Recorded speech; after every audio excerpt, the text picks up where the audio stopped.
Live, welcome to the Natural Strongman World Championships held here in not so sunny Galway today. I am joined by Jack and Jane Harkins. Jade, sorry. It's on the screen. That's it, off to a good It's start. on the screen wrong, I've read the screen. My name is wrong on the screen first already. Mistake. Yeah, it's not the worst you can call. I know, yeah, that's fair.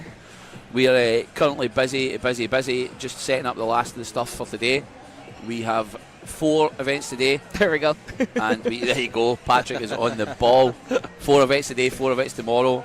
We're going to have some of the best athletes from across the world. 19 countries represented. 19. A lot more than last year. Yeah. This so year, it's great to see the huge increase in the amount of diversity that's here. That in itself is amazing. So it's going to be good. bringing people in from Australia, Holland, Spain, America. Yeah. Is just expanded so massively for a year 3, I think, for this sort of Year competition. 3, yeah. I think being able to have the actual qualifiers over in America, over in Europe and stuff, because they obviously didn't have that last year. It was just the online qualifier. It's a huge difference. I think that opened it up obviously to a lot more people and kind of put it out there a lot more. It's amazing to see the growth in such a short time, especially for the athletes. Like, we were talking to one on the press conference yesterday, and she's been doing strongman for 12 years. She's 51 and she's never had a chance to complete at a natural, a full-blown natural level. Like, for that sort of athlete especially, you're looking at it being absolutely brilliant. Yeah, amazing, because you get that chance for them. So it opens up just a lot more opportunities, which is great, and it's only going to get bigger as well. Even the growth between last year and this year has been exponential. So if you even think about where it's going to be for this year compared to next year, it's going to be amazing. So we're starting with the log ladder, and it'll be the 57 kilo category. The logs are 4 different logs: 50, 55, 60 and 65. Jade, I think people don't maybe realise how hard it is to press a log that's maybe over body weight, and 2 of these logs in the ladder is going to be extremely difficult. Do you think? Yeah, I think all of them are going to be, but especially with the log and the under 57s, they're such small athletes, and the log is such a big implement. So even just them having to hold that on their chest, because the log is pretty much nearly the size of most of them, so even just to hold that in the rack position, and then having to press it then after that, and it's not light weights, so the weights are heavy. Jack, same idea.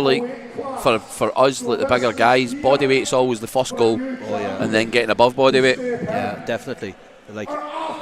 Taking that off, that body weight press overhead is massive. And even to holding that weight on your chest is just huge, crushing down on top of you. So having a big shelf, having a good rack position is going to be key here for these little ladies, I suppose. Little ladies, yeah. What are the weights for this? So for the weights for this, we have the opening log is 50 kilos, 55, 60, and the last log is 65 kilos. So it is going to be a big ask for them. Definitely. And do we think that there's going to be many finishing this? I think there might be 1 or 2. Yeah, I think we could see 1 or 2. I think as the categories get further in, they're bigger categories, not weight or size wise, but bigger numbers wise, you're going to see more likely. Yeah. But on the smaller categories, it becomes more of an issue that maybe some of the field won't. But we could see a few split times here on the quickest 3, maybe. Yeah, I think kind of a lot of these athletes will go into this with tactics and kind of knowing what they need to do and getting that those first 2 quick, and then even just taking their time on the 3rd and then going for the 4th. You need to be smart with it, not just run into it head on and just attack it. Having a little game plan and stuff. If you know that you can only press those first 2, making sure that you get a good quick time on them, and then maybe taking your time then with the 3rd one if it is a little bit out of reach. Now they do have 75 seconds to press these 4 logs, so they can take their time. Yeah, being tactical here will be key. the good thing as well is it's making the rules a bit more stricter. So for people who don't know and can't see the rules we've got in front of us, you've got to control the log back down. There's no just straight up dropping it from overhead. You can't. So you're not slamming it onto the pads. And I'm not sure how many athletes have come out and had a look, but these logs are directly under some very bright lights. Especially with it being a log ladder, controlling that log will be key, because you don't want a log to roll off either into your next log or into the person next to you. And that can throw you off as well. And it is obviously a lot harder when you get that log overhead with the lights above you to make sure that it's stable. And you know, the refs that we have here today, they're not going to be easy on these athletes, which they shouldn't be, and they're going to make them hold it. So if you don't have the stability there to actually hold that for a good time overhead with these lights, that could end up costing you the rep. Like Massive. It's similar to pressing outdoors slightly as well. I've done a few comps where you've been outdoors, and even the cloud movement is enough to throw you off. Yeah. Definitely. I noticed that massively last weekend. I was competing, and just like you don't have anything to focus on. You're just staring into nothing, and like that, the cloud's moving. It throws off massively.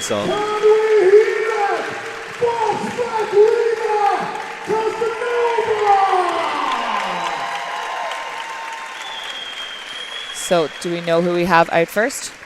I think Martin's just shouted Sabrina, possibly. Is up and ready. Let's be referee. Athletes ready. Referee ready.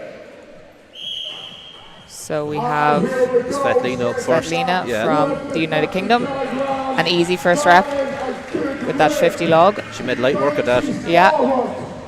Taking her time a little with the second log, just getting some breath in. Oh, nice power clean. Powerful nice clean, yeah. And an easy press. I like that power clean. Yeah, very efficient. She gets herself in a nice position for it as well, so she presses the log against her knees and then rocks it back and forth, just so she knows where that power point is. This is more conventional. No, She's maybe getting not. it up really high. She moves around the log. Yeah. Using that log to her advantage. But that's a smart, like if you know that, like I said, these athletes are quite small, so you need to work around it instead of just maybe doing it like the conventional way mightn't work for you. So figuring out how, you can actually get that clean that's a little bit more efficient for you is really good. Just getting a wee feel for the log there. We pick just almost like a semi-deadlift to see how it feels lifting it. Yeah, and she should have a good bit of time here. She gets that right into her hip there, so she can take take her as much time power with into this. it as possible. Look at that. A good rack as well. She can just stabilize herself. No. Just a little bit too much weight, I think, on her chest. And this is 65 kilos, so this is a good bit above body weight. You see that, guys? Like the 75 seconds isn't long about going. I know, yeah. The way she moved herself around the log, like flexibility wise as well, it's a lot to be said for like mobility work on stuff like that. Absolutely, just having that like thoracic spine mobility.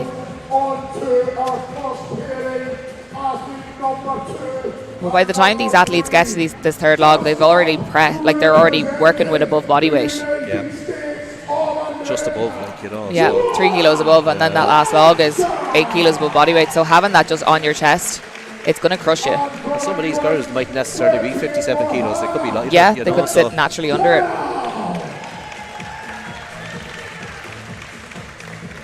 So next. We we have one of the favourites, I think, here, Hannah Fitzgerald, on the right of your screen. Yeah, and we have Laura as well. Hannah did say on her Q&A, but she wasn't looking forward to the log ladder, but she's absolutely smashed that first one. She made light work of it. Hannah moving a little bit quicker through this now than we've seen Svetlina. Notice the choice of grip shirt as well.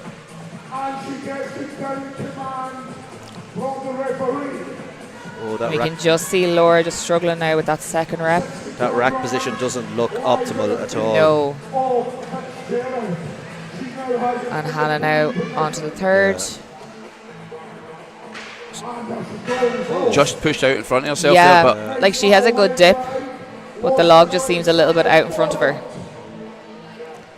And Laura again just trying to work this up to her chest so that she can try and get that power through. Yeah, her clean is good, Hannah. She nice does her rack position that time as well. Yeah. She does weightlifting and powerlifting, so she's got a good base to build on. Yeah, she just can't seem to get under it when she goes to press it. She doesn't like to sit idle, so she doesn't.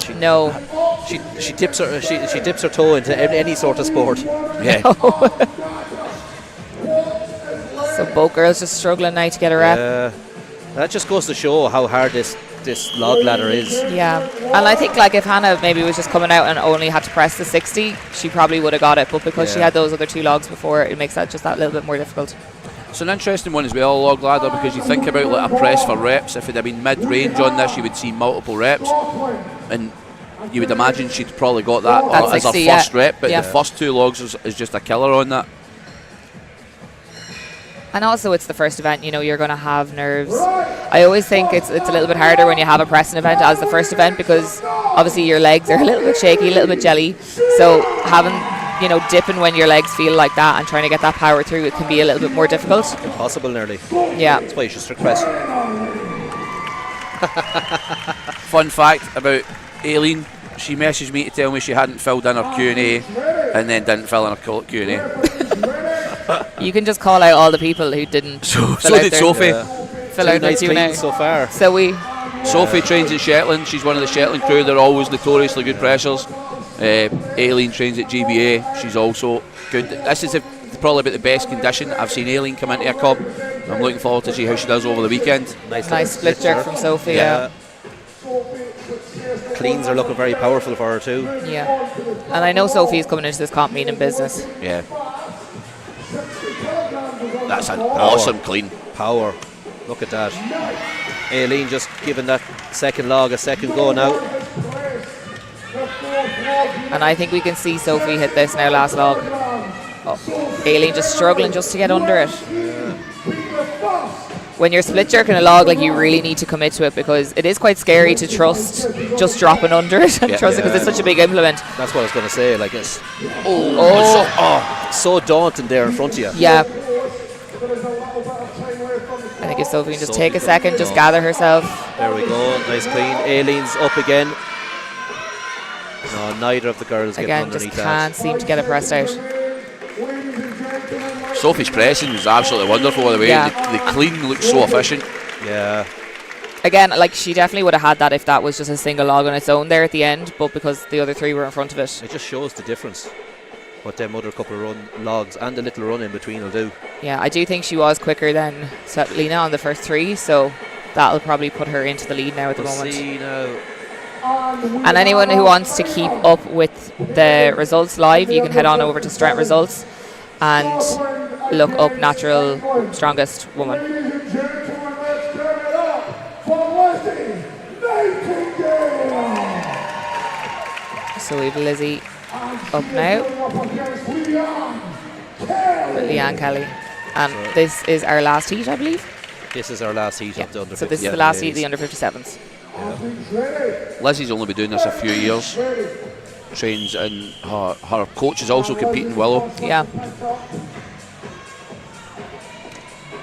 Very powerful there from Lizzie. And Leanne getting her first rep now as well. Sophie into the lead with that performance on the log ladder. Pippin Svetlina by 6 seconds. Ooh. Yes. 6 is a lot, like. She was quick. I'd asked everybody for a hype song as well, and Sophie's was Fireball, and we could notice the actual flame shorts she's wearing. Yeah, Fair enough. It's a nice fitting. reference. Yeah, very fitting. Both of these ladies now just struggling to get this 55 log. Powerful on the clean and the first explosive bit. Lizzie's just missing that last wee bit with the triceps, possibly. Yeah, just hyping herself up here now. Like, if you turn them logs up standing vertically, they'd be taller than these girls, like, you know. Yeah. Like, they're a massive implement for them. They are, they're really big. Oh, and that log just getting out of front of Lizzie. I've not done much on the split And she just has to go for it because I Come think on, she's Lizzie. running out of time. Can she get it last minute? No, unfortunately not. Unlucky. But we seen everyone get at least one log. Yeah. So I've not done much split jerking. Lizzie is Lizzie been pressing that out slightly out in front of herself on that last press. I'm guessing that's the danger when you go to split jerk, is just throwing their line off slightly. That's it, yeah, that's what I was saying. When you're split jerking, you really need to commit and just drive straight under it. Like, you cannot be slow at all. And you also need, you really need a lot of, a really good rack position, those elbows high. If those elbows are dropped in any way, that log is going to fall down, get right in front of you a little bit more then as well. Yeah. You're just fighting it then. Yeah, you really need that upper back strength to actually hold it up in that rack position. She looked so powerful on the clean. And then the press just looked explosive, just that lack of probably raw tricep power more than anything else.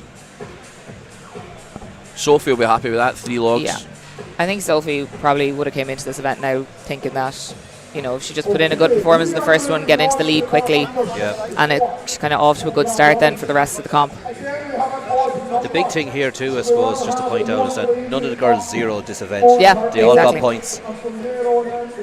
Every athlete was able to press that first 50 kilo log, which, like you said, gets points on the board. Who's up first? Zena. So we're moving on to the under 64 female category now. Yep. So we have Zena from Germany. Zena's got a massive sporting background, so she should be good on a day like today. That is a nice rack position. That is easy, very easy. The handle's very tilted, so she moves herself around it even underneath it. Yeah. That's the centre of gravity on that log is perfect. Yep. Just note how vertical those are, so she lets the log actually move round her wrists.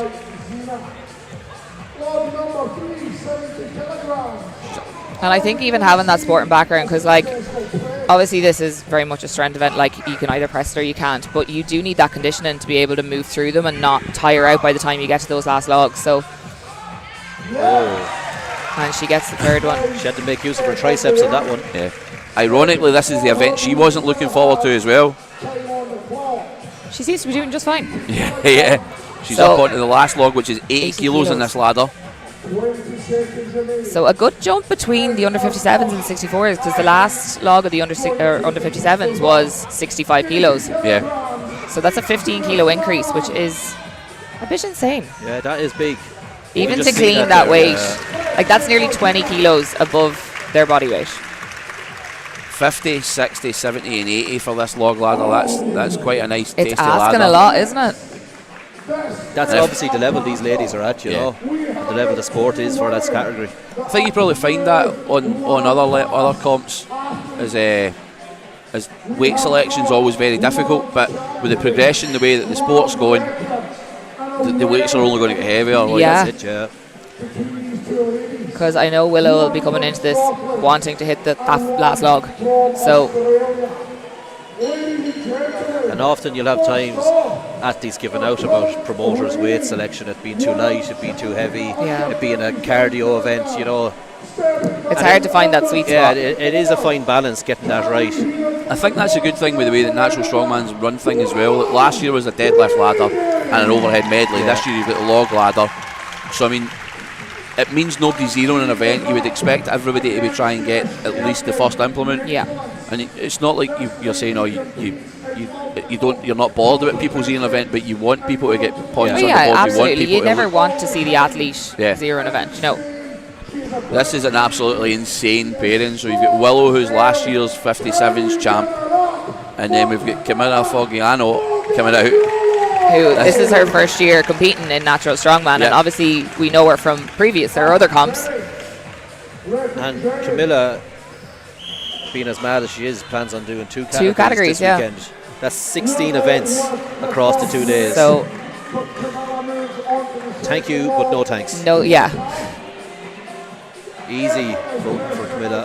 Very easy. Nice, easy explosive for Willow as well. Yeah. Willow just taking a little bit more time.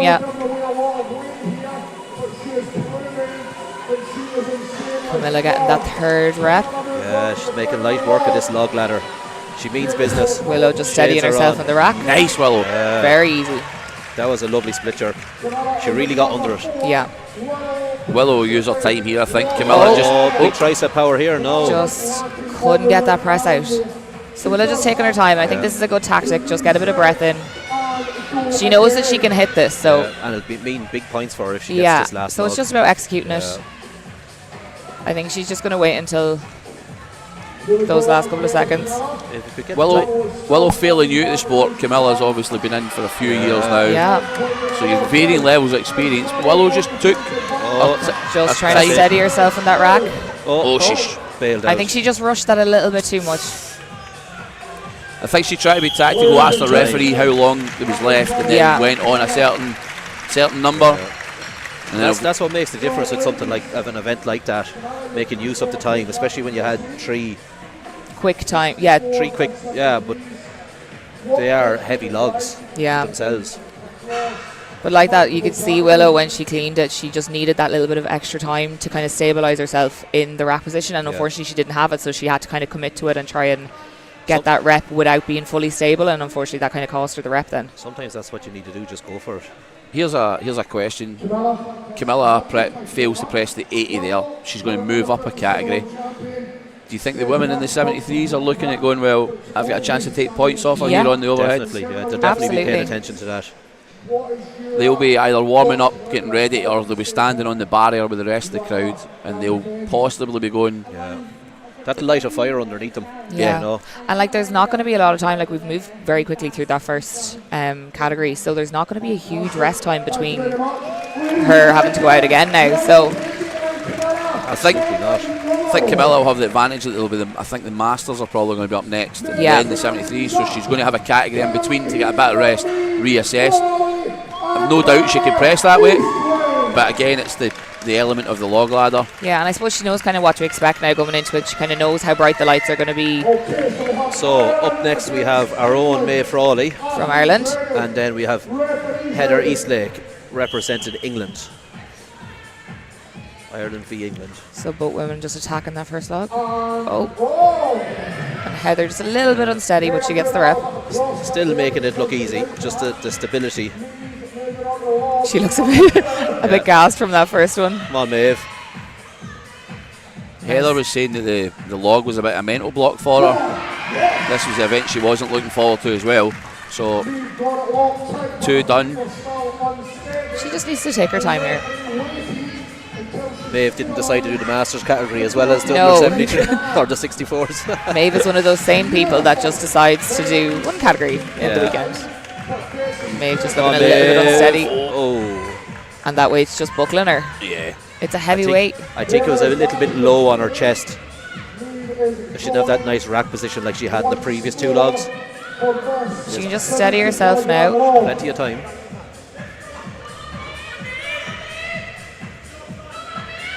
And just struggling a little on the clean just to get that rack or that log up high. And she has decided not today.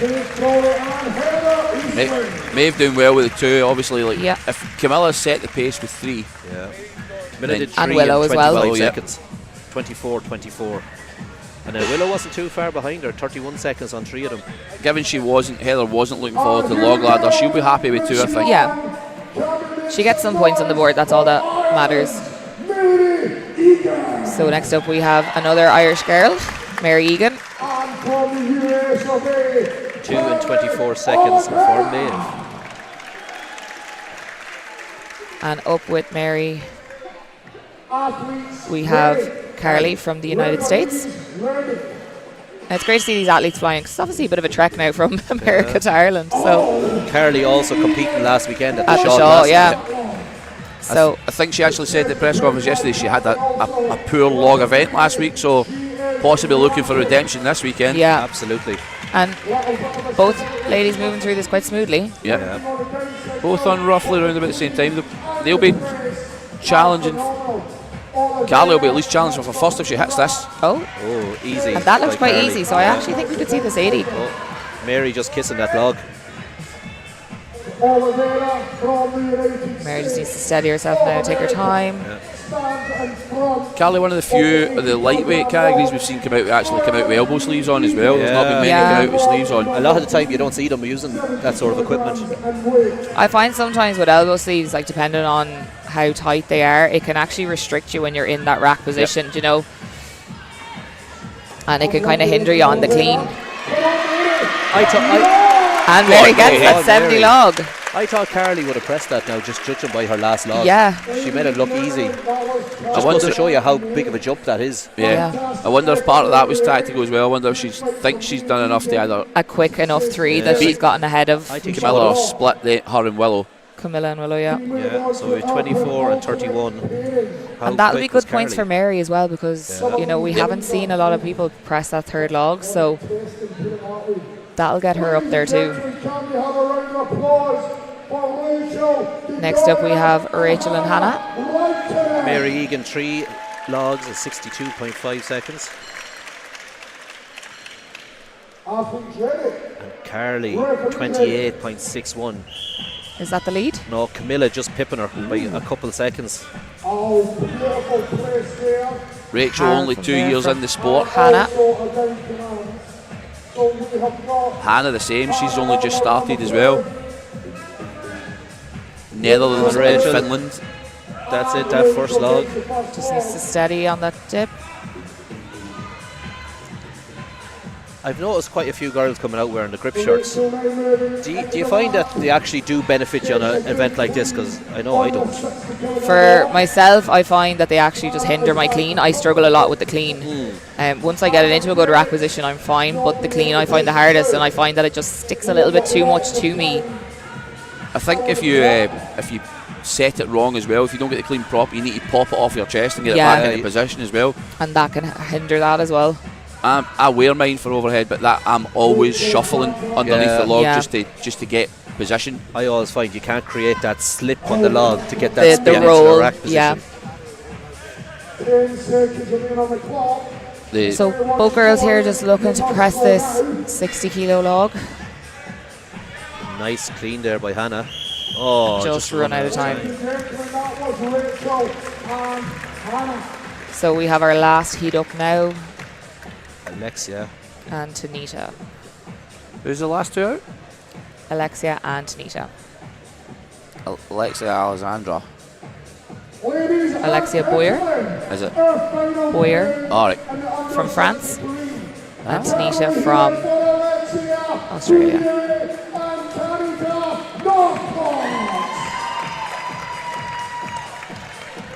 Martin hasn't had too hard of a job so far with names. No. It's going to get worse. And if any of these people's family members are watching and we have also butchered their names, we really do apologise. We didn't mean it. Also moving on. Tanita is on the second log. Alexia not far behind. Alexia or Tanita just using that tricep power now Nice to get that press out second there. log. Volker's past log number 2. Alexia said she was afraid of every single event today, but Oh. the first two logs doesn't look as if she's. No. She did come away from that second log shaking her head, so I think she is still a little bit scared. But she seems to be doing good. And both girls just pretty much clean at the same time. Yeah. Oh, Oh, just too much for her. Oh, this is above body weight, so it's 6 kilos above body weight. 70 kilos. It's a big log for these girls. Yeah. Stuff like water cuts as well for the lightweight athletes is Yeah, can and then affect you on especially big with the static travelling and events like stuff this. as well. Got anything left and the tank. The Christmas log. Tanita just giving it another go. Just can't get those triceps kicking. 5 seconds remain. She She is call it calling after it a 5 day. seconds. You also need to be tactical. Like, obviously you want to go out and give it your absolute all, but if you know you've given it 2 to maybe 3 attempts and you know you're not going to get it, wasting energy just cleaning it and cleaning it and cleaning it when you know Makes you no sense. it doesn't make sense. So it is sometimes a good decision just to call it. That's why going out with a game plan for an event Yeah. like that it's key. It's key. What I will say is me and Jack are probably going to be sitting slightly jealous that the women get the best shots of the day. I don't think I get away with some flame shots. No, definitely not. The guys are going to come out, you'll see the difference. The women are very minimalist, I think, with gear on you, so you're going to see the big guys coming out absolutely Head to toe. The and lads kit. are hoarders, so they are. Yep. Yeah, they'll have wrist wraps on their foreheads. Maybe we could get you into a pair of flaming shorts, though, Keldo, by the end of the day. I think there's a few people that would like to put me on fire and make the shots more realistic, but we'll go with actual flame shots. I Ask vote Keldo everyone for that shorts. tomorrow evening. Yeah. You should go out in them tomorrow evening. Given how the press conference went yesterday, I think there were a few people that want to talk to me. So moving on to our Masters category now.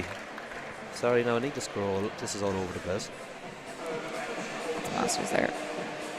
So Same weight for the Masters. we have Jamie up on her own. Yeah. Jamie coming all the way from Canada, making light work of that first one. Almost looked like she could have strict pressed that there. Yeah, Just a dip and dive to maybe save her I find sometimes tricep when bar. the log is like you're well capable of doing it, it's a lightweight for you, it is actually harder to push press it because there's nearly too much power going Yeah. through it, and it sends you a little bit skew ways when you get to the top. Strict press for the win. Oh, Just struggling to get into I a good think- position I- in that rack. Yeah, I think she just lost her line a little. It's important not to rush that, you know, just take a breath. Sitting it and then changing her hand position, so she's wanting hands lower as it comes round her chest, and then lower for the press. She just needs to. She's You can see as well, she's just trying to dip and press when her feet aren't quite in line. So just rushing that a little bit too much, you know. Good effort there from Jamie.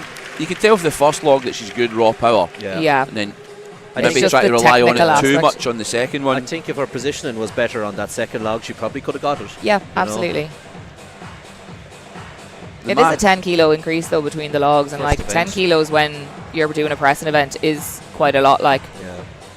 Really nice thing to see the Masters, how much the Masters grown over the last few years, given that it was probably Yeah. one of the smaller categories as well.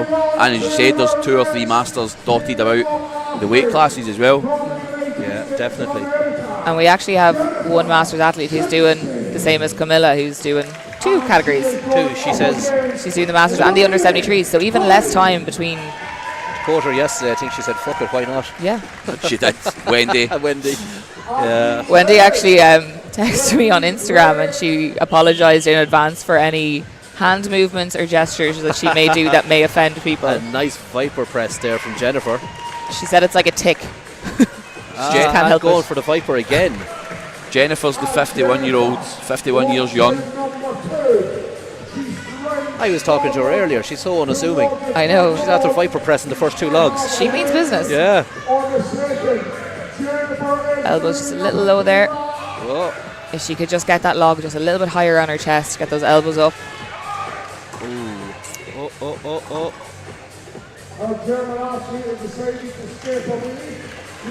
Rennie is just going to leave it there. And that's what I'm saying about being smart. You know, if you know that log is way out of reach, there's no point in exhausting yourself trying to clean it a load of times. Don't. Your next event could suffer as a result, Yeah. so there's no point. It's going to be a long weekend as well. You just Yeah. don't want to Absolutely. end up injured or losing. And oftentimes your next event could be a very good event for you where you could take points back. Yep. Yeah, So you want to be as fresh going into that as possible. Do what you can and what you need to do in this event. yeah. And I'm surprised there from Jennifer not getting that third rep, because those first 2 she made light work of Blew them out with a the Viper park. press, and just couldn't get into a good position with that clean for the third one. So up next we have Kim Prince from New Zealand, and we have Pia, I think it is. Yeah, I Yeah, think. Both ladies attacking that first log. yeah, easy.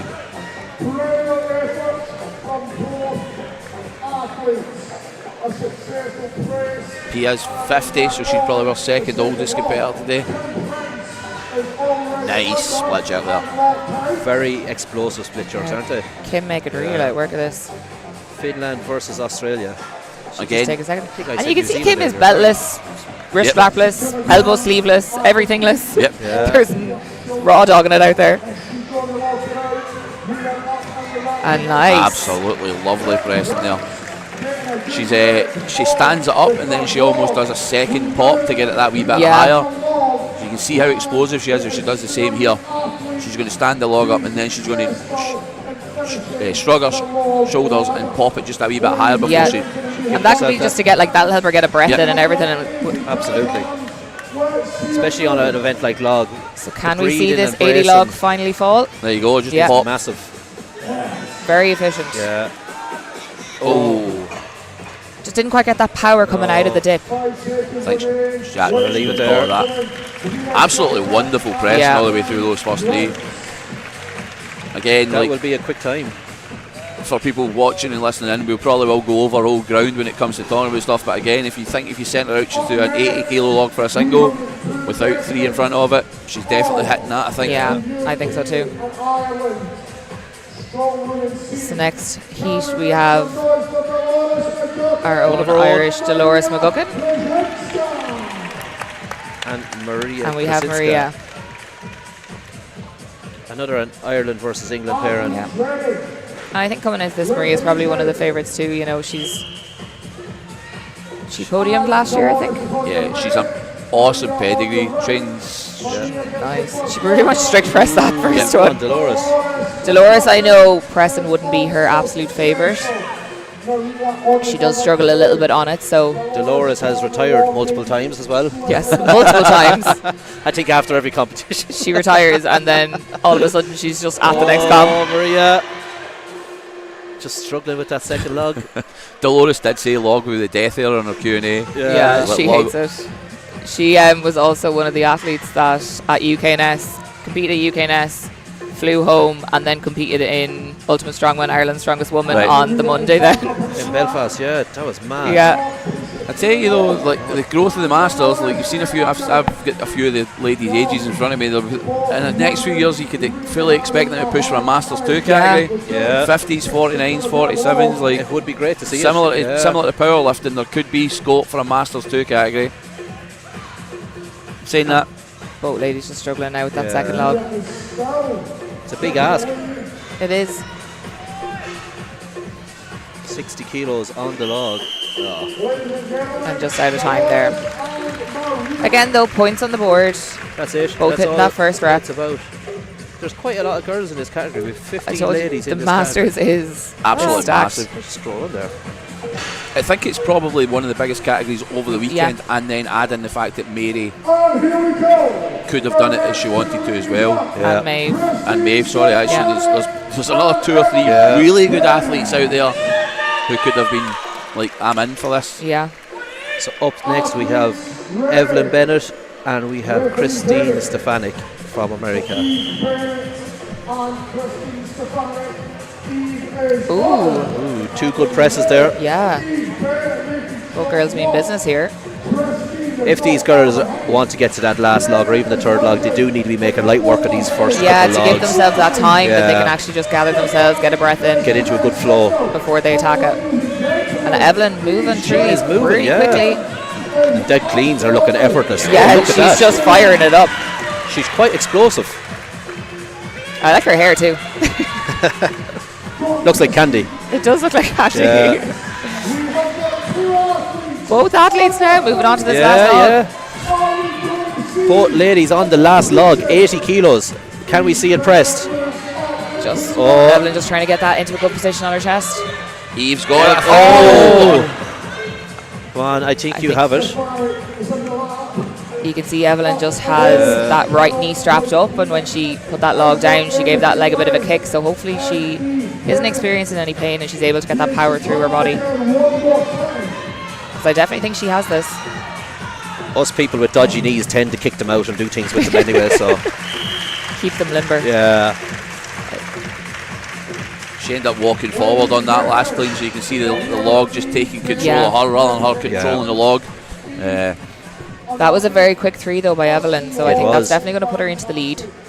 Eve might fancy her chances this weekend. She was second at UKNS England's. Yeah. And obviously then you look at Christie. Christie had actually won the West Coast Natural Strongman Championship to earn her ticket. So she's done OSG 3 times as well. So she's had a very good pedigree. That's what I was going to say, yeah.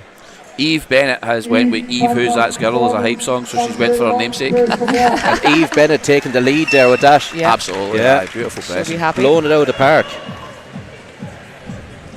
Christine going in the second.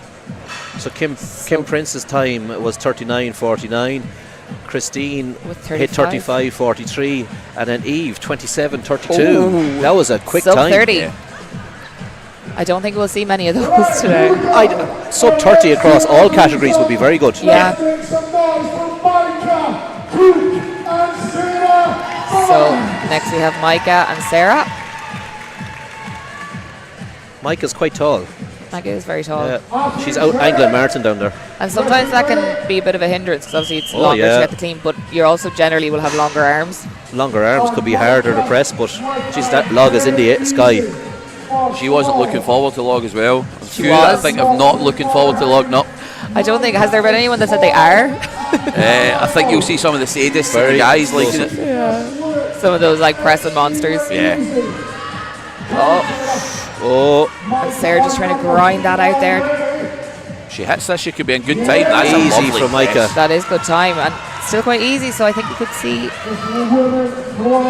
Sarah still stuck on the second log. She has it. Yeah. We love a grind on a press like that. Yeah. That is beautiful. Come on, everybody, get behind. Micah going to attack this 80 log now. Good clean. If she Will could we just see steady the herself first, here. fourth log? That's good, yes. And we have finally seen 80 that fall. was very good. Micah into I think the maybe lead. throw in a 90 log for Micah there. Yeah. Sarah just She has the struggling. triceps to back it up anyway. Yeah. Sarah just trying to hype herself up here now and try and get just out of time. Shorter time. Micah trains in a CrossFit gym. I'm wondering if she's had some work for like cleaning and pressing and stuff like that through CrossFit style stuff, because she moved really well around that. Yeah, very efficiently. You find that like logs good for some of us that look shorter framed, where the taller athletes, the logs get more space to move. Getting higher can be an issue because you've got longer limbs. Like, but she moved around that beautifully every single clean. So up next we have two of the favourites, definitely I would say, going into this, yeah. Wendy Stewart and of last year's Scotland, winner. and last year's winner Gail McComiskey of Ireland. And Gail is a great presser. Both ladies have had a good few battles over the last couple of years. Yeah. Gail be very efficient here now. Gail moving through that quickly. Both girls nearly running to that second log. Gail also doing a bit of CrossFit style training. Yeah. Wendy also hitting that second log now. Wendy just taking a little bit more time than Gail. And Gail is looking just to get a fast 3 as well. Just make sure she hits that and then she can take her time for her last one. Yeah. She's very quick so far. Gail can press 80, I know that. So it's just, can she do it after this ladder? Wendy was just a wee bit too much time on the chest. Her clean was absolutely beautiful though. Oh, Let's go, clean, Gail. just messing her there. Take a breath. No. Just a little bit too heavy on the chest there. Maybe a bit slow on the dip. Yeah. Just not getting that power coming out of I it. don't think she had the right position when she cleaned it. Yeah, the other logs looked a little bit higher on her chest. Yeah. It's probably one of those things where you come out and the pressure's on as well. There we go. You get it in a position you think, No. I can press it from here rather than taking it to where it should be optimal. Yeah. And then sometimes when you have that position drilled, you just automatically go to it because the other logs were lighter. You know, you get the heavier one, and like, oh yeah, this feels familiar. I'd go for it, but because it's so heavy, It just spits you out. absolutely. That was a quick 3 though, so I think that'll give her a good time. 2 good times there, I'd imagine. Yeah. So Wendy just hitting the 2 there, I think. Yeah, Wendy just struggled on the third. Her clean was beautiful the first time round, just struggled on the next one. And again, Wendy is competing in the under 73 category, so those weights are going to get a little bit heavier. So that second log that she hit is going to be the first log out next. 2 logs in 15 seconds. Good for Wendy. 2 Scottish athletes head to head here, Rebecca Patterson and Michelle Leary. Rebecca's done really well over the last couple of years. She's really stepped up her game. Michelle almost looked like she wanted to strict press that there. It's almost a small dip and then push back through, so Michelle's got the raw power. She's looking forward to log, so this is her first one. Her first one's Michelle, looking forward to a log. Finally, we have someone that actually likes log. I don't know what it is with the women. I just I don't think I've ever actually spoken to like people like any of the athletes I was talking to this morning. This is the event they're all dreading. Lovely. Nice press out there. And Rebecca just struggling to get that second one. Gail jumped into second place with that performance on her log. I think she'd be happy with that. Yeah. You know, we know it's not about winning every event, Oh, just being absolutely, consistent through the weekend. Although so if Michelle presses this last log, that'll put her down into third. Elba's just looking very low there for Michelle, yeah. she's going to leave it there. Really nice work there from Michelle.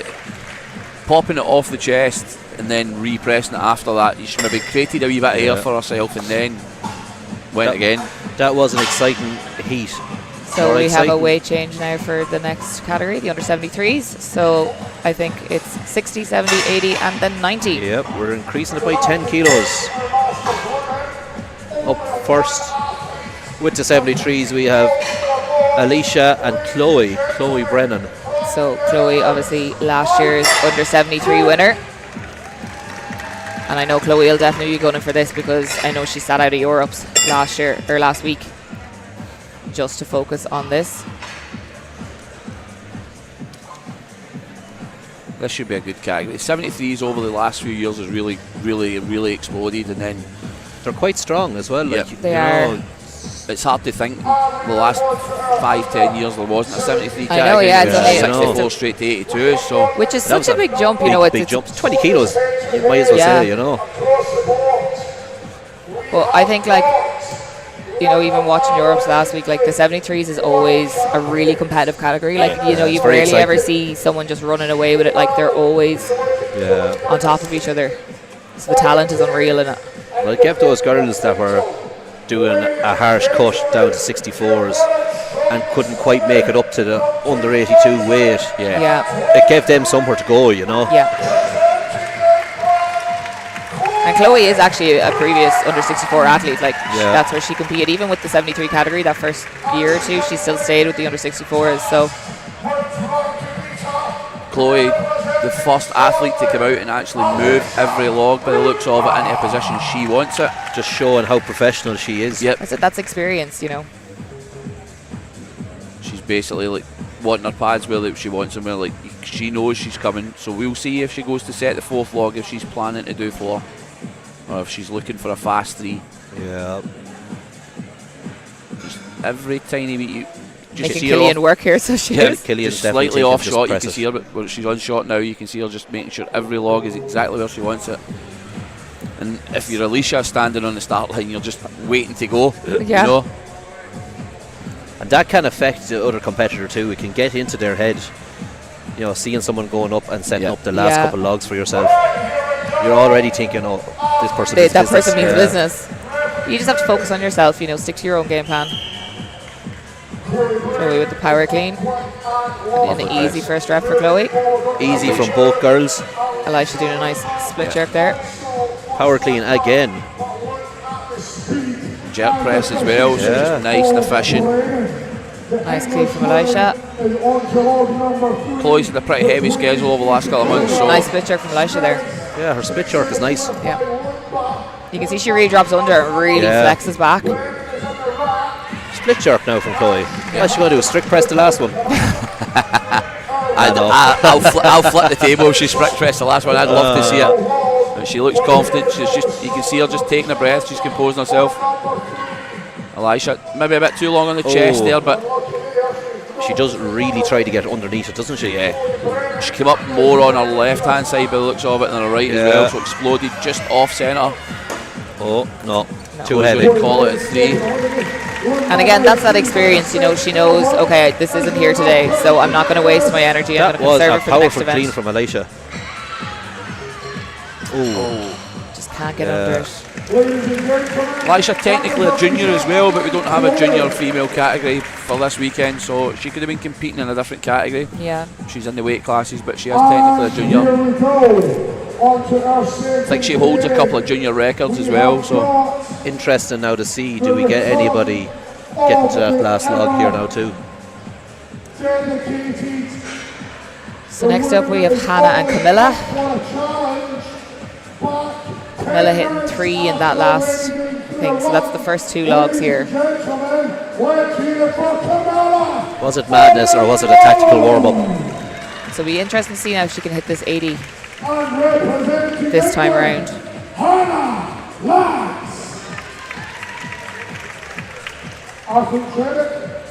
Referees ready. 3 at 30 seconds by Chloe, so we'll see what this is like. Will it be a hard beat? Easy place by Camilla. Camilla getting that first one. Too far behind. Camilla on number 2. Nice Making split light shot. work there now. Yeah. So she missed this log now in the last category, so is she going to hit it now? No, she cannot push through. Nice clean, good rack position. And she gets it. Easy.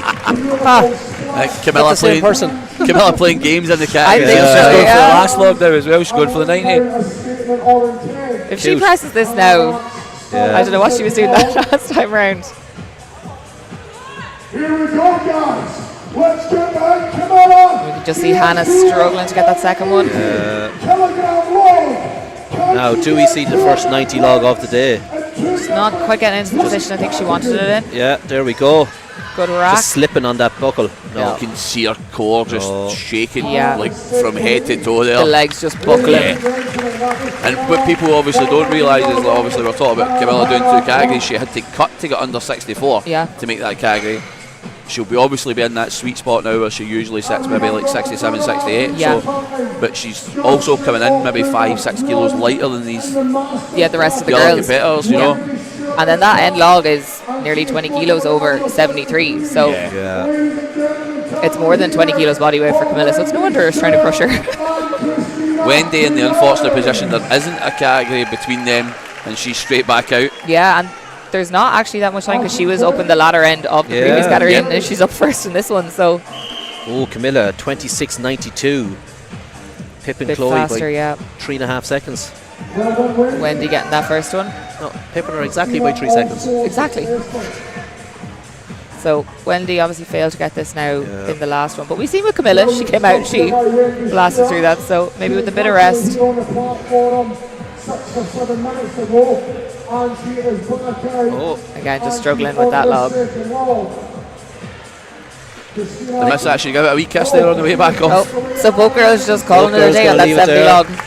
tactics. I love the handprints on Wendy's bum. She does it all the time. It's her chalk. She does it all the time. She's a character to train round about Wendy. She's always good to have in a comp. She always is, you know. So Alexandra, Alexa and Molly Wagstaff. Both girls representing England. I'll be interested to see the girls who, because Molly obviously competed at Europe's last weekend, so I'd be interested to see, like, has that impacted her performance now this weekend? I tell you now, I'd be sore. Molly only set the first 2 logs there as well. I wonder if she's going for a quick 2 and then she's going to call it. And then, or even just take her time and see about that third one. This is the event she's looking forward to. But that is absolutely outstanding. A Viper split. Viper split check. Have you ever seen a Viper split check before? Molly, wow, we have. you absolute savage. Alexandra Alexa gets the second log in front of her though, so. And Alex obviously set the axle record at UKNS, so pressing isn't, like, it's a strong point for her. Third and nice timing. Easy from Alexandra. She won her category at England as well, I believe, so she's had a good year so far. Yeah.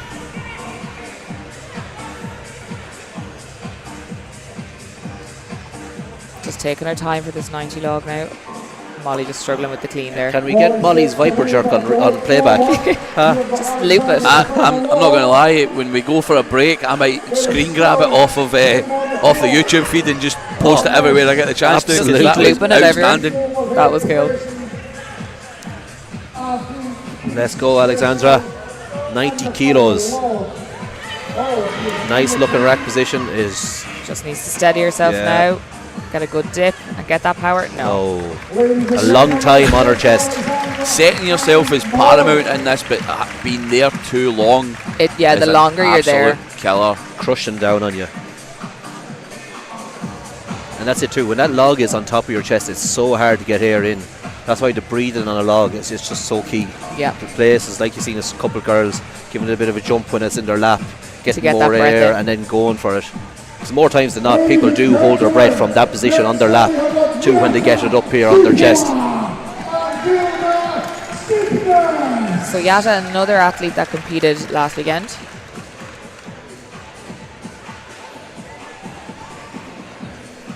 Yata and Vilda. Yata's fun fact is she always looks angry, but she's really not. She's about to take a big whiff of salts and look angrier. You said that just at the right time. Yeah. So Yata, hands on log, ready to go. Oh, nice split jerk. 2 split jerks. You'll see that a lot then from the lighter categories, the under 73s, 64s, 57s. Like, a lot of them will split jerk, power jerk. They'll be trying to be as efficient as possible because they don't have that raw power that some of the bigger athletes do have. And they tend to be just that little bit more explosive, that little bit more nimble. mobility is better and everything, you know. Yeah. So yeah, it is easier for them to do them sort of movements.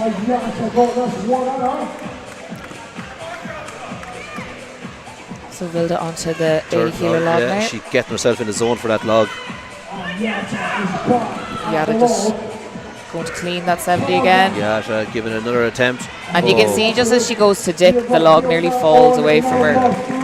Just being a little bit low on the chest and then not being able to keep the yeah, elbows that high. tension with the log. Yeah. 15 seconds left on the clock for this Norwegian woman. So Vilda going to give it one last attempt now.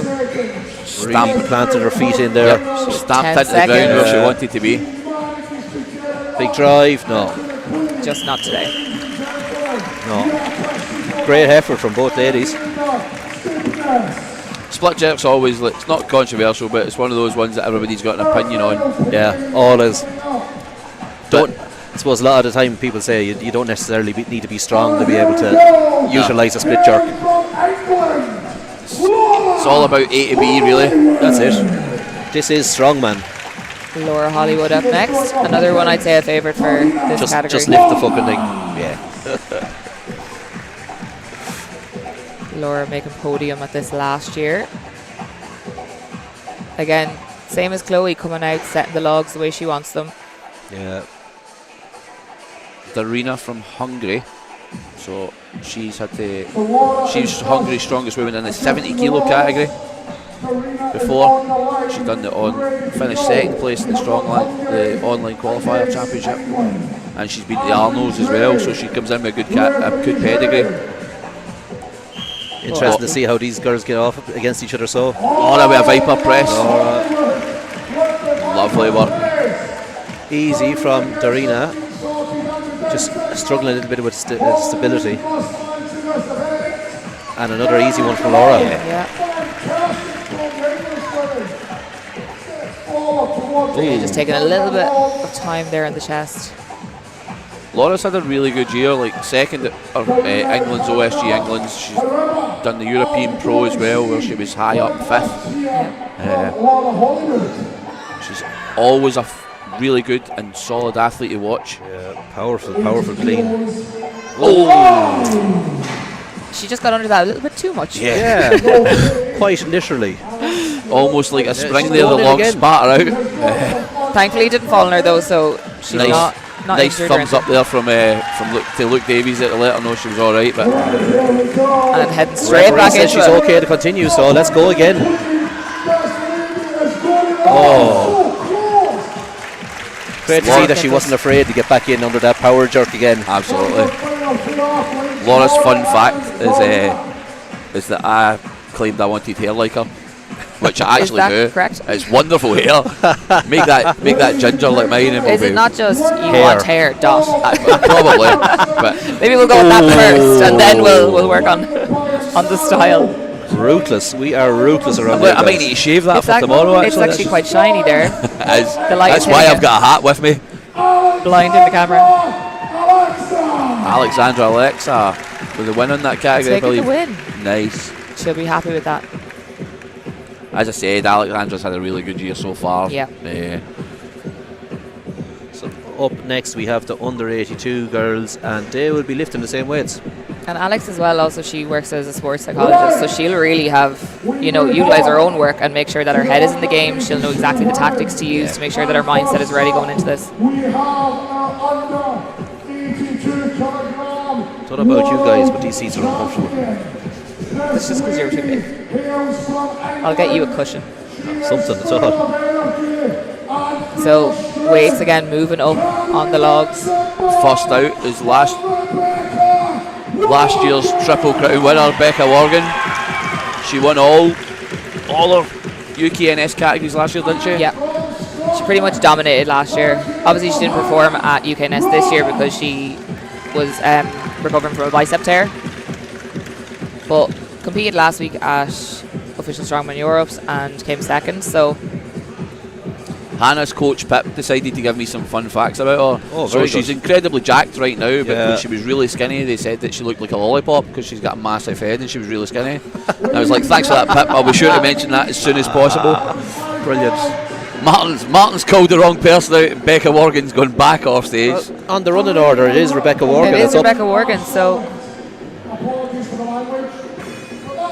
Hannah's changed lanes. Okay, so we are so Hannah's a just man down. on her own. So we have uneven numbers, so Rebecca will be out in the next heat. Yeah. Hannah's only been doing this like 10 months. She didn't even plan on competing, and then I think she did and just caught the bug. Well, judging by her shoulders, I think she's going to be okay at this pressing thing. Yeah. She was very impressive at the axle at UKNS. She was one of the last to remain standing. Lovely clean. Lovely rack position too. Oh! Just losing a little bit of stability. The back foot went there as well, so Yeah. when she'd done her split, it then I think popped she back switched maybe an off inch or kinda, two. yeah. I think she was nearly too powerful that the Yeah. power threw herself off. Like, Happens. It does. And it's just That that left left arm, shoulder. Yeah. just a little bit stickier. Just taking a breath now, taking her time. Coach Pip's just on the side at the Finland flag, so he'll be assessing and shouting stuff, I believe. There That's we what- go. She has the power. She has the power there. Yeah, it's just not rushing it, taking your time. You can see how she's using Pip as well. She's actually went and looked across to her coach there and asked if she was to go for the third log. So He's playing gonna it have a crack very at it. tactical. Yeah. Nice clean. Oh, just elbows Rushing dropped. that dip a little bit too much. You can just see the log moving as she dips down. Hannah probably, and I've went from one hair conversation to another one, but Hannah probably with the coolest hair of the weekend. Apart she had to wait, she weighed the jewellery because she wanted to make weight, so she's got like stuff through her hair, and I was Okay. like, she's like, oh, it's like 300 grams, so I knew I had to make weight for it. So she actually made weight with the jewellery and stuff in her hair. Stop. Now we have Rebecca Morgan and Emma Grunnell. Emma also having a really dominant year this year too. Second and third against each other last weekend at OSG as Yeah. well. And I know she's not in the sport that long. I think this is her second full year competing. Becca is always fun to watch. Oh. I think that log just wasn't quite in the position she wanted it in the rack, so Both Power clean from Becca. both the ladies know each other very well. yeah, they're good friends. Yeah. They always have good banter. Travelled over, puncture on the way over. Apparently they've always had hassle when they travel to Ireland. You can't, yeah. Every time Becca has come here, she's gone a flat tire. Or either coming here or going home. On to the third. Oh. Almost like an unconventional split jump. Yeah. So Looked a both bit girls rushed. onto that 80 kilo log. Good rack position. That's it now. There we go. Easy. Lovely pressing Rebecca. Let's go, Emma. Emma dipped and then shot her foot forward. Maybe just a wee bit unsure of the weight right now. So that last log is 90 now for Becca. Emma's still on 90 that kilo 80 log log. for Becca. Let's go. No. You can just see Becca shaking her head there. No way. Not today.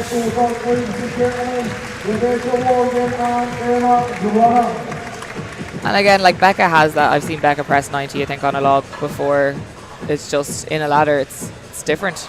Coming back for a bad bicep injury as well. Yeah. So this is a lot of the events maybe a bit bicep heavy this weekend. Although I Peg would loading say, the whole lot, but especially cleaning a log, it is quite. yeah, I've said to her though, like thankfully she actually has the scars to prove it, because otherwise I would think she was faking it. It was fake news, because she has been, like, since she's come back, she's been as dominant as ever. You know, like, it doesn't seem to have phased her yet. I had the pleasure of going up against her at the Irish Strength Cup there about 5 weeks ago, and she pretty much dominated that day, and that day was quite bicep heavy as well. Like, we did a lot of the same events that were here actually, and it didn't seem to slow her down at all. So maybe they're fake scars, who knows. Not Easy at all. from Jess there. And Jess, another athlete that competed last weekend. She's well known, Jess lift takes. Oh, Jess, Nice. a bit of a grind there, but she got it. Oh, and she didn't. She get dropped that it down overhead. still. Easy from Cena.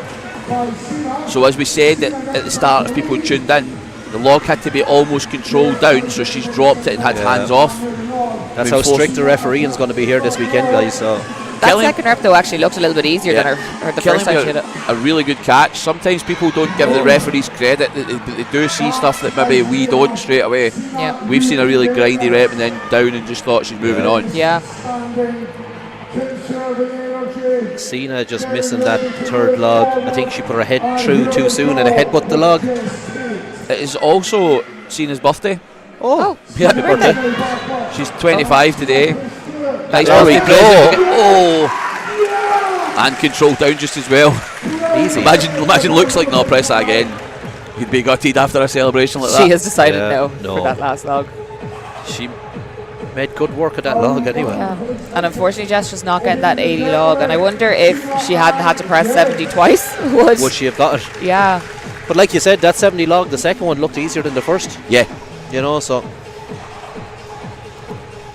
Jack, if you were warming up for a log ladder like this, where would you finish your warm up? Midway? midway, yeah, somewhere between the second and third log. Maybe even if you had intended on pressing the last log and you knew you can press it, the last warm up I take is probably that third log. I think it depends on your ability and what you plan on Yeah. doing for the event. Like if that first weight isn't light for you, you know, when it is actually a bit taxing, and you know. I think if you're intended on doing all logs in the log ladder, you need to be repping out that last log. Yeah, I think so. Then maybe warm ups, a couple reps on the third log. Yeah, You know. definitely. Hope 4th last year at this event, so And Hope literally just missed out on podium. It came down to the last event. Hopus popus. She's just taking her time, getting into that second log. Jessica from Germany moving nicely through these. She is. Just taking a bit of a breather before she goes into that 80. Oh. Split jerk for Hope, just not working out there. Jessie dabbles in a bit of Highland games as well, plus she's done a lot of squat previously. On to the fourth log. What's the third? And that 80, like she made light work of that. Yeah. Hope still just trying to get under the 70 now. There Good we go. clean. Hope, good clean. There. I think Hope's just actually like genuinely looking for a comp that doesn't put log in it. Yeah. She hates it. She massively hates it. Like Hope's probably the campaign poster for no more logging. No comps, more logging please. comps. And she's been unlucky. Like every comp that she's done, nearly like has always had log. Yeah. In some shape or It's form, just it's taunting been there. her. Yeah. So, up next we have Elisa and Christella of France.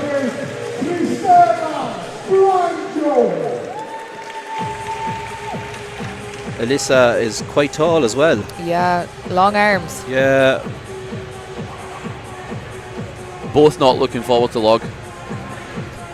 Absolutely not looking forward to log for both of them. So we should see a good battle here.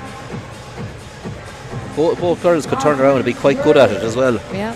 There's been a few that said they haven't been looking forward to it and And had then 3 they've very smashed good it. times there. Yeah. Especially when you're Christella tall just- like Elisa there.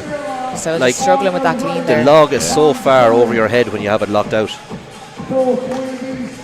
Good press from both girls. Christella getting stuck right into that second log. Christelle, when she first picked it there, genuinely had the feel that she was just going to walk away and not attempt the first log. She had Yeah. a pick and a small attempt at a clean, and she looked like she wasn't for it at all, and now she's flew up to the third log. She must have known she was going there because the salts are set at the side of it. Small things like that show you like, how much thought goes into an event like this. It's not just about like brute strength and coming out and hoping for the best. And Eliza now just onto that second Nice log. rack position for Christella. Will she get it? Oh, Both girls are struggling to get the rep there. Elisa still stuck on that second log.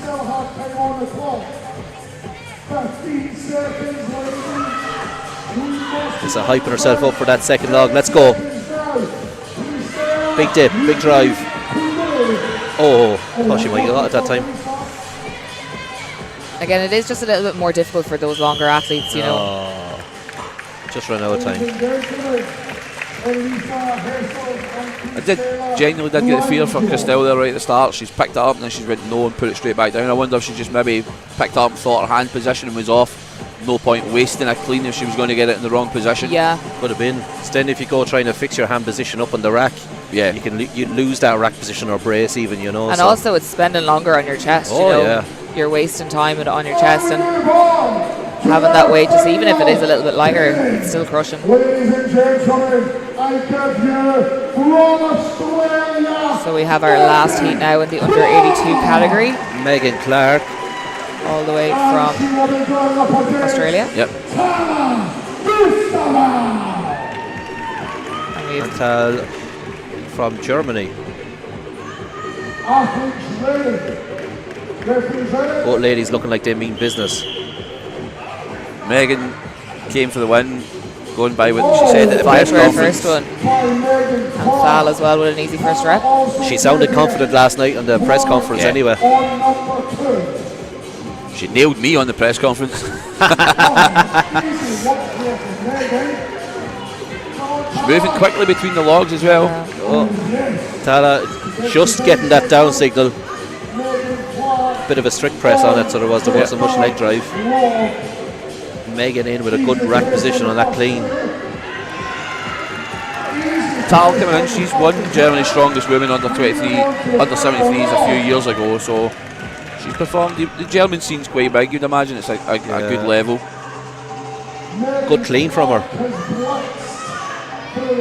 We know Australia's On that dip.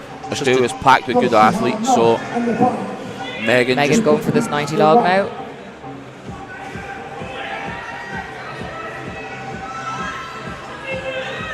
Take a breath. No, not today. Megan stakes away, but we are still here with Tara. We haven't seen anyone hit that 90 log yet. I think that's the last pair as well. Yeah, because the weights are going to go up now for the open women. So we're moving up to 70, 80, 90 and 100. Yeah, big weights getting thrown around, guys.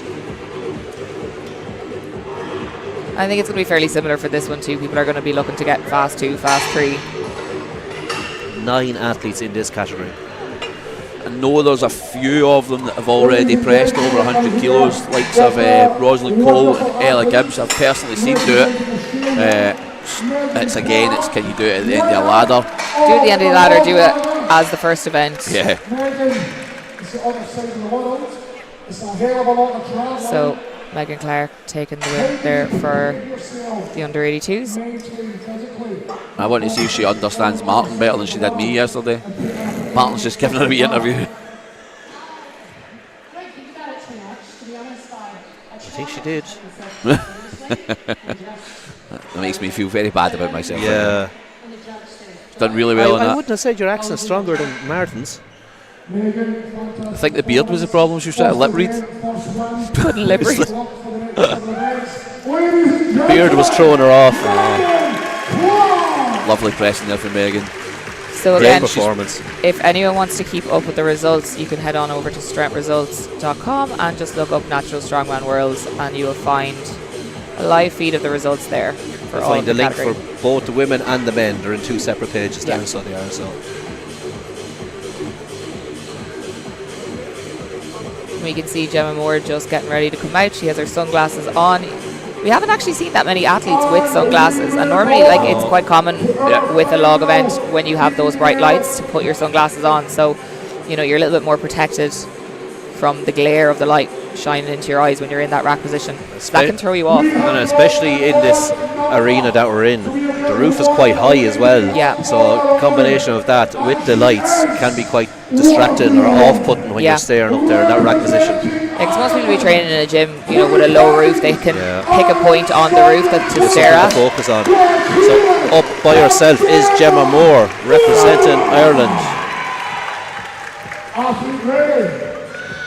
Referee ready. I was talking to Gemma before her game plan is a quick 3. Here we go with Gemma Moore. Nice powerful clean.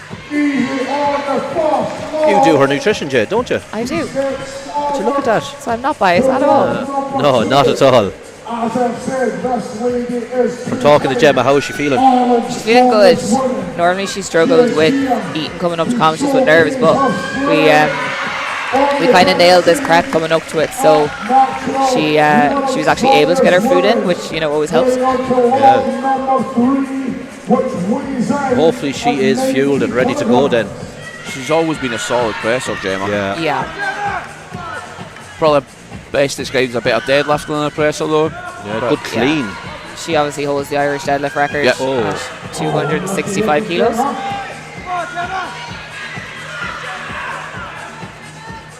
A wee conflict of interest this weekend. She had a chance to go to another comp. She chose to come to Natural this, Worlds. yeah.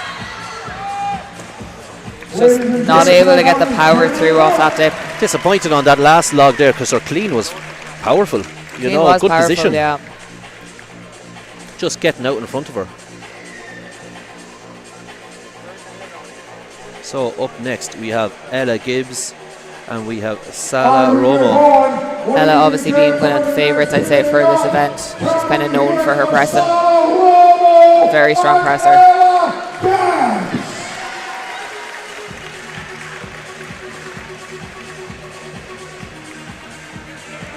Ella, 100 kilo presser already. Sala with the Pit Vipers on. Some say they add 10 kilos. Both ladies making light work of that first log. Ella didn't even have her belt done. No. I wonder, was that on purpose or by accident? Accidentally. No, it popped open. Oh, did it? And it's after popping open again.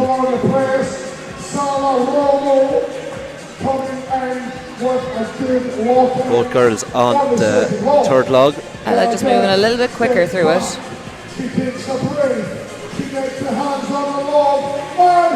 Good clean from Ella.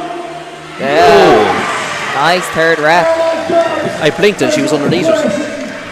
But that's what you want. You need to trust yourself and just get right under it. Just having a wee look at the lights there, Ella. I'd actually spoke to her. We were talking about sunglasses earlier on at the start, and I spoke to her and she's left her prescription sunglasses. Oh no. So Sala just leaving it there on that third log. Ella just looking to get that log tight into her so she get that clean. Good clean there from Ella. Oh, just second just guessing herself hesitated. slightly. Ella is an absolutely phenomenal presser. Maybe not as much of a dancer, but a presser. Stick to the pressing. Good. Yeah, this being the first event, those nerves are going to be there. It's going to affect your dip. It's going to affect your drive, the amount of power you can get out there. So That should have been a nice quick tree though, so have to remember the weights have jumped up quite a bit now, so yeah. And 10 kilo jumps in between implements, for a pressing event, it's big. it's big, yeah. Normally for females, you'd normally see 5 kilo jumps. Rosalind's another 100 kilo presser. Roz, she's always so happy looking, so she is. Yeah. Quick first one. The space buns is always makes an appearance at a comp as well, or here. But she's an absolutely phenomenal presser, she really is. She's making that look easy Really so showing far. it here, yeah. Vicky just walking out from underneath that there. Just went behind her. Roz just taking a little breath. Vicky going back in for her second attempt now with this second log. I think Roz has maybe got times in mind for each log. Now she gets it down. Yeah. She's happy with that. Good work from Roz. Victoria just struggling over there with that log. Rosalind steps up to the 100 log. Only 100. All eyes on Rosalind now. Vicky's took a step back. I don't know if she's going to go back in. Will we see the first 100 kilo log of the day? Good clean. Too Just good of a threw it clean. back. Oh, not today. Not and today. then she tries to hit Killing with Yeah. it. Look, we don't blame Vicky her. might get this on the other lane, but yes, Vicky. Nice Last press. minute for Vicky.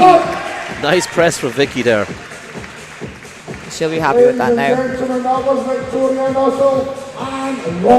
Absolute hero rep there for Vicky out of nowhere.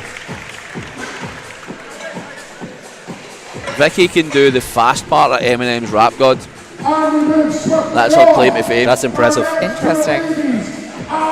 We'll try get her on. We'll try get her on for that later. I've been specifically told not to try and get her on to do it. Oh, really? Yeah. By who? Vicky, she told me at England she could do it, and I told her I was going to get her out to do it on a live stream, and she's like, That "You can't be your claim to fame if you're not willing to prove it. Show it off, yeah. that, and she can crush pumpkins with her thighs." And I was like, I don't know. Pumpkins. Don't put that on the live stream either. So the scores are just after being updated there. So Ella 3 logs and 39.05, and Rosalind 38.72, just pipping her. Training partners and friends as well. 0.4 of a Roz second. currently in the lead now. Go on, Roz. Who's out next? We've got Anna Stelfox and Anna Doherty. From Canada. I thought somebody misspelled Doherty there. I know. Anna's had a very good year so far, so Good pressing from both girls so far. Just how important is getting that first log, you know? efficiently. Yeah. You want it to go the way you know that you have in your head, because if you know that you can hit that and it's an easy lightweight and it doesn't feel quite that, it's going to like throw you for the next couple of reps. It's going to be in your mind the whole time there. Yeah, you want that first log just to move nice and easy. I've not actually seen I've not been over in the warm-up area where they're warming up for log, but I wonder if they'd have benefited from maybe moving one of the log pads underneath the lights over there, just so you know exactly what you're going to be pressing under. Yeah. And they do have 3 or 4 logs out there and plenty of drop pads, so they can move it around. I'm wondering if any of the guys who are maybe watching the live stream can get a message to the people in the next few categories. Try moving those logs underneath the lights, boys, and see if it will make any difference. Because it will benefit you getting used to that straight away. Yeah. Both ladies. Or it 10 seconds or to left. put the fear in them. And Anna from Canada was really close getting that rep. Anna 1 and Anna 2. Anna 1 and Anna 2. Again, both just getting that first rep, getting points on the board. Yeah, that's all that matters. It's all about getting points. Nothing worse than 0 in an event. And especially the first one as well. Like it's not a great start to the competition. Yeah. First event. It's going to knock your there's confidence nerves going into there, yeah. legs are shaky, so get that event out of the way, getting points on the board, it's key. So we have our last heat now in the women. We have Linda Schenk and Femke Husman.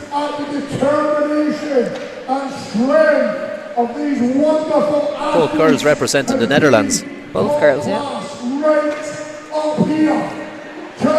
I always have a fear of seeing these flags and hoping I say the right country.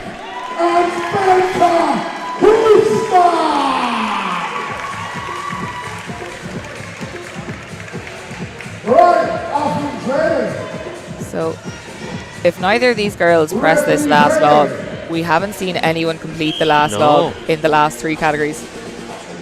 Last 4 categories. Yeah. Easy press from Femke. Easy press from Linda. Linda works as a mechanic and a construction worker, so she'll be used to flinging heavy weights about from the floor anyway. Pressing them Femke just a wee onto the bit third different. log. Femke will have a good time here now if she gets She this, will. because she's been quite quick through them. Oh yes. Good press Gets the from down. Femke. I'd say we have a new leader. I think so. Yeah. Because both Ella and Roz kind of took a breath, took Linda, their time going into that oh. third one. Femke just moving through them nice and easy. Femke Will not we wasting see? any time. She's getting straight in there. Clean doing her dirty there. Yeah. Just slip back down as well. Picking it up off this uneven, so she's going to fix it. Just dropping it between the pads is Linda struggling with the clean. No. I do think it is harder. I might be biased because I am a female, but it is harder to clean a log as a female because we have another ramp that we have to go over to get that log onto our chest. I'm always wary when you're training with females and they last or you last them when it comes to log clean technique, because of that reason. You've got an extra obstacle to get over. To get by, yeah. So it does make that difference where you're getting that position on the chest. Yeah, it does, because as I was saying, like, that's the part that I find the hardest. It's actually because sometimes it just gets stuck and you can't quite get the momentum to come up on your chest. It adds extra distance there to that roll. So you do the handle position is going to be key there. Yeah. You know, because otherwise the log will land too flat. The handles could be too straight to what you're used to. You know, there's so many things there to think about. So moving on to our men's under 80 category now. Benka, 33.17. She is in the lead with that log.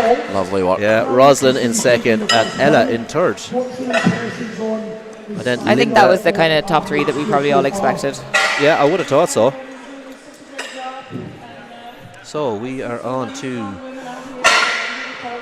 a bunch of wee fellas. Log weights are going to be 91, 110 and 120. So body weight and a half at the end for this. Bring on the hobbits. Jacked hobbits. Jacked hobbits, now you said it. Just the weights take a good jump here already. 90, 100, 110 and 120. Yeah. It's a big weight. I think one of the under 80 category as well is probably one of the most competitive men's categories. I just have to say, the plate loaders are like an F1 pit crew out here, so they are. They are absolutely moving. That's one thing you know about the GSP team, like they are on it. Connor's arse in the way there. I'm not going to lie, I do not miss being on. Oh no, this side here is nice. way better. Last year at the Orium, I was insanely jealous. He's all sitting over here at the table when we were moving. Although Jack, I think you get I got the call. Didn't you? When the open men came up, Jack, get out here. I've been warned already. Power stairs. I think you're okay for the first two events. Yeah, it's I'm not more too so bad. like Power the stairs. sandbag stuff and the power stairs. Yeah. I brought Connor with me, so I did. Yeah. This is probably one of the categories that will have the most eyes on it as well. There's not Needle, but the boys like to talk a lot. Yeah. They talk shit. You've got some personalities in this category. Like, we have three big names here. We have Kyle Scott, Liam McConville, we've Matt Nice, whatever way you pronounce it. I think it's pronounced Nice because he's not nice in any form when he comes that's to actually right. talking about the boys. Yep. Another dark horse in this category, I think, anyway, is John Ginty. Yeah. John Ginty is usually the number one plate loader of the GSP crew, and the way he throws around some of the weights is just it's crazy. Yeah. The thing is with John, like he probably isn't the most statically strong, so I think moving events are things going like to suit this him. let him down, like the log ladder and maybe the deadlift event. But those moving events, like the frame, I think will be a really good one for John.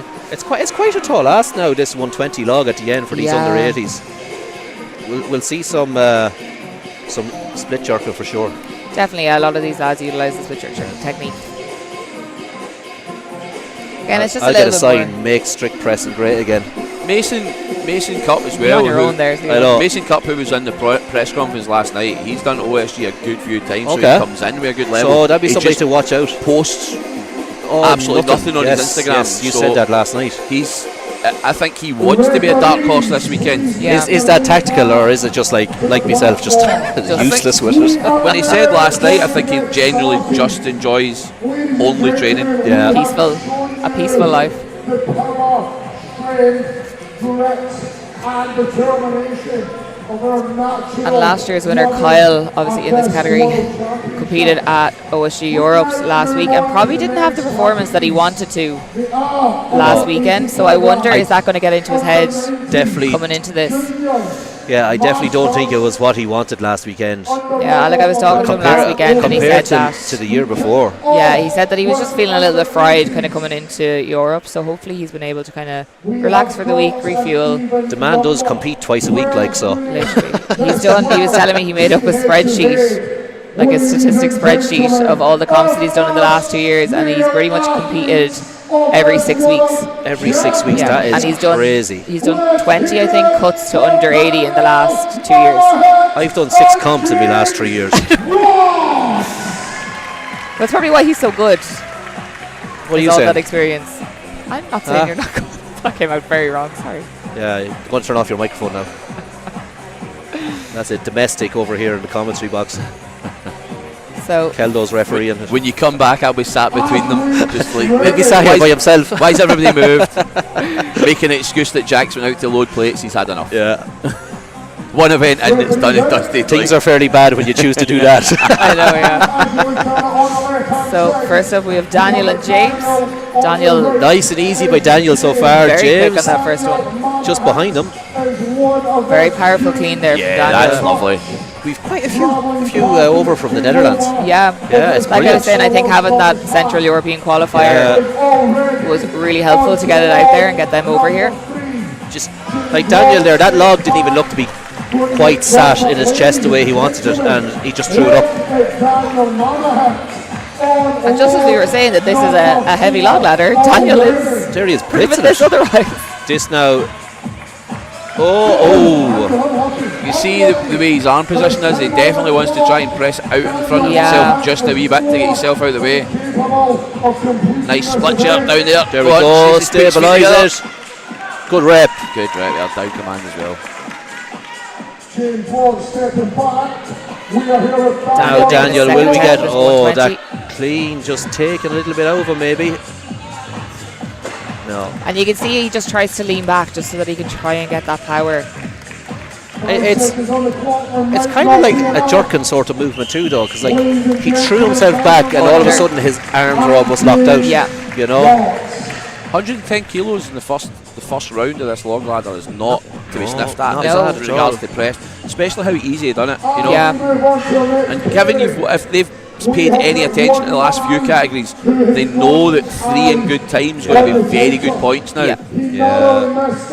That has kind of set the bar now for the rest of the lads. So Yeah. That's sometimes what you have to do when you go out first. You do have to set the bar, you know. If you have a poor event and you end up coming in the first heat and you know you should have done better, like it's up to you to set the bar and get the ball rolling. absolutely, Yeah. and especially if you are one of those underdog lads that not many people are talking about. The rest of the lads are going to be looking on, being like, oh, Yeah, give them something to look at. Yeah. Talk about. Matt has the shades on and the salts are out already, and And he's- notice how he's down at that fourth log. Yeah. Matt's coming in, obviously tied on points last year and got beat on count back by Kyle. Yeah. Matt says that he is actually the king, the rightful king. He just get done by strongman rules, I believe. But I think Liam and Kyle will have something to say about that this weekend. I Yeah. think so too. just And Darren lost. just Yeah, Darren looking all right so far. a little bit quicker. Darren's to a get dark horse. Matt also just lost a second readjusting his belt just as he got the athlete ready as well. So maybe just a wee second behind. But if he thinks he can press his fourth log, then he won't matter because he's not going to be too sure about who else can do it after him. Matt straight into the third log. Yep. Good clean. Good, very good clean. Nice rack position. Take- Legs looking a bit shaky there though, Matt. What's up? Just a bit unsteady in that rack position. Darren now Darren. attempting that third one. Oh, Darren, go on, Darren. Darren, Oh, It's it's on his head and it's on his spam back. out. So the loading crew unsure whether or not they have to put it back. They don't. And Matt gesturing to get them to put it back, but I'm not entirely sure they're I don't supposed think to. it's not I their think job. I think if you Yeah. bomb a log like that, then you've got to get it yourself. The referee just giving the lads a little word there not to do that again. Yeah.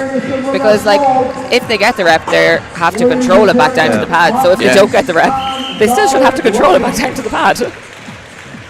Matt looks absolutely gutted walking off to the side there. No point putting your salts on the fourth pad if you can't do the third log. Jack throwing shade now.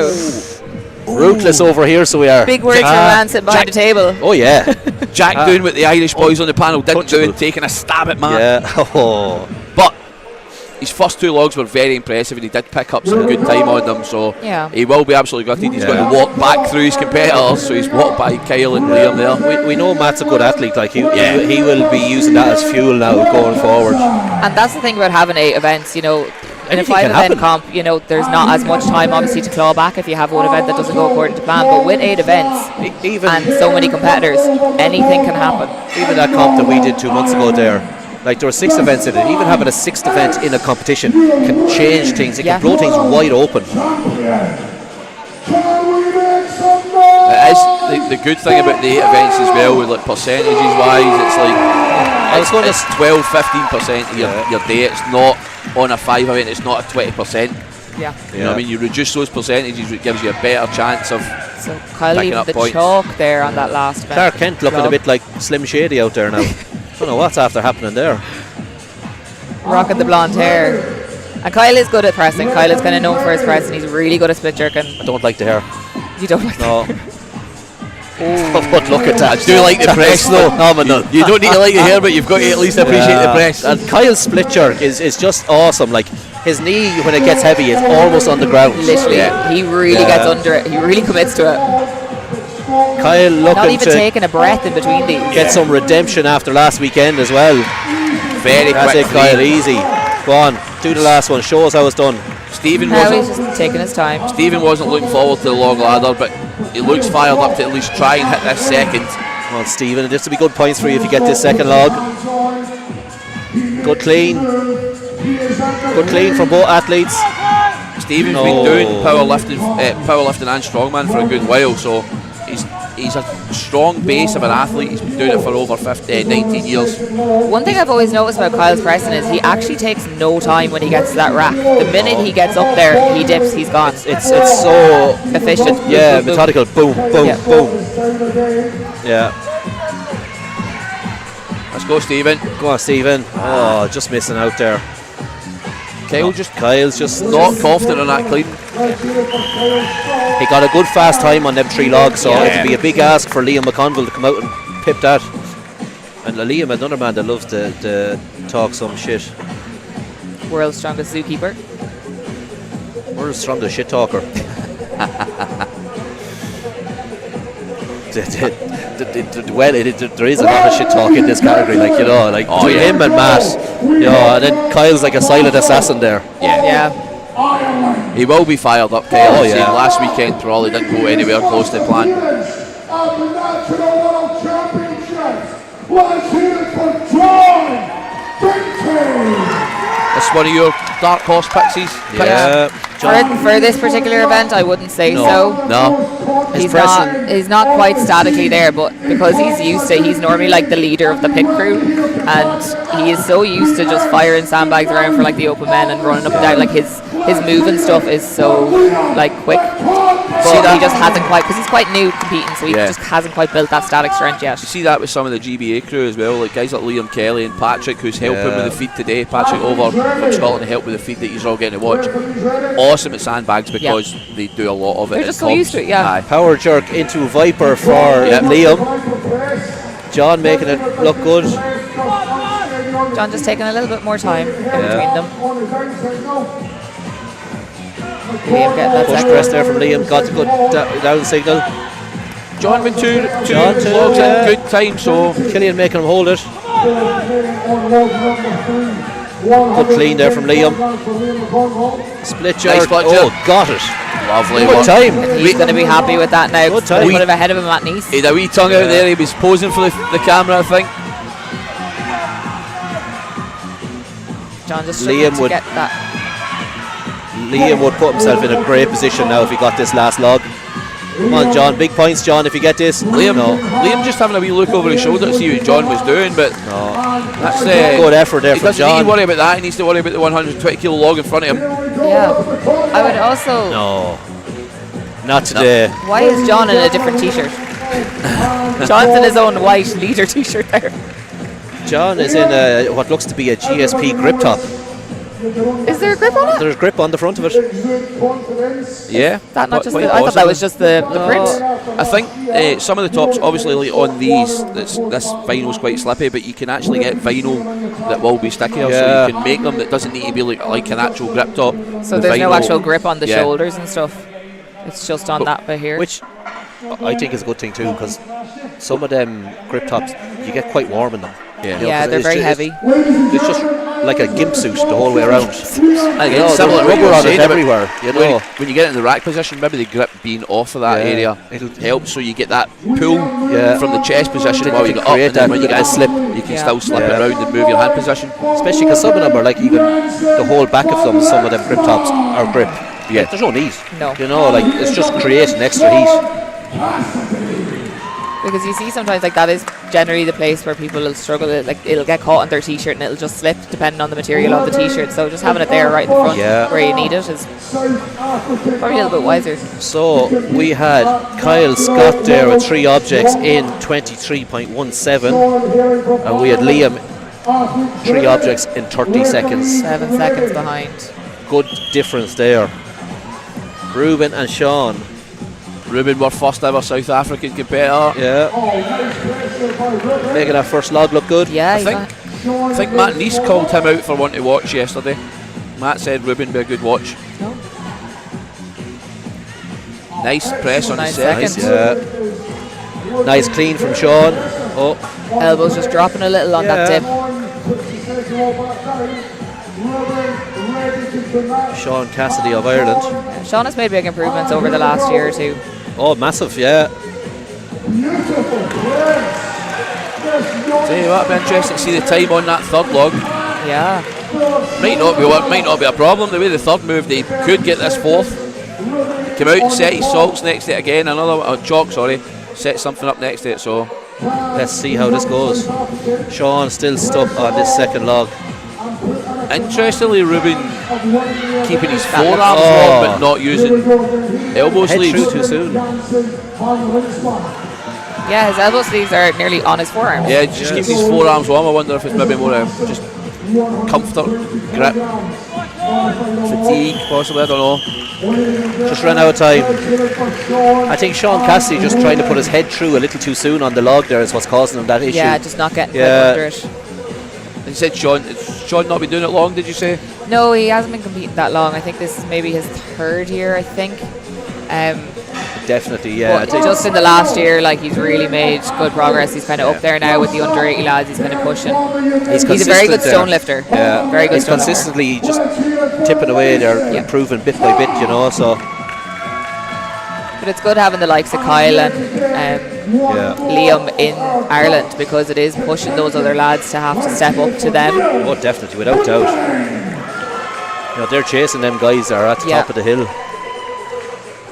Liam's chasing there now, Kyle, the last while, so he'd be looking to.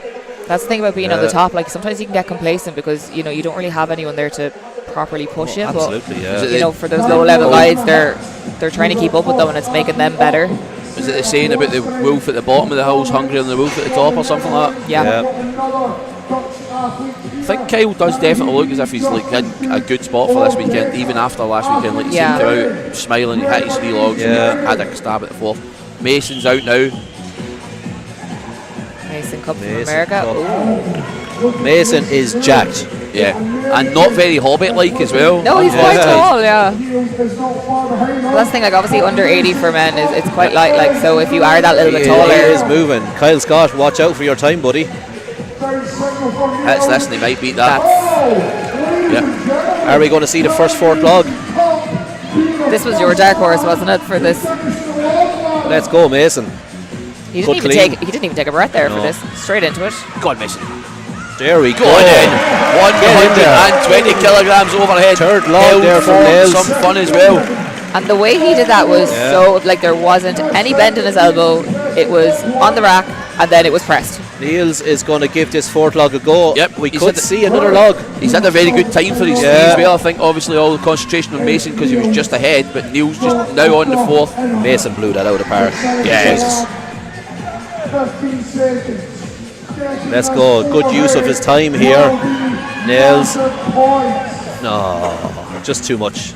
And you can just see with those heavier logs, like when the lads go to dip, like the knees, everything, all the hips just cave forward and you just can't quite get that power. I tell you what, because we were so focused on Mason, Neil's time on the 3rd could be very interesting. Very good, yeah. And now puts the cat amongst the pigeons for the 3 people everybody was focusing on as well. So Mason was very impressive on that log. Yeah, because that's the end of our under 80s. We're moving on to our under 90s now. Is it under 90s or do we have the juniors? Oh, the juniors. I forgot about the juniors. I think it's 90s, then the 40 plus masters, and then the juniors is the running order I've got, but that might be wrong. I suppose the juniors are. Who are the lads that are they're standing? open weight. They can be whatever they want to be. Yeah. Niels, 3 3 and 36.54. I think it's the under 90s because I see Tom standing up there. Yeah. So. See Craig Lewis as well standing with. They're after ordering them as well. Mason Cup, first place, Kyle Scott. 4 and 37. Kyle Scott, 3 and 23. Daniel, 25 for 3. Liam, 30-27 for 3. Nails, 36.54 for 3. So the two Dutch boys then put themselves in Ruben, between the favourites as Ruben, well. 36.74, and Nails just pipped them by 0.2 of a second. That puts Matt Neeson in 7th place on that Seven. event. Joint points with John Ginty. That's a bit of a blow now, straight out the gates. Yeah. But look at it, we've 7 more events. Anything can happen. That's the thing. Obviously, you want a good start. You want to make, get yourself ahead of the game as soon as possible. But if it doesn't go according to plan, you have plenty of time, plenty of events to make up for it. And across this weekend, we have a huge diversity of events. We have some interesting events that we've not really seen before, that yoke into Axel. One of our event sponsors just getting a wee flash up on the screen with Cerberus there.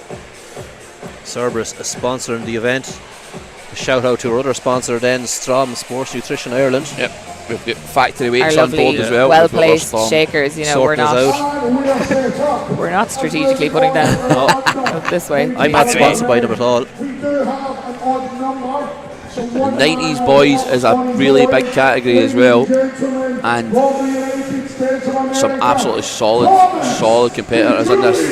Yeah, we Tom Butts there is another good competitor. We have a good range of people from around the world in this category now. Yeah. And it is the biggest category so far. We've seen 19 guys in it. 19. Yeah, that is going to be interesting. Log weights all jump by 10 as well, so you're at 1, 110, 120 and 130. We've Thomas DeGulu up first. He's just struggling with that first log. Thomas representing America. Yep. It's almost like a half split. He's only moving one foot. He's almost keeping his front foot planted and the back one just popping out slightly. Yeah, and that's the thing with splitting. You kind of need to either commit to it or not. We see the likes of Pa Dwyer making that sort of Yeah, short split popular, and it works for him. Yep. It does. I don't know how, but it works. Hope Christie, who was on earlier, Hope had done it really efficiently at a comp ad was spotting and loading that, where it was power clean into almost like a split jerk, but it was a back foot while the front foot stayed planted, so you do see people make it work. You do, 0 points generally there for you tend to Thomas. see them going wider rather than lengthways, so their back foot kind of goes out to the side more, so they're still getting that drop, they're still getting that they're still getting position where they're getting under. And the last heat, we had our first ever South African athlete. That's our first unfortunate 0 of the I day. thought that's what Martin was going to say on the thing. I was like, that's a bit mean now, announcing it to the whole crowd. But that unfortunately is our first 0 of the weekend. And it's good that it's taken up to this, we didn't see any in the women's. No, it was very good so far. For a pressing far. event, you actually do see a good couple of 0s. It is quite often something that people struggle with is the pressing. Yeah. And especially with a log, it is that little bit harder than, your axle. Wessel de Waal from Johannesburg in South Africa, he's up here and he's sorting out all the logs for himself. He's going up to that last one too. He means business. He's either going to press it or he's just trying to put the shits up everyone. Tom Butts, one of the strongest vegans in the world. Oh yeah, a vegan. Jack is very impressed. We like Tom. Tom had an outstanding second day last year. Tom's a good lad, he is. Lovely nice first push press. Yeah, nice split jerk over there. Tom with another power clean, yeah. Easy second press. Got the down command before his foot started Easy going from both backwards. athletes. Wessel just behind him. We're seeing more people getting used to that power clean style in the log. It used to be We see Tom picking up his own log. Yep. Yeah, as you do. It was an easy press for him. He just dropped it behind. Just lost that control at the top. Did see on the second log that after Killian had gave him the down command, that he did start walking backwards ever so slightly. So his foot, he maybe get comfortable again, like we were saying, being so powerful. Got that comfortable that then it shot off him. Wessel just struggling there. Tom now taking a breath. Comes out of a gym with a pedigree of good wrestlers. He trains in the barbell division. Obviously, the late Aaron Page used to train in there as well, I believe. So, history of good wrestlers out that gym. That was great stability there by Wessel, because I'm not sure if you would have seen it from the front, but from the side you could really see that log went right behind, and he kept it controlled. I think there, if Tom didn't have to press that log twice, he would have got that last log. I was just about to say the same thing. His tricep power is there. It's just he was just out of steam at that stage. Plus, then a wee farmer's carry with a log in front of yourself isn't fun. Do you know what I mean? It's always a weird one when you're on a loading crew. If you don't ask, you're never sure whether or not you have to run in and fix someone's implements. Why do you think if one of the rules in the event is that if you have to control it to the pads, then you're kind of responsible for the log, for where it goes? Tom wasn't. Again, the other side to that is when Matt gestures to them to lift that up, he's wasting time. It's your time effectively. So Tom knew that if he's waiting to see if somebody else will make a decision to put that log back on, it's his time that's getting wasted. So he knows that the quicker he gets back on the pads, the quicker he can press it. He's not waiting on anyone else. I would just take it straight away, just get the log and get it back in there. You know. I just clean it on spot. Who's our next two gents out? We've got one that looks like he's got a Strongman Corporation grip top on, so we've got American Boy in lane 1. And we have Ryan Irish McCafferty. Perot, and we have Joel McCafferty in lane 2. America versus Ireland, rocking the mullet over there is our Joel. Jane, we can get a picture of Joel and Becca Worgan together with the mullets. Oh yeah. Mullet crew. Mullet adds 10%. Joel, very explosive here. Yeah. Joel looking good. Looks quite little. Joel almost did not look good. Looks quite tall for a 90, and then he trips over the log on the way over it. Forgot his foot. Thankfully he didn't fall. Just buckling a little bit on that dip. Right, Joel, big dip. Oh. And again, just spat him out. I nearly jumped out of the way of that myself here for some reason.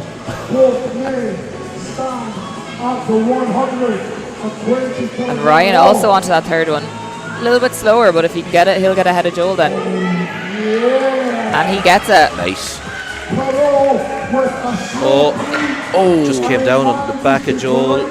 It's interesting watching the different techniques, because Joel's obviously so explosive, everything he does is so quick, and then Ryan's that little bit slower because he's just using a normal push press. He seems very controlled and very almost tortoise and hairy though there, because you look at it, Joel beat him on the first two logs, couldn't hit the third.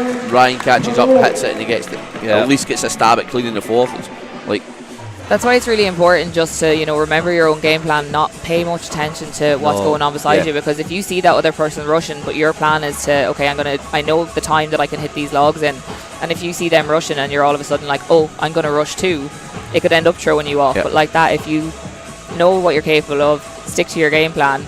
Like Liam's looked over his shoulder in the 80s. Liam the Convo looked over his shoulder to see what the other guy was doing. If he was hitting that third log or not, because I wonder if it was giving him a decision whether or not to go for the fourth. But he'd already beat him over 3 logs. Ladies and gentlemen, the first line up is Marek Tikva. So we have Marek and Jakob.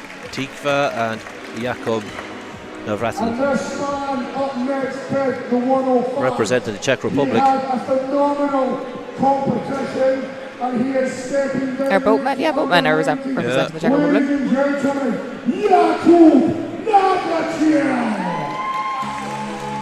Jakob with a little wave there to the crowd. Yep. Boatmen ready to go. Marek, another one not looking forward to log. Is anybody looking forward to log today? No. And then in his two split jerks there. comps that he's done, he regularly competes in a log lift cup. Maybe that's why. Maybe it's just overstimulation on the log. Yeah. He's just fed up of it. He's sick of it now. Well, that's onto that second log. Easy work here from Jakob. Oh, good man. Saving that. Marek thinks that his lifting skills are better than his English. Mine too, Marek. Mine too. That doesn't say good for your English. Nah. My Scottish is worse. Marek is on the move. Just struggling there. He's getting that through. Just needs to stand it up. His feet's still moving. He's not going to get the down command until he stops. Killian made him hold that. Absolutely. Yeah. It was just the tiny shuffle of the feet that cost him there. Like, Marek, just a good clean there, just spitting them out. you do love to see, as soon as you know you're done, if your other competitors going straight over, making sure they're going to at least catch up with you. We've Tom Butts currently in the lead with 3 objects in 45.73.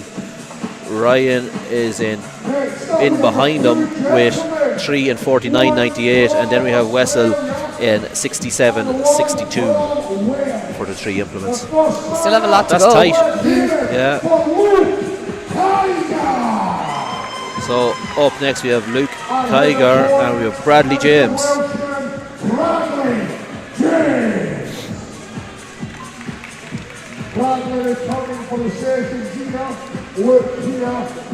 Bradley's a really good athlete. He's won Wales' strongest man in this category, under 90s. He's always made podium at a UKNS or a Naturals comp. He's looking good so far. Yep. Luke just ahead of him on the second log. This is actually the event he is looking forward to, though. Luke's looking forward to log. So Luke's looking good so far on it. He's nice tricep power to push through that on the end up. Bradley, another one of the taller looking 90s, you know. Yeah, absolutely. You wonder at what point some of these taller 90s could consider putting on extra weight and just going into the 105s, you know. yeah. Sometimes the extra weight for them, the likes of them longer athletes, could benefit them for their power and everything. You know, where they're struggling here with these weights at the moment, but a bit more meat on them, and their static strength could increase an awful lot. Yeah. Look, almost on that third. If he can stabilise it. Was the left tricep just let him down a wee bit, brought him back down? Looked to be. Well, Luke straight back in. There we go. Oh. It's a lot that takes out you on those cleans. Yeah. Good effort on that last log by Luke. Luke all the way from Australia. Yep. Genuinely thought we were going to see that 4th log go there. He was Australia's strongest man, 2nd place for that. Not bad. He's a bit of pedigree behind him, so. But his fun fact was his last name is pronounced like tiger with a K. Tiger. Kiger. Who's out next? So up now we have Geordie and we have, if I can get this off my screen, Craig Lewis. And Craig. Martin on the mic, not letting fact go that Craig Lewis used to do CrossFit. That's his actual, he calls him CrossFit. You can't let that go. No, you can't let that go. Trains at Martin's gym, who's the MC. Craig's a very good presser. Looking good so far. Yep. Rocking my Pit Vipers. Pit Vipers, tell you, hey, they are key. Pit Vipers and a mullet. You just give them the trophy. Geordie on the second log and done already. Craig just taking his time on that second log. Lewis sizing up the second log. He's winning at 110. Craig just struggling to get underneath that second log. Craig has done every single UKNS comp that's been between Scotland's, Brits and Worlds since the start of the comp. That's impressive. Yep.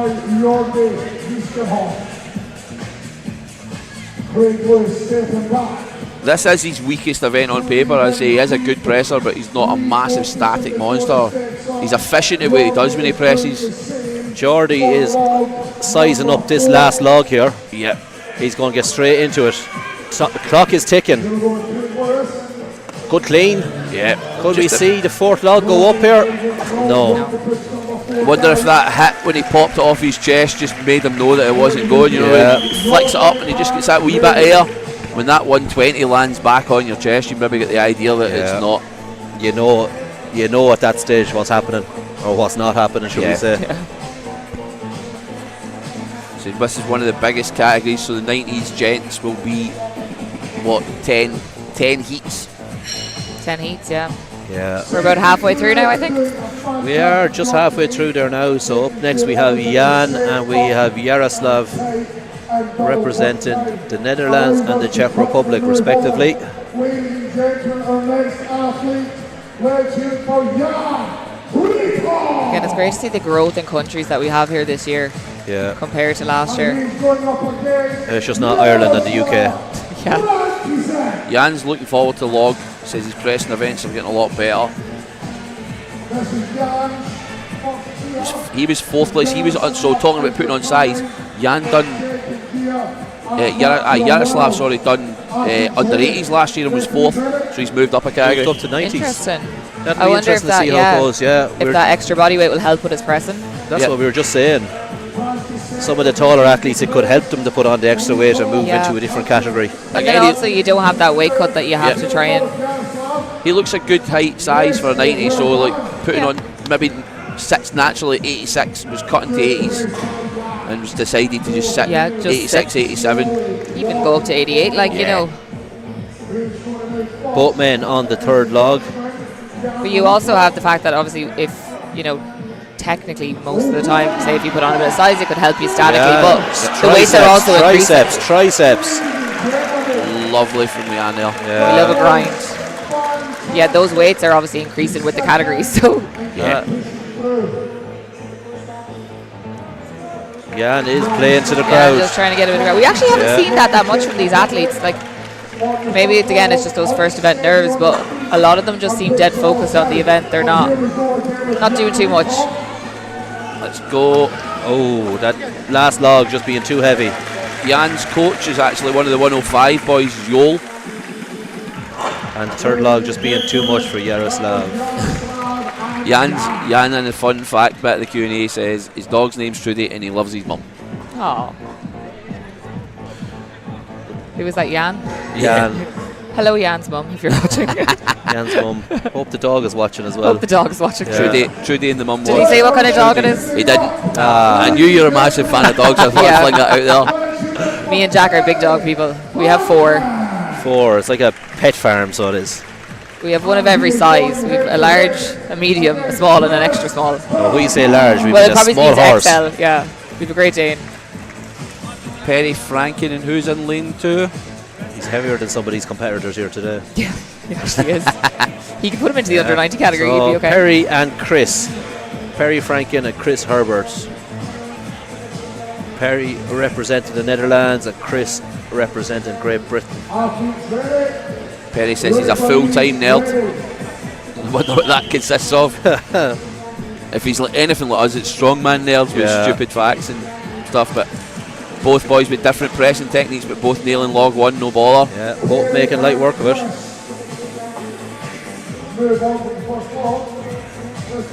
Second log, easy split jerk. It's one of the things I love about strongman is there's obviously so many different ways that you can do things. Do you know what I mean? Like you're not really confined to this is the way you have to do it. You have to move this certain way, and then off you go. A to B, that's all that matters. It's about finding what works for you. You know. Perry just trying to get the crowd behind them there for that second log. Right, Perry. Oh, just see the legs just buckling on that buckling underneath that log. We'll see Chris get this final log. As we said earlier on as well about the holders, Chris out in every bit of gear you can imagine. I think that's the closest we've seen though to an attempt. We've got a couple lads that have got that far and made good attempts at it. People watching at home as well and maybe dubious about the weight selection, like the last log's meant to be hard. Yeah. If you want to find the very best, you want them to be pressing that last log. You know, you need to find the elite. We had Luke and Jordy got to the last log there. They made good stabs at it, so you know, Chris is just almost there. Yes, when you ran away there. I couldn't hold it. You're going under the table next time, so This category is too big, so. Not coming out by me. Me and Jack have both got buckets down there. We're not moving for the day. No. I need one of those, the little teacup things. If anybody wants to bring us food now, they can as well. Yeah, or coffee. Or both. We'll accept anything. Yeah. So up next we have Nathan and Ian. It's our second last heat now. Ian Easterbrook trains with one of the boys who completes in Scotland's Strongest Man, Dougie Black. Ian's a sound lad. Ooh. First log just getting away from Ian and getting away lads. from Nathan. Nathan representing France. Ian, as we said, is Scotland. Both lads have this. Oh, There we go. from Ian. Again, almost like a hybrid. The front foot comes forward, the back foot stays planted. Yeah, a little bit unconventional, but it works. Ian's done a few comps this year already. So he's got a bit. He's had a bit of a year. Nathan just calling it there. And straight out to support Ian. You gotta love that about Strongman. Yeah. Even though we're out there to beat everybody around us, we're still supporting them, and Yeah. we want to see them do well. It's something we were talking about earlier as well. Like we were talking about in the female categories about that body weight thing, but every one of these male weight class categories, first log's above body weight Yeah. Yeah. by 10, 15 Madness. kilos. You know, Like, that's a big ask, you know. And then to press for them. yeah. Oh, Ian just trying to use his head there to. nice pull off his head, so there was. It wasn't the plates rattling, that was his head off the log. Yeah. That's something I do when I'm doing stones. Just give it a good. Yeah, well, the place I've competed at Hull a few times, and their highest platform's 1.7 metres. So taller. So taller than me. Taller. Yeah. When You're the same. myself and my dad made my stone wall, They're not very good at maths. and instead of allowing for the 10 centimetres of mats, we added that onto it by accident. So I'm 6'3", 6'4". My highest platform is still taller than me. I used to like basketball it up. Yeah. And then the lowest platform we have is like it comes up to here on me. So But in saying that, like, if you have to lift at the higher platforms, your stones can only be good. These two guys will be good to watch. We've got Andrew Bottomley and Pavlos Kouros. Pavlos is the most jacked man here today. Yep. I will fight anyone that will tell me otherwise. Also brings a good crowd, loves does. to put on a show. yeah, Yeah. And that's what we And- want to see. Like And genuinely one of the nicest competitors Yeah, you've ever met as absolutely. well. Yeah. He's got so much going for him, it's easy to hate him. he has you know. Wendy's hand marks there on his. I was just about to on his say. bum cheeks. I genuinely What think a- that's probably the what other a guys bum it that's is done too. that. I know, yeah. It's genuinely with the other guys backstage that's done that. Like Pavlos, we just want to touch that. Yeah. It was be fine. That's multiple men having a feel of that already, so it is. Both guys have got a really good pedigree as well. Like Northern qualifier, third place for Andrew. He's done UK and Ireland. Pavlos is first place at UK's first and second. You know, Andrew's on the second log, just pops out and gets it. Oh, Then trips over it. yeah. It's interesting because some people are going across it, other people are going around it. Yeah. I think if you're a shorter athlete, you probably don't want to be trying to hop across the log. Yeah. But like sliding over the bonnet of a car, Pavlos with absolute sheer power there. Yeah. And Andrew just behind. They're neck and neck here. Pablo's just, I think, a tiny bit quicker on that third log. Pablo's telling him to come on. Plenty of time. Both guys were looking forward to the log as well, so hopefully we can see them. Let's go, lads. Andrew straight in there. He's High not wasting tier. any time. Let's go, lads. Clean. Powerful Andrew's- clean from Pavlos. Just about to say, Oh, Andrew Pavlos has started jumped that. out. Andrew started his clean before Pavlos, and because Pavlos is so powerful, Could we he have actually seen beat him into the finished rack quicker? position. Could we have seen some tactics there with Andrew dropping the log because Pavlo didn't press it? Yeah. Quite possibly. Is that our last pair? That's our last That's pair, our last then pair, of the so- under 90s. Masters next, I think. No, the juniors. Somebody. Those men there. there's the a big more- juniors. yeah. Most it's the juniors. That's Yes. Jack Wadman hanging up out the back. So there's only 6 in the juniors. Okay, so we'll move this. through this Gosson's quickly. down there now next. So 3 heats. Yeah, Luke Kiger was Same our weights as our our- winner of the under 90. Same weights for the juniors. Yeah. Is it? Yeah. And for anyone who doesn't know, the juniors is under 23? Yeah. Under 23.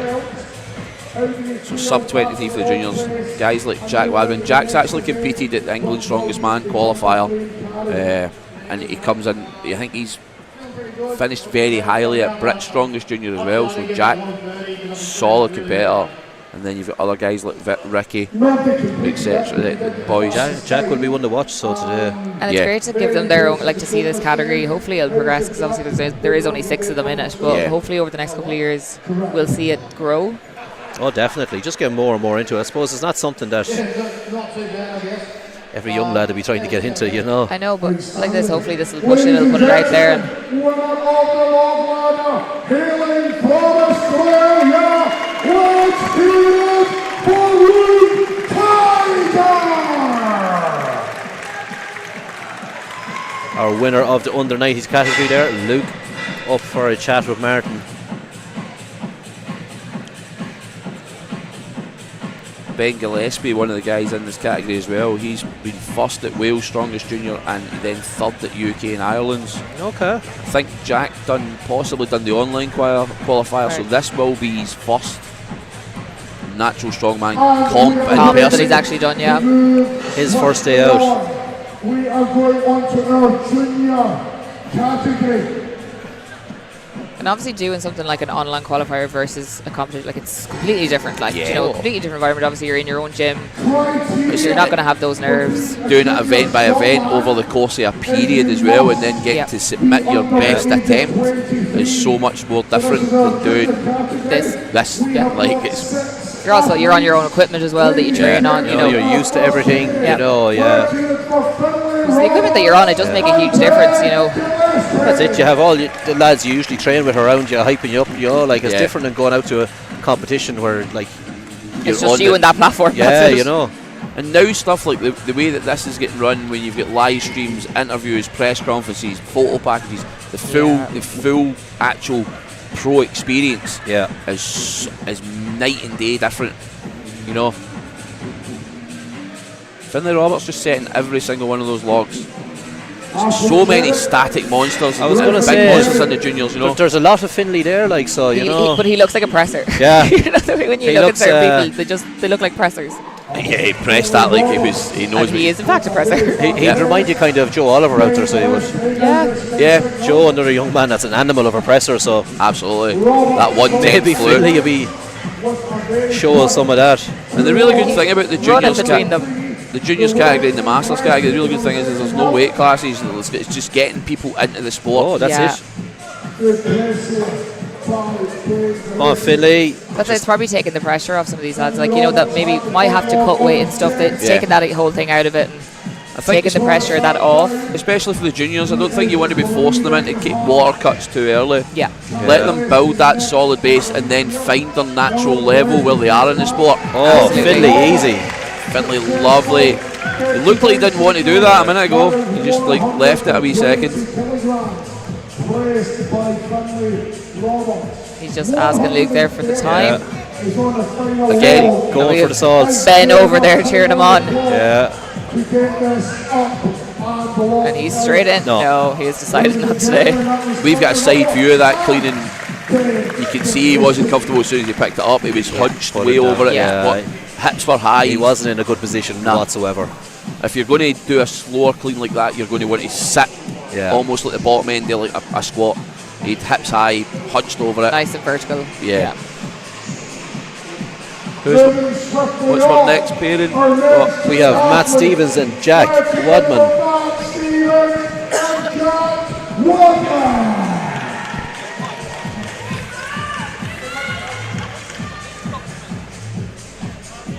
See Jack's mum over there beside the South Africa flag cheering him on. His dad will be kicking about as well. His dad mustn't be too far away. I was talking to him there this morning. Yeah. He's actually genuinely a lovely family. Yeah, they're very nice people. I went out drinking with them one night.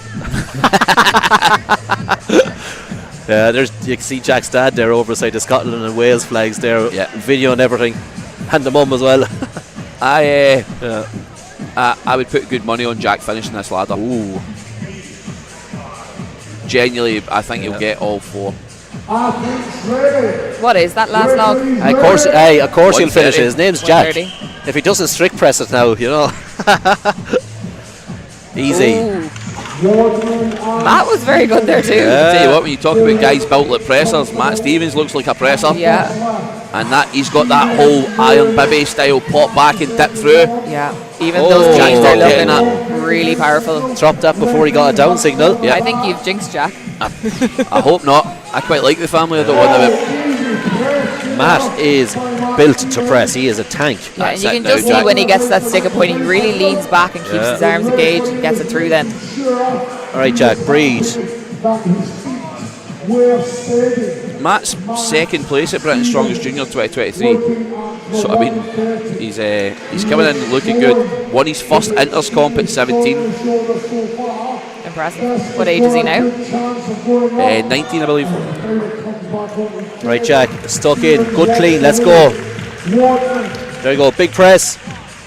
The log's just getting out in front of him on that dip. I'm wondering if that second press on that log just killed any chances of my prediction there. That's the importance of just paying attention to the referee. I know Jack might have thought he had it locked out and he was stabilised, but the ref's hand didn't go down. Matt Stevens apparently is a huge Swiftie. Oh, loves a bit of Katy Perry as well. That actually doesn't surprise me now that you've said it. Looking at him, I'm like, I can see it. Very quick turnaround on these guys. So there's only the last 2 coming out, isn't it? Yeah. Last 2 now. We have Ricky and we have Yakim. I hope I pronounced that right.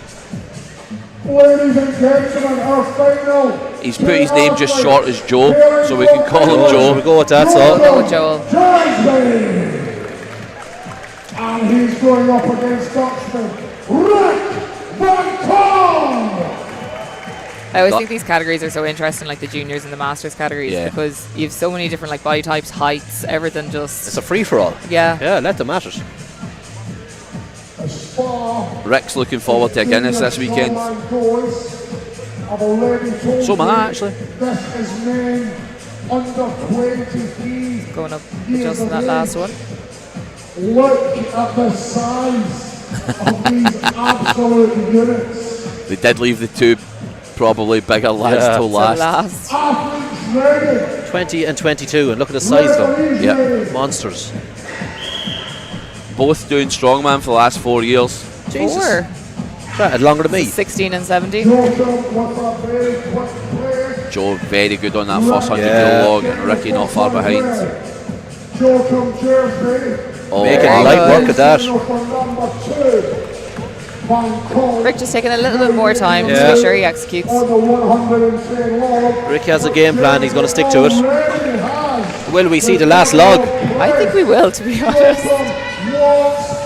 Oh, and Rick just no down command for Rick there. Couldn't grind that last one out.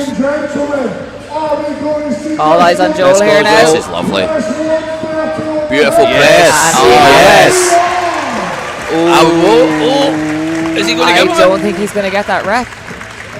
I think he gave him a bit. I think he gave him, but I don't know if he should have. But Luke's face. Luke will have to consult. I don't think Luke has even noticed, though. No, I think he's giving it to him. I tell you what, I think he got a gift there for the referees. I genuinely do think he's discussing it there now with Killian. Bring him over to the desk, we'll tell him it was a no rep. Yeah. I'm not telling him he's no rep. He I'm pressed on 30. But like Keldo said, you didn't get that. Please don't. No, right, big man. Listen to me. I got enough trouble yesterday with the press conference. Not me. Please, not me. Not again. Luke's looking. Luke's coming over. We're in trouble. Did they get the last rep there? Look.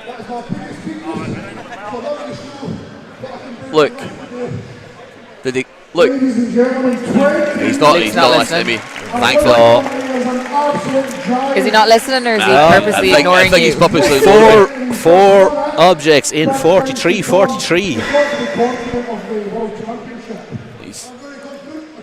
At 20? 20 Yeah, years of age? 20 years of age. He was second at England's and second in the UK's finals. Well done, boys. Okay. So Alex Shepard said he got his own, everybody else will move up. Okay. Cool. Masters category next then, I believe. So we've just been told that Ken Kelleher is not here, so for the Masters category, the running order will be slightly different to what we have it here in front of us. So strength results. yeah, so Alex Shepard I think is going to go by himself, and then everybody else is going to just move up one place. Alex. And go from Or parents maybe from Ian there. will be going with Alex. We'll know when they come out anyway. Yeah. Alex Shepard's retired a couple of times as well. A bit of a another Dolores job. Another one. Yeah. Again, It's hard to stay away. I've competed against Alex Shepard at Scotland's strongest master. He's a very you solid, a master? well-rounded. Yep, 42. You don't look a day over 40. I'll look 45 by the end of this weekend. Oh, definitely. 45 is being generous. Somebody bringing you gifts. Yeah, I think you have one too. It's an Americano. Americano. Sorka got him for us. Oh, very good. Is there another one there? My lovely client. Well, I'm assuming it was her. She brought them down to me, so Oh. It's very. that can be for I you. think that's milk. Oh, I will have a glass of milk. She not gonna didn't get Keldo anything. which is lie. No, I don't drink tea or coffee anyway. he does. I have one. I genuinely will drink the milk. I'll take a drop of it first. Go for it.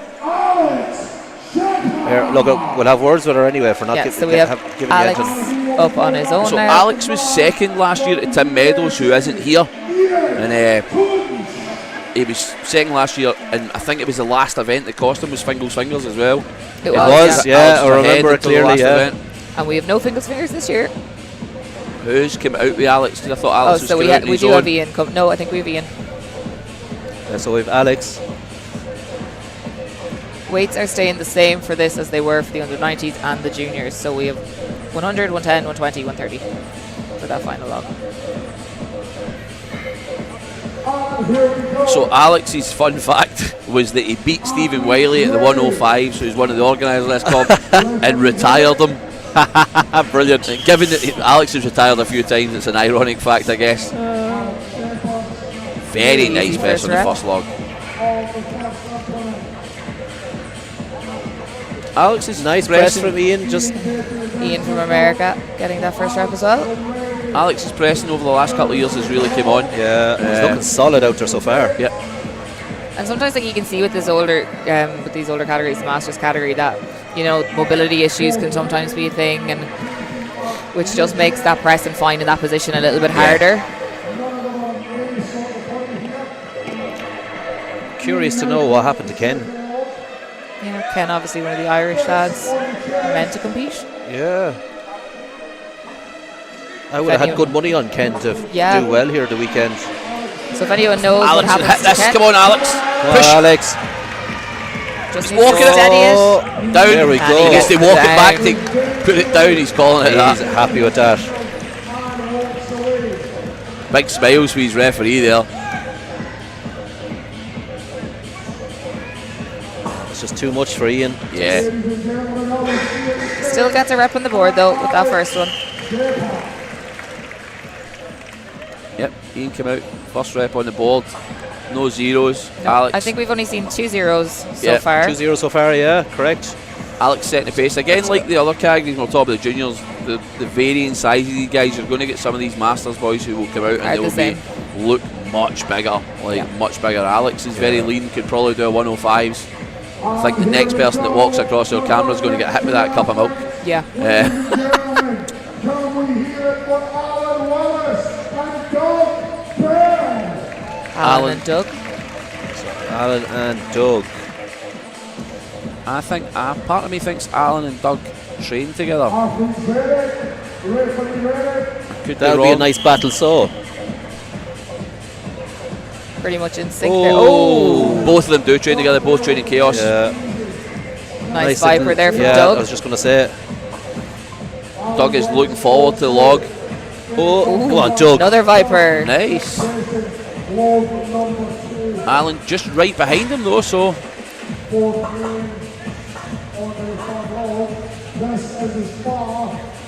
now we're back into an actual pressing position. Alan just triceps just didn't. It got off Fire. the chest fairly quickly, yeah. No, he's not getting that. He didn't quite put his head through there on that.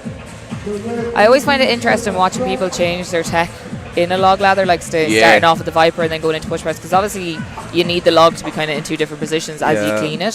So, you know, changing your position, the handle, the way the log is, the handle direction, that can sometimes throw you off. Training for something like this as well could be quite unique, because if you don't have a crew and you can't then get people to help you, or you don't have 4 logs available to you, then it's hard. Training for the end log and then just hoping that you've got it in the bank on the way through. Yeah. Alan gets, Doug gets that last one, the 3rd log, so Alex Shepherd will probably still be ahead, but Doug will get good points for 3, it looks. But yeah, I'm just saying, like, if you've not got the people to help load the plates for you, and obviously you don't have access to 4 logs, 4 pads, you're then either have to loading yourself and just, and you're not then going to get that done in your time limit, you know. Heavy log work maybe, just I log think for reps. Even if you can just get the conditioning in that you can rep the heavier logs, like your chances of getting that first, 1 or 2 log are probably going to be there. Like, I wondering if the guys who have maybe got the advantage of being able to train the ladder maybe get something else out. Like you're saying about changing tech, like you can't change technique if you're loading the log yourself. If you're running about, you know. So it's hard. It's hard to kind of set that game plan for yourself if you don't have that.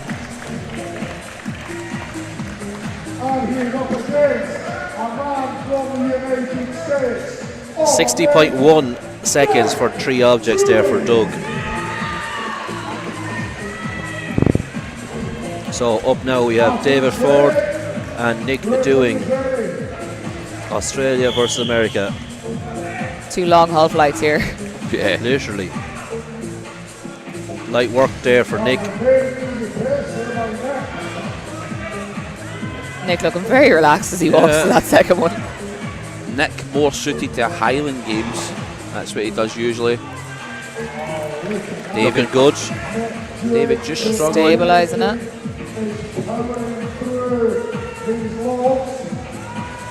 Oh, just not happening for David. Not able to get that first log. Pointing at his forearm. I wonder if he's maybe just got something just not feeling right. Straight up to his competitor. Oh, too soon. Head through too soon. Yeah. Just needs to lean back for that little bit longer. He just needs to take his breath here now. I definitely think he has this in him.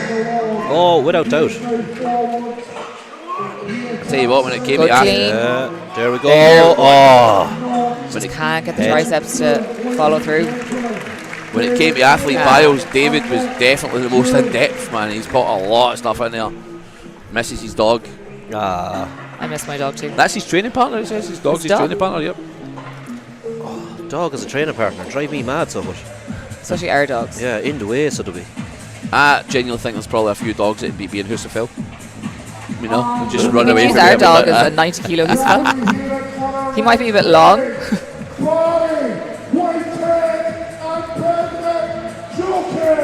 So no rep for David, unfortunately. Baz Whitehead out. And who's he out against?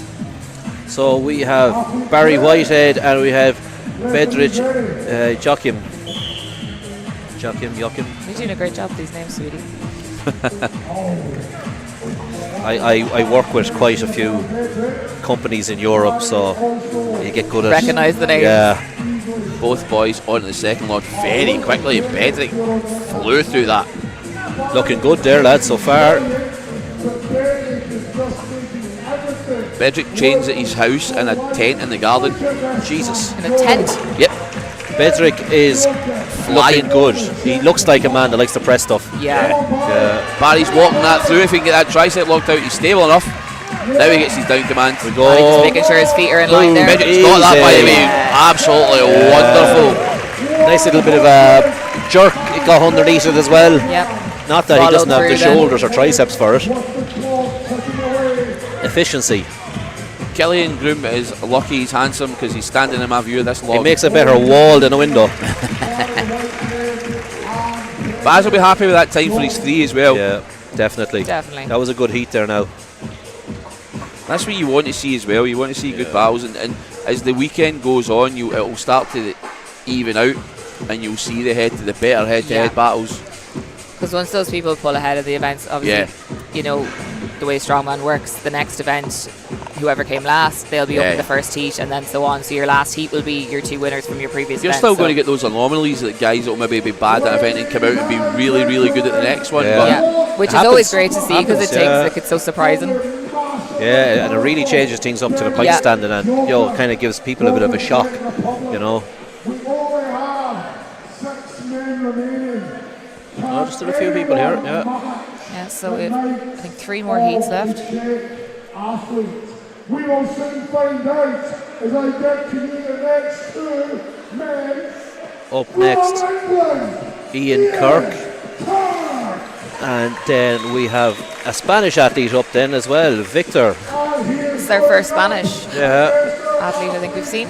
Yeah, Victor had the pleasure of me at the press conference yesterday, and his Q&A is as vague as the answers I got off him, because he didn't have a clue what I was saying.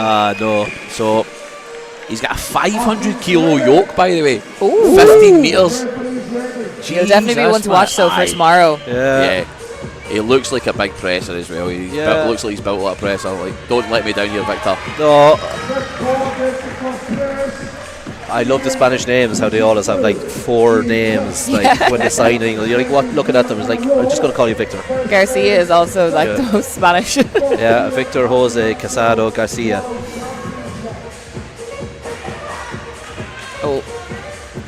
And Ian, Victor, don't let Kel go down. That second one there. There we go. I tell you what, I'm going to be cussed this weekend for guys that have said they'll be decent pressers with him and Jack Wadman. Come on, You Victor. just need to keep your mouth shut. I know. See, the problem with some of these guys too is they haven't seen as strict a referees as they're going to see this weekend. By the way, it's a fair shout that you look at the Matty's obviously organising this weekend, but him and Luke Davies got some very strict calls last year. Very. And that's what you want to see in the sport as well. You want to see the we seen proper reps, you know. Yeah, we seen last year a few athletes giving referees some stick over calls, but like at the end of the day, it's the ref's decision, you know. But it's good, like as an athlete, that's the kind of calls that I would want, because there means there's no questions about it. I 100% got that rep. I could do it. I was stable. It was a perfect execution. You know, there's no one can come up to me and be like, well, I wouldn't have given that. Yeah. I get as well, like, there'll be some instances where you can maybe go over to a ref and show them a video. The chances are they're not going to change the call.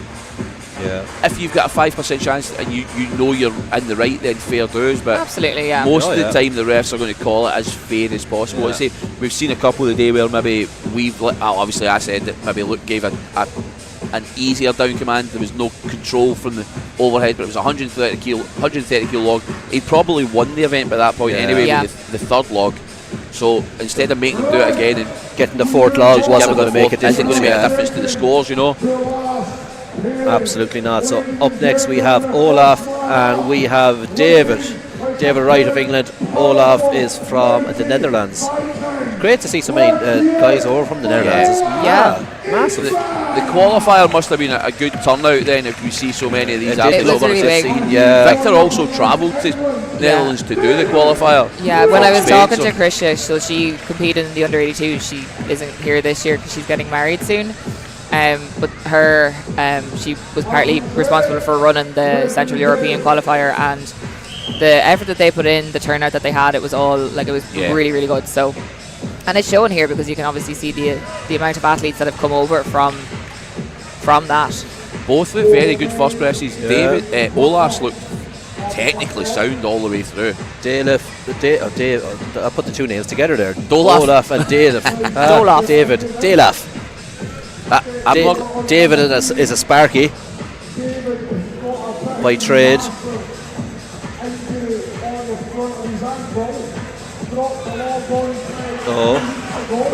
David's not quite able to get. Did he go a bit light-headed there? Maybe had to drop it. I don't know. Again, the thing with the Masters category, like, a lot of these guys aren't old in the sport. They're new to the sport. They've just got a category that they're fit into with the Masters. So this again, when we're talking about weight selection, is maybe slightly harder, given that it's various levels of experience. I think if the Masters category was, you were 20 years down the line from now, and people who'd been in the sport for 15 years and progressed to it, it's going to be easier. But picking the weights for events like this, and I think it is easy to assume that just because it says Masters, they're like, oh, they're really experienced. You know, they've been around for a long time, but that's not the case. It's not easy, especially some of these guys. Like they're definitely out working hard. You know, like Strongman isn't their job. No, Strongman's not their. I'd say their bread and butter. 99.9% of the athletes here, Strongman is, I think, just a hobby. That's it. But then you see when you look at some of the juniors who are coming through, guys like when you touched on like Joe Oliver and that, guys who are coming through and can see themselves making money in the sport. Absolutely, it makes it easier to make that decision to then keep pushing here, pushing it to become that sort of level. Like, it's not a cheap sport. It's not easy to just be an athlete in this sport. You do need to pay the bills. A wee flash up there for one of our other sponsors with Strength Shop on the screen. They've got drop pads there. Quite a few Strength Shop logs, Strength Shop drop pads. So we have our last heat up now in the Masters category. We have Stuart and Will. Will McMartin actually is another one who got into the sport and didn't plan on competing ever. Will didn't wait for the drown signal. Just got a little bit too excited on that first one. Probably slight inexperience for Will. As I say, he only recently started and didn't plan on competing ever. You know, he's a solid competitor. Struggling with the second log now. Stuart moving on to that third one. Let's go, Stuart. If you can just get it up onto the chest. And Stuart has decided to not for Stuart today. Leave it there. And Will is going to leave it there as well. And again, it'd be interesting to see, like, if he had gotten the down signal and hadn't rushed that first rep and only had to press it once, would he have gotten that second log? Absolutely. It definitely is a factor. Stuart's previous comps, he won strongest in the North Masters, so he's a decent competitor. Will, as I say, for only having maybe 1-2 years in the sport, he's done a good few comps, but to say, Will's genuinely got into the sport and said he would never ever compete. And now again, another one like Hannah, where he's on the world stage after saying, "This isn't. I'm only getting in because I enjoy the training style." And then all of a sudden, you have all these people looking at you. All the cameras, the lights, cameras, action. I think that as well. Like when you look at the people who are maybe tuned in at home and the fans and stuff like that, like come along and try. You get taster sessions at your gyms. Like come along and try it. But like a lot of gyms now, like have all that equipment. So like they can. I know, maybe. Look, in Ireland, it's a bit different. Yeah, and over here it's obviously a little bit more niche and stuff, but it's still growing, you know. There still is somewhere with equipment not far from you. Yeah. You know. The bedroom Joachim was the winner there, that category, 4 logs. Weights are now going up for the 105, so it's 110, 120, 130, 140. 140, ooh, we're pushing on. It's good to see though. Keeping it at even numbers, I think, with the 10, 20, 30 and 40, because it's just easier, isn't it? The 90s boys were like, we started on 100. Yeah. But the open men are jumping up to 115, 130, 145 and 160 kilos. Absolutely outrageous. I'm almost certain Scotland's strongest man last log was maybe 160, 170 last year for the opens weight guys. And the official Scotland's strongest man. So weights are not small. They're not. It's great to see that though, like, you know, the progression of, you know, the natural strongman scene, and like they're throwing around weights like that. You know, especially as I'm an open competitor as well, it's great to see that, you know, like that. I think the weight selection for today so far has been fairly spot on. We've only seen 3 people zero it, so pretty much everyone has gotten, you know, points on the board, but we haven't really seen many people finish it. Everyone is kind of lying in that middle bit, and like you said, you're trying to find the elite, you're trying to find the best of the best here, so it is important that you have those heavier logs at the end to pick out the best. Absolutely. So up now we have Michael and Logan. Michael and Matthew Rooney. Are we after changing the running order slightly? Running order on start results, I think, is a little bit off, or the screen might be wrong. Oh. So it's starting from the bottom up instead of running down. It's not. No, we were right. There's 2 lads out here lifting logs. Michael, wait a minute. We've now got Jan Bloom and Yoel. C. Riley. Look, both athletes are on to the 3rd log. Have Yoel and Connor.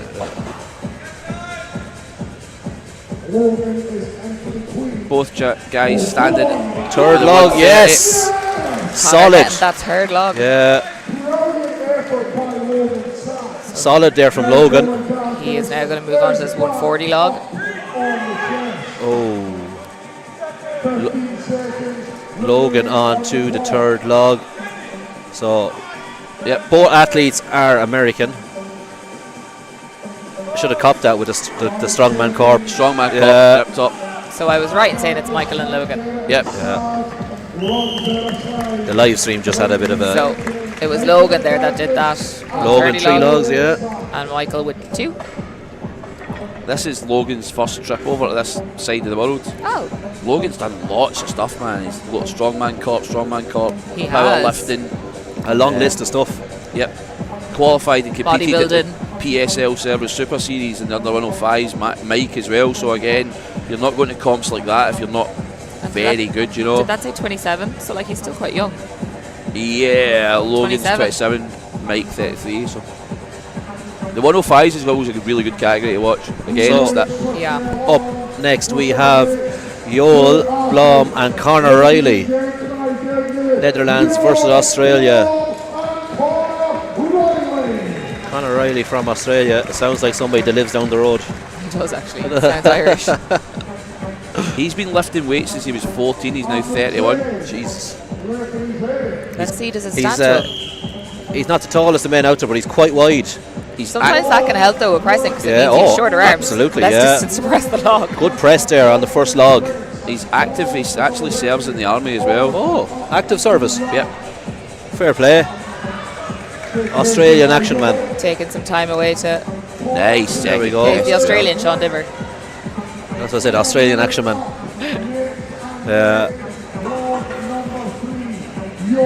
Both lads onto the 3rd log. Yo. Just taking it for a Roll walk. it. Gets it. And he Stabilised. Got the down signal. Connor going to get Connor's- it. There we go, Connor. He's gonna Let's get go. that, by the way. Yes. Yes. Down he signal gets from it. the referee. He worked for that. Two really different presses there. Yo went for a walk. Connor was very stuck, but If you look at the difference though in both of their arm lengths, Yo's Yeah. arms are so long. Massive. Let's go, guys. 140 kilos this last log. Both of them clean. Oh, Connor just getting stuck with the clean, and the log just spitting Yoel out. Great work there from the lads.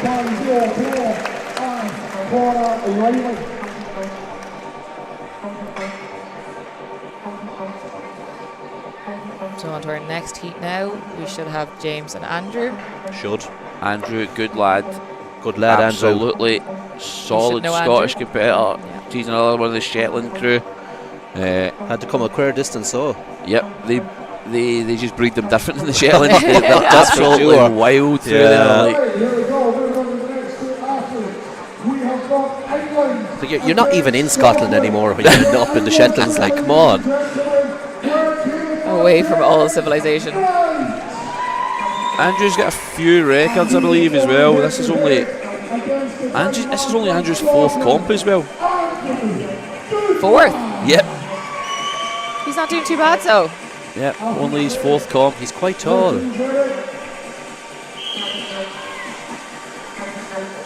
Look at the screen. A good lad. Jesus. That jerk was good. Arms are so long. A good lad. He gets the pleasure. Like, up there, you've got guys like Finlay Mercer and obviously. Yeah, Finney, another great stuff like athlete that, from you up know. there. Yeah. Look at this. Look how. Oh. Just needs to stabilise it. Look at how high that log is in the air. James was 3rd at UK's in Ireland, so James, a powerful clean. Just the press is catching him out a little bit. He just looks a little bit shakier in that rack position. It slightly lost his line, I think. both of them came out with almost identical kit as well. Shoes, sleeves, belt, and then Yeah. nothing else. Andrew's got that, I think. One of his arms just looked as if it didn't want to lock Seems out. really happy with that as well. Sometimes lads get too caught up in having different bits of a kit on them, like sleeves, wrist wraps, stuff like that. Too reliant. You know, yeah. A belt, under belt, knee sleeves, maybe a set of elbow sleeves. It's all you need. Andrew not confident on that clean there. Second one There is we go. absolutely Much Way super better confident clean there now. James walking off the stage there. So James with 2. 2. Did he get the second one? I think so, yeah. Hope so. And Andrew then with 3. Andrew got 3, yeah. Andrew looking good. I always find Quite it explosive for a tall lad as well. Yeah, very. I always find it interesting watching the different belts that people use, because you see some people who come out with the buckles on the front, and personally, like, I find with the log that the buckle kind of gets in the way from you getting the log in. Andrew, I think, has got like a 210 kilo stone as well. Jeez. Impressive. That's the long arms. There's no stones here this weekend, though. No, no unfortunately. stones. I find that too, like being taller, like it's easier to wrap around the bigger stones and stuff. Yeah, long arms. Yeah, I find the smaller stones throw me off more than anything.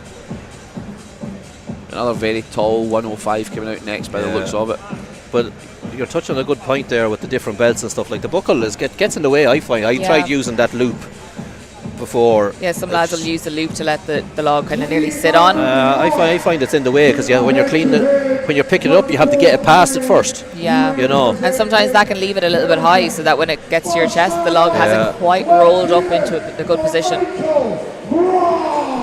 And we've seen quite a lot of people come out with no belts. Yeah. Michael, let's look at the length of this fella's arms. Both Belgian, I believe. Very tall. 2 What height is Germans. he? German, sorry.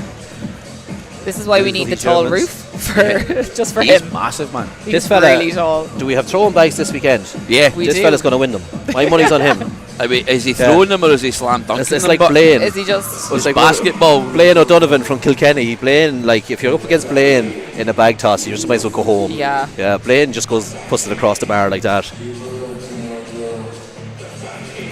Both Belgian lads head to head. So So that's the best thing about Strongman, because obviously there's such a huge range of events that you can train. Like, depending on your leverages, depending on the way your body is, your height, you're going to have certain advantages going into certain events, but then different also strengths. disadvantages going into others. It's just the way it goes. Oh, a split jerk from Michael. I did not expect to see a 7-foot split jerk. I think on the next athlete bios, He might kick that log behind him now on the split jerk. I'm going to get heights off them in the next Oh, bios just so I definitely. know what height he is. That boy. But you can be full sure we're going to get lads lying about their height. Aye. Yeah. And he got that second one. Yep. Having to work a little bit harder for it, I think, to get under it. Lawrence is. I thought Lawrence was going to get that third one there just on that press. I always think it's wearing a baseball cap like that is kind of off-putting, especially on a log. I'll have a hat on every now and again to stop my sweat getting my eyes, but I'll turn it backwards so I don't catch the skip on the log on the way through. It's actually some of the feedback I get when I send my coach my videos is like, turn that hat backwards or take it off. Yeah. But depending where you are, like today doesn't feel that warm in here. The risk is that if you end up with sweat in your eyes. That's the thing. No, it's a nice temperature in here. Yep. Lawrence onto that 140 log now. Michael just stuck on the third Let's go, log. Lawrence. I'll tell you what, by the way, I think you two called it perfectly. I personally think that maybe slipped on that belt Lappy. buckle just as he went to lap it. It's funny. The name on the back of the belt says Lappy. Yep, I seen that as he's walking off. Maybe Lappy is his dog. Well, Lawrence Lapierre. Oh, yeah. Lappy.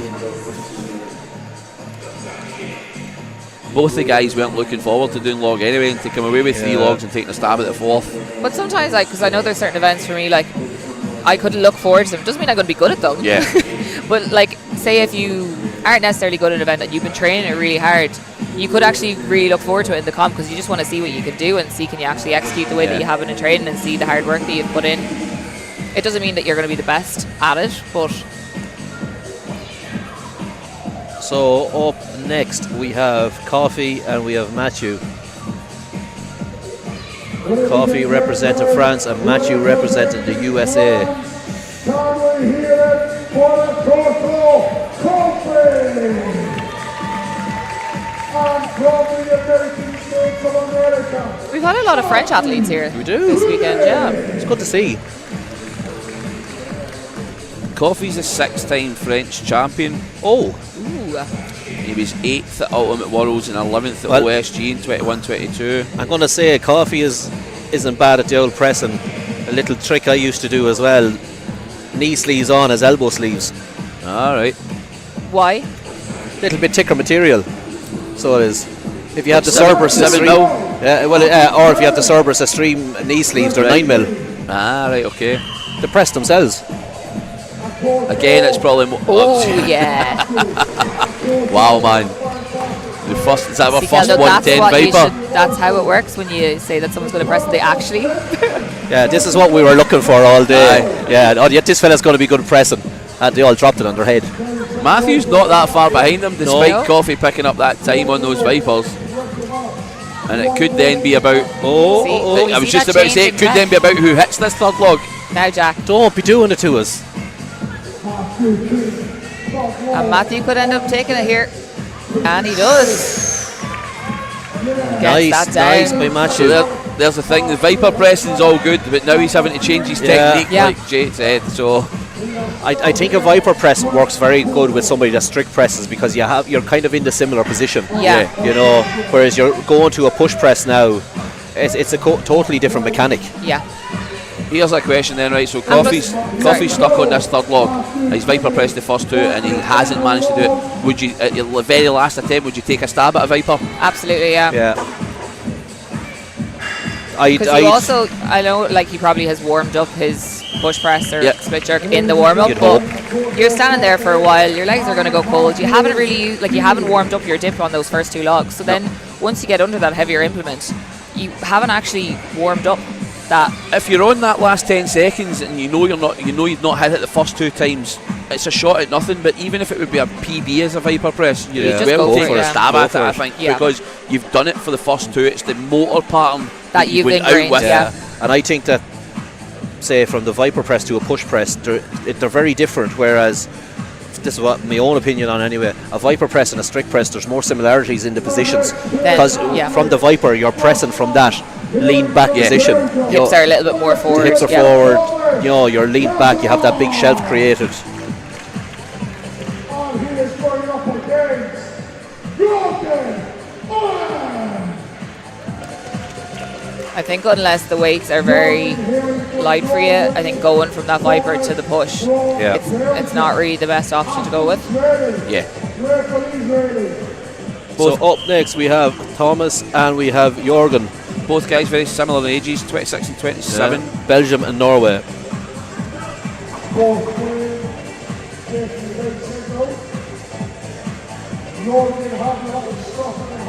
Thomas is in the middle of doing a PhD. Didn't say what in, but Jesus, I think he maybe he was saying he struggles a bit to find time to train. Fair play to him. But it's difficult sometimes, even with work. It's hard to get into the gym after long days of work. Yeah. And then when you have a comp like this where there is 8 events that you have to train for, it's a struggle. you can't just have one event day where you whack all 8 out. It's the 8 events 2 days back to back as well.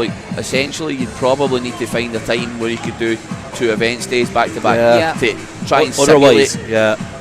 And just build that conditioning even. And just And the other side of that too, though, is how's your recovery going to be throughout the week in that training? Yeah, do you that's split them to recover well, or do you put them together to simulate the competition? Yeah, that's even one of the things I look at with my nutrition girls is trying to simulate comp day foods. So what happens a lot of the time is people don't actually eat the same way that they're going to do on the comp day.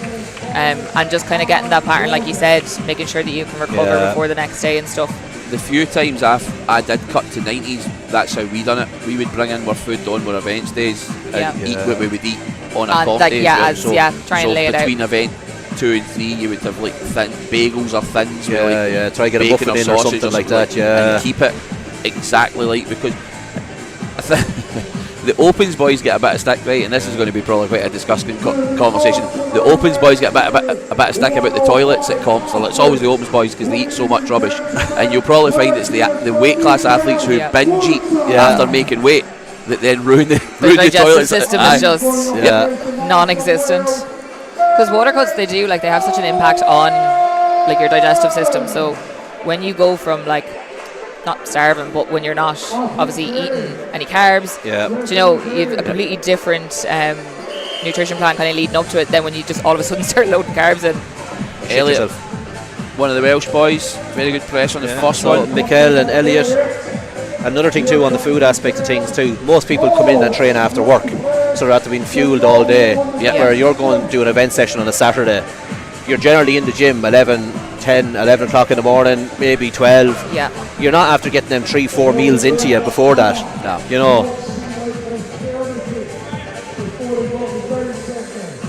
Mikel was always put off doing strongman because people told him it was too dangerous. Too dangerous? Yeah, it isn't safe, I will agree with there. He done a bit of bodybuilding in his teens into 20s. Done his first strongman comp in 2016. Elliot on the third log. Very nice. Oh yeah. Do you know ballet is the most dangerous sport there is? Ballet? Ballet. Well, no, most injuries. It accumulates the most injuries. Yeah. Could Elliot be the first one we see take a proper stab at this 140? They break their legs all the time. Here now, we're watching Strongman and talking about ballet. I suppose a few lads with these logs overhead looked like they were doing ballet. Elliot calling it. Yeah. Must have been a good time for his 3 logs there. Some great performances so far. Yeah. It's a big category too, guys. Yeah, the we've 18 athletes here. 3 more heats to go? Yep, 2. 2 more heats to go. 2 more heats to go. Pierre and Thomas, and then we have Jonathan Little-Johnson. Jonathan and Matthew. And then we just have the open men, and then that'll be event 1. Oh yeah, done. Bring on the opens. They're better somebody press that 160 log.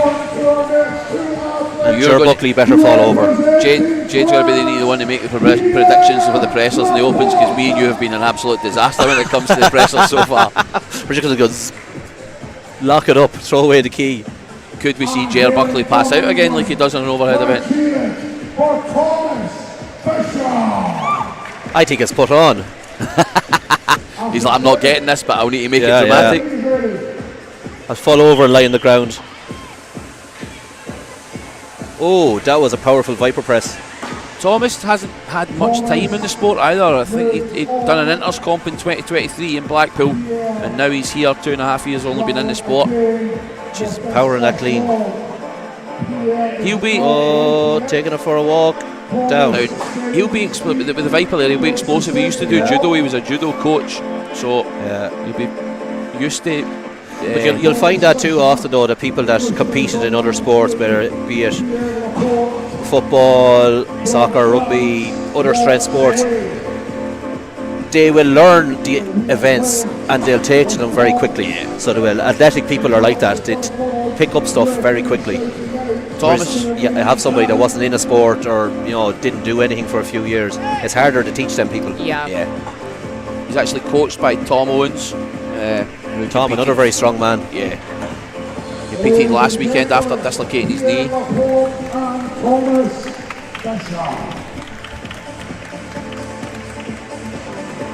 Is this the last 2 coming out now? Last 2 now. We have Jonathan and Matthew. England versus Australia.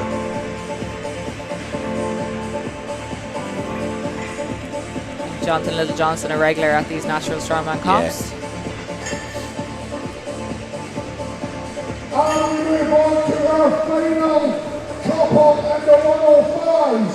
Ladies and gentlemen, from England, Jonathan Little-Johnson. 2 third places in his last 2 comps, 2023. Jonathan Little-Johnson trains in Stag in Newcastle. Been in there a couple of times. A very nice gym. Matthew looking quite hyped down there. Some heavy breathing. Looks like a man possessed. He's actually done Ironman, a couple of half Ironmans as well. So that conditioning should be there. I was just about to say, for a weekend like this, the conditioning should be there. A lunatic doing stuff like that. He actually went and done a comp in Brisbane and then qualified for Natty Worlds the day before in a whole different state in Australia, and I think the travel in Australia is a bit wild as well, so fair play to him to make it here, Matthew. Yeah.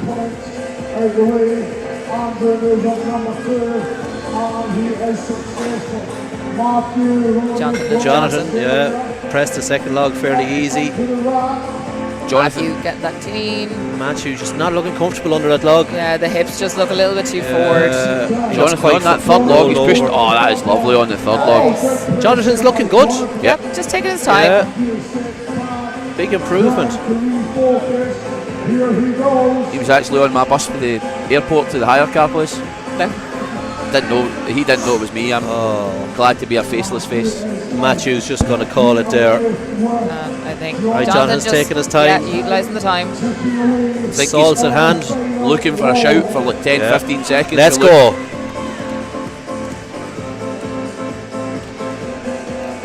Nice clean. Yeah, no, just going to leave it there.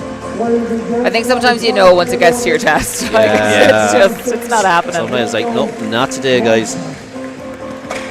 And that's the joy of him going last as well. Like he's known what the other lads have done. So he knows what he needs like, to do. I've gotten a quick 3. You know, me pressing this fourth one, it's not really going to make that much difference. So get the results in here now, and we'll see what the leaderboard is like after that first event for the 105s. It's always I always find it interesting. You see the comps when you do the weight classes and the opens. Everybody's there watching the weight classes because the opens boys are all overweight because they're not warming up, and you can see the crowd just slowly getting smaller because all the weight categories are back over warming up for their next. It's often a pity, like, you know. Yeah. Because like you're going to see some massive weights thrown around now, like massive men and massive weights. If nothing else, you're going to see something fun. I mean, the next guy coming out has got a cowboy hat on. Yeah. We just spoke about a skip cap, and we've got a full-blown cowboy hat waiting to come out first. He looks a bit like all Trey the Mitchell way from from here, Australia. He looks a bit like Trey Mitchell. I mean, that's the thing about this sport as well. The individuality. Some characters. I love seeing the characters that come through it. It's not like it's not like other sports. Football, when it's the same generic boring answers you're expecting to get off them at press conferences and all that. Like they all have the same haircut. They all look the same. And but I think that's one of the great things about Strongman. It's very inclusive. You know. We're definitely a home for waifs and strays and weirdos from other sports, you know. That is for sure. Just to cut across just there. We're like Jonathan had more than enough done there with the 3 logs because he came first. Lovely. Yeah, just by a second. Just by a second. But that's what I was saying about the old and Matthew Cooney. So up first. These weights increasing now. Yeah. Go on, Jay, take it away. 115, 130, 145 and 160 for that final one. So up first we have Robert Marlowe all the way from Australia with his fantastic cowboy hat. Oh, the cowboy hat's gone, and a mullet and shades. He looks hyped. Yeah, he's going out by himself. It's a tough ask going out by yourself. Yep. Yeah. He's done a lot of comps. He's won a good few. I think if I was to go out by anything on myself, it would be on the log ladder, because you don't have that person beside you. Those moving events, you really want someone beside you to push it. It helps. He's up. Whoa, that. You're doing a Maxime Boudreau there, so he was. Maxime last weekend falling across the log and getting back up and going in there. Let's go, Robert. Come on. Hopefully he'll have his breath back now. He can just steady himself. Oh, it's just feeling heavy now. I think just a little too hyped. Ger Buckley currently worried that will be the most dramatic fall of the weekend. Yeah, it's been taken from him. There's no way MD's beating that. He nearly took out the log behind him. We need to get that up on the Instagram. Yeah. 130. Where's Ger Buckley? You sound like an old man. The Instagram. On the Instagram. On the Instagram. On the Facebook. On the Facebook. On the page. Let's go, Robert. Come on. No. That definitely took a hit on that one. Fair play to get up so quickly and then get back out. Like, wow, man. Just got like 10 points for style anyway. Yeah. He said he's actually known for his hat. I'm not even as I'm not even going to try and Akabura. That's the name of the style of hat he wears, which is a cowboy hat. I think with log, sometimes getting a bit too hype can actually hinder you, because often log happens, is so technical. You know, you need to kind of be switched on. You need to be calm, and sometimes if you get a little bit too messy, a little bit too hyped, it can throw you off. I find that especially on log, it definitely throws you off. So up now we have John McClellan and Cathal McNally, Scotland versus Ireland. Yep. How do we pronounce that? Is it Cathal? Cathal, yeah. Depending on where you go though in the country, it could be Cathal. Right. Yeah. But he's Cathal. We've got Cathal. So I'm on Big Bad John's corner over here. Big Bad John. I used to train with John every now and again on a Saturday. He actually, for a big guy, I know he pressed that very easily, but Big John's not as statically as you would think. He's a superb mover. See on the moving events, watch him go. Cathal would be quite alright at the old pressing. Cahal's a good presser. Yeah. John didn't get the down command on that one. He actually started to bring it forward before he got the down command. Struggled a wee bit on his triceps on that, so I wonder if he's got a second press, and I hope so.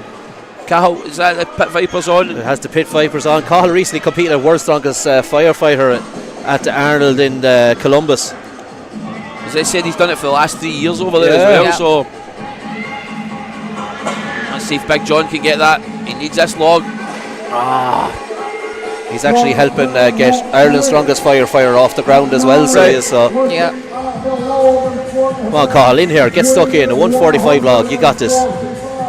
John pacing slightly. I wonder if he's just going to go in the last. He's talking to his coach on the Let's side. go, Cathal. Big clean. Power. No. Just can't get it up off the chest.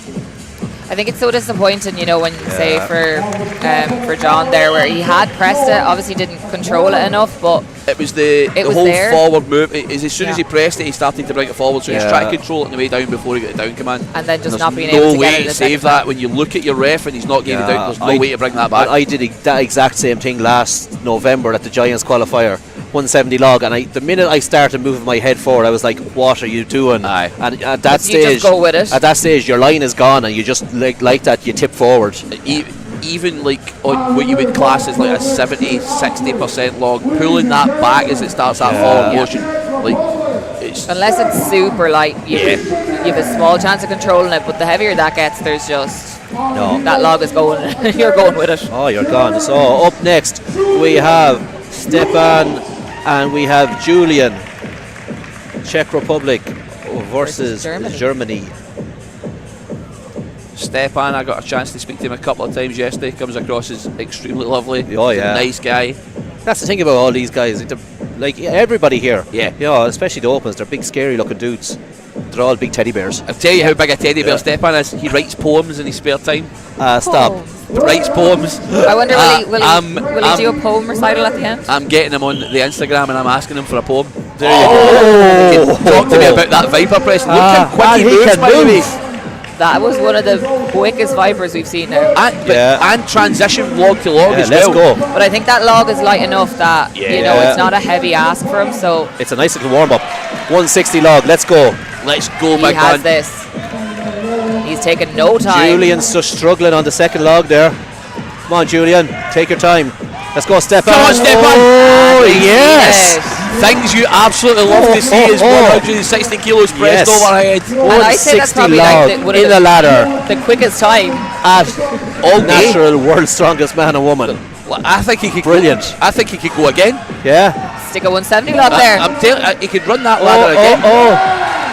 Down command there as well for Julian. Julian gets that second one. Gets that. He's happy with that and he's going to call it.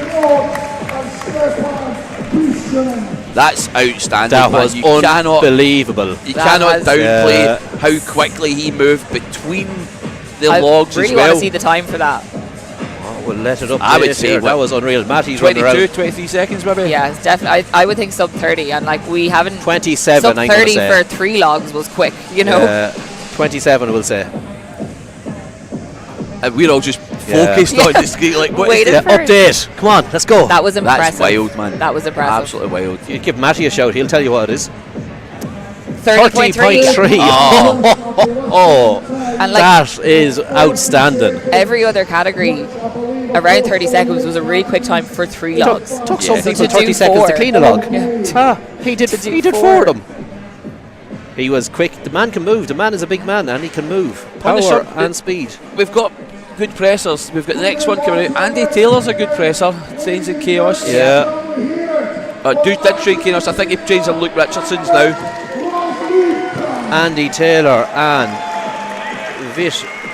Andy's competed at a good level, I believe. I think his partner's Annabelle Chapman, possibly. Andy's solid. I'm sure Andy's a solid presser, an absolute solid presser. I've cussed him, haven't I? I should have shut up. Andy you're jinxing him now. Yeah. Andy's not a good presser. That's what you need to say. Yeah. Then he'll be fine. Nice. Do that overhead. Little jerk. Nice press there from Vish. Nice clean from Andy. 3 step forward there. Little wobbly. Good. Found his line beautifully though. On the. By the way, that is a powerful press on the second one. Yeah. It's arguably maybe better than his first press. Both lads just taking a little bit of a breath here now. They have plenty of time, they might as well use it. That's it. I'd say some lads are after seeing Stepan going there and blitzing that and run and saying, right, we're not going to do it as quick as that. So we'll just use our time, get 3 good quick logs. I'd struggle to do that in the time he did it, you know. You imagine even doing like the mid log and the ladder at the 130, trying to do that for 4 reps as a rep event. 30 seconds for 4 reps would still be good at that level without running to the 160. So both lads just hitting that second 130 log. Yes. Somebody come out and do it all 4 and strict press them, please. Have we seen 3 logs? No. So we just have Stepan right in the lead with 4. And then with an absolutely ridiculous time. And then we have 2 and 1. Yeah. And 1. So if someone can hit that third, that'll give them good points too. You massive. know? How big a category are we looking at? There is solid category. How many athletes? Which? Oh, you want to go down? Sorry, you said up. Yeah, that's up. that's the way your finger is going. I'm going to be sitting between these two on the next event, I think. But Kildo, just sit there. Referee. How many is there? Oh, how many? Yeah. She didn't ask me that. 13. 13. Maybe you did. I don't know. Who's out next? Dale Murray for Scotland. Dale's just back for competing at the Dinny Games. Max Dahan. Boatman. Max just struggling now with that first one. Yeah, happy out. Dale is just going to leave it there, the first log. Max struggling with the first log though. 115 kilos. Like that, if you know the second one isn't too big of an ask for you, you know. No point. It is a 15 kilo jump. Don't be wasting that energy trying to clean it or deadlift it or whatever. And both these lads are quite tall, quite a long way to press it. As well as that, like if you hit the first log in good time, like guys like John who maybe you would expect him to at least get the second log, you can then pip him on points. Oh yeah, you just get in ahead of him. Max just really using all his time here. He's struggling here a little bit. You could just see though, the minute he went to press it, he tried to stick his head straight through. That's the difference between a barbell and a log. For a log, you need to keep your head back and watch it until it's almost logged out. Where a barbell, get your head through as quick as possible, nearly. You know, you'll see that, especially a lot of people watching the Olympics over the last while. All the Olympic lifting, that's what they're doing. The minute the bar was, bang. Yeah. Those Olympic people are crazy. Yeah. Now for the drama. We have the one and only, formerly known as Jercules.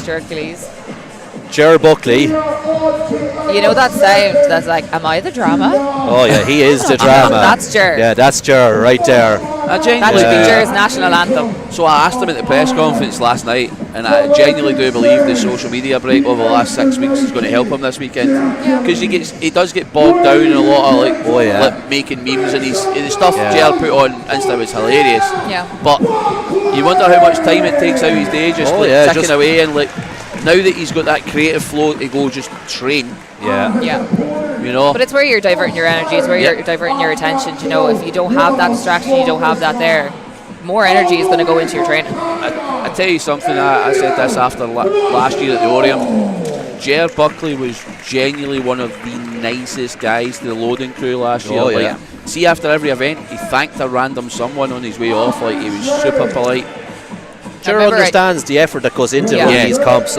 Ger's heavily involved with the ABS Pro, ABS Pro and everything like that, so he knows just what goes into this. Yeah, he knows behind the scenes. Ger and Emil making light work of that. Emil is a big man. Yeah.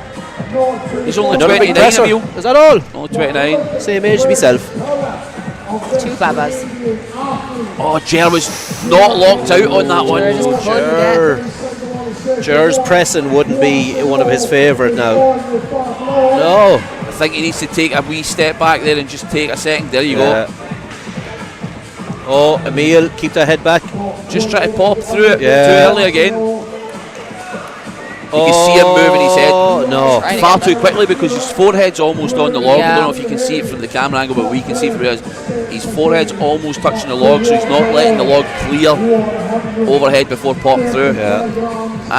Your triceps and delts, they switch off. Yeah, We want to but see even, Jer hitting this even that second. upper back tension, you know. Come on, Jer. Just it, Jer. Jer will not be happy with that. No, He and would've especially when he was so close to getting that Banking, first rep. yeah. He would have been banking on getting 2 good reps there. Yeah.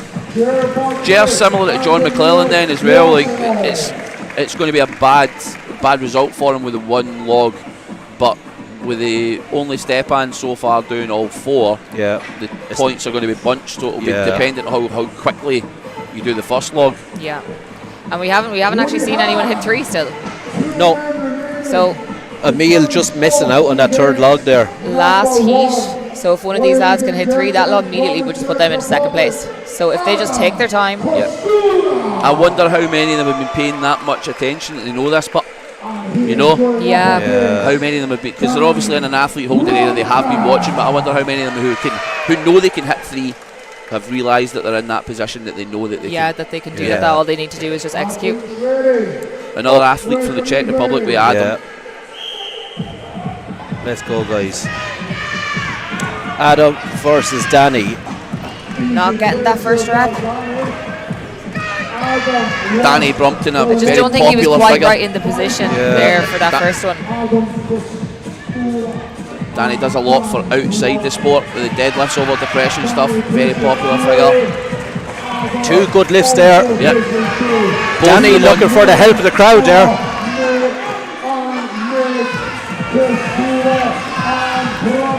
Crowd plays such a big impact. Both cleans round about the same time. No. Danny's going to call that on 2 again.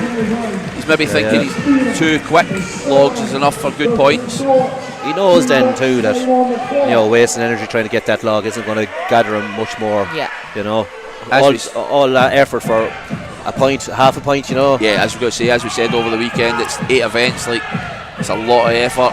That clean. I was going to say that clean looked a bit too labour to be, No. to be a good press. Very much risk to reward at that stage when it comes to that. Yeah. You know. And that is the end of our open men's category. That is the end of the first event. Yeah. So Winner on that, obviously. Who's the winner? Was Stepan with that absolute masterclass we seen there. Beautiful. So the crew are going to be quick in now to get these logs out of the way and set up for our next event, which is going to be the frame, I believe.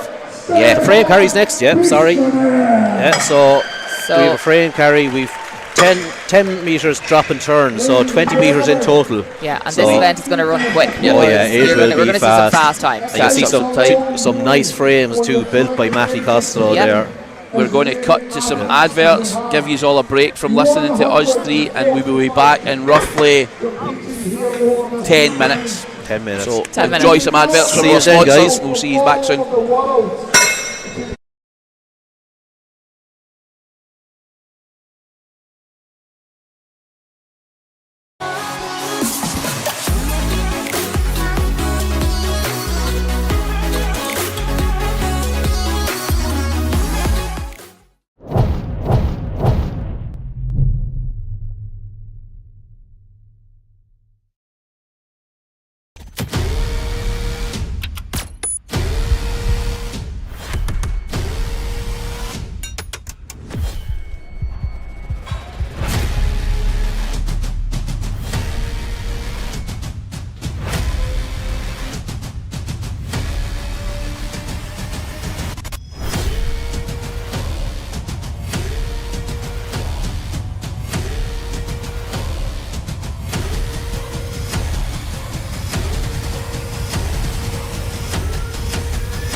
we are back live.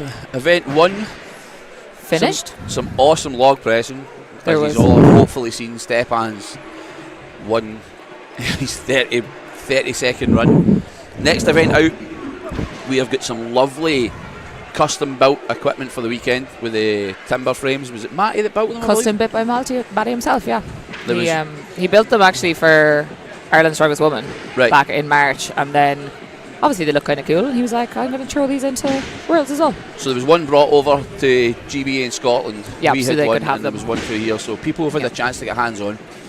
The timber frame becomes a wee bit different from a normal frame, where the weights are sitting and the size of the implement.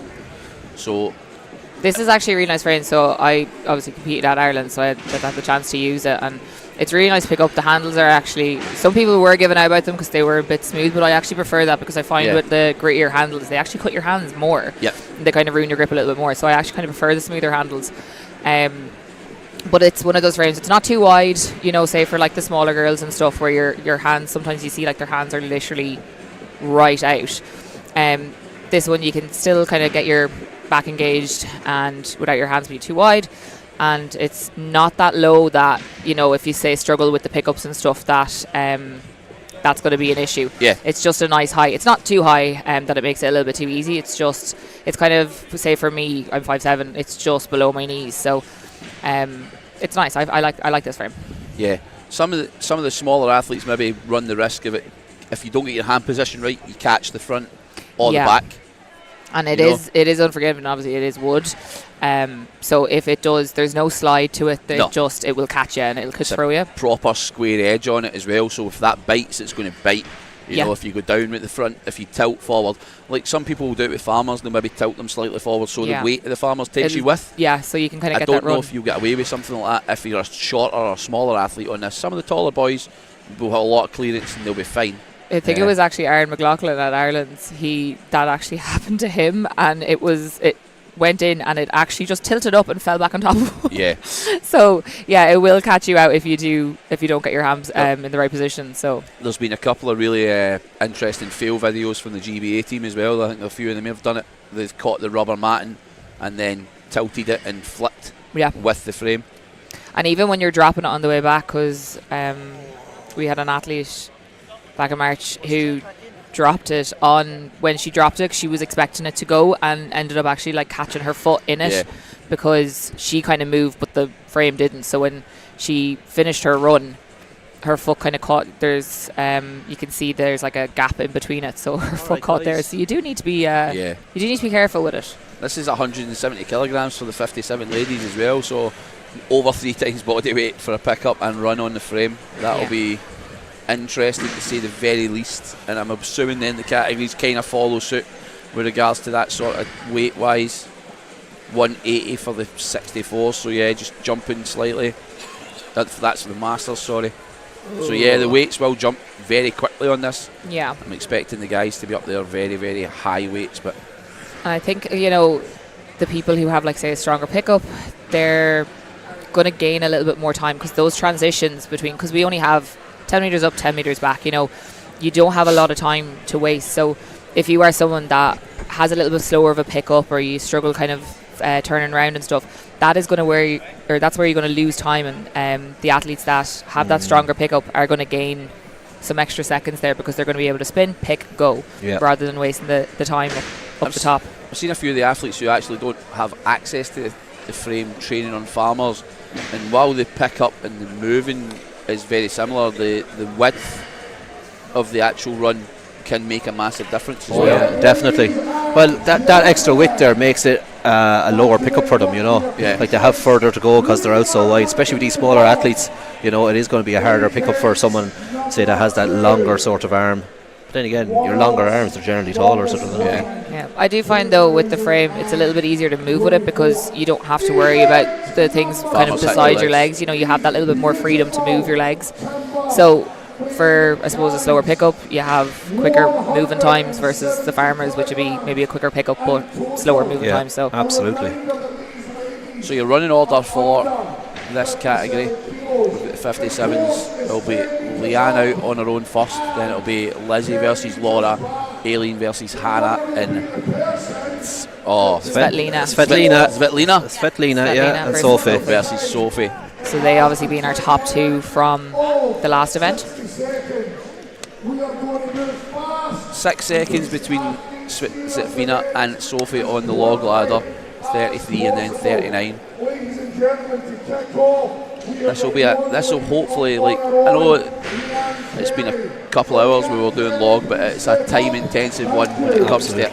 Whereas this one, I think if you know, like if you've got the run, you'll get it. If you drop a few times, you're either going to keep going for your full 60 seconds or you're going to know that you're done. I think that's where they need to use their head here too, and not that they're not going to use that 60 seconds, but if they are struggling with it, don't, because you are taxing yourself. Let's go, Leanne. As well, I was going to just say, for these under 57s, their hands are obviously a lot smaller than some, the taller athletes. They're quite a thick handle on this frame as well. They are a nice frame, but they're a thick handle. Leanne picking up near the front. Yeah, I think it makes it a little bit easier because you're kind of just picking up the front. Oh, just struggling there. It's rooted now, unfortunately. It is quite a weight now for these under 57s. If you were running a training block for this and you didn't have access to the frame, something like maybe trap bar pickups and moving with that possibly. The weight's going to be a little bit closer to you. People might think you look like a madman if you train in a commercial gym running around with a trap bar. There's also obviously like the attachments that you can get that you can put across the tops of the farmers and stuff. If you can get your hands on those. If you use somebody that fabricates stuff, you could just get them to drill out a bar and you could just slot it across your two pins. So there's ways about everything, Leanne will be in a distance there. Killian's going to be moving this back. Hopefully now Killian doesn't make a mess of things for himself. No point being Ireland's strongest man and then not picking up a 170 for him. It's the worst thing about being a really strong person out there doing that stuff. You are the pressure's open. You are open out there. As I said, the same about the sandbags thing earlier on. I've never been so happy to see you get dragged off a commentary team in my entire life. I was like, somebody was like, Jack's coming to save you on. I was like, oh my God, thank you so much. Oh man. We've got Lizzie Nightingale and Laura out next. It was so funny last year doing the open men's, the squat event, and then some lads are 5'8" and other lads were 6'6", and you had to pick it up off that 5'8" fucking height. Oh, and Lizzie is off. And she's off, and she's out. Lizzie almost tried to outrun her grip there, so she took her time picking it up, and then what she wanted to do was move as quick as possible, so she must know she's going to get small bursts, because she's asking Luke to give her a shout on time. Whereas Laura's going for the deadlift and then almost deadlift bunny lunge. Hop. And like we said, this isn't forgiven. There's no slide. Once it's down, it's down. So if you're still moving, you're going to go out the side of it. The front I of it. think we're going to see a lot of possible dramatic falls. Yep. There's Lizzie going again, so she's going to be really quick. There we go. Lovely idea. Yeah. Save your time. Obviously, the quicker you can move, the less time you have to hold on to it. So absolutely. Will she get 10 metres? No, she's going to leave it decided. No. Yeah, that'll be a good distance now, I'd say. Yeah. Be interesting. Laura obviously getting the last 3. Probably not all 4 corners clearing the floor, but I'm assuming they'll give her those extra couple of inches for that distance there. Yeah. Killian is unfortunately hit for moving this frame again. You can see him on camera just shuffling away. I've seen Conor and Rich there now deciding who's going to lift it, and Conor looked very happy when Rich said he was going to take it. This for these loaders, this is going to be 2 days of an event session. Oh yeah. They're competing for 2 days straight, basically. Literally. But it's not like your general event session when you have one good heavy run done, you're done. Yeah. They're going to have multiple per category. So last heat now, we have our second last heat. Aileen and Hannah. So Aileen's had too excited there, Jade. I know, Aileen's had hands on this kit. Hannah just slower pick up. Aileen and Hannah. She's away. She went back. Come on, Hannah, that's it. Just in one go back. That's it. Oh yeah. She gets to the end. Come on, Aileen. Get a distance. Pick it up. No, you won't get points for sliding. Yeah, don't count. No. The referee beside her will be telling her that, don't worry. She needs to be careful. Let's go, Hannah. Go on, Oh, Hannah. That is absolutely Hey. outstanding. And a nice forward roll as well. Probably learned in one of our many sports she's done. Yeah. Yeah. Aileen, I think. Probably not good. I'm not sure if she'll get that distance there No. because she hasn't actually. Luke's shaking his head. I don't know if he's going to give her that either. I wonder if the full frame is to clear.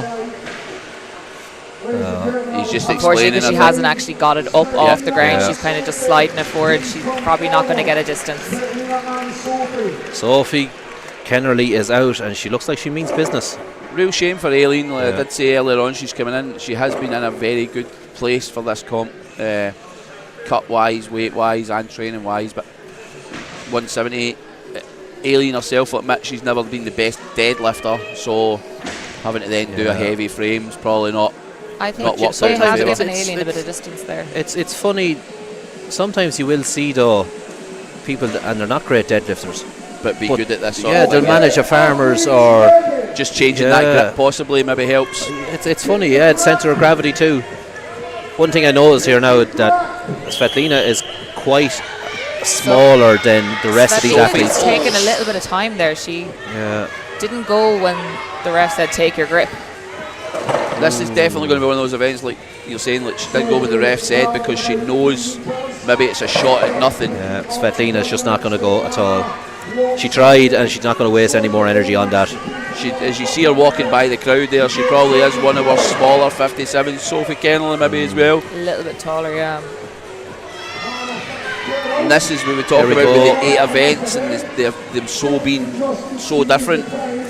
Like you'll find that now that both those ladies were first and second respectively on the log, and now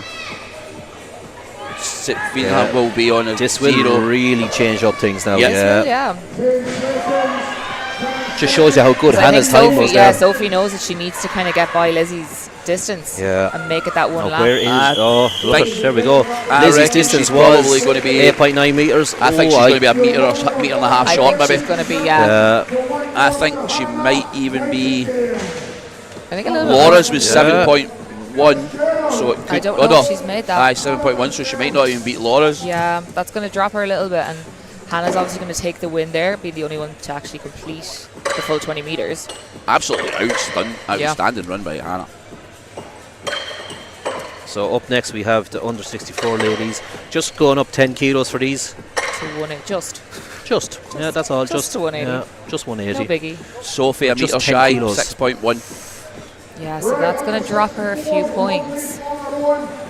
And again, we have 8 events, you know. Ah, yeah, be grand. If one event doesn't go according to plan, it's okay. Oh. I was talking to Gerard Buckley quickly there outside, so I was just in a bit of an ad break. How is he feeling? He's not a happy man, which you can understand because he would, if he got that rep, he would have been in 6th, whereas he now is in 11th. So Rachel now. Off to a decent start there, but with each pickup you have to do. We've seen that every little bit of distance matters here, do you know? So using the full time, if you know that She's you looking keep for chalk. She doesn't have Chalk, any. yeah. and Somebody's came running out with some. Might have been somebody who's ever's filming for her. Yeah, I don't think he's paying attention to no, the filming. the There we go. Look Maybe at that. Yeah. If you won't be able to see, but maybe he needed Get up, some go on, chalk get as well that because line. he absolutely launched her phone out his hand. I think he meant to launch the chalk probably. Go on, get it across the line. Let's go, Rachel. She has it. She's almost She's there. one Come more on. pick. Yeah. 10 metres, she'll be happy with that. And I Yeah, think she'll she's gonna- probably call it a 10. I think she maybe Yeah. took a whack on the chest on the way over. Yeah. This frame is People unforgiving. are going to be broke up after this frame event. She's caught her Achilles as well. Not nice. No. Very not nice. That's the people maybe don't see with frame. Like if you move too quickly, you can catch your heels on the back of this one where it's built up slightly at the back. You've got a bit more clearance, but the danger is catching your heel if you're proper running. Yeah. Like I said, one of the girls from Ireland, she broke her foot, so. Yeah. Ray, remember Ray? And oh yeah, Ray. Ray We had got 3 crushed. injuries. I was saying about Aaron flipping over as well. Oh, yeah. Hannah and Heather out and next. Heather, yeah. Hannah's quite jacked looking over there. Yeah, and an easy, relatively easy pickup there for Hannah. Yeah. And she's down for the first lap. Making sure she went well across that line as well. You can see there's absolutely no slide on this floor at all. No. Oh, Hannah, remember to breathe. Breathing does help, yes. Heather. Heather just getting a little bit of distance. I think Hannah calling it. Oh no, she's getting back in. Yeah, come on, Hannah, let's go. Heather's trying again, this pickup now again. That's it. Each pickup, it just takes more and more out of you. Yeah. She does look incredibly jacked for you, by the way. You've called that one spot on. Heather getting the crowd behind her for a one last big Let's pick. go, And she that's makes it. up. Oh, every bit counts. I tell you what, She's not stopping, she's determined. No. Oh, She's not allowed to slide. you have to pick it up. No. Because you need to be careful, like, Horrible. you know, you might think you're being tactical just sliding it along, but the refs will take, either they'll put a time penalty or they'll take a little bit of distance off you. Or at the very least, they're going to give out to you. Yeah. I don't fancy being given out to by Sharon. No. it's obviously then it's a slight judgment call on the ref, what you penalise them for the slide if you call it. Yeah. So you If need to be count careful. the slides as Yeah. well. Look at if some people genuinely are trying to pick it up. Yeah. And it just moves. Yeah, it just it's goes not- like that. Then you'll have some people that are just deliberately trying to slide it. I think is So it's Strongman. We generally do try to bend the rules Yeah. until the ref calls us. So, next up Scott- we have Maeve and Alexia, I think. Scott Milne once told me if you're not cheating, are you even competing? Yeah. you're not trying, so you're not. So we have Maeve and Alexia. Alexia off to a good start. Once Maeve is moving. Maeve's now with away. Yep. She's quick on her feet. Maeve Let's is go, very Maeve. quick. Oh. Rapid and outran And the frame as it hit very the ground. graceful exit. Maeve's a very determined little athlete too, so she is. Maeve is very quick when she gets moving, so if she can get this other pickup, she'll make it to that line. So that is the thing you were talking about as well. Like even just taking her time, knowing that if she banks the first pick, she can move very quickly with it. Yeah. Going on the referee's whistle, some people could end up flustered and then like overrun it Or straight just away. pick it like, in the wrong really, place. really Or overrun it. Let's go, girls. Get back in there.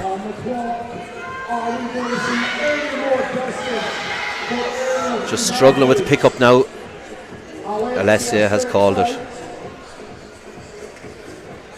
Hannah getting 13.8 metres there on that run. come on, Maeve. If she can. Still a decent distance though. Just shy of that 10-metre line.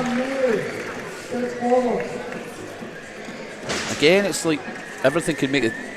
The scores could be so flipped here. Oh yeah. Somebody who's very good at grip, you know, could absolutely smoke someone who's like a solid presser. The food fairies have arrived. Don't know when we're going to get to try that, but anyway. Mary Egan and Tanita out next, I believe.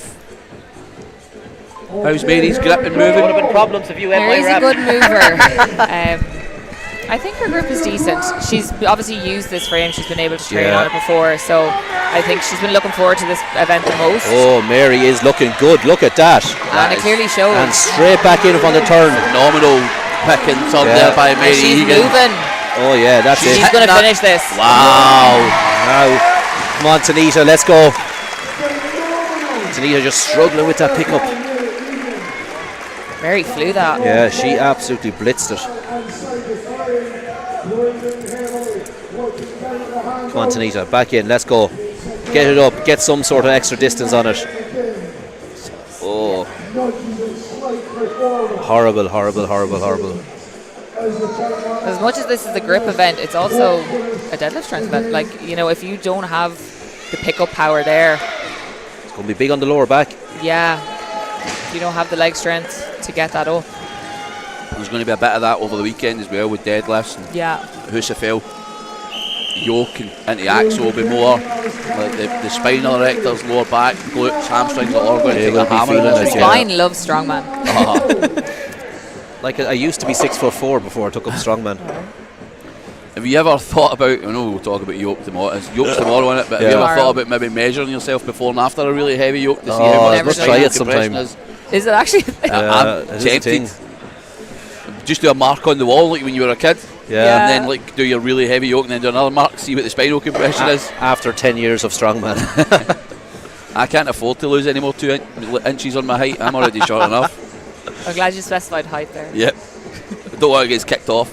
So we've got Willow, who's also had hands on this kick out against Zina Schramm.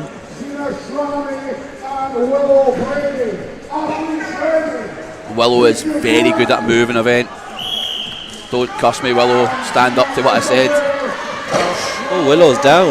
It wasn't a grip issue. I think she's just holding it a little bit back. Yeah, she looks a bit She can wobbly. move her hands up slightly. Zina's absolutely motoring, Oh, but yeah, she's she going to finish looks this in 2 focused. runs. Well done. There we go. Good time for Zina as well. Let's go, Willow. Not There sure we if go. it was Willow's quite away. as quick as Mary, but I think Mary would have got that now, but I think so. it was And still a quick time. Willow's the end. If she can even just spin and move this a little bit back. Yeah, it'll be big points because Think we she's got somebody here 10 metres. Yeah. She's definitely got to the position for her turn. She's crossed the line, so We have 2 athletes already that have just made that one. So even if she just moves it Willow tiny bit- needs to help. Everybody get behind her. There we go. She's happy. Willow probably playing it smart there as well. No, I think she's gonna going back in. 14. Absolutely no quitting, Willow Brady, which we will love to see. And you can see her red Sharon there giving Hannah out to got, her. Hannah got 13.8, so we'll have to see what Willow just got there. Mary Egan, 20 metres in 14.75 seconds. She absolutely Nice. blitzed that. Just waiting on the scores update in front of us. Yeah. Top marks to Willow, and again, as I was saying, before she tried to pick it 3 more times, possibly try to be a bit more tactical, knowing that Carly and Camilla are out behind her. If she's finished in that top 4, top 5 spot, This no will be a matter good what, heat. even if Carly and Camilla do beat her, she still finishes in that, She's that still- yeah. nice Still realm in the and, upper half and there. having a good log ladder as well. Yeah. We know with Strongman, especially Cena- with so many events, Sorry. being consistent across thing is going to do way better than just winning one and then, Oh, you know, one dropping event it. doesn't win a competition. Yeah, so 20 metres for Cena in 16.4 seconds. Just and Camilla's off.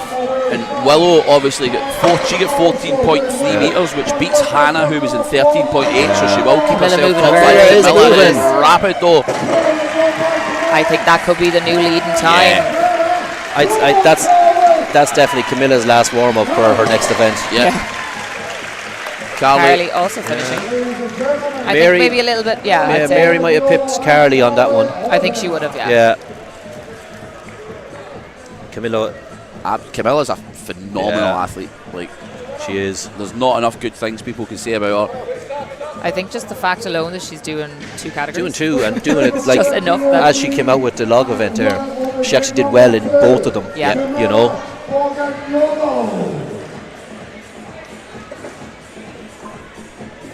20.3 seconds for Carly and 13.01 for Camilla. Only a second behind. Blew it or out in the front of park. Mary. So that leaves the points at the top on this category with Camilla on 22, Carly on 18 and Zina on 17, with Mary Egan also tied on Yeah, 17. tied there. points. And Willow just behind there with 15. Yep. But Camilla having a little bit now of a lead. Yeah, she She's has kinda pulling 4 out in points front. there now ahead of Carly at the moment. That's 2 event wins now. Yeah, but look at 6 more events to go. Yeah. Dolores McGuckin out next, I believe. For the Masters, yeah. Yep. Dolores has a good grip and she has a good deadlift, so Masters with the same weight. Dolores out by herself. Dolores isn't a quitter anyway, that's for sure.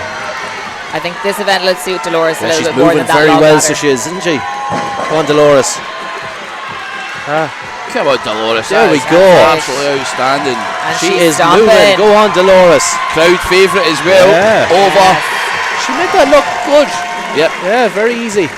The fans in the stand absolutely loved it, by the way. They were massive fans of that run. Who doesn't like Dolores? It's always nice when you're like, say, you know, you're the first one out on your own and you put in a good show. Do you know? and everyone gets behind you too, Yeah. like, you know. Tell you what, as well, she's put a marker down now as Yeah. well. Yeah. Like, people that come out after are like, There's a standard there. yep,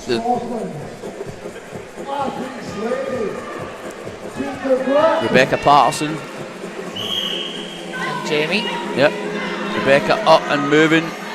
20 metres in 17.61 seconds. It's a good first 10 metres by Rebecca. Yeah, Jamie just steady as well. These two look as if they can complete this course. Jamie just needs to get that pick. Her grip seems solid enough. Rebecca's good time there. That was a quick time. And Jamie just slow and steady. Yeah. Rebecca doing fierce well there. Come on, Jamie, you're almost there.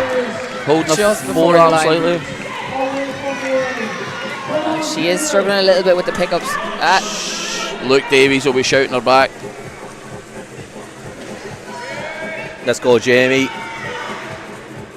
Oh, that She really did be give that a disappointed slide, with so I'd say they'll probably take a little bit of distance off her for that. Interested to see what Rebecca Yeah. done. Rebecca's time was good there. Quicker than Dolores, or I'd say she might have just pipped her. We'll see.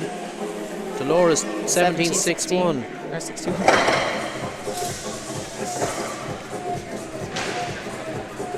This event, unlike the log, I think will move a lot quicker for everybody watching at home. Like, this will be a lot more. Most athletes in the last event, they were utilising that full 75 seconds, whereas this is going to be a lot. First of all, it's only 60 seconds, but most athletes will finish if they are planning on finishing. Rebecca 17.81. 0.2 behind Mary. 0.2. Oh, a solid run there. That was very Pia good. looked A very very good there. solid run there for She Pia. looks very happy just off camera, and now she's going straight to her competitor and chase her down the track. Cheering Rennie on. Rennie just take a bit of a breather now.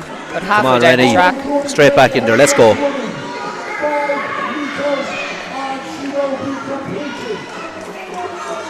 Oh, every get lift, that every off. lift just taxes that lower back more and more. Do you think we'll see any split stances for the Oh, start? definitely. I think once we get to the bigger weight classes, the heavier athletes, you'll see it a little bit more. Yeah, even on a heavier frame, farmers, I prefer the split start. Some know, thumbs thumbs up from some strict referees in the corner. Yeah. Next out, Sarah Phillips and Maria Kazanska. Maria slow and steady, her Yeah. grips holding up. Sarah Sarah absolutely is flying. So we have a new leader, Pia, with 16.38. Tell you what, Sarah could push this time. Sarah should be happy with that. Maria slow that and was steady. a great time. That's some good Maria solid grip work for Maria. just needs to make it a couple more Maria steps. is there. And she makes it. She'll be happy with that. Yeah. It's a lot of time under tension walking with that, especially in the absolutely. hands.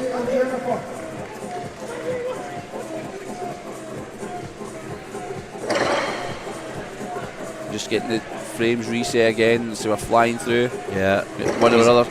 plate loaders are doing a fantastic job out there. Jennifer and Wendy out next. This is the mid pack for this. This will be a good heat. No, Wendy picked up a small injury on her hand in training, so I don't know if it's this frame or the other frame. The heavier one she might not do, but this one is moving extremely well for looking Wendy good. Stewart. Sarah Phillips has 14.75 on the full run, so let's see can Wendy pip that. That's Let's second. go, Wendy. Wendy's moving again. Yep, down it goes. Sarah her hands are just sliding off that. Yeah, Just one more pick now. And hopefully. Wendy might. Let's go, Wendy. Get stuck in there. I tell you what, there is absolutely no quitting Wendy Stewart at There all. we Then it's go. up. There you Moving go, now. Wendy. Get She it needs across to the make line. line. Go on, Wendy. There we There. Hey, we And got a a roll. tumble. I've never seen a woo roll out of a yoke, frame? but No. a frame, but I've seen it over a yoke a few times. The Wendy Roo roll. What you couldn't hear off camera there was Wendy shouting that they've to lift it with a massive expletive in front of it. Yes. Just standard, so it is. Yeah. And again, she'll get a couple of centimetres there for that. Should probably just start a Strongman YouTube channel like StrongTube and just StrongTube. so we can swear on it at Oh, events brilliant. Yeah. rather than getting kicked off. Just sign up to our Yeah. StrongTube channel, it'll be fine. I'm actually very proud of Jack because he hasn't cursed yet. Yes, I have. Not much. There's been a couple. Yeah, much. there's been a couple. Come here, hey, if you're Scottish or Irish, Maybe I'm it's just bred immune into to you, it. so it is. Absolutely. Yeah, I'm probably immune to it now. we're at this taught stage. it in school. Kim Prince and Michelle Leary out next. Yeah.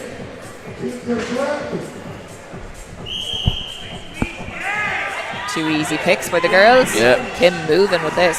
She's down. Oh, Michelle. Just slipped out of her hands. And I think we could see a new leader here with Kim. That is a run and a half. That was lucky. It slid a Yeah, little. it was. It wasn't a full frame on the ground, also. No. If there was VAR, there'd be people looking for a playback on that one to see if the frame was dragging over the line. But referees gave her it. Go on, Michelle. oh. Michelle just stopped just about half an inch short. Oh! Unreal there, Michelle. Do you think it was a drop, or do you think she just thought she'd crossed the line? I think so. I think she just calculated a little bit off. And it just goes to show how them frames are not sliding No, a bit, like, they don't. not by themselves. And anyway. especially with that flooring that it's on. Oh, it's just gripping straight away. Yeah, Best time so far, Sailor Phillips with 14.75. Yeah, I think it was Kim a now very good time. 31.49. There you go. 13.38. Kim 13.38. Jesus. Yeah. That's brilliant from these Masters athletes. Eve Bennett and Christine up next. Oh, and Eve is down. Christine. Just before the Eve's line. down. Oh. Eve just struggling to get that back up now. Yeah. It seems just that left side won't. Christine is going for it. Oh. Christine dropping it just before it's peeled over her hand. And sometimes that's wise because you don't want it to rip your hand asunder. I think obviously for like family members and people who maybe don't do the sport that have tuned in to watch home, every time they do the pick on this, you're burning out so many small like muscles and etc. that if you can pick the weight once, you could assume that you can pick it a couple more times, but No. Doesn't work sometimes like you've that. only got one or two proper solid picks in you and you're done, you know. It is a lot on the It's old a system. heavyweight. Oh, unfortunate for Eve, she just can't get that back up. Because when she was moving, she was very quick. Yeah, she was, yeah. Unfortunately, the grip just gave out. So just shy of Like that we were 10 saying, mark. some of these girls with smaller hands and stuff, it's not going to work Yeah. out too well for them. Like they're quite a fat handle. Yeah. Again, you could possibly, with doing specific grip training, you could change your grip style and almost go like a J-hook style. Yeah. And most of us do it for sandbags anyway with that J-hook style, so it would transfer well over Onto that. if it was wide enough, but you need to be really, really Locked confident in locked your in there, ability. yeah. So we have our top two now from our log event. We have Gail and Micah. Yeah. This should be a good heat. Yep. Yeah. Gail and Micah. Two girls that can move. Yep. Micah obviously slightly taller, so using those big strides. Yeah. Gail just Little behind Longer, her. longer steps. Oh, she's just going to pip Gail. Yeah. Micah, Micah is Absolutely. looking good, and Gail's going to finish it too. They're two good times, even for Gail coming in behind her. Gail doing a little Caught bit of a the roll toe. as well. And a bow to the crowd. Well done, Gail. So I think they're going to be two good times. I think Micah probably taking the lead there. Yeah, maybe, but Kim's time is good, 13.38 seconds. It Be was interesting to see how it splits up now. Especially just Micah is a taller athlete, so Yeah. you see with taller athletes that they might look like they're moving as fast, but they're obviously covering a little bit more ground. Yeah. They have a little bit of a longer stride, so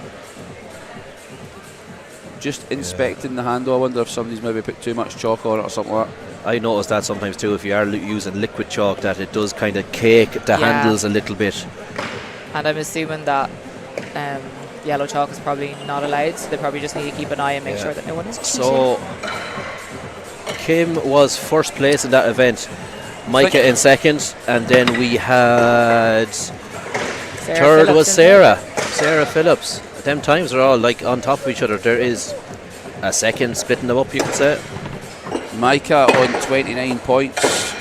Kim sitting behind her in 26, just behind her than Gail. Gail last year's winner with a bit of work to do. And as we've seen, like, you can jump a few places with a very good event. Like Christine was 11th on that 4th on log, so one good, one medium, and she's sitting joint 5th just now. So points on the bigger field, the points total, points spread is quite good. Because of the way the last event ran, so Wendy is now up in this first heat with barely any time to rest. Look at it's going to be a tall ask for, and Wendy's bowing out already. I think this might have been the one Wendy knew she wasn't doing anyway. Straight in to support Dorina. The weight has gone up for this. Dorina coming all the way from Hungary. Is she hungry for the win? Yes. I'm hungry. Wendy, the commentary, we're getting a wee giggle from the gallery over there. Wendy genuinely is one of the most supportive athletes you're going to get on one of these days. Yeah. Let's go, Dorina. Get in there. No. Just can't get that second pick up. She's going to take her time. She's going to try again. You do have a full 60 seconds, you know. And can't, no. She's happy to leave it there like that.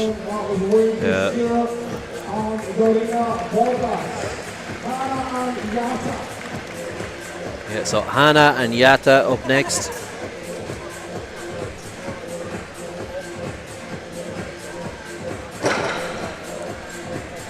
Wendy, well, look, she won't have spent too much energy on that one there. Nah. When I spoke to Wendy when we was doing 16 events over 2 categories, she said she was doing 15. I'm assuming that the this was the one she wasn't doing. Yeah. Come on, girls. Yeah. Both athletes here just struggling to get that pick. Already. They all know that they need to get it picked up all 4 corners and over the line, because obviously Wendy didn't move it, so you don't want to be tying on zeros.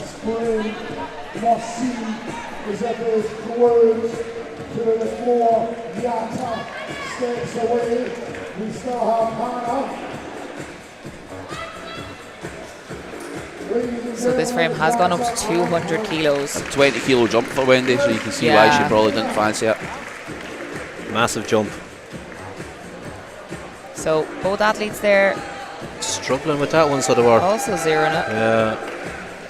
Just goes to show you how heavy that is for these girls. Yeah. Christina and Vilda out next. Both Will these girls get much movement on it? And we're up. Off if she can just get a couple of distance. There.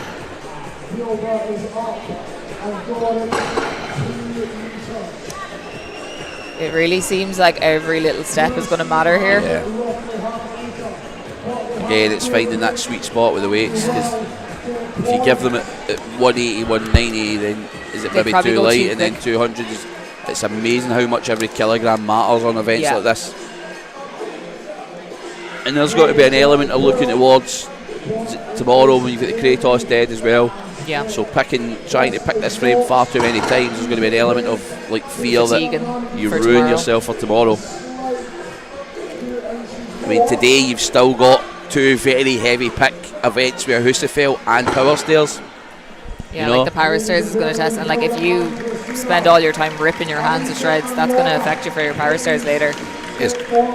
Day one is really a lower back dominant. Yeah. You know, hamstrings, everything are going to be feeling it. Bar the log, everything is pick off the ground. Yeah.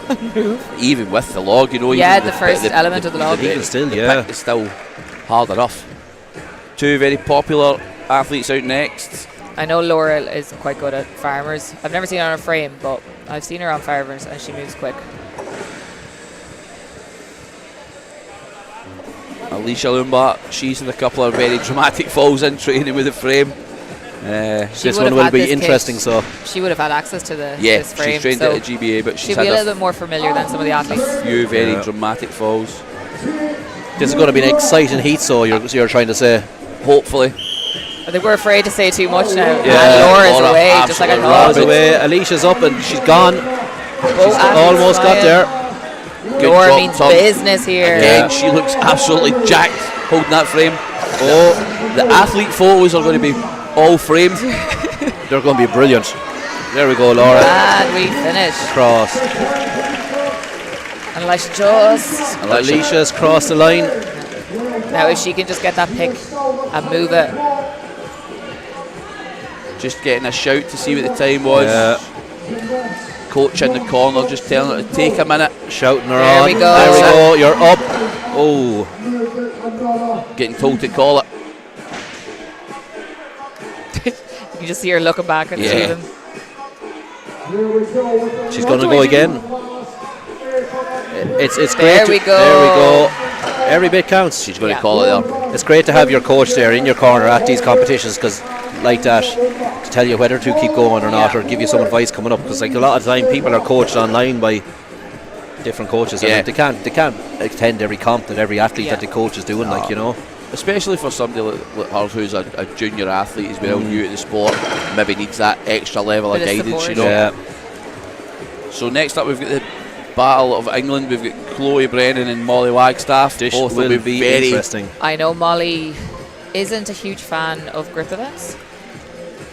I've got a funny feeling she's probably been doing grip work with Josh. He's been getting coached off Fat Sam, so Yeah. if Molly can get the pick. Oh, Chloe down very early. Oh, her left hand is just peeling open. Come on, Molly, get it off the line. Let's go.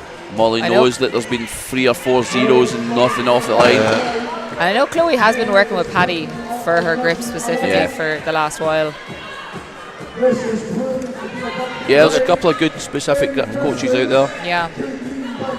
Look at different bits of kit, different handles, you know, different pickup heights. It makes a difference. There we go, Chloe. It does. It all feeds into it. You can just Molly, see her looking at her hands there. Molly not letting Chloe quit at all.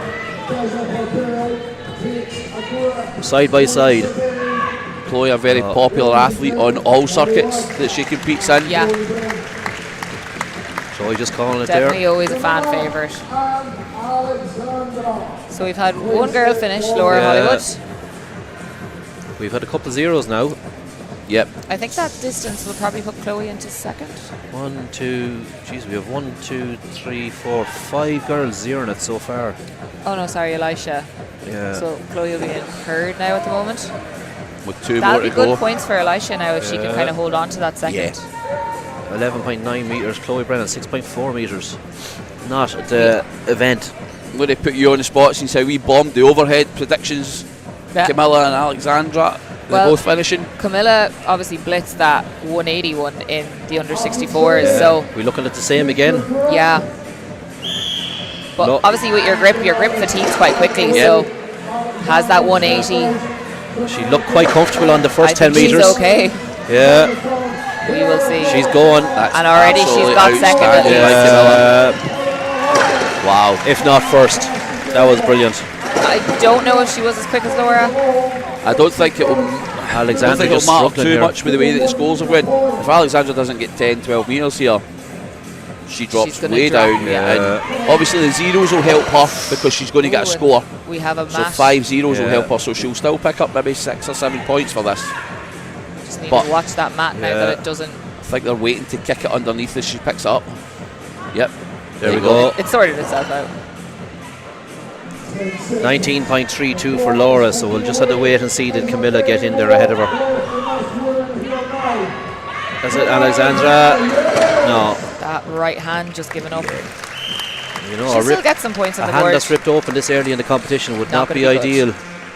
We've obviously seen a lot of athletes zero that, so she's still going to get a decent amount of points for just making a little bit of distance. Oh, absolutely. That's what you're saying. Every Martin. rep counts. Every metre counts in these things. Yeah. Martin announcing Camilla as the winner, so we don't have the time in front of us, but Camilla picks up the event win. Laura Alexandra second. Alexa probably dropped a good few points, but the zeros behind her will help. Yeah. Because she picks up the Separate. points, she'll separate. There'll be 5 below her that were on zeros, so she'll pick up 6 points at the very worst. And that's going to help 14, Alicia as well. She's going to get some points because I think she would have placed third there. So 5 seconds quicker than Laura, so she was. 5 seconds. Yeah, 14 seconds. Top 3 is Like you said, her under 64 one was just a warm up. Yeah. Called it here. top 3: Camilla, Alexandra, Chloe, followed by Laura Hollywood, and Elisha jumps up into 5th after that. Hope Christie out on her own, taking a massive whiff of salts there. Weight goes up to 210 Let's go, kilos. Hope. And Let's Hope go, is Hope. up. There we go. That's it, Hope. Hope is Let's moving. go, Hope. She's looking quite comfortable. This is what we like to see. If you're out One on your leg own, done. you're first That's it. out. Come on, Hope. Let's go. She needs to set the pace here for everybody Yeah, else. 10 Let's more go, metres. Hope. Let's go. Big pick There up, we go. drive and then move. Yes. That's Right, it. She she'll looks make it. good. Oh, Come on, Hope again. She's smiling. Yeah. She's going through the hot lock. She doesn't look like she's that much chalk on. She's just going through the hot locker with this one. Oh. Hope with a great support here from the crowd as well. She has. She'd definitely be a fan favourite anyway. Yeah. She's a massively popular person in her gym as well. It's because she's a good person. It is. And she's a very good baker. Yeah. And she makes cool t-shirts. She does. I've got my t-shirt with me today. Same. I think though a length and a half, that's going to be decent. Yeah, I think so. Again, I can imagine it'll be pretty similar to the other 73s. We're probably going to have a few zeros. It was definitely good now for the first person out. Yeah. She set the bar decently. Let's go, Killian. Hannah Ross will have a good grip. She used to do, or she still does, a bit of pole dancing, so there'll be a bit of grip element in that. That would, yeah. It That would definitely help a helped. lot. Even just the forearm strength, you know, Yep. everything. Yeah. Elisa out with her. She looks like she has big hands too. They do look quite long now, I They must say. do. Yeah. With solid hands that are there. Yeah. Yeah. Both girls are up and away. Hannah is moving. Yeah. Elisa's moving. girls are Let's go. moving. Elisa Oh, let's go. Let's go. This This is going to be good. Elisa's Hannah going to get her. And Elisa gets it. She is happy. Oh, and the fence is gone. wiped out a fence, Yeah. almost a camera. Took the camera out too. The Unbreakable Media team absolutely bottled it there and thought they were losing the camera.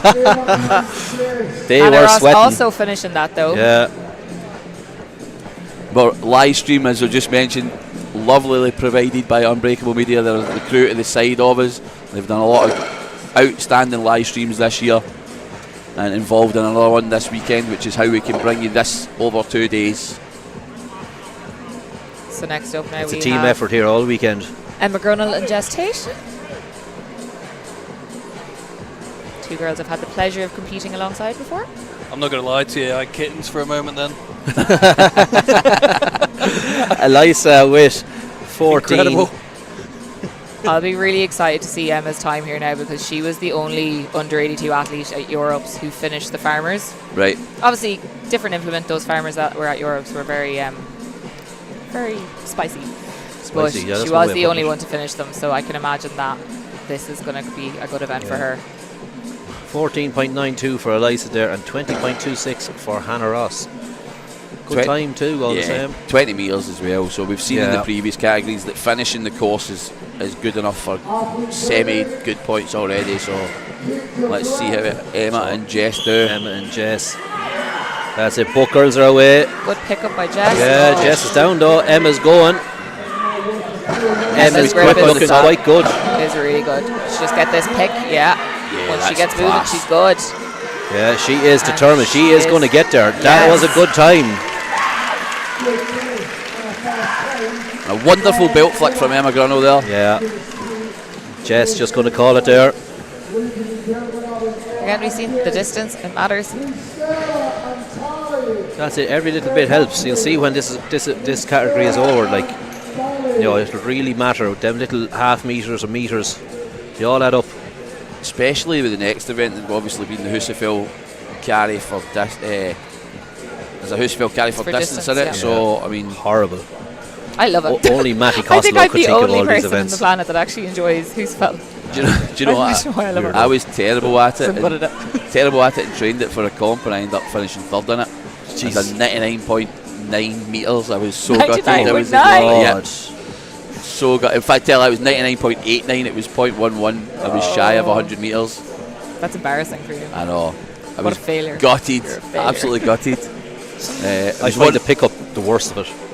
Yeah, we were Bad quite pickup, your run's fucked. we were quite lucky that on the comp day they let us pick for a keg, but when we were doing it in training, I was told I was to pick it from the floor. Oh. So my training was way shy of it. I only was hitting like 60, 70 metres in training.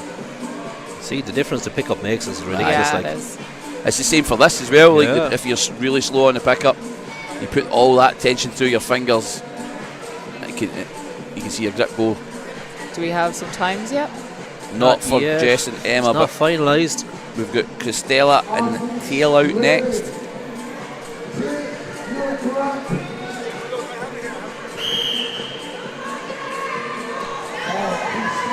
And we're Christella away. is off. Oh, Christella is going, looking comfortable. To 10 metres. Oh, Just shy of the 10 metre mark there. She tried to turn there as well, didn't she? Emma Grundle, 16.92 seconds. Is that our leader? Christella is going for it. Oh, just short. No, 2 seconds shy of Alyssa for 2. Emma Grunnell. Or not Christella. And she finished that. Tally just finished it, yeah. Christella's going.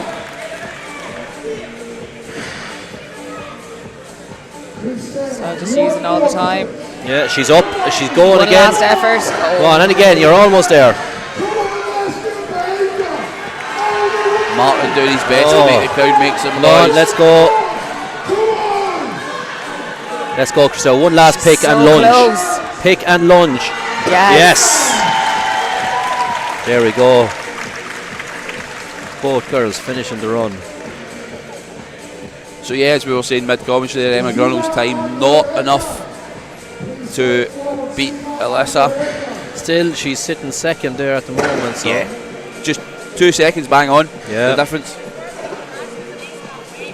Another interesting heat out next with Zina and Becca Worgan.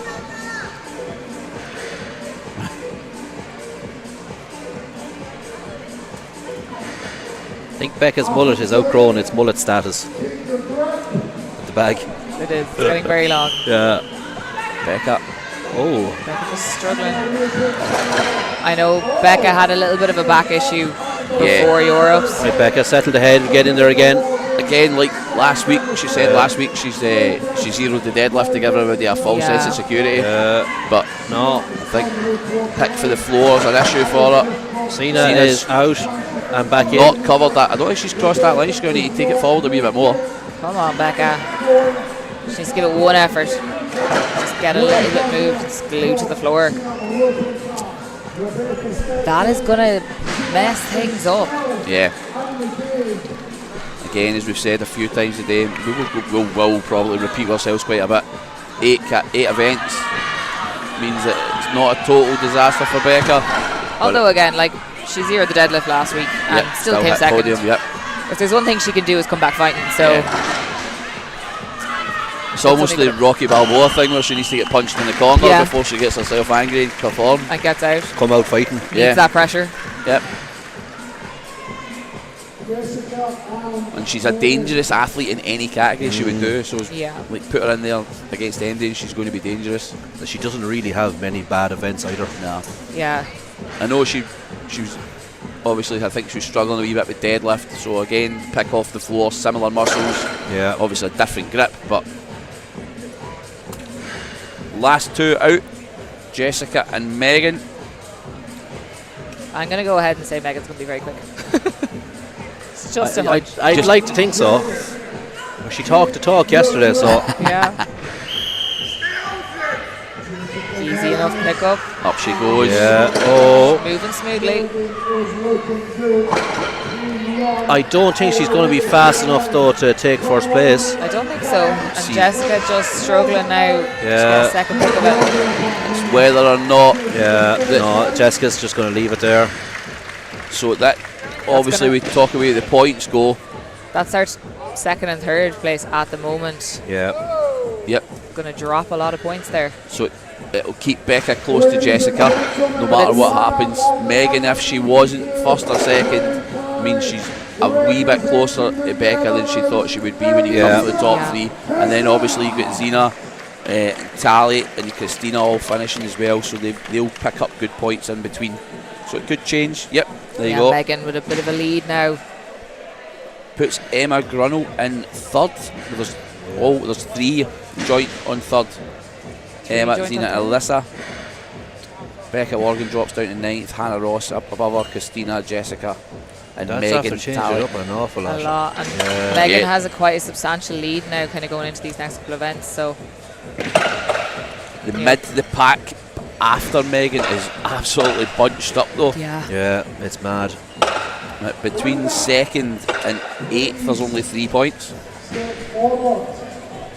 To the amazing commentary team, if anyone online wanted to keep on track of the score, how do they do that? Strengthresults.com. You'll have a link for the men and a link for the women. There you go, ladies and gentlemen, over to strengthresults.com to get your results. Who is out on their own here? So we've moved on to the open women. Moving through this event a lot quicker now than our last one. Yeah. So Linda is out by herself. and the weight Linda. has gone up to 220. 220 kilos, yeah. Linda just struggling here to get it off the ground at all. No, Linda's just going to leave it there. Glued to the floor. You'll have that though. Anna 1 and Anna 2. Stell Still Fox together. and Doherty. They're still together, yeah. Determined to stick with each other all weekend. Yeah.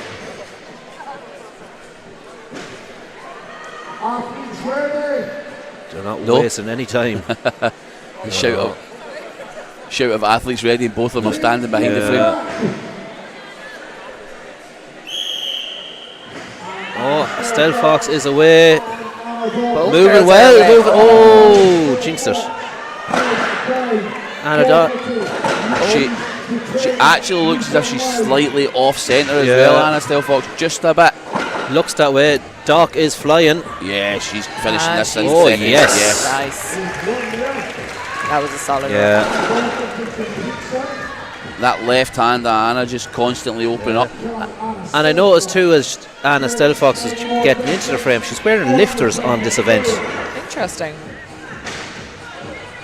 Wonder if it's similar along the lines of like Josh Lancaster wearing lifters on yoke, just for that proper solid connection on the floor. Yeah, maybe.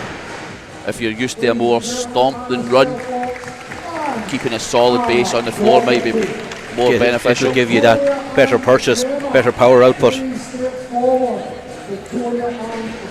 So Gemma and Vicky are up next. Gemma again would have been on this equipment back in March, so she kind of knows what she's in for. And Gemma blitzed this. Would have been a little bit lighter back in Ireland, but She made it look good all the same. Two very popular did it athletes in- as well, so did it in 11 seconds, I think. oh yeah. Well, I think this is about 20 kilos heavier, so. We'll give her 13 seconds. But so. Gemma again, a good deadlifter. Yeah. She's got big hands, good grip, so I think this event could be good for her. Just waiting on the equipment being reset. Right, I'll just have a wee deliberation about whether or not there was maybe a slide or something. England and Gemma Miller from Ireland. Come on, Gemma. And beside Gemma, we have Vicky Nuttall. Vicky, I know every time we do a live stream, she always has huge support Yeah. writing in. That'd be interesting to see if we get the live stream up, see what the comments are. Yeah. We should Sometimes it's not good. Get it up on the laptop. Yeah. We might tune in when we come back after this event for before the Husafell and see what everybody's get any questions for us. Absolutely. Or just generally abuses. Yeah. Make sure you do Nice abuse easy us. pick up by We Gemma. enjoy that. Oh, Gemma down Gemma straight straight away. down. Wrong position on There we go. There we go. Oh. Right hand's opened. Yeah. I don't think it's the angle at all. There we go. She's Gemma. Vicky, meanwhile, is just tipping away there. Yeah. She's making it look good. Lovely run by Vicky. The good thing about this is, you know, Try Gemma something is a good different. deadlifter, so Yeah, that, she has a couple pickups in her. Oh, Gemma. It's just that hand is peeling open. That Yeah. right hand. Gemma needs some grip work, I think. Come on, Gemma. Gemma was podium last year, wasn't she? So she'll be. Gemma came second, third? Third. No. She looks Just as leave if it she's there. in a bit of pain there. Yeah. That didn't look comfortable. That last pick there just didn't look good. She's after taking off her shoes, so I don't know, maybe did it drop on her foot or She's probably just going to blame the shoes, so she's. she's okay anyway. She's walking off there. Yeah. She's going to go She give looks out to her disappointed mother. with that though. Go back to you for a moment, Kelden. If there is anyone who's got some things they'd like to ask the commentary team or any questions in general, please do put them into the YouTube chat and we'll throw them over, and we're quite happy to harass Keldo and the rest of the commentary team. We will. Do you know what we'll do? I'm going to get my phone out and I'm going to open the YouTube up. Get and the old see comments up. See what everybody's saying in the comments. There's a good few tuning in, I heard, so Make sure if we are pronouncing any names wrong that you do correct us. Yeah, please do. Spell it out in the comments how it's meant to sound. These are all here. These are all there. These are all here. If you want can see anything you. to say, Make sure you just give us some sort of shit. Don't. I'm sensitive. I can't take it. Me and Keldo can take it. I can can't. take it. We'll I give can't. it back. I'll cry. Who's out next? Ella Gibbs, Got Ella. Rosalind Cole. Yeah. Nope, not Roz. Not Rosalind, sorry. Salah is out. Salah, sorry. Ooh. And Ella just struggling to get this pick. Yeah. Sarah finishing the first 10 metres. I've got my first bit of love from, I'm assuming, Glenn with King Keldo on the screen. That's not why we opened the live stream up. No. Abuses. Salah is up Nice again to and see. she's moving. That's it. She's just taking it bit by bit. Again, you see the A little bit of flip. chalk in her bra. Handy see- tactic. Ella's struggling though. Yeah, you can did see not the way that expect these this. events will flip a good overhead press and then not so good on the move, and then like the last in the 82s, Becca just dropping a lot of places Yeah. because of it, you know. That's the thing with grip events. You either have the grip or you don't. There's no in between. Oh, just running out of time there for both athletes. Ella unfortunately not getting any distance. And Sarah just shy of the 20 metre mark. Just a little bit over halfway, I think.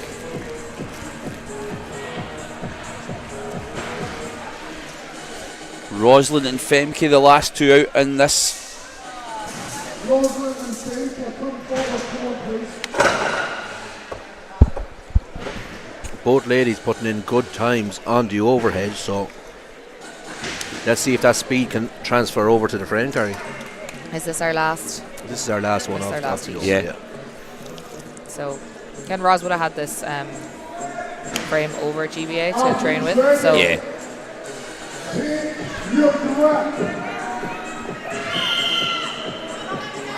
Rosalind nice up, pick up by moving both well. girls. Yeah, Femke is down. Roslyn is like a steam train over Tell you there. what, she needs to really just be needs quick to on this execute pick this and now. move. Now, let's go, Roz. Femke Again, she's absolutely rapid over those 10 metres and she's down. That'll be good that timing. was a quick time. Let me tell you that. Absolute goosebumps there for Rosalind Yeah. Cole. She is delighted. Straight in to help Femke. Femke just dragging that across the line there. I'd say the referees will have something to say about that. And There she's up. She's up. Yeah. Step. Rosalind really is a smiling assassin. She's just like all smiles, Yeah. all smiles, and then game mode. That was an Absolutely. absolute standing Jesus. run. And also another lovely human. Yes.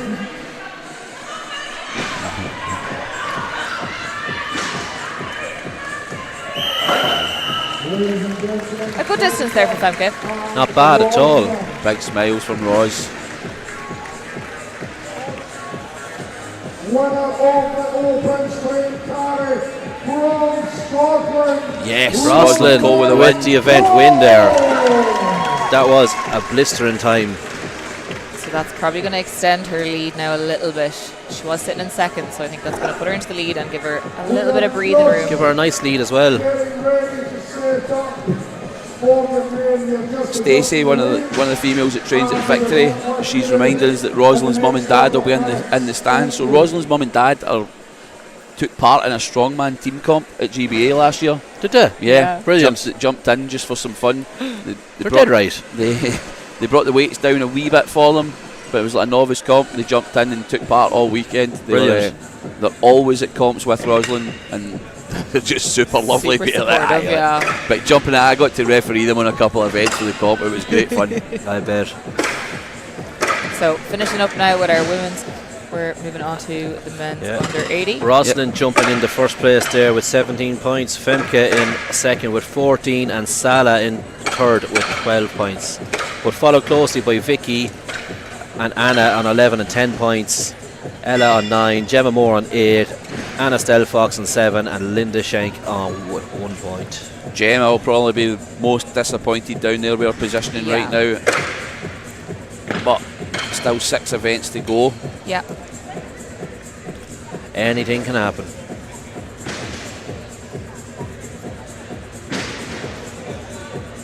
even between the days and stuff, again, like we were saying, the recovery aspect of things, you know, you could have someone who performs amazing today, but their recovery going into tomorrow might just not be there. No. And they could end up having a terrible day tomorrow, you know, so you just don't know. Anything can happen. So up first we have Sean Cassidy and Stephen Wilkinson. The frame has jumped up to 260 kilos. That is quite a sizable jump. And Stephen is off, moving quite well. Grip is looking sound. Across the line. Oh, Sean's grip just let them down close to the line. Stephen dropping, but straight back in there. Oh, and across the line. Absolutely no thinking about it there from Stephen. Just straight back up, straight in, and starts moving again. Straight in, no kissing. Sometimes that moment of overthinking, when you let the pain in your hands and stuff take over, could be the difference between finishing it and when you rooted to the line. When you let that pain in, just get back into it. Don't give it a chance. Come on, Sean, get in there. 15 metres currently for Sean. Wouldn't be a bad distance anyway. Every bit will count. So we've got a comment on YouTube from Misha, and she was saying all the women athletes are absolutely awesome. She wishes she could have competed. So if she's listening in, there's definitely pathways for her. Yeah, you know, there definitely is, and she's right. They are all awesome. Absolutely, they are blowing it out of the water. The pathways are there. We've got qualifiers all over Europe. We just cover. Never mind. Came back there to Jade Eaton. We'll just I haven't had breakfast yet. It's a bit late to be having breakfast. I know. 2:30. I've got a packet. Keep bringing us food. Come. Yeah, we're not going to say no to it. Don't keep bringing us food because we don't even have time to eat it. Yeah. Anybody on the YouTube who fancies like just eating as an order? Yeah. Anything at all. You can tell that would be funny. Imagine. Beggars something. Yeah. You can tell the frames are getting heavier now. Keldo, you're in trouble. Yo. I think Keldo is. You're losing me. For I think Martin needs a break. See you soon. Is this wise now, just leaving the two of us? Where is he trying to go? Like, he's not getting out past me. You're only smart. Of course it's wise. Just make sure you keep that thing on over there, though. This thing? Yeah, well, you want to have the list of stuff. He just has it on start results. Oh, you're not going to change it now to the list of stuff now? Yeah, okay. So up next we have James Watts and Darren Williams. Eat it. Both lads are off, but both lads are down. So it is quite a jump here already. Every little bit helps there on this event. Every inch counts, every metre. Both lads just struggling with the grip. James Watts just calling in somebody with chalk.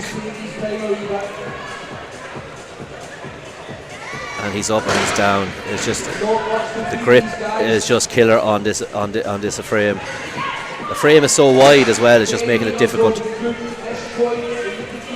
Bit by bit it counts. Both men are from Wales, facing off against each other.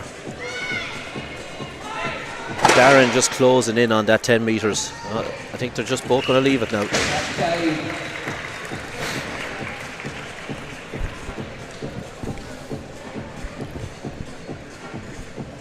We're going to get a distance for both them lads there. You don't have a sledgehammer or hammer.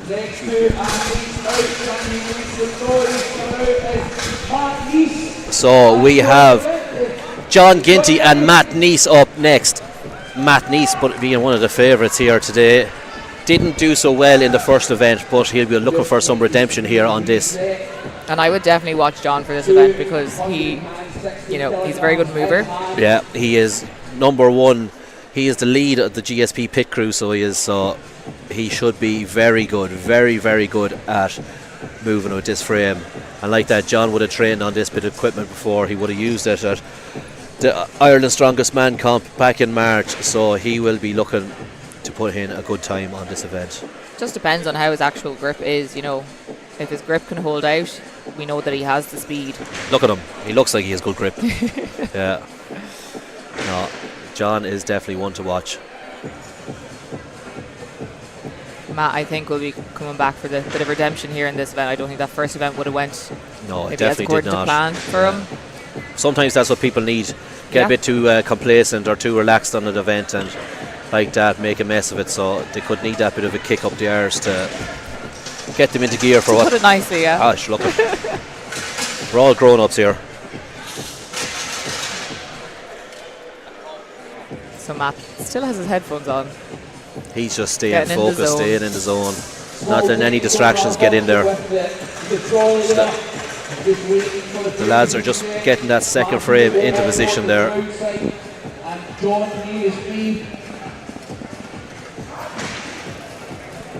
The lads have gotten lazy and have reverted back to using pallet forks.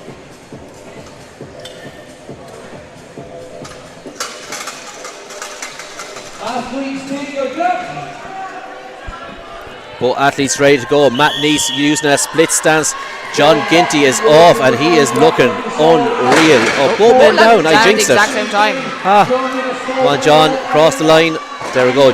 John Ginty is across the line. And a quick turn, and he's up and moving I don't again. know what happened to him that time. Oh, the right hand is just peeling open there. That's what's happening. It seems to be everyone's Yeah. right hand. I think Matt Neese might be in a bit of a panic. Oh, John almost after falling out of it. And he is across the line. He's going to finish that. John with quite the support here.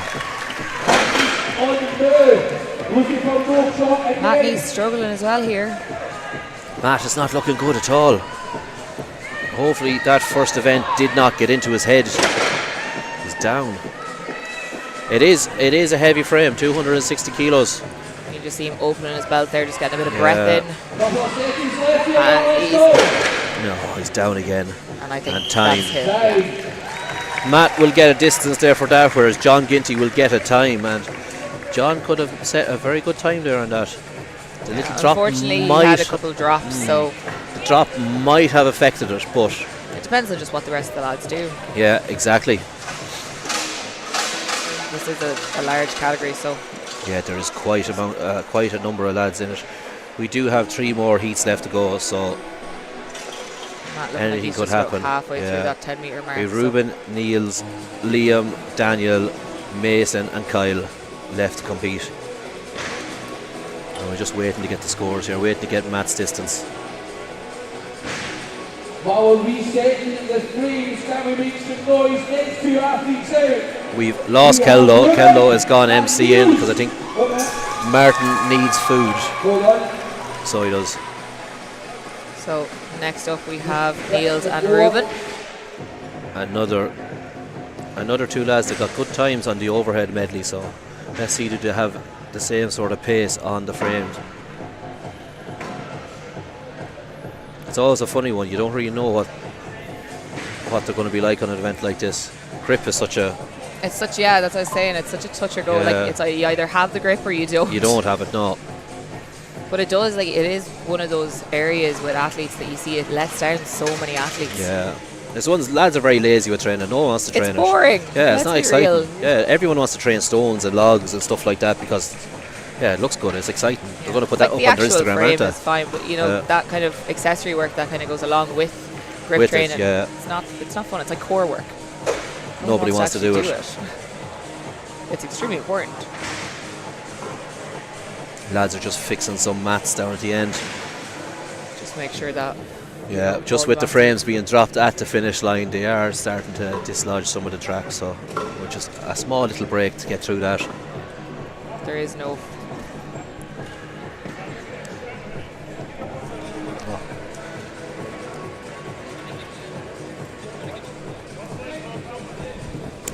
That's what I said.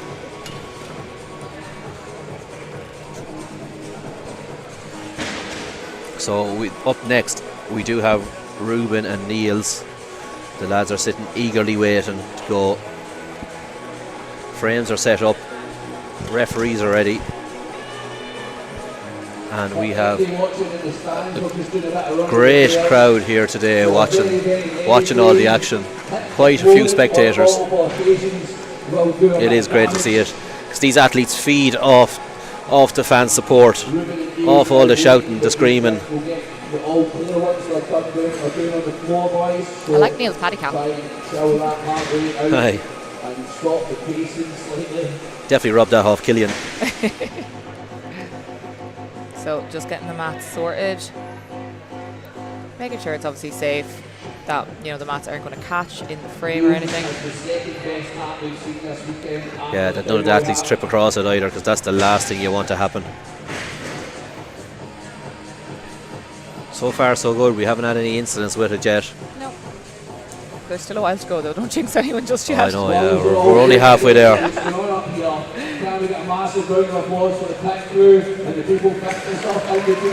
the pit crew just finishing up there now. I love the way we've actually just started referring to them as a pit crew. They are the pit crew, yeah. They're literally like an F1 pit crew. Yeah.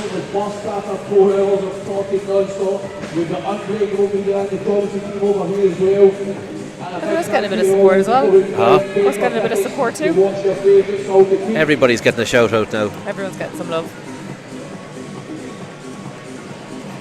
And we're moving through this event quite quickly now, so We're almost through the under 80s. Couldn't think of them there now for a second. 2 more heats to go after this pairing. interesting Neil's footwear for this event. Yeah. He's in hiking boots. Hiking boots, they look like military issue boots. Some sort of boot. Yeah. And both athletes are away. Both looking quite strong. Both crossing the line. Pretty much quick neck turn and go. Neil's a little bit quicker of a pickup. Yeah, Niels is flying and across the line. That's a good both athletes across the line. So Ruben was hot on his heels there. That's a good time by both athletes there. Great show of sportsmanship between the two lads. We love to see it. We do. And Neil seemed happy with that now. Yeah. Both lads pressing 3 logs in the last event. Yeah, they coming down did put in a great performance at the last event. I thought you were starting to comment on the two lads out there moving the frames. 2 lazy shites out there using pallet trucks. And just cutting to they're not able. sign from our sponsor Cerberus. Cerberus on board for sponsoring the event. We have the Crayhouse Bar deadlift tomorrow.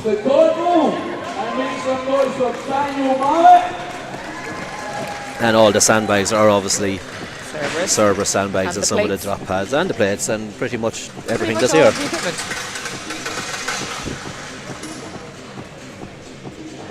I'm sponsored by them too, sure. So if you are looking, to get some equipment, get your hands on some sandbags, plates, bars, whatever it is, you can head on over to Cerberus. Yeah. And Liam McConville is off. But both men are down. At the same time. Yeah. That right hand. This is not looking good for these men. Daniel is up again and he's gone and he's down. Up, down, up, down. Both men struggling here on this one. Liam just getting an extra bit of chalk there. Daniel shaking out the hands, taking a breather. Now Liam is It's always interesting seeing the flip of this. This is our our second last heat. 2 lads that put in. Log. Yeah, the top 4 from log, and now look at them. They are really finding this event tough. Liam is just tipping away there. He's getting every little bit that he can. And Daniel is just going to leave it. Not able to get another break up there. Not his event. Liam's out, he's back in. He's going to have another crack. Just out of time. So just shy of the 10-metre mark there for Liam. Liam will be disappointed with that. So we have... It all depends on the next group or the next pair and how that goes. But last year's winner, Kyle Scott, against Mason Keldo's Dark Horse Mason Cup from America. Yeah. Mason was phenomenal on the last event. 4 objects in 37 seconds. He blitzed it. Yeah, Dark Horse doesn't post much on social media, just enjoys training too much. Yeah.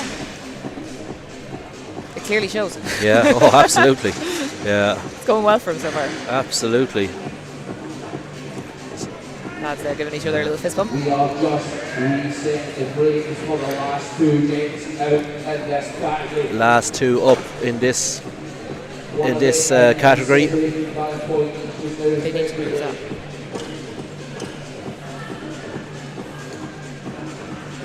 Make some noise for the next Would have been like yes, lead over here, we have Dale Scott and the lead is Mason Cook. So Mason Cup versus Kyle Scott. The dark horse versus Slim Shady Clark Kent. Kyle's struggling with the pickup, but he's moving very good.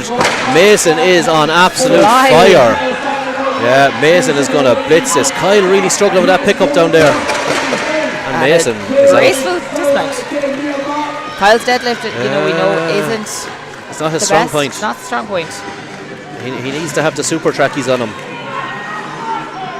Although we have seen a lot of lads not quite make it to the 10 metres Yeah, there. so that'll still be good points for him. He seems to be struggling with his back there. Yeah, he Twisting doesn't. a little bit there, looks a bit uncomfortable. Yeah, he doesn't seem to be comfortable here at all. And it's No, just it's glued not to the going, floor. Kyle. Kyle would be disappointed with that. That will. It's unfortunate because when he is moving, like if that was maybe just a 20 metre Now, long run without the drops, There is nobody that got any fine. 10 metre runs there, so. But there was quite a few well over 10 8s. metres.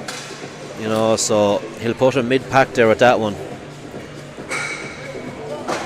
Not the best, No, not the best, not the worst. but again, he's used to kind of Yeah. that deadlift style of, even with a deadlift, normally he kind of comes bottom pack that, and he's used to crawling his way back up. Yeah. So mid pack, not so bad. Put a But suit on him Mason- and the traction bottoms, and he's a phenomenal deadlifter. I know. So he is.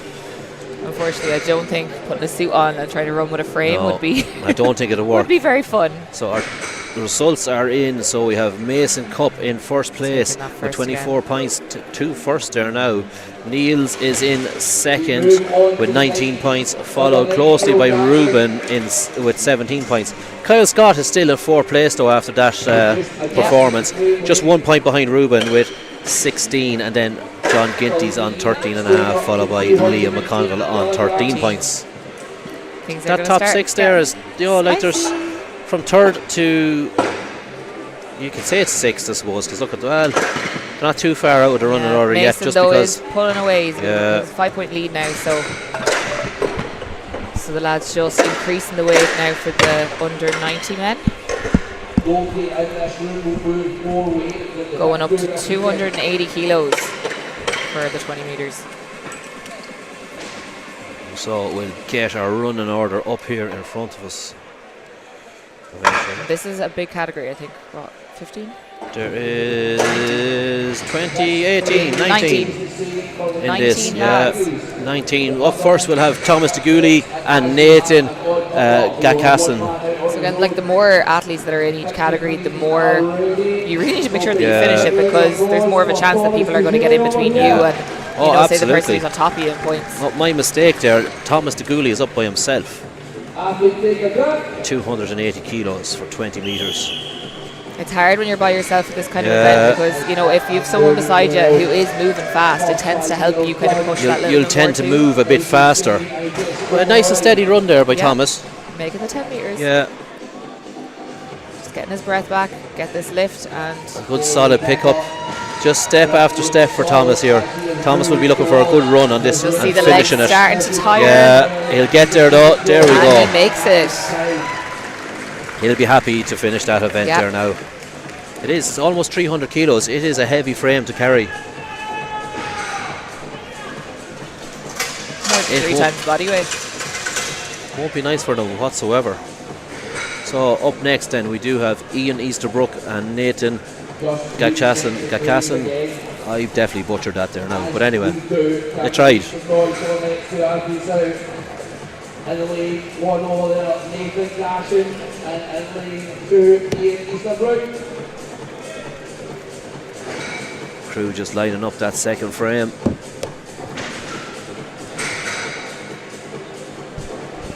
The great thing about these lightweight categories, when they are moving with stuff like this, they are moving. They are flying. It's so They impressive. tend to have the speed there. Yeah, so impressive. Athletes, take your grip. And we are off. Oh, Nathan nearly got flipped over on top of by the frame. just picked the frame up wrong. You were saying that you need to be really careful of where you pick it up, because if you do let it tilt too far forward, you know, you'll be squashed. the last thing you need is that coming back down on top of you. Ian is down again, but he's around the 15-metre mark. Just inching his way down that course. It's tough to get it back up and get going again. It's never an easy task. Nathan just trying to get as much distance as he can now. It's just peeling out of his hands there. He's standing up and his hands aren't doing anything. Yes. Nathan's going again. Can you make it to the 10 metre? I think so. Do you think that bit of a mishap at the start has affected Nathan? I think so. Like, if you let it get in your head, you know. Yeah. It throws you off. Like when you're going up to that start line, you're focused, you kind of know what you have to do, and then all of a sudden you're taken out of that. Absolutely. I think we got 10 metres for Nathan, and we got, I'd say 16 metres maybe for... I'd say maybe 16, 17 metres there for Ian. For Ian, yeah. So again, so like we said, every bit counts on this event. Not easy whatsoever. Especially it's hard when you're going up first, because you don't know what the rest of the lads are going to do. don't. And then especially then with thinking of the events that are to come, Husafell Shield for max distance, you know, there's deadlifts tomorrow, there's power stairs later on, sandbag toss as well. You have the keg loading, you have the power medley, you know. None of these are going to be easy.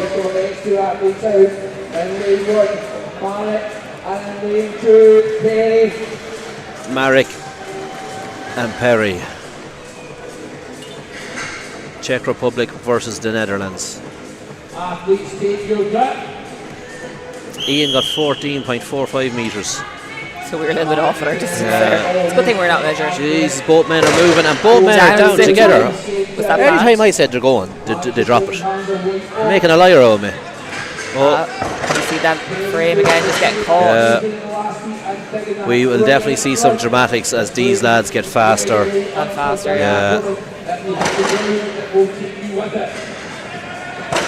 Marek across the line. The 10 metres. Just taking a breather.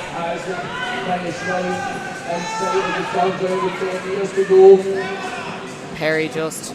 Part of just take a little break. GSP crew just urging Marek on. Perry just not able to get that pick now again.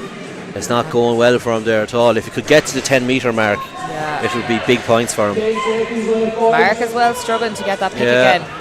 If he can even just make it down, it's going to, you know, for those athletes that do just make the 10 metres, even if he can just get an inch, 10.1, that's all he needs. It's one of those ones that just... I think with your grip, like when it fatigues and when it's gone, it's... Perry is struggling now to get out of that frame. Legs are gone. I think he got a bit of a cramp. I was going to say, has he done something or is it just fatigue? I think it's just fatigue, The pit crew are carrying him off anyway, so he's in good hands. He definitely gave it all on that event. Much pressure through that right leg, so hopefully that won't come back now. Like with a bit of rest, with a bit of recovery, he'll be okay for the Husafell. I reckon he's just drained. Who was going to say dramatic? It's like, stop being mean. You get out there and do it. Well, look it. I didn't want to say it, but I know. Hopefully with a bit of rest, he'll... Yeah, that's exactly all that he needs. He's just a bit spent now at that. It is very taxing. It is. It's a tough event. Tough event across 2 days. 8 events in total. It's these pickups. Yeah, an awful lot. An awful tonnage of weight is going to be lifted here this weekend. You know, it is going to be non-stop. Our next heat now, we have Craig Lewis and Bradley James. Scotland versus Wales. Craig kindly did us a lovely spreadsheet for the live stream. Craig, no better man. Craig with a split stance. James is off, James is down. Craig is flying though, across the line, dropped it, turn. Let's go, Craig. If he can get a good pick now. Bradley though, just struggling here with his grip. He just needs to grind. Craig is going. There. Trust the CrossFitter to be good at this event.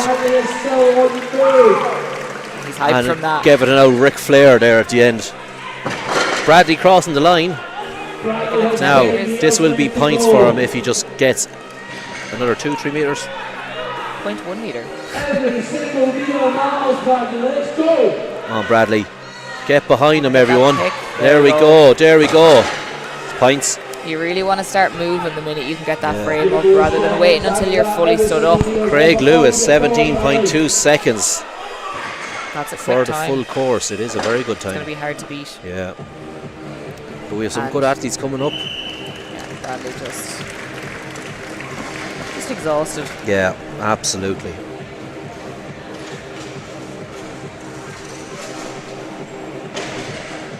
Making our way through this under 90 category now. We do have 19 athletes in this, so It is almost 10 quite heats. a big category, yeah. Well, there was 10 heats. Yeah. Oh yeah.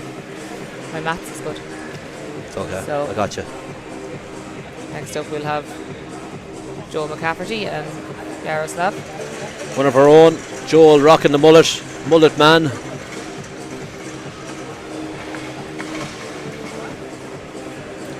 I love seeing all the athletes like different choice of footwear for events like this.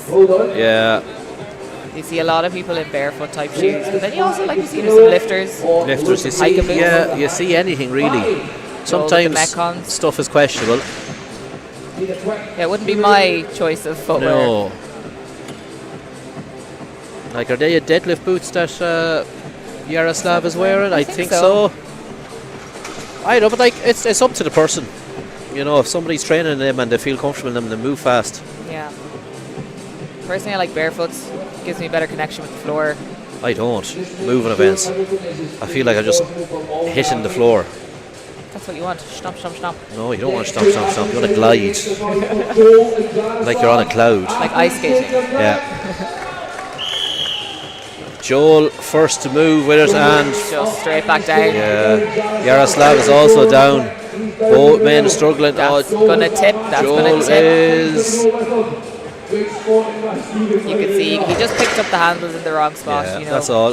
the handles aren't very long, so you know a tiny little movement of your hands changes the weight distribution completely. Both men struggling with this frame. And watching this just makes what Craig Lewis did there just that little bit more impressive because I think he might have been on a different frame Yeah, I think they swapped it out there. without us looking. Joel just calling it at that.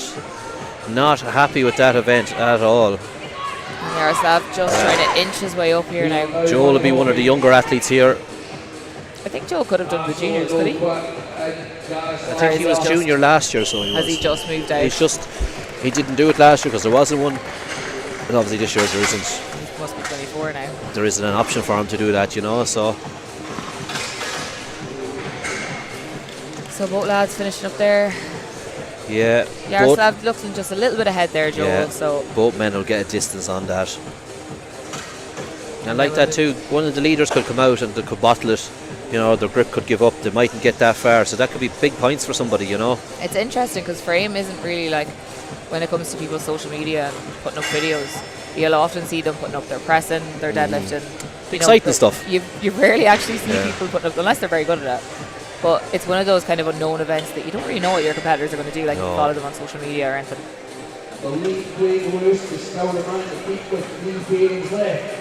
So Craig, the only man so far, I think, to complete the Craig, course. yeah, the only man, 17.2 seconds. He was moving. So Jakob and Wessel.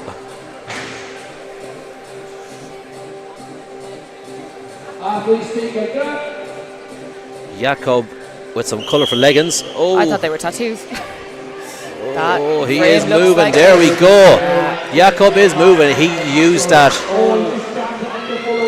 He used that swing of the frame perfectly. That's dangerous though, because we've seen Oh, we've that seen it. takes a little bit too much. But he stayed with it. He stayed confident. There we go. Look at that. Power. And I think that could Yeah, power. maybe contend Craig's time. Let's go, Wessel. Come on. No. Wes is just struggling there. These guys just need to fix the grip. Just as simple as that, you know. No, that's all. That's all it is. Just Yeah. go fix Maybe your get a better deadlift too. It's not that hard.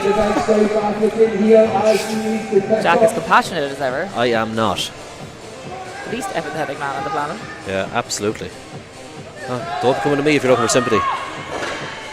Wessel just calling it a day. Wessel will be disappointed with that. But again, some distance. Yeah. So interesting now to see Jakob's time. See, I think that drop before the line might have just cost him a couple seconds. Oh, I forgot about that. Yeah. I think Craig could be safe. He could be. We'll just see now when the results come in. We have Tom Butts up next now. When the result boy comes over here with the page, we'll get to know. From America. We'll just reset the frames and the next two athletes. Tom Butts and Ryan Perrow. And lead one, make some noise for Ryan Perrow. And lead two, Tom Butts. Metcons and Vans we have this time. I rate Vans, to be honest. They're not bad, in fairness. Again, they're nice and flat. Nice and wide as well. Yeah. 2 metres for Wessel. And 17.32. 17.32. Oh! That's just behind in front. Behind. 17.2. Oh my God. One of us at 0.08. Imagine he didn't have that mishap at the end. He will be kicking himself if he sees that. He could be okay though. Ryan is just going to leave it there. It doesn't seem like there's going to be many lads finishing this, so you know it's still going to give him a really good. Oh, absolutely. Really good points here. Tom Butts just dug into the matting there. And Ryan unfortunately just not able to get any distance. Couldn't get it off the ground.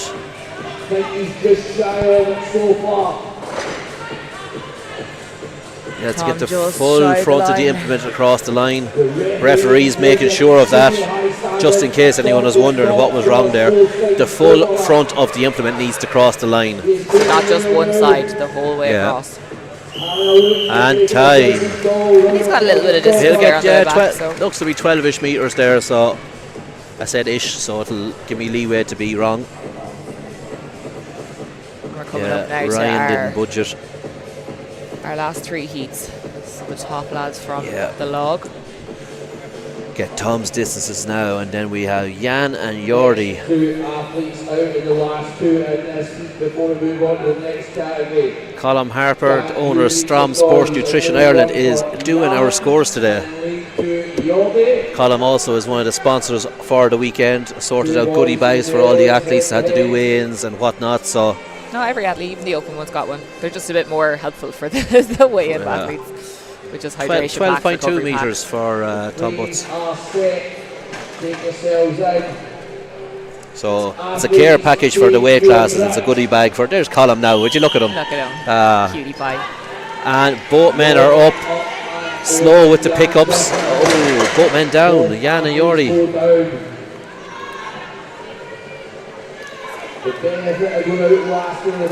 Lads are just struggling to get that second pickup. And there we Jan go. just stepping out, giving us a bit of time. Re-chalking. Jan in with no belt on him. I think you could have a belt on under. Maybe the belt is on underneath I think the top. he has a small belt on under because when he bends over there's a bit of lump there, so yeah. I hope that's a belt, not his spine. That's not good. Yeah, both men are really finding it difficult now. Yeah. It just goes to show when you see somebody run with it, the strength that person has in that movement.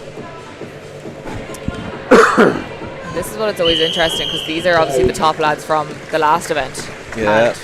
Struggling with this. It's often the way it goes though. You see that somebody could be a good presser and they could be a shit deadlifter. No, deadlift carries over to this event here massively. Very well, yeah. They're like ants out there, so they are. The pit crew. A bug's life. Yeah, the pit crew. They're just swarming around everything, getting it done. They disappear and all the stuff is gone. Jakob done that in 17.32 seconds, which is an incredibly fast time. But the winner of that day, the man from Scotland, with 17.2 seconds. Craig Lewis still in the lead now. Craig Lewis still in the lead. So our last 4 men will be looking to beat Craig's time. We'll just get a distance there now on Jan and Jordi. If I remember correctly now, and hopefully I will. Okay. But Pavlos was very quick. Pavlos was not bad. Yeah, he was quick. So let's hope the grip can match his foot speed. He's out with Look at his, look at Bottomley. like with a ball of an arse like that, he's definitely going to be moving quick. That's impressive. There has to be power in those glutes. Jesus, They can't just be for show. that's mental. All the girls in the crowd now. I was going to say, Sitting you looking can see women with an jealously arse like that.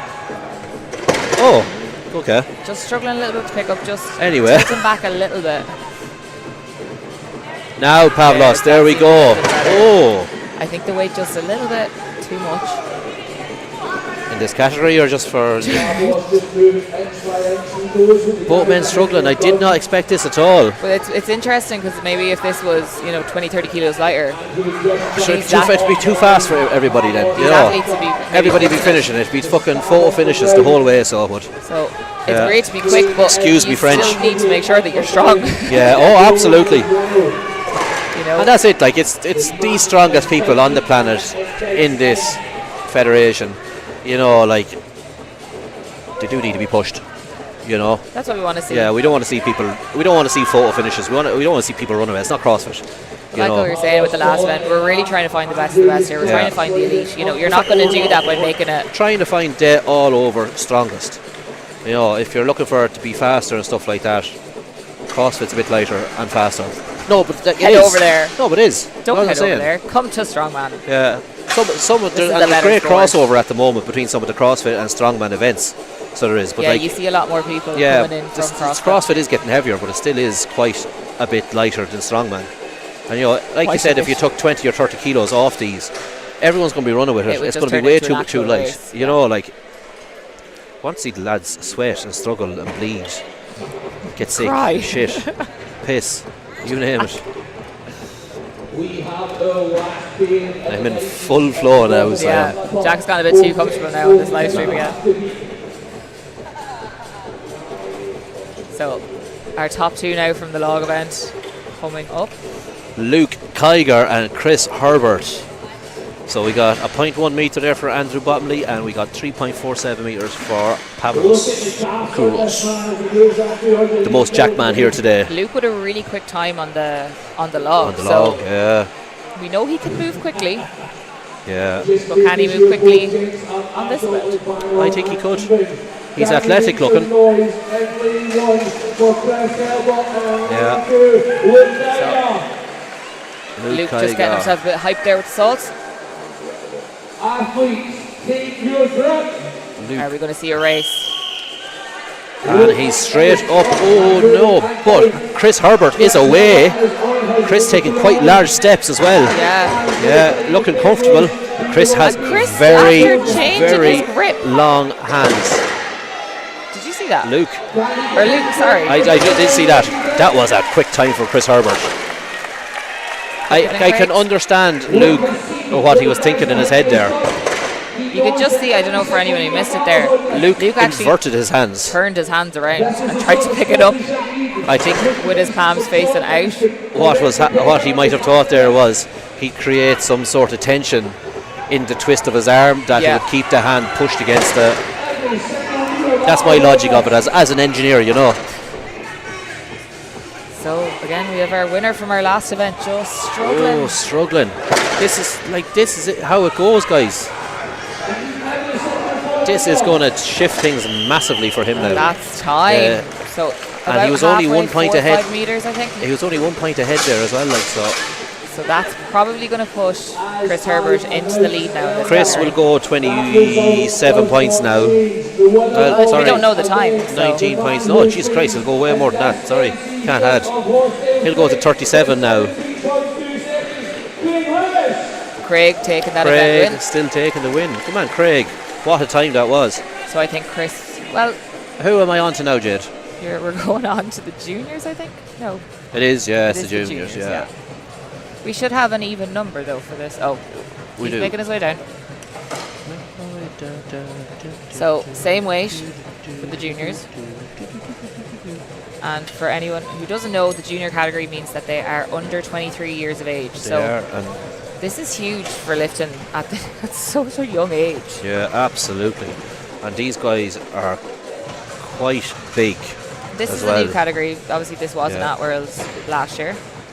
So It's just this year now that we have it in the men's. Rick Van Kolk and young Jack Wadman up.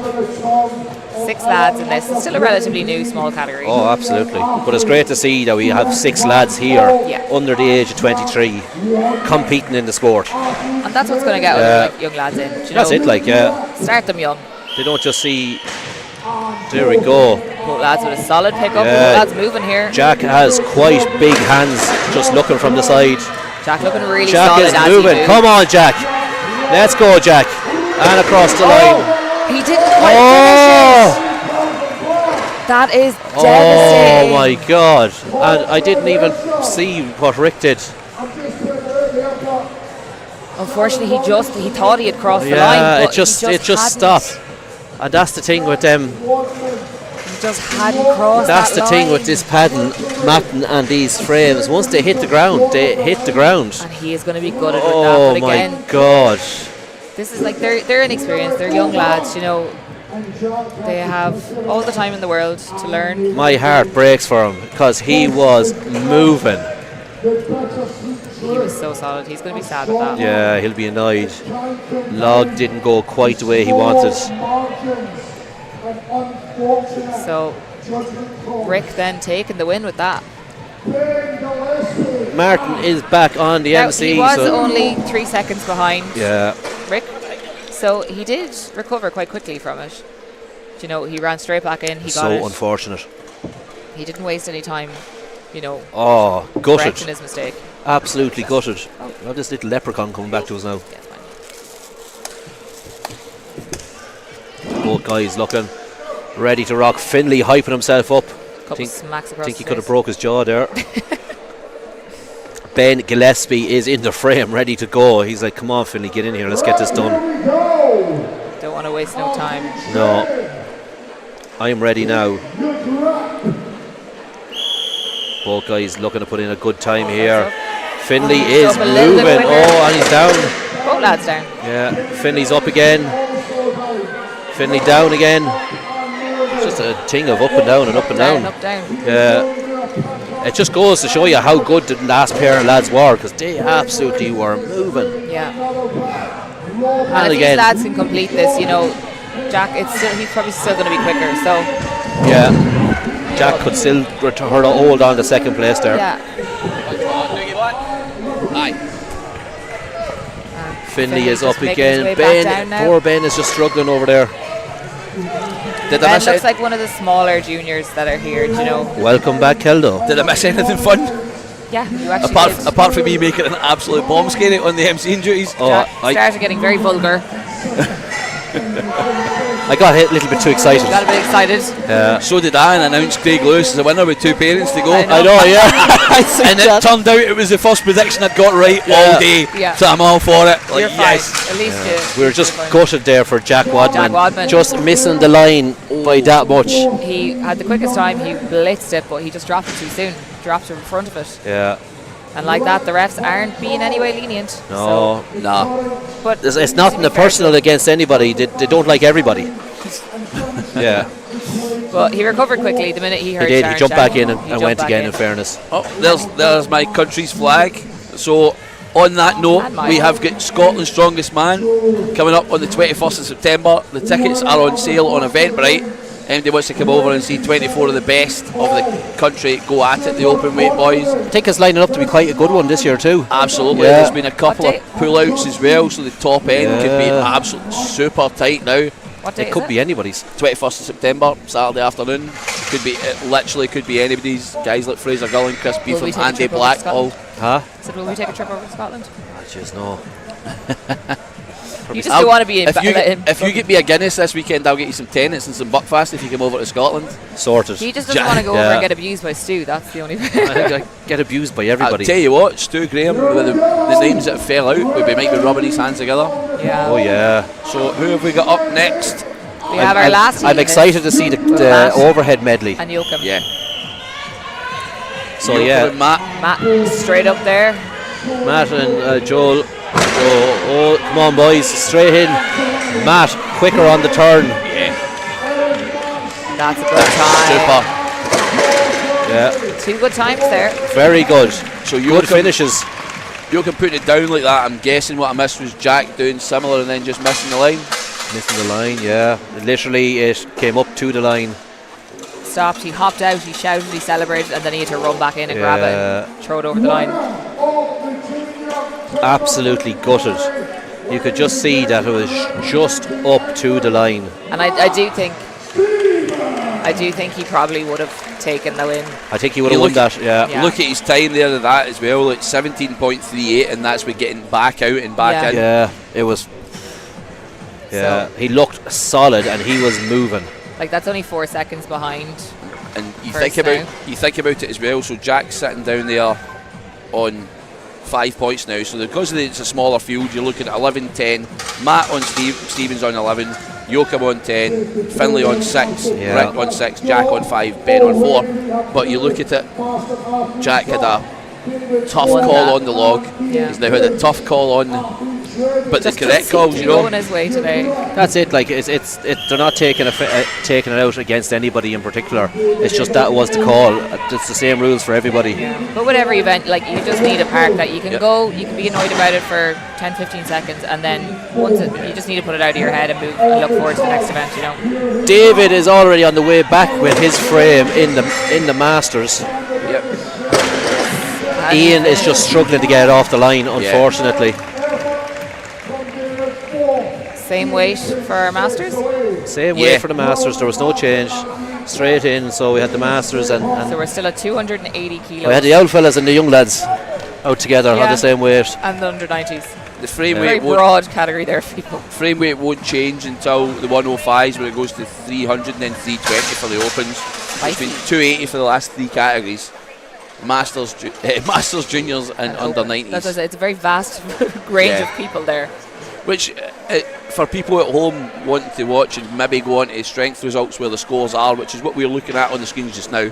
Yeah. If you want to look over the 3 categories, if you're as much of a strongman nerd as some of us sitting here, you'll be able to see who would have won out of a real massive field of competitors as well. Yeah, absolutely. Craig Lewis's time will now be comparable to the guys in the Masters, the juniors boys. Yeah. So theoretically, you look at the juniors, Craig would have been maybe 5th in that category, would have been just ahead of Jack Wadman. Yeah. So you're also able to, if you want to know a little bit more about the athletes, if you click on their names, if they've been on, like if they've done comps that are on strength results in the past, you'll have them results there and everything. So you'll be able to see their previous places in other comps and stuff, see what they've done coming up to this. Yeah, there's some nice wee features to that with the athlete bios and stuff like that.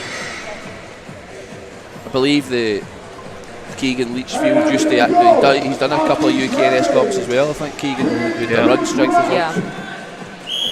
So we have our next heat now. Will McMartin and Ian Curt. David Ford got a time of 20 seconds and 17. Ian's done a first good 10 metres. Will being a bigger athlete, he actually started to pick up time. I think he's just underneath the frame. Oh my word. That one is going to sting. I don't know if he's going to be able to finish this. No. And we've seen that before where back at Ireland he's walking off, I think it wasn't. Hopefully it's nothing too serious. They took his shoe right off and the sock. You don't want to see that. It looks like all toes are still there, so he hasn't taken anything off. And there's no blood. No. So that's always a good sign. Yeah. There's no blood or missing There is toes. quite a lump there, though. There is quite a lump there. Hopefully he'll be able to strap that up now and keep going for the rest of the competition. And that's just the look of the draw, to be honest. It's just unfortunate these things can happen. It's not just this event, it's any event, Yeah. Like, the smallest little move, anything can kind of happen. We've seen a few guys just skimming the log by their head and stuff like that as well. So when you're moving this kind of weight very, very quickly, you're just open to some mishaps sometimes. Shit happens. Literally, like. There's no other way to put an event like that. Another one of our sponsors on the screen. I move my terrible tattoos out of the way and you can see Jade's lovely nails. Cool tattoos in the way. I don't know where I'm going. Strom Sports, who provided us with some shakers, bottles, some supplements, and done a lovely athlete pack for everybody as they came through the door. So for anyone who doesn't know, Strom stock supplements. So any supplements you need, you can head on over. They stock protein, they stock cream of rice, they have your vitamins, your minerals, everything you need. And some nice t-shirts. Victor just slow and steady, and then his hand opened up, and he's went over the side of that frame as well. Giddy up. Just resetting himself ever so slightly. Olaf was probably one of my favourite names today. That's brilliant. Do you want to build a snowman? Victor across the line there. He's all ready for the return leg. Olaf is just struggling here. Victor's It's now, quite it's not a pick-up grip for Olaf. Victor's problem isn't now grip, it's just about being able to move with the frame, because he's putting it down, it's not like it's shooting out his hands. Olaf, So do you think that's more of a fatigue issue than anything else? Because he's I think he scraped his leg. got a boo-boo. Olaf is With moving. the help of some extra chalk there, Olaf has been able to move it. I was going to say, tell you what, it's not often you see that when somebody maybe fails 4 or 5 picks and only goes like a metre or two, then on the last one they get a couple of metres. It's similar to a sandbag toss. It's not often you see somebody miss one 3 or 4 times and then Once get they're it gone, out of they're nowhere. technically gone. Yeah, once you're spent on an event like that, you're usually gone. Yeah. So You we've know. Stuart Sheridan and David Wright out next. Yeah. As we said, we're probably making very good time and flying through this category. Yeah, we are going very well at the moment. We have 4 pairings left. Sharon giving people abuse up there. Wouldn't be like her. Yeah. I think she told Victor to man up.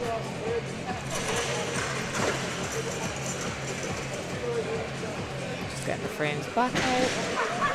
Yeah.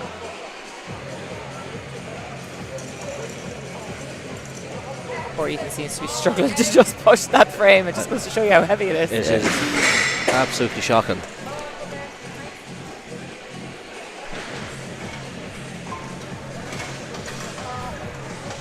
Here we go. Gary Next, Thompson's taunting you on YouTube because he says he's loving the lack of swear words in commentary. Just saying it might be a direct taunt at you, Jack. I think He's that might be loving a bit the of lack. The lack of. I think it lack might be is of not- a bit of Someone sarcasm. Someone being fucking sarcastic, aren't they? Cunts. Don't encourage him, please. Nick, I am Irish. This is normal. Think I'm bad. You should see me father. who have we got out? Nick We and have- Stuart Sheridan. Fly in here, Stuart is. Yes. Stuart making up for his first event. 2 good finishes there, Nick, Yeah. as well.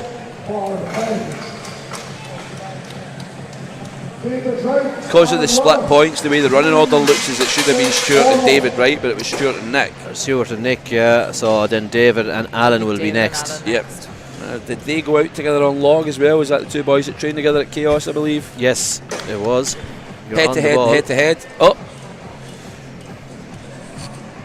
Sorry, I can't. Jack, you definitely run up the stairs on all 4s. Ah, who fucking said that? I might turn the YouTube off if it's going to go that way. We actually don't have a stairs for that specific reason in our house. We live in a bungalow.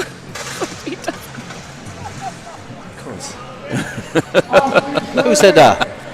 Brains for gains. Brains for gains. We've got 2 training partners here, so let's see who can win this battle. Yeah. Alan up and straight back down, and then David is really slow and steady. Yeah. Fingers just slipping open there for Alan. Both men just struggling with the grip. And you really need to be careful when you get that down. That, you know, Oh, God. you don't topple yourself out over the side. People don't appreciate David's how up. how explosive it is when something like that comes out your hand. Yeah. Because you're That getting force. shot out that Yeah. other side by 280, 300 kilos, whatever else, Yeah. of force. Pulling you down the other side. Yeah.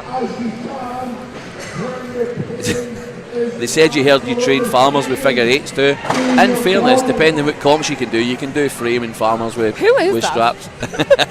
Who are you?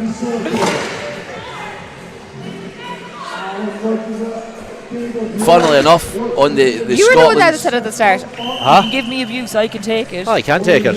on the Fuck a lot Scotland's of strongest keyboard warriors. Look now, he's all sad. You've made I him am, sad. yeah, fear sad, yeah. Take more than that now to annoy me. Chelsea said that, poor Jack. Yeah, thanks, Chelsea. Hey, Chelsea. Yeah. Scotland's strongest man, they're letting them use straps for the frame. Really? After yoke. Yep. Oh, really? It's a heavy frame. I think it's a 400 and odd kilo yoke into a 340 or 360 Giants Live frame. Jesus.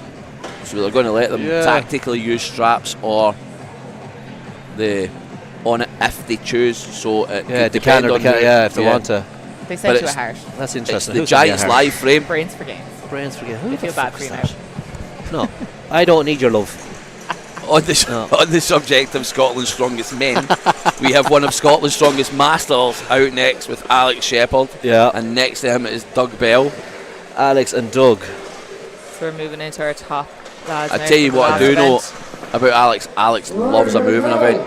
He was quite good on them last year, mind you. Yeah. If his grip can hold out, he'll be fine here, I think. Yeah, he's very athletic, Alex. And he's Triceps moving. are absolutely moving. firing on the Oh, back look of at him that. all the way through. Striations, huh? Yeah. Right, Doug, come on. Alex stomping his way down. Doug just Absolutely smoked that. And That was lovely. a quick time. Yeah, Doug just struggling there with the grip. Looking at the hand, did he do damage?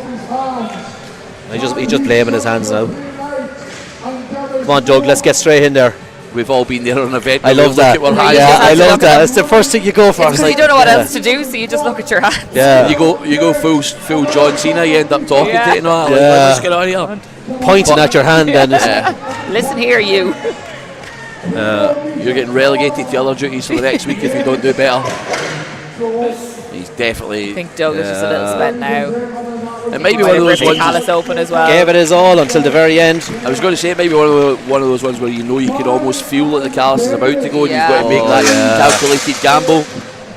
Like me last weekend on a car deadlift frame, and I just felt it opening and pulling. Aye. Yeah. There's nothing worse. I've been there on a deadlift a couple of times where you're just like, you either finish the rep or you know that you're just going to just finish it. We're all a bit thick, we'll still. Yeah, we'll be alright. Get the magic water into it, the holy water on it. I used to work with horses, and there was one time I had a leader up in my hand and the horse pulled and it literally ripped the entirety of my skin clean off my hand. So for like 3 weeks I couldn't actually hold anything or touch anything. My partner's got a few horses and they're trying to get me on one for a ride, and I'm certain it's going to be a terrible idea. Grip training. Work with horses for a couple of weeks. A bit more than Last two out. Last two competitors. And Bedrick, Yoakum. Bedrick is down. Bedrick put in a blistering time on the overhead medley. Baz needs And then to Barry's moving well. He's looking solid. He is gritting in there and across the line. Brought the full implement with him. Why not? And Bedrick is going. Just before the line. Come on, straight back in there, fella. There we go. Gets there. I don't know. Some weight of a frame for it to bounce on the ground. Dean McVee's watching. Hello, Dean, you under 80 monster. It says Alex Shepherd is a grip weirdo. I don't even know what that means. It just means he actually trains his grip. Trains his grip. He'll go in and he'll be doing like plate pinches and stuff like that. He does like specific grip training. Probably what we all should be doing. We were saying that no one wants to train grip because it's just boring. Alex Shepherd. 20 metres in 16.07 seconds. What a time. While we're changing stuff again, I'm going to do another plug for Scotland's because Dean's watching. Dean's going for an under 80 deadlift record of 340 kilos at Scotland's as part of the show. Sure, he only has 6 inches to lift it. I know, but it's still 340 kilos. No, only messing, Dean. I was going to say something there and then I just realised where I am. Yes, Jay, don't be out on that now. Are you going to call him a leprechaun now? No. 340 kilos. He's going raw as well, no suit. So just belt and straps. And probably just the smallest pair of shorts you've ever seen in your life. Interesting. Get him a pair of budgie smugglers. No, he hates a deadlift suit. He pulled 340 at the Brits under 90s, but he will obviously need to cut weight to do it in Scotland if he wants to do under 80s. He's Nicola Bennett's going for an Atlas Stone record, and Chris Harper, I believe, is possibly going for something absolutely stupid on the axle. Class. Like 170, 165, 170, possibly more. Nicola for deadlift record as well. Nicola's possibly toying with it, but I don't think she'll do it at Scotland's. Okay. stone record be enough on the back that day. it'd be a big So I ask. think we're up into the opens. We are. Under 105s. 105, sorry, 105s. which the frame is now 300 kilos on the 105s. For people who are asking about the weights and stuff like that, they are on strength results if you want to jump on and take a quick look.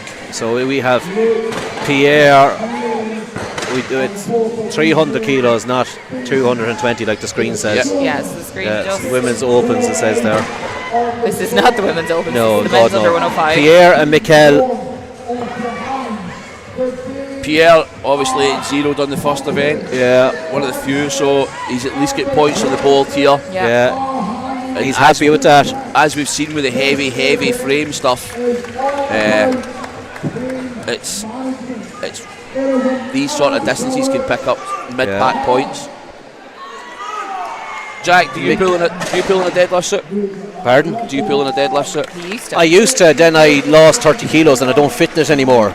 So I pull raw now. So Misha's asking if there's any tips for getting in a deadlift suit. Probably Don't. hanging yourself off a yoke or a bar. don't get into it. The only problem with that is, and I actually got shafted by that at my last comp because You don't have one at the comp. Yeah, if you don't have any, like a squat rack or a yoke or anything at the comp, and that's what you rely on, you're pretty much fucked. When you're because on your I couldn't when put you're I on just your on own, the last comp that I did. if you're on your own doing the straps up, getting yourself wiggled in, and then tighten it while they're adjusting. Yeah, so just So putting doing it them on as very tight as loosely possible, so like you can slip it lunging. on like a big baby romper.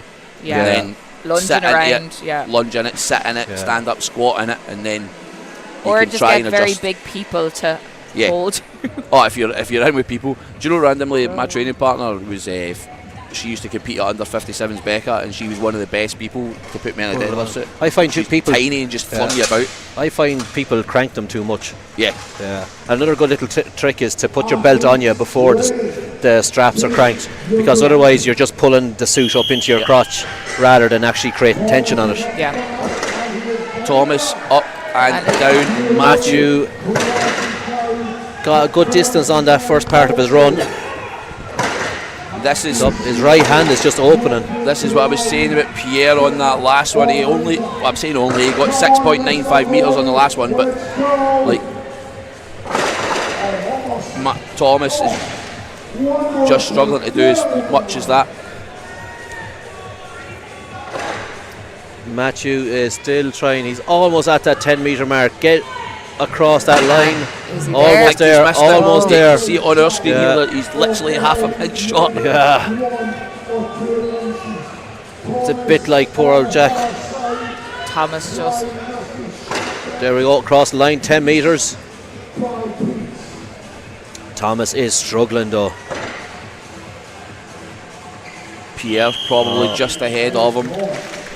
I think so. No, so Gary Sims asking if Andrew Goodlad's been, so no, he's not been. So we're just at the start of the 105s for people who have just jumped in and tuned in. Andrew's near the top end of this pack. We've still got a lot of pairings to go in the 105s category. That's one of the bigger ones. I think it's 18 athletes in it. You find that on events like this as well, obviously like the frame's heavy, but the crew get better as they get in when it comes to resetting, and the turnaround starts to get quicker. They find their flow. A 280 kilo, or 300 kilo push on this just now is not fun, even with a trolley. No. It's not bad. You can see that they're just really trying to push it. Yeah, well, the lads should be using their heads and they should be pulling it with the pallet trucks, not pushing it. Yeah. It's easier to pull it than push it. So that'll be They're too not easy. blessed with brains, them lads. One of the boys couldn't even get the pallet truck to work, and it was because the handle was in the wrong position. And they're like, "This one's broken." And I was like, "If you put that down, you'll then get some like air in it to put." Oh God. Has Andrew Goodlad been yet? No. No. He is still. Andrew is He's one the of. second He's the third last Third heat last to go. heat. So we have James Knight and Jorgen up next. Jorgen Ian, I think. I hope I got that right. Yeah, I would say so. James really close to the front there. And you can see it happening before Yeah. it happens. Just tilted a little bit too much down. Sometimes you have to trust it that it will swing back. Yeah.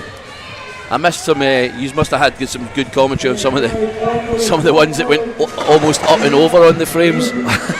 Yeah. we enjoyed them ones, so we did. Good time there by Yeah, Jorgen. Jorgen all done well there. That was solid. decent now, yeah. And I think James James just is going to leave saying, it there. not anymore. And like that too, you are picking up, you're running with it. If unfortunately you do dig in like that, it is going to kill some of your momentum. Oh, yeah. You know, and you'll find it hard to get going again. Because it's just a dead stop while you're trying to move forward with it. But like that, if you don't have a lot in you and you're just looking for that one good burst and you've wasted it on tipping over. Yeah. And there's the psychological side to it as well. You know, if you feel as if you've almost toppled it on yourself, you're maybe a bit tentative on the next bit. Oh yeah, absolutely.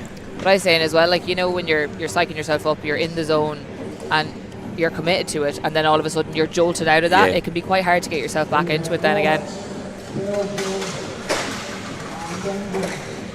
So we have our next heat now. Next up we have Thomas and Michael. Thomas Fisher and Michael Graer. Thomas is up and away, looking Michael moving slow very and steady. quickly here. Actually getting quicker and quicker.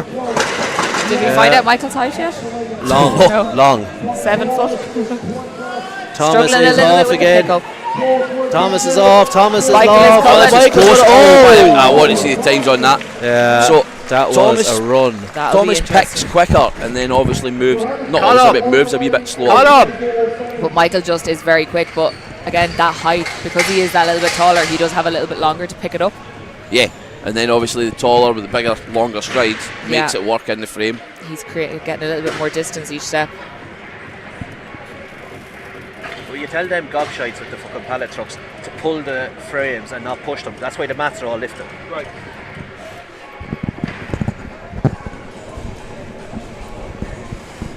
You know, we could hear all that. Good. You went like this. You could sure I still thought- hear it. Ah, bollocks. I tried. That's the main thing. You're trying, sweetie. Yeah. That's all we can ask.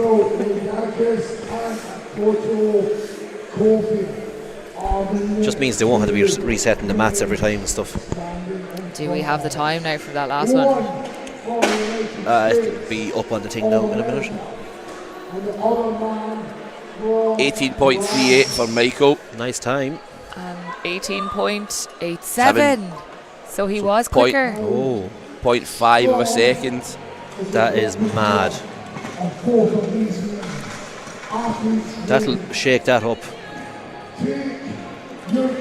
A bit good timing for people to beat. Yeah. Next out, we've got Michael and Kofi. Yeah. Coffee is away. Looked quick. a little unstable. no, but no, he he's did- not. he's not There we oh, go. he went backwards. Yeah. Come on, Coffee, let's go. Really Keep close. Going, keep going. Oh, he's down again. Oh, there we go. Nothing like a bit of dramatics there. A little bit messy there. And he just walks over it like the Terminator. A little bit chaotic.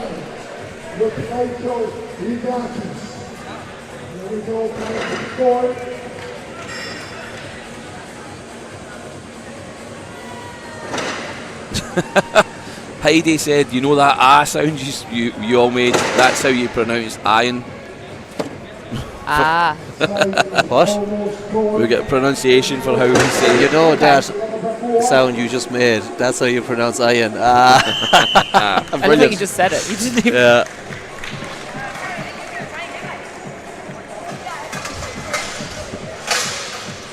And they're still in picking them up The wrong way.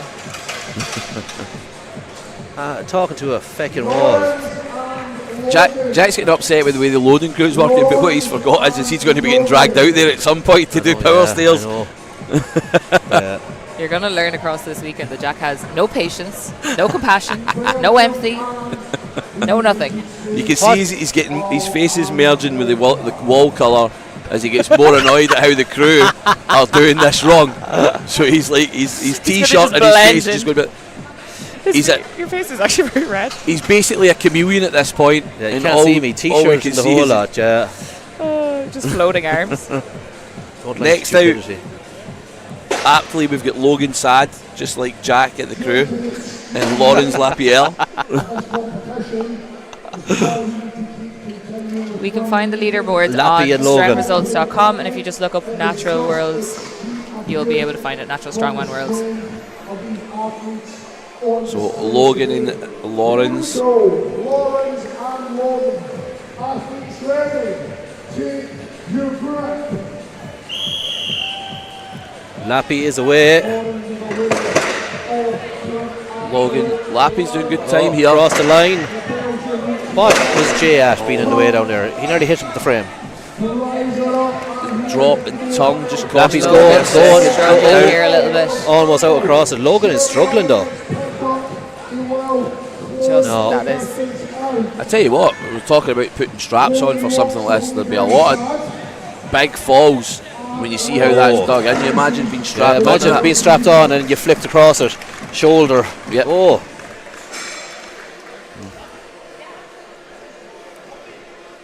Yeah, that wouldn't be nice. Whatever about normal straps, figure eights. No, there'd be no hope. It'd be too dangerous. Look at that. There we go. Yeah. And Dave is still doing the same thing.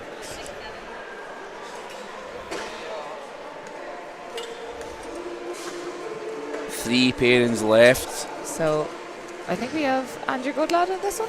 Andrew Goodlad and Yep. Elliot Owens, So, Scotland, yeah. Wales. The person asking for Andrew Goodlad, he's going to be up next. Tom Owens is watching. Tom the Owens is saying, can someone please tell the refs to get Fisher's time wrong? I'm not telling the refs nothing. That is not our job. If there was VAR, we probably would. I'm not entirely sure. If they've got it wrong and Fisher comes over to speak to them between events, then Yeah. they'll maybe have a look at it. It is a tricky one. Yeah. It was tight.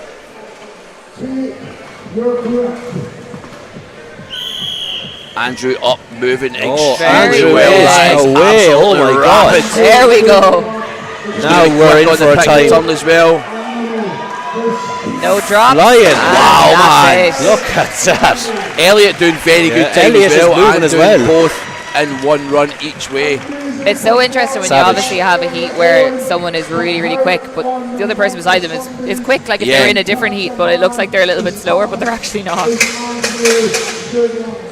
Phenomenal performance there.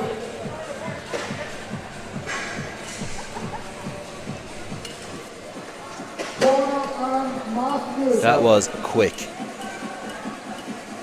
So we have Connor Riley and Matthew Cooney, Australia versus USA. On to our second last heat now. Elliot was 15.94, so that time's absolutely rapid. Andrew 11.2. Oh, what a time. That's impressive. That is mental. Is that roughly 2 metres a second? In or With around, a drop and turn and Yeah. a pick. Yeah, That's just Good stupid maths fast, there, man. Keldo. that is ridiculous.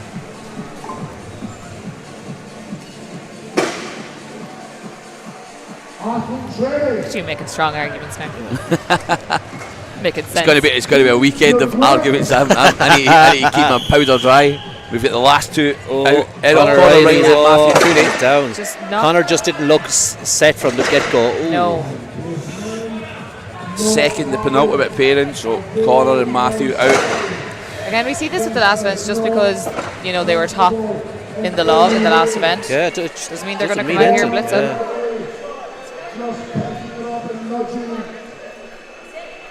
And Matthew just Yeah. Both calling lads it a calling day it there. both lads calling it a day, yeah. Yeah. It's unusual you see that, with both of them just knowing, so they're just out. Look at when you know you're not going to get it. There's no point in wasting energy. When you know, you know. Things that make me happy. Now, are you happy? Yeah. It's that funny one when you know you're not getting it. I was doing a comp and John Pollock was refereeing. Oh God. And I'd missed the deadlift on 2 attempts, and John's like to me, "You're better than that, Keldo." And I just looked up and I was like, "I'm really not, John." I'm just going to call it that. Not today. You're not You have telling me John wrong. Pollock no for nothing. But I was like, I'm really not, John. I'm not having a good day. I'm just going to leave it at that. But it's similar when you're looking at the frame, when you know like your grip, especially for some of these guys, the CNS fatigue when it comes to cutting weight. when your CNS is super fatigued, grip's one of the first things First to things go. to go, yeah. So you're putting yourself, like, if you've had to do a massive cut to make a category, you're putting yourself at a possible. I know they've had 24 hours to refeed, rehydrate, but it's not an It's generally the It's not a lot it's of a time smart either. science, but it's not an exact science. You don't know how your body's going to respond to that sort of thing.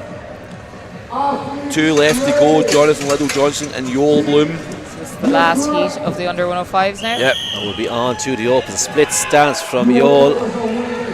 Was looking to see how many would get of them. Yoel's very Quick turn very from quick. Yoel. Yoel is moving. This will be a good time as well. And he finishes. Tell you what, that is absolutely blistering pace from Yoel. Jonathan knows he needs to do 20 metres here. He knows he needs to finish this course. Jonathan up. Jonathan is up and he's moving. Down again. Now, just every bit helps, Jonathan. Get in there, get it done.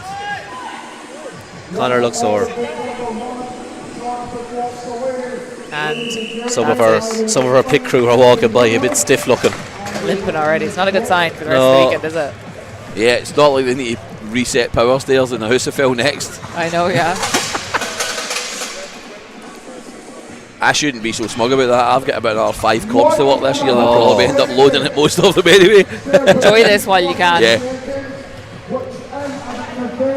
Some good times in that heat there now. Yeah. 11.2 seconds though. Tell you Yoel, 12.61. Wow.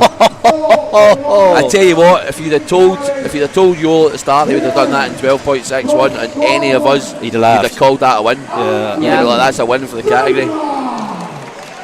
11.2. But No, Andrew Goodlad in there. 11.2 is, I mean, that's, I know we're talking about this being a world level, but that is absolutely world class at almost any level.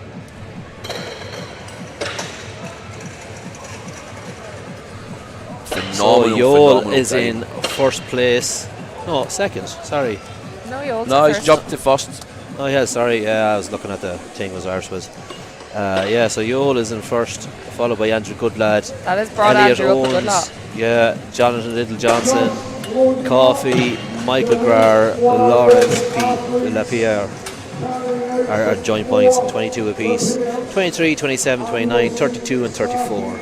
So Yoel just pulling out a little bit there in front. Yeah, just ever so slightly is all. Yep. Now we have the open weight gents, I believe. Is going up to 320. 320 kilograms. Up first, we will have Max Dahan. It unfortunately didn't lift anything on the log lift, so Hopefully this event will suit him a little bit yeah. more.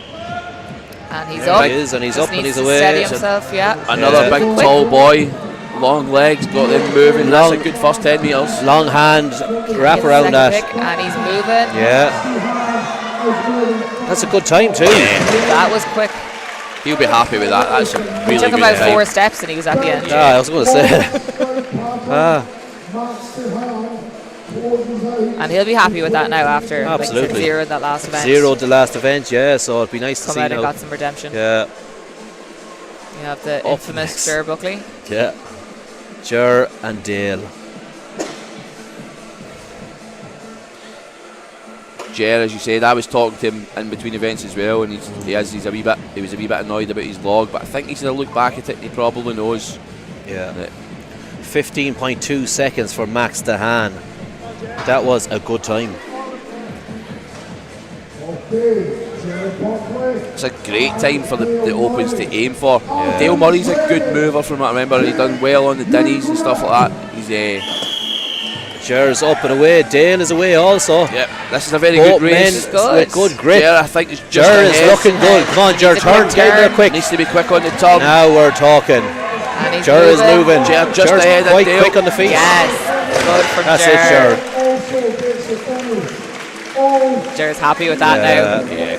Again, that redemption after that first event, you know, Yeah. not going I think Ger quite would to have got plan. quite a good time there as well. Yeah. Very solid run. Another one of the GSP athletes.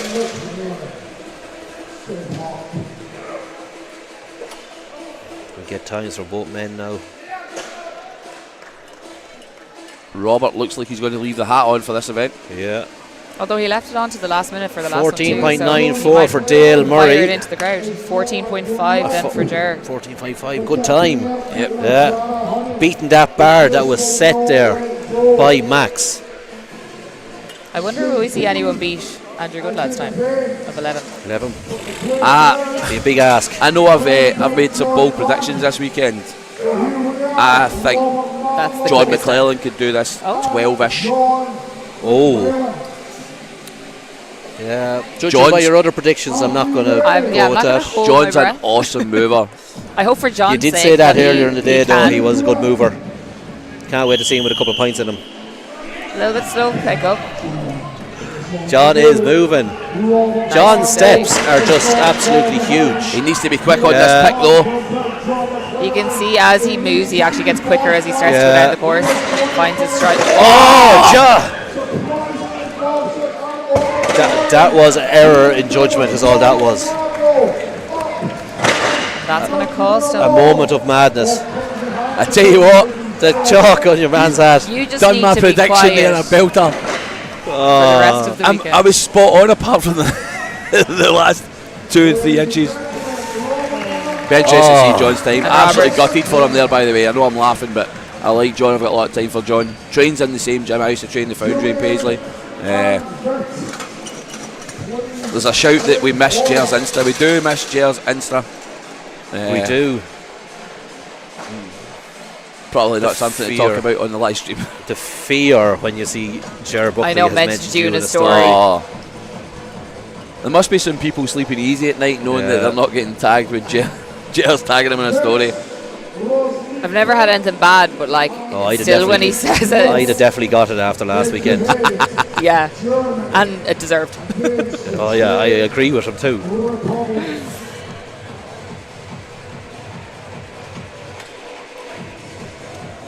Big John, 19.45. That last few seconds just Cost killed him 3 or 4 seconds there, like you know. He'll be gutted. Moving's his thing, you know. Yeah. Up next we have Vit and Julian. So Jer's still in the lead now. That'll be Ger will be happy with that now. Oh. Chalk. Julian moving nicely down. He is. He's moving very well. Nice solid pickup. Julian on the way back. Oh, And he is that's lucky. Over, it's over.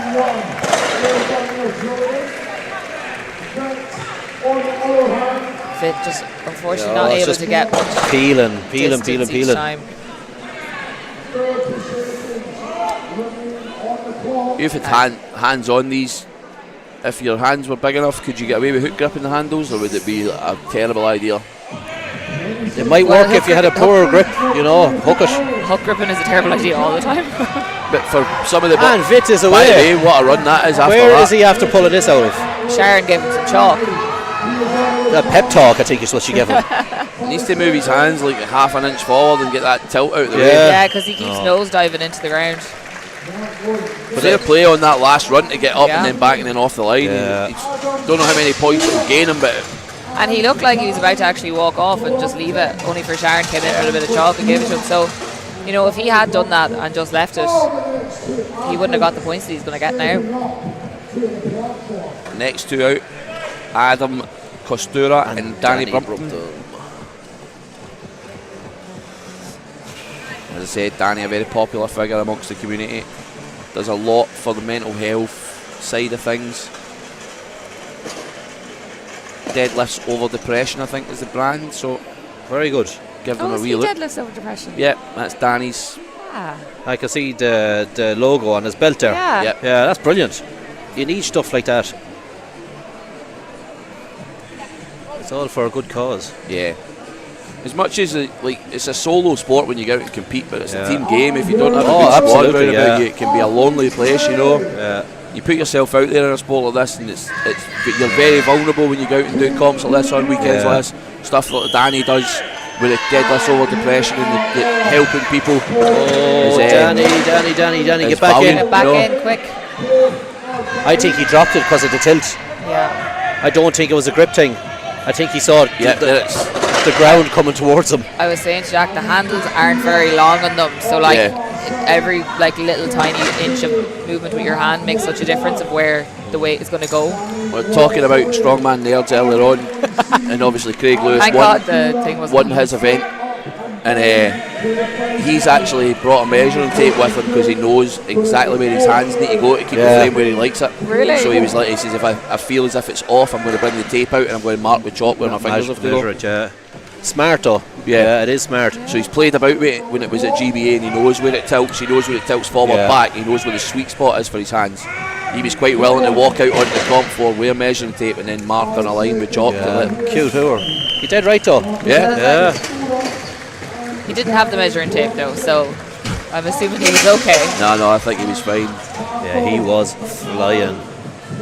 So we need to get an update on scores here. So for anyone wanting to keep up with the scores, you can head over to strengthresults.com and just look up Natural Strongman Worlds, and you will see both the men and the women's categories there. I think it's the first thing that comes up anyway, the first two things that's on Yeah, it. it will be. 4 athletes left before we change events. Just in case. Next out, Andrew Taylor and Cahill McNally. Come on, Cahill.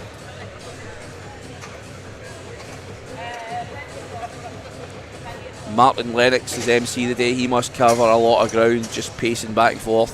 Yeah, the steps will be Wandering up high. and down. It'll make up for the lack of our steps sitting here. Julian did that in 16.5 seconds. Nice. 16. Andrew Taylor slightly Cahill is moving. Cahill, but is absolutely flying. Cahill, an ex-rugby player, so he can move. He knows how to move weight. Yeah, give him a yoke as well. Yeah, come on, Cahill. That is a good time, and there we go. Good. Very good run, Cahill. Yeah.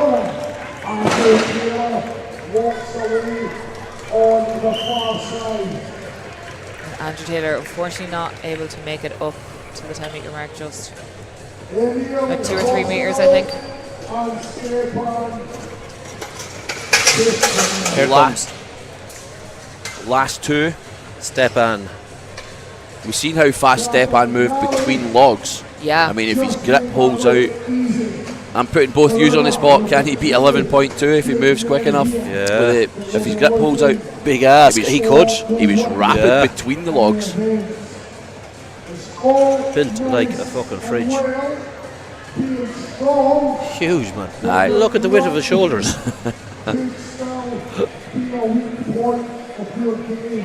16.2 seconds for Cahill McNally. 16.2. So Yeah. Jer's still in the lead. Jer's still leading the pack there. Jer will be happy with that now. Oh, because yeah, that'll make up massively. some ground for that last event. Dale Murray second as well, I believe, with 14.94. Yeah. Then Max on 15.2, so we were right. Max's time holds for good points Yeah. despite zeroing. That's until big these for last Max, two. yeah. At the very worst, it looks like he could be 5th or 6th, so not really had the What's proper Steph- step. Oh, He is gone. Oh my God. Look at this. Can he beat Andrew Goodlad's time of Can he? 11.2? He needs to move quickly. Just for fun, we want to know if he can beat it, but that is rapid. Big man can move. This man means business. He came to play. This is why I like Strongman as well, because people just assume because you're a bit bigger that you just can't move. This proves otherwise. Come on, Emil. So, just on the subject of kits, right? He's got wrist wraps around his ankles. Around his Stepan's ankles. got wrist wraps around his ankles. Curious.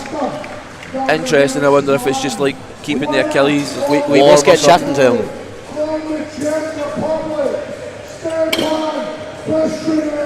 Stepan wins that event as well, so back to back. What did he do? Wins. What did he do? I want to see the time. Call on time. The scorekeepers have just We wandered want by it it. here first.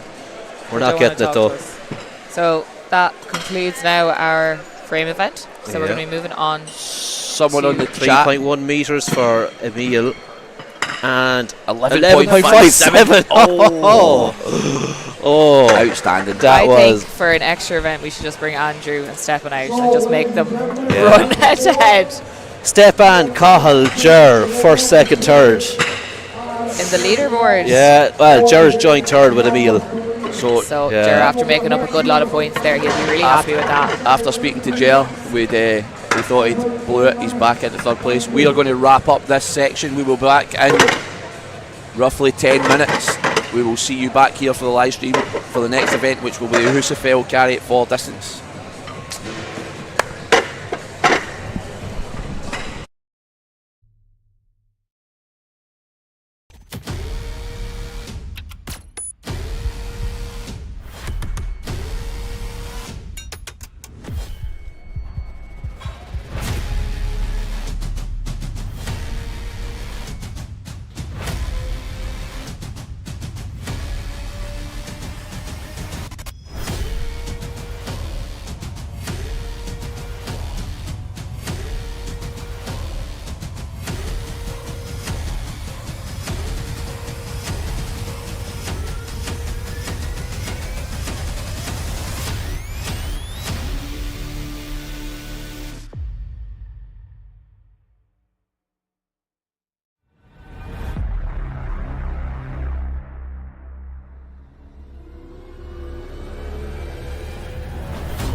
back. And we're back, and I'm off the screen. Sean's on that. Oh, no, I'm back. So somebody quickly asking in the chat where you can see the results so far. Strengthresults.com has all the results. I'm currently looking at the leaderboard for the 57s for the category that's coming out next for the Husafell. So the Husafell is going to be 80 kilo for a max distance in 75 seconds, I believe. And the leaderboard reads with Hannah Fitzgerald at the top, Sophie Kennelly, Lizzie Nightingale, Laura Tatvielina, Aileen and Leanne, who is out just now. Drop over the line and it's open. Right, here we go. Svetlina, first athlete up. So we have Svetlina with an 80 kilo shield carry for maximum distance. So for anyone who isn't familiar with how strongman comps run, if you place last in the previous event, you have to go up first in the next event. So even though Svetlina is currently sitting in joint 5th, because she didn't get to move that frame, she has to go up first now in the Husafell carry. And unfortunately by herself. Going well across the line there. And if I'm not wrong, she is wearing lifters for Yeah, this. she is. Yep. That's it, break the line, turn. That shield looks absolutely huge on her. I know. She's slowing slightly. Starting to slip now, literally just on her fingertips. Oh, Down. just shy of the line there. Almost got back. Just shy of 40 metres. Elbow sleeves on. Interesting choice. Yeah. Please step up, Aileen and Leanne. So again, the turnaround on these events, like, we'll probably have the trolleys back out once it gets heavier. It's like just now, you see you can just ragdoll it a wee bit. Starting maybe half a metre behind the line, but we're going to use the mats in the line so everybody gets the same spot to start from.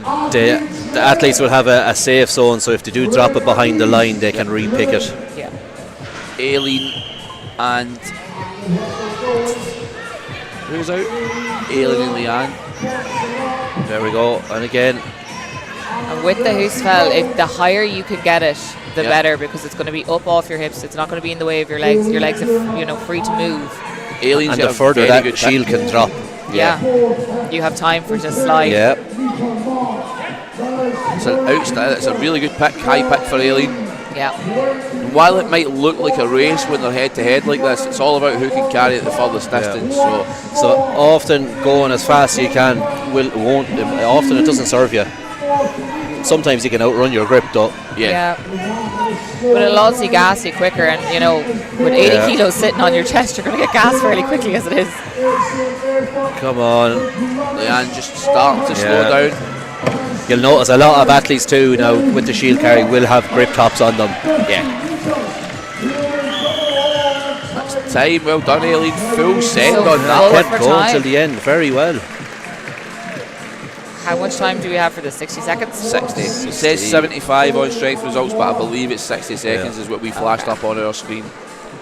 At that time did That go was very quickly. that was so not 75 seconds. I don't think. So just a wee bit of time as it takes to replace, reset. But again, like the frame, we should move pretty quickly through this. They should move through it. All right. Oh. Good hands. Good catching. So now we have next up we have Sophie and Laura. Fourth and third. Okay, here we go. Athletes ready. Referees ready. Sophie getting that up quite easily. Oh, Sophie has a great pick on that.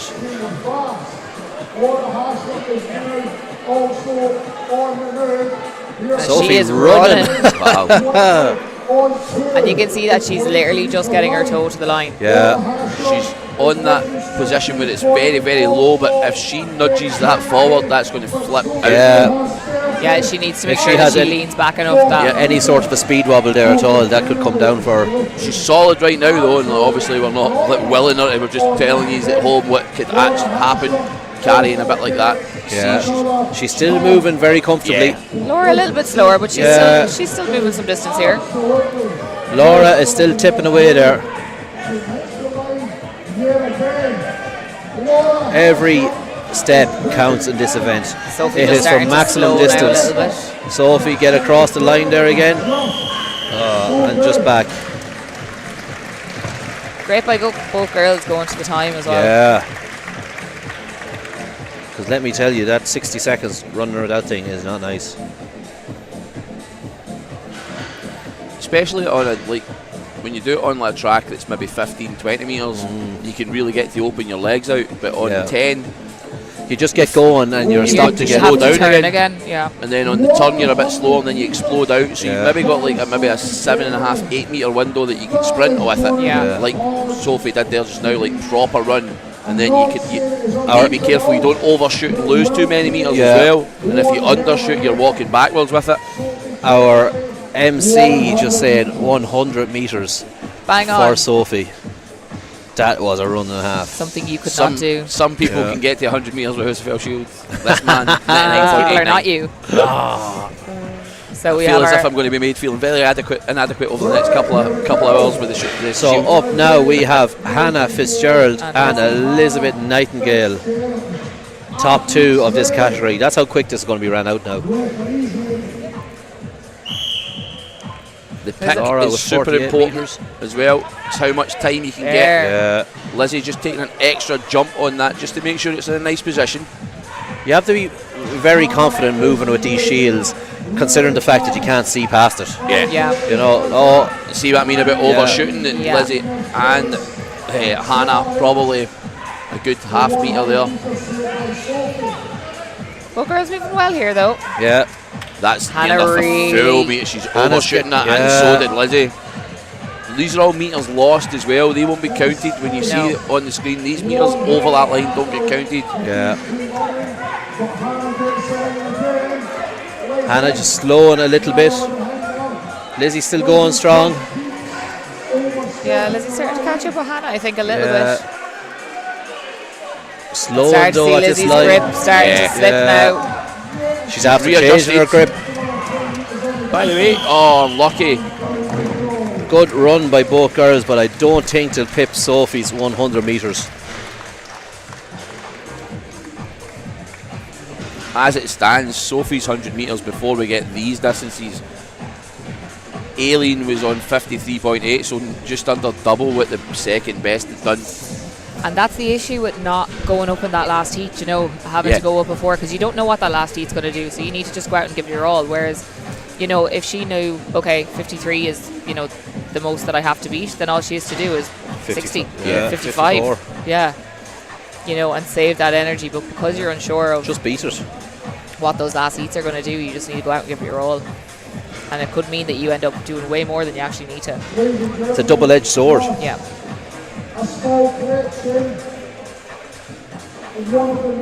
So, going to be moving on now to our under 64 women category. Oh, Sophie got 80 metres and not 100. They're about to change that.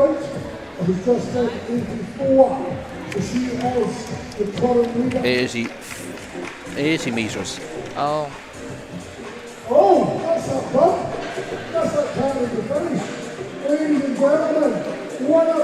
Hannah Fitz. 84. My God. So Hannah going to be keeping her lead now. 84, 80 and 74. The top results there in that one. 2 firsts and a third for Hannah today so far. Yeah, the day's going good for her. Sophie and then Lizzie Nightingale just behind on 17 and 19 points. So now we're moving on to our under 64 Yes. women category. So the Husafell going up another 10 kilos, up to 90 kilos. Up next we'll have Tanita out by herself.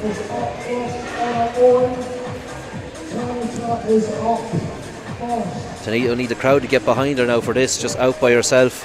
It's never nice having to go on your own. Oh, because when you do have that person running beside you, it can kind of edge you on a little bit more.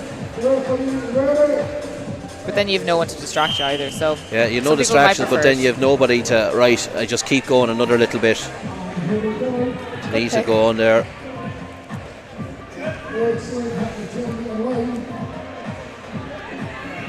Nice and steady, so she is. Yeah. Good Yeah, foot it's speed. just breaking that line a little bit too far across at that time, but I think it's funny with Husfeld because, for me anyway, when you pick it up, you start running, you're like, this is fine, and then all of a sudden your hamstrings are like, no more. see you later. I've had enough, and they just exit the chat. It's like a quick flush of lactic acid through your muscles, and then you're done. It's like everything turns to concrete. Yeah, literally. Then you're leaning back and you're almost just waddling with it. Yeah, you're just kicking each leg out in front. Yeah. You can see that's starting to happen here now. With Here, as the Tanita. shield gets lower, she just can't get her legs past it. That's what happens. Come on, Tanita, every bit counts. See how she's turning her feet out now, so her feet are almost tracking with her legs. Yeah. It's like Still not a bad run by her. No. So Going to the end of we're time. going to have Alexia Boyer and Heather Eastlake up next.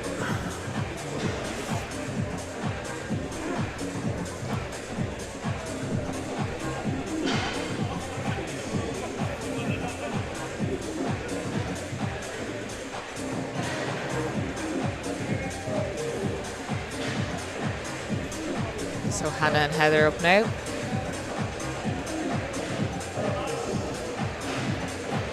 Athletes ready. Ready.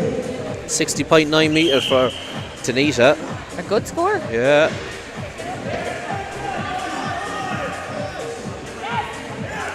And we are away.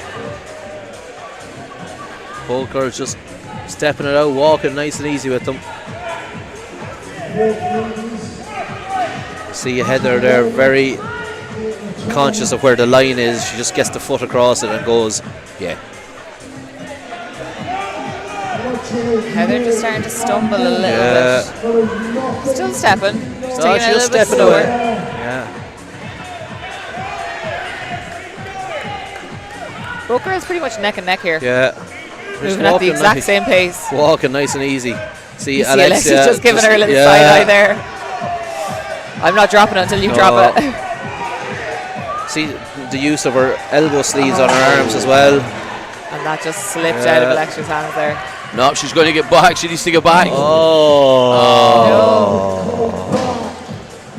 To the line. 1 foot at least must break the line. Should be disappointed with that. Wonder what the refs call is on that then, maybe like 0.9, 0.99. Yeah. Like, you're not going to give them the full meter on it.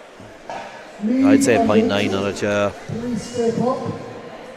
I think they'll give her the full meter because she went back to it before. She didn't get it. No, it wasn't Jack, before, She didn't I get don't there, think. did she? No? Jack, how do we feel about them dragging the shield along the turf? Don't ask floor? Jack questions about the loads.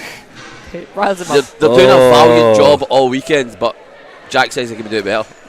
I didn't say I can do better. No, I said they could be I doing said better. they could, yeah. The difference now. Don't get me into trouble. So we have our next two out. We have Maeve Frawley from Ireland. And then we have Maeve, and we have, I don't know, I'm losing it there. Rachel, sorry. Rachel just Needs to get it up there. Yeah, oh, So much power there. Yeah. She's taking herself out with it. took her head off. It's the timing that sometimes you get a 60-second time limit, but the time it takes you to get it off the floor and then Yeah, poor Maeve is Where Maeve struggling didn't quite already. get the height on that pickup, No. so it's starting to slip already. it's not the sort of thing like the sandbag isn't as sharp as that, so She it's needs to she's try trying and to readjust it if readjust she can. it, but That's like a it. sandbag you can almost sit back down in front Yeah, squat. a little bit better there. That's a risky move because, you know, if you're taking the time to readjust it, that can all of a sudden Cost just you fall out of time. your hands. Yeah. But you might get more meters on it Yeah. if you can readjust it. Oh, Rachel's just stepping it out here. Maeve is down. Maeve will definitely be disappointed with her pickup there. Yeah. One of the things I always say is, like, you know, take your time here and get a good pickup Yeah. before Yeah. you start moving, because a lot of the time what happens is they'll rush the pickup just to get moving, get out the gate Oh, as yeah, quick absolutely. as possible. get a bit of a head start. But they don't have the pickup there, or they don't have the height on the pickup. You're better off taking a couple seconds there. Rachel's just going to have a little sit down. I think she deserves it after that. Oh, definitely. It is a super gassy event. Yeah, it's not nice at all. So, our next heat we have Willow Brady from Scotland. Yes. Hannah from Finland, I Hannah believe. as well. Willow Brady, Hannah Räikkönen.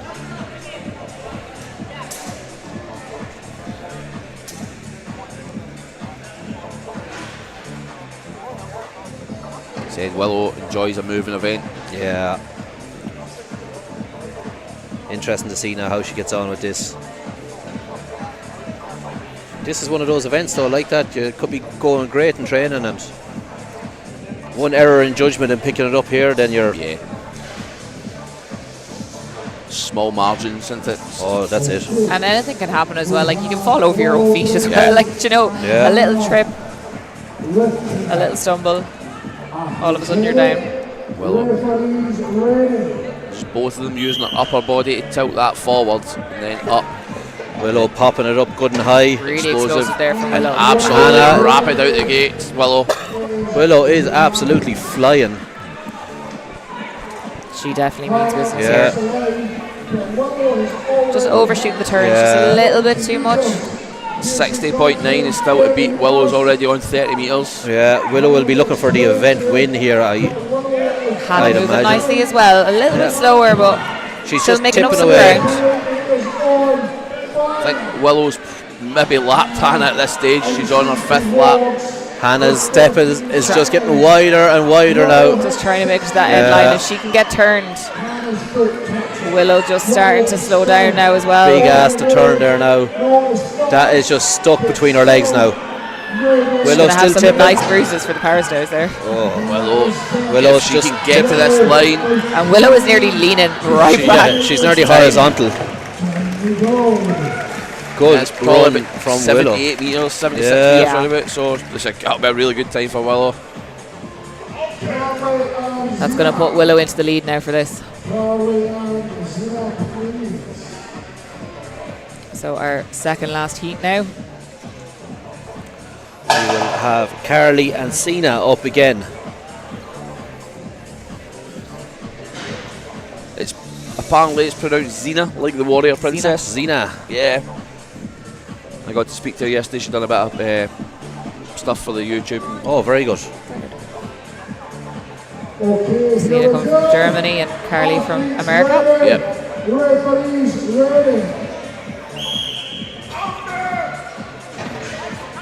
Zina. Oh, Carly. Look at Carly's Carly's getting pickup. it right on the bottom. but like that, a lot, like a little tilt forward, and that could just go straight out of your hands. Well, imagine you stop too hard at the end line there. Yeah, that's you can't overshoot and then No. overstep. You need to really slow down and turn it. Need to keep that control. Quick on her feet there on the turns though, so I don't think the shield will get a chance to flip. At this Zina. point, I don't think they're moving as quick as Willow was straight out the gate, but they're still moving. Yeah, absolutely. Xena probably about 6 metres ahead of Carly right now, but this isn't when it matters. It's Yeah. when the timer stops. So. When Zina starts losing her grip there, and that Carly just has her hands underneath it. Yeah. So Carly's made up about 4 or 5 metres on that Carly's run. gonna She's catch really up with her overtaken. now. Zina is just slowing right down. Shield is dropping slightly. And I think they're approaching Willow's. Yeah. Willow's was 77.4. Yeah. I so don't know, is that going to be... Luke's going to call it about half a metre back, I think. Yeah, it always goes from the athlete's last step, not from, because a lot of the time you'll see when they blow the whistle, they kind of throw it, who's yeah, fell out in front of them, just try launch. and get a little bit of, distance. But that unfortunately doesn't count. It goes from where their last step was. Oh, absolutely. So up next we are going to have Mary Egan of Ireland and Camilla Foginalo of Australia. Don't think I did too bad pronouncing that. Again, if you're just tuning in now, Camilla is actually competing in 2 weight categories. She's doing the under 64s and the under 73s. Because she has a debt wish. And she's been pretty dominant in both. Oh, absolutely. She's doing quite well. Yeah. Her and Wendy are single-handedly funding the night out tomorrow night with entry fees. Absolutely. It's a massive joke. The entry fees go straight back into making all this kit, flooring, hiring venues, etc. Yeah. Paying And for for their own the nights out. athletes too. Staff night out. I'd be happy with a pizza at this point. So Camilla and Mary. this is our last heat, I believe. Last heat up to 64s. Yeah. Easy pick from Camilla. Carly got 76.6 metres. Mary a little bit higher with that. 72.6. Carly was behind her for most of that run until that last turn. And Yeah. Again, Willow a metre ahead, just. Mary now Mary is flying. starting to move in front of Camilla. Camilla's position just doesn't look as good as it could be. Slightly knocking into her legs. Mary's still moving Oh, nicely Mary now. is flying. I think that's roughly 60 Yeah, metres turn. for I Mary think now. we're on. Mary is flying. Are we going to see some two new distances here? Could be about time, I more think than we distance here now. could. She runs Luke out looks of like time. he's about to call it. Look, he's got the whistle next to his mouth. Is she going to She make needs it? to go. Oh, Is she I going to think be so. Mary, Willow's? come on, Mary. She Yeah, has Willow she has, bet. but Camilla's Yeah. coming. Oh, I think Camilla does as well. And she actually turned backwards. Yeah, way before the line. Two good distances. Yeah. Willow will be happy with that. That's a solid third Yeah. place. Yeah. Absolutely.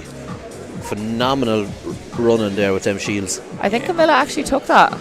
I don't know, it actually looks like it, you know. I think she's a little bit ahead there. Judging just by where they're standing and measuring from, it looks like Camilla kind of just picked up speed there coming up to that Camilla's, whistle. so Camilla's questioning Luke because she's looking at the way they're standing. They're but standing, what she yeah. doesn't realise because she wasn't looking was, as you said, Mary turned back and dropped the shield. Yeah. So you would expect the athlete to drop the shield in front of herself. So she's looking and going, well, she must be just. She's wondering if she's further back. She's Yeah. wondering why they're measuring so far forwards because Mind Mary games. turned round and dropped it then. So it maybe just makes it seem like Camilla had won that, and Yeah. the distances might It'll be slightly close different. either way anyway. Yeah. 77.4 is the distance to beat. I think Mark. both girls anyway will be happy with that. Oh. Top two. A distance of 79 metres. 79 metres. And the winner of the Husserfield tie from Ireland. Mary Egan. Egan. Mary taking the win there. Fantastic run on that. 79 metres. Mary will be happy now with how Yeah. those last two events have gone. Camilla 78.5. Just behind her. And Keldo is exiting the chat. So Mary, Camilla and Willow taking the top three in that event. Absolutely phenomenal. All just shy of that 80 metres. So we're going to be moving on now to our Masters category. And I believe the weight stays the same, 90 kilos. 90 kilos. And up first we will have Jennifer Shimsky. From America. Yeah, Jennifer will be going out by herself. Jennifer has the chalk on the legs. Give herself an extra bit of grip there. It's interesting seeing some of the athletes coming out with gloves, some of them coming out with nothing on. Some you see the tape that they put on Yeah. their arms. Move on to the Masters category. Some with elbow sleeves.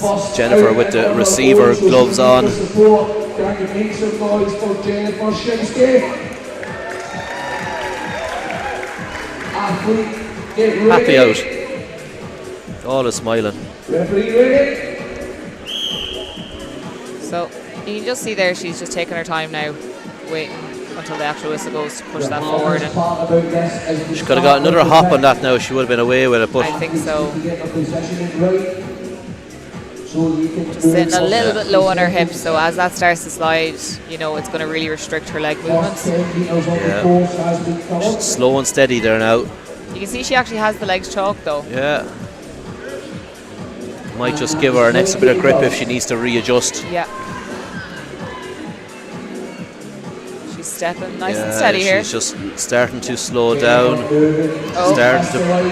Just going There we side. go. Just a bit of a stumble there. She is not enjoying this at all. No. And she's still getting a few She's still steps going, in. yeah. It really comes down to how much grit and how stubborn you are. Yeah, how much She's pain across you're the willing line. to 40 suffer metres, through. is it? I think it's 40. So bang on 40 metres there for Jennifer. She almost put the shield back for the lads. Very kind of her. Yeah, she's good like that. So up next we will have Eve and we will have Rennie.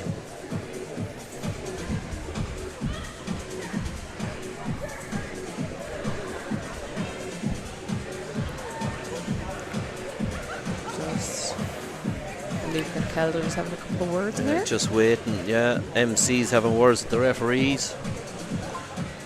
Jennifer, 40 metres confirmed. So Who's referee on lane 2? I think we're just waiting for a second referee.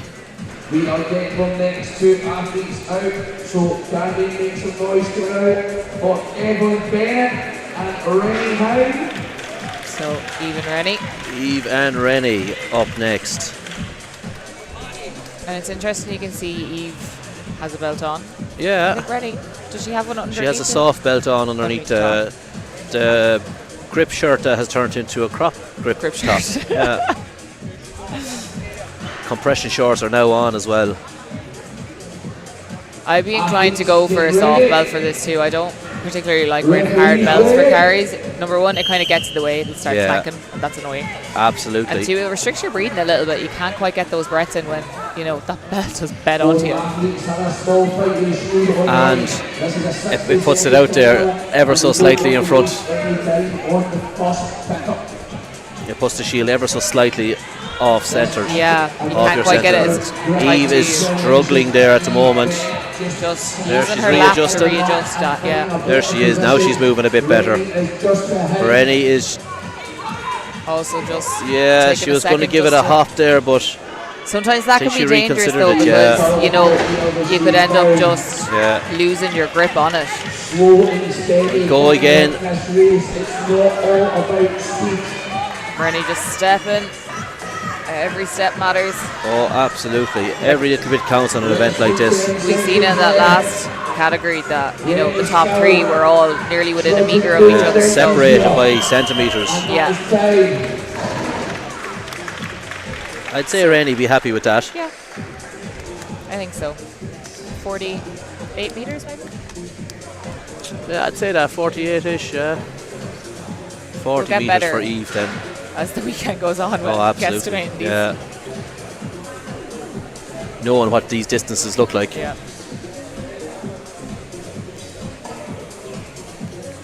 So up next then we are going to have Rebecca. No. Yeah. we should- Two athletes out. No. Ready to go. Can you make some noise for Jamie and So Christine? someone on the live stream just asking what's the order of competitor classes running through each event. So for the women, we Christine have seen and the Ready? under 57, the under 64s. We're on the Masters now. We'll move on to the under 73, then the under 82, and then the Open women. And then we'll see the 80 kilo men, 90 kilo men, the juniors, Masters, under 105s, and then the Jamie is off with the shield. She's already 10 metres down. She is moving. She looks comfortable. Opens. Do I have a guest? I do. While I have collared Christine is just Stunning. moving Becca Worgan to come on. just past the 10 metre mark. Welcome. Thank you. Hello. But How you look are who we it is So obviously you're meant to be out there. out there. Well, not right now, but Yeah. for the 82s, you're now here. Yeah. Not been my day today. It's not been my day. Oh, if this looks hard work. Come on. You've got a 60-second time limit. Use it. Just before the line. Almost. Yeah. Do you want to talk about it? Yeah. I was. I'm meant to be competing, and It's just, I'm not right. I knew it when I tried to pick up that frame. When I was warming up, my bicep was niggling a little bit, my back and my hip was niggling. I had a herniated disc 2 weeks before Europe's that I sort of just pushed through. And when I was warming up, I thought, this doesn't feel great. And then the minute I tried to pick that up and it didn't come off the floor, I thought, I'm not right. Yeah. I'm 100% not right. I just need to quit while I'm ahead and actually pay attention to my body for once. For once. I've done a lot of ignoring this year and it's gone really badly for me. We tend to do that a lot in Strongman though, don't we? Yeah, good fun ignoring your body So next until it up goes wrong. we have Wendy and Wendy and Michelle, yeah. Wendy is absolutely flying. off. Wendy's known for her foot speed, you know. When she gets moving with stuff, she's fairly unstoppable. She's so gritty as well, isn't Yeah, she? she's got that stubbornness. Yeah. That's one way to call it. And like, you need that for this kind of event, like, you know, your ability to just push through that pain. Yeah, 100%. Michelle pretty much keeping up on her heels though. Yeah, absolutely. Yeah, she is, because now Wendy's slowed off a little bit with that foot speed. Yeah. The Michelle's shield really is just dropping a bit. And it's interesting because, you know, Wendy's another athlete like Camilla who's doing 2 weight categories. So, you know, the rest of these athletes have only done 2 events beforehand. Wendy's technically done, she didn't move the frame, but technically she's done 3 events so far. Yeah. You know, that's going to tire her out for things like that. Oh, 100%. And imagine having it come back out and do this again. Yeah. And she's going to be up first because she didn't move the frame. So, not much turnover, not much rest time for her. How dare for Wendy that. It's her own fault. She took. That is completely self-inflicted by Wendy. She chose pain. She made that decision. Yeah, She woke up and chose violence for this weekend.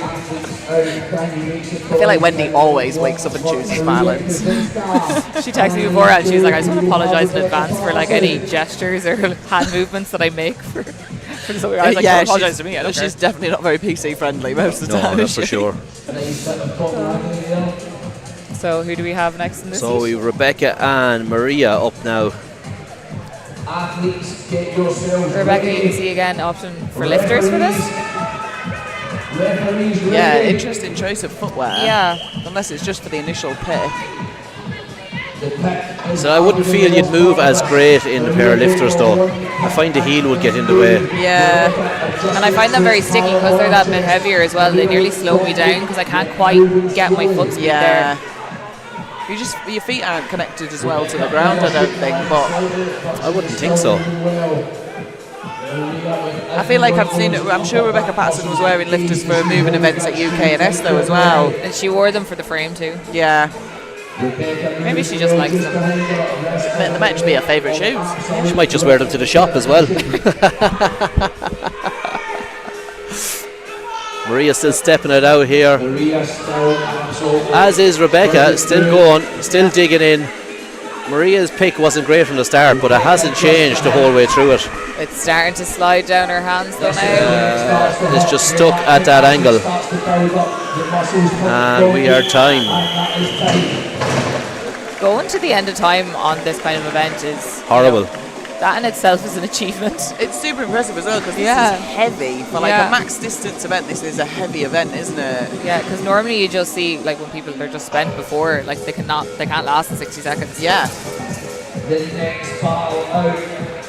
Dolores and Gail. We've the Battle of the Irish here now. Scottish ladies, I believe these two know each other well. In lane one, So Gail and Dolores regularly competing side by side. Gail will be a good one to watch on this one, I'd imagine. Yeah.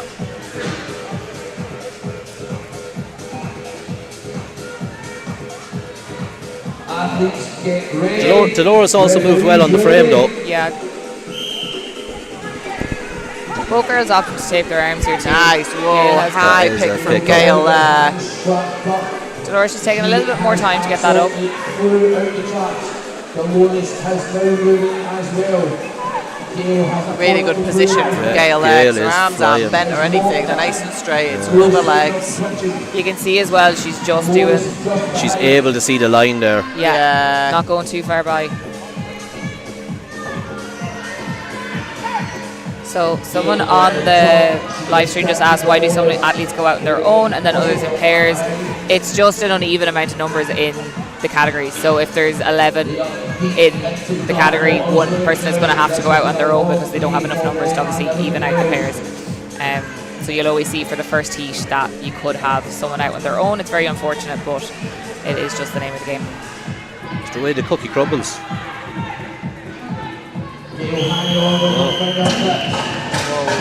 Oh, Nice. ladies, go on till the end. Oh, Gail's down. Gail is definitely cursing Matty Costello now. She has absolutely pushed herself to the limit there, like, hasn't she? Definitely. So we're going to have Sarah Phillips and Pia Schult up next. No, we're not. Are we? No one's making a move, so... Oh, they're there. Yeah. I was up there. Oh, there they are.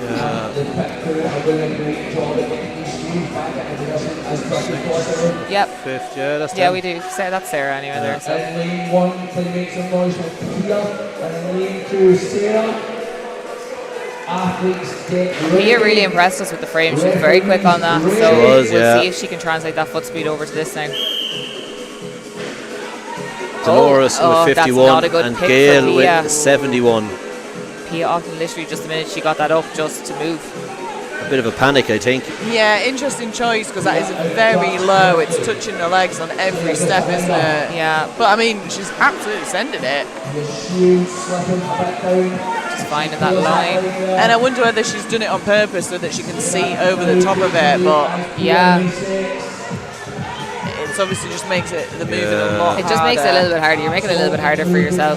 Yeah. Your hamstrings and back are loaded from the start, though. It's just going to Yeah. You can't move as freely too. No. be. Pia's down. She's just down there. Sarah still plodding away. Sarah, another very gritty athlete. Yeah. She showed that so far today as well, so That's just slipped out her hand Yeah. there, didn't it? It's funny, sometimes like you can literally see people like going down to like the last minute and then all of a sudden like then there's some people who just all of a sudden they just drop it. Yeah, Out of nowhere. You're like, oh, they're flying and then gone. I think with the Husafell it's much harder because like the shield at Europe's a couple of years ago, you could get that into your fingertips and you could hold it in your fingertips, but yeah. this shield, like once it starts slipping, there's not a lot of There's nothing on it to hold on There's to. not really much you can save, Yeah. like, No. unless you have the world's strongest fingertips. Yeah. Kyle Scott had them 2 years ago. Yeah. So we have Kim and Micah, our two leaders. This our last heat, I think, in the Masters it is. category. Athletes get ready. Referees ready. Both ladies quite tall as well. Kim just needs to steady yourself. Oh, There, she's okay, she's up. She's alright. she's okay. And she's in that safe zone, so Yeah. Micah getting her hands underneath the shield and is running with it. Kim off now. Kim was not the best of picks though. Maybe Unfortunately, a bit that's going afraid. to cost her time too. You know, she's not going to have as much time as the other athletes had to kind of make up that distance. Micah is flying. Yeah, looks like very comfortable as well with that shield. Yeah. doesn't she? Who was it that we seen had a pick the same? Carly. Carly picked it the same Yeah. as well, yes. And she looked again and looked quite comfortable. She came second or third in that event, so if you can get it up that high, like it should be. Technically, because you have a little shelf for your hand to just hold it on. Yeah, and you have room to move as well, obviously. Like if it does start to slip from your fingertips there, you can drop it into your forearms, can't you? Yeah. So it's almost like you've got A backup plan, I yeah. suppose, backup yeah. plan, yeah. Plan B. The only thing is that because the weight is so unsteady, like if you tip forward anyway, that can just fall straight out of you. Like, so. Yeah, you've got to have pretty good balance, haven't Yeah. you? You'd have to be leaning back a fair bit, I reckon. Yeah. So we have So the Wendy's 73. straight up now again. Wendy Woo, back out again. Oh, Looking God. very enthusiastic for this. She loves punishment. Micah taking the event win. The weights are going to go up for the under 73s now. Micah 83.14. Wow. Kim 40 meters. 80 metres in 60 seconds is super impressive, isn't it? Yeah. Especially with 90 kilos, that's like it is no heavy. joke, that is it. So we have 100 kilos. We have Wendy, and we have. Do we have Hannah? I don't know who that is. Hannah. actually. Yeah, Is it Hannah? This is the worst thing about the grip tops is they don't have the names on them to like confirm. And, and there's a few of them on 8. 8. Yeah. Oh, So we're up to 100 kilos now for this. So wow, Wendy's heading off again. Yeah. She has tape all over I her body. was literally going to say that. There's tape everywhere. all over her. head to toe. And it's only the third event. Oh, Hannah looks like she's struggling. It was a hard start from the beginning, but she's absolutely gritting through this, isn't she? She did 20 meters there. Like Yeah, she didn't look quite respectable comfortable. distance. She did well to hold on to that, in fairness. Yeah, yeah, it was a low pick from the start, wasn't it? Wendy still stepping it out. Oh, that looked hard. Yeah. Oh, that wasn't nice. Oh God, bless her. And after doing 90 as well for a bit of distance. I bet she won't have even caught her breath. No. Straight back out. Horrendous, absolutely horrendous. So we'll have Yata and Christina now. Yata and Christina. Yata will be out for blood as well. I feel like this will be a good event for her. Yeah. And she'll have something to prove after that frame as well. Oh, It's definitely. unfortunate for the frame because like there could be athletes like they're quick movers, but because they don't quite have that deadlift strength to get it off the floor, Yeah. it can really cost them. Yeah. So many girls in this category zeroed it, like. Yeah. Yeah. Oh, Nice. just taking their Nice, time there there, we getting a go. good Another. pick. There we go. That's Nice a nice high pick pick for there. Christina, yeah. Yeah, although it's not as high, it still looks quite comfortable in her arms. Yeah, it does look very comfortable. Yeah. She's quite lean back in the Yeah. Her forearms are about the same length as the shield is wide, so it's really helping things. Yeah, it's like set perfectly in her arms. Ideal, like, yeah. But I find that if you can actually get the Husfeld onto your forearm and like slot it into your elbow, that's the way I hold it, and then my hands are just like at the front. Well, even Christina here, because her arms aren't as bent high, but she still managed to get pretty much her entire forearm against the shield. Oh. And that was just one of those instances that literally just... Yata's still tipping away though. Just stepping, and we're down. Wow. What was that, 60 metres? I think it... So Yeah, I think it was. up next we're going to have Molly and Darina.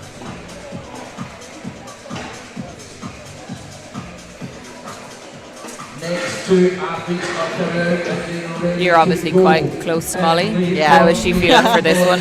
She's feeling really good for it. 100 will be a PB pickup for her. Okay. So I know she was a bit concerned about it, and obviously I've psyched everyone out by saying I can't do anything anymore. So she was like, "Oh God!" I was like, "No, you can do this. You can do it." I know Molly. Like if she can get that pickup, she's good. Like to move. 100%. She can definitely get it. Come on, Molly. Pop it a couple Christina, more times. Both girls just Darina just struggling here now. She just needs to get got it a it up little bit though. higher. She's not going to get it high. She needs to just Just move. chose to go. Yeah, that's it. Sometimes all you're doing is exhausting yourself by just trying 100%. to... I think she realised there she wasn't getting it any higher, so she just needs to move. But she said as long as she picked it up, she would be happy. So the fact that she's already on 10 metres is mega impressive. Yeah. That was awesome. I think Darina's got a lovely cramp. Oh. She's just chilling there. She's like, yeah, I'm good. Just give me a sec. Oh god. But that's all you can do with cramps. You just have to ride them out. Yeah. Like, it's horrible. Wait till it's over. And everyone's just staring at you like, yeah, just give me just sorry. Need a second. 1 second. Again though, knee sleeves for moving events, it's not my thing that. I don't usually wear knee sleeves for moving events because I feel like it puts too much pressure on my calves all the time. I find knee sleeves that I wear, they're not like really compressed. They're like, I would consider them quite like loose knee sleeves. Yeah. Next two athletes coming out. Her hamstrings still just... Oh god. And then lead two, Alexandra Alexa. Yeah, I think Molly will be happy with that. That was really good. She said she would be happy as long as she picked it up off the ground. Yeah, So and she got some distance. yeah. So we have Alexandra and we have Alex Avilda. and Vilda. So then Yes, Alex, nice. just getting it up there. Nice. And it's having the confidence as well. Like you see a lot of the athletes when they jump, they kind of let go and grab. Yeah. It's having the confidence to actually get let your hands Catch come it. off it to catch it. And that popping it up but then dropping slightly under it as well, like it's scary, isn't it? Because it's so Because it kind of heavy. just whacks on your face, Yeah. your chest. Such a big implement to try and just. Oh, come on, Alex, don't drop it now. She's going to try and Alex. pop it. She knows she can't. She's just going to keep walking.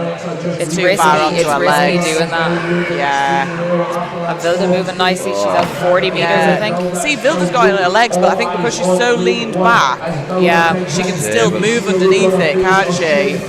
just trying to set it on her knees there. Just Avilda is tactically using her knee sleeves to catch it. Yeah, nice.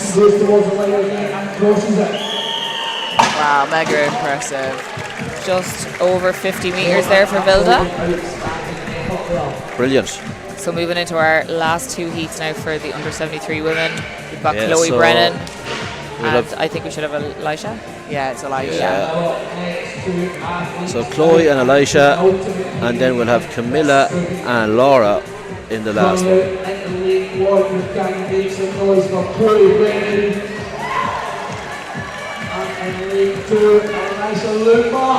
And it's always an advantage being able to go out in that last heat because you know what everyone has done before you. Do you know what I mean? You have a goal to hit, don't Yeah.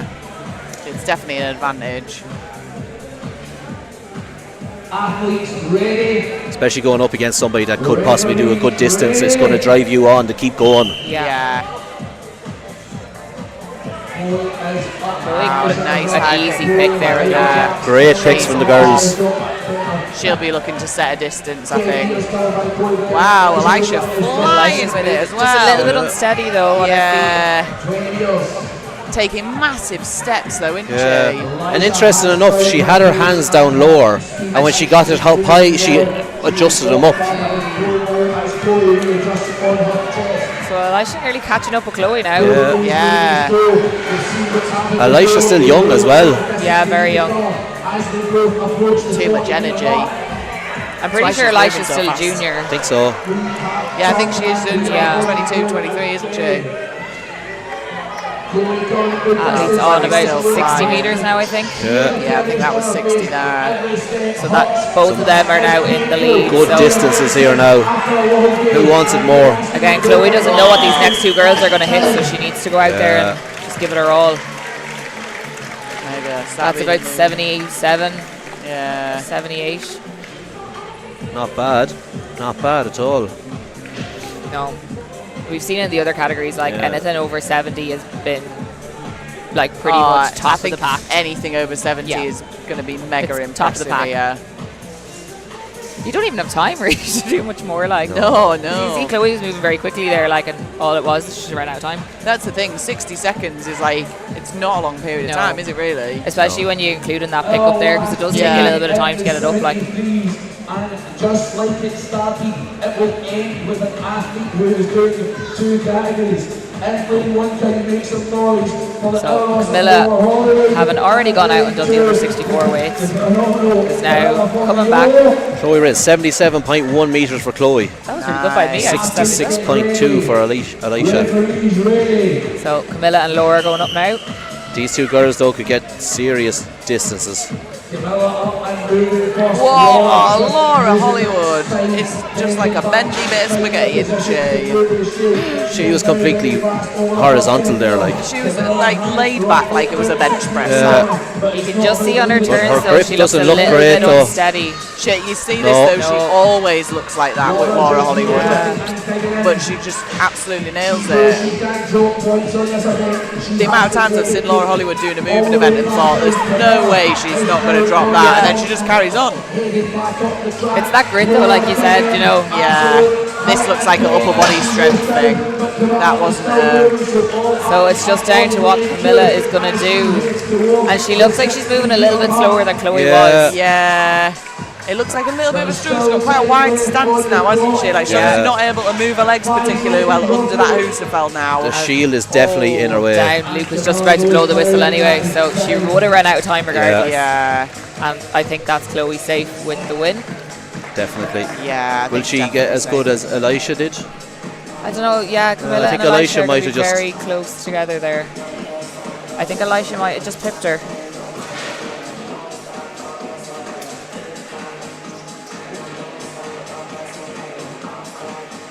Elisha has been super impressive for me so far. Yeah. For someone who's so young, Yeah. she's doing amazing at a competition of this level and standard. Of just over 77 meters. Yeah. Chloe Brennan with the win there. Chloe will be happy now with that. Yeah, definitely. Pull back some points She for her was there. absolutely dreading that event as well. Oh, really? She did not want to do it. It's always nice when, you know, the events that you're dreading the most actually turn out well. Yeah. 63 for Camilla. So just behind Elisha. Wow, Elisha will be happy with that. Yeah. That is great points. Elisha's currently in second place. Oh, Third she's place. second. Sorry, I keep fucking looking at that thing. Second place on that event, though. So moving on to the under 82 women's now. Gone up to 105, so an extra 5 kilos. Where is the 82s in this? There we go. So first up Luckily, we have, I know them all. So Up first, we will have Jessica and we will have Rebecca. Oh, no. No, So Rebecca's Rebecca's sitting here sitting beside me. beside us. So we're going to have a pairing up first. Yeah. fucking- See, I've made it better for Yeah. everybody because Jessica I and pulled out, Jess. so now there's Yeah. 10. So now no one has to go out on their own. yeah, see, you took one for the team. I took one for the team, me. You're just thoughtful, CR. Just felt bad for everybody. And unfortunately, one of the weights is currently stuck in the Husafell. Oh, no. Oh, no. That's the thing with bumpers, because they're obviously kind of rubbery, like they just grit it Oh, so yeah. hard. Like once they kind of lodge in there, they're fairly stuck. And I tell you what, these loaders have got a right job on today, haven't they? They are going above and beyond. Yeah. They're going to be 2 days of event training. And once they get to the powers as well, having to Oh. take them bloody weights down. Yeah. I I do think not we're probably envy going them to lose at all. Jack first because No, I'm staying here. I'm not there's not going going to be anywhere. many people that can take down those open weight men. absolutely not, no. That's why Killian and Connor have been sat down the last while. Yeah, saving their energy. Oh, come on, Jess, you can do Come on, this. Jess, get in there. Struggling. There we go. Jessica knew is, she got it up. And Oh, she's going to go with that pick. yes, I think that's a good idea. I think she's not going to get that any higher, and she knew she wasn't. So just fucking move to get it done. Oopsie, sorry. Whoa, Jess Newers as well, absolutely flying off there. She's again also got quite a low pick on that. Oh, a bit of a speed Bit of a wobble stumble there. on the turn. That shield being That's so gonna low. so No, close, no, she just can't go, let it just go. She needs to keep moving. Almost. Get to the line. Come on. Oh. Great effort there with that shield. Yeah, really good effort. Yeah. I liked a little tactic as well. Just get your foot over the line Oh, and help the absolutely. shield. Yeah. That's You're going to genius. get that extra bit. That's like a Josh Lancaster trick, that, isn't it? Just touch your foot over the line, then throw the shield the other way. If you want any tricks, follow Josh. Cheat codes for Strongman, Yeah. easier man. We have Zena and Hope up next. Now, I know Hope is very good at this event.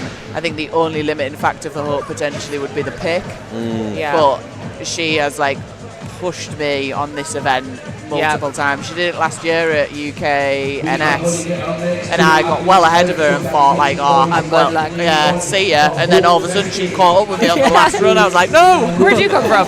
Yeah, she's so gritty. Yeah. But I know she's ripped her hand, hasn't she, on frame? Yeah. Her hand all ripped See it open. taped up there. Yeah. Smart taping it up There's quite a few people now with ripped hands after that frame. Yeah. Oh, yeah. And that's what we were saying. It's kind of, it's judging, is it worth it, to just try and keep picking that frame up? Yeah. Are you going to do more damage than it's worth? 100%, yeah. Yeah. Strong pick That was up. a good. Oh, Oh, yeah. Great Nice. pick. This looks good for Hope. That's in a perfect position. Good pick up for Cena as well. It's Yeah, a she little looks bit comfortable. low. She looks comfortable there. Hope turning. This is a really good pace for Hope. She needs to listen to Luke more, Yeah. though. Just touch that line. Yeah, She'll not lose too out on a much. couple of metres Yeah, here and there. wasted steps there. Oh, Cena's dropped that real low. Yeah, you can just see it right on her fingertips now. Yeah, Yeah. she's still going. Come on, Hope, turn. Hope still looks comfortable though. Yeah, Hope does look really comfortable Yeah. with Yeah. this. She hasn't slowed, like she just took off at a nice pace, not too much, Yeah. not too fast, just She just kept that pace That's the enough for entire Zena. time, hasn't Yeah. she? Cena's out. She looked like she was going to pass out there. Hope Come is still on, going. Hope. Hope even smiling. Yeah, she was smiling. She'll be buzzing with Absolute that. psychopath. She will, yeah. That was a great event for Yeah. her. yeah. She'll be happy with that now. There'll be good points for her now. There will be really good points for her. I think So- what, just shy of 60 metres? We'll have Tala and Yeah, I think so. Christella.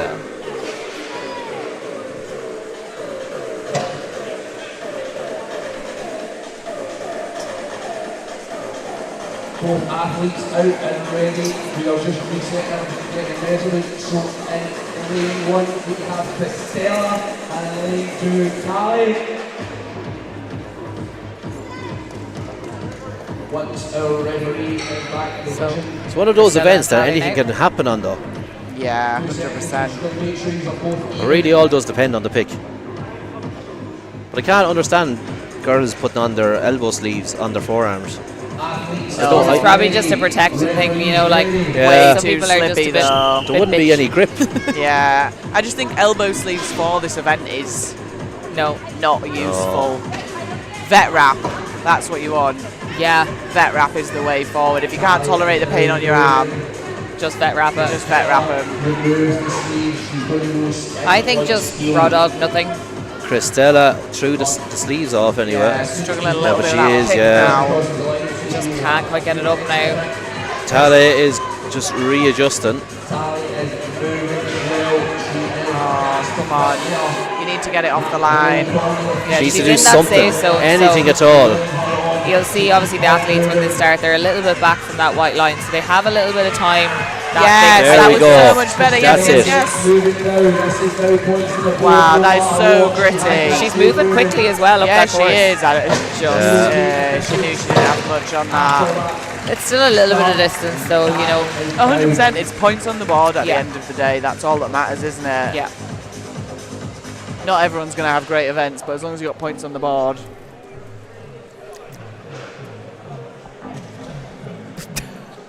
Just, we're all talking about food secretly. Like, nom nom. Yeah, I heard you So there. I'm it's 5 hungry. o'clock. I've not even had a meal yet. Have you not? No, I had my breakfast at like 7 o'clock. I had a roll, that's all. I think this will be a pretty good battle. Yeah. Hannah Ross and Emma Grunnell up now. Emma's good at it. She was good at the shield at Europe Yeah. last year, I remember, so She's really gritty. yeah. Really gritty. And now she knows I'm out, she's got a good chance of winning, so. Yeah.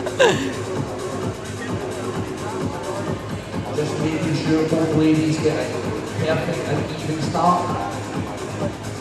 It's interesting seeing Emma because she obviously has both belts on, and then Hannah beside her is Athletes Nothing, are yeah. ready. Referees ready. See, I always think with this sort of event, if you have a belt, especially with the buckle facing backwards, you have the ability to lean back further Yeah, you into can. that triple extension, which can be really helpful. Like Emma here, there, it took a bit longer, but she got that massive big triple Yeah. extension, able to lean back into that belt a little bit. Well, Hannah's setting off. she's just a little bit lower, and she can Yeah, see you she's can right see on her it's touching fingertips her legs, as well. Yeah. She doesn't look quite as comfortable holding it there. No. It looks very strange compared to Emma. Yeah. So again, just taking that extra couple seconds, making sure you're in a good position. Just because the other person has gone running Yeah, out the gate doesn't mean you 100%, need to yeah. as well. you can keep going well after they're down then. Yeah. Hannah just starting to struggle. Oh, Hannah's just dropping it. Emma just doing Emma way doing too much. way too much there. Way too much. She's not paying attention to Sharon at all. Come on, she needs to keep going. And that could cost her now. Oh, she's going to Mitchell Hooper her. She's Mitchell Hooper her. Go on, Emma. Go on, Emma. Come on, She's Emma. grinding. Nice. There we go. Nearly took that straight to the shin. Those wonder women shoes came in handy that time. Almost lost that toe end. That's into the 70-meter mark.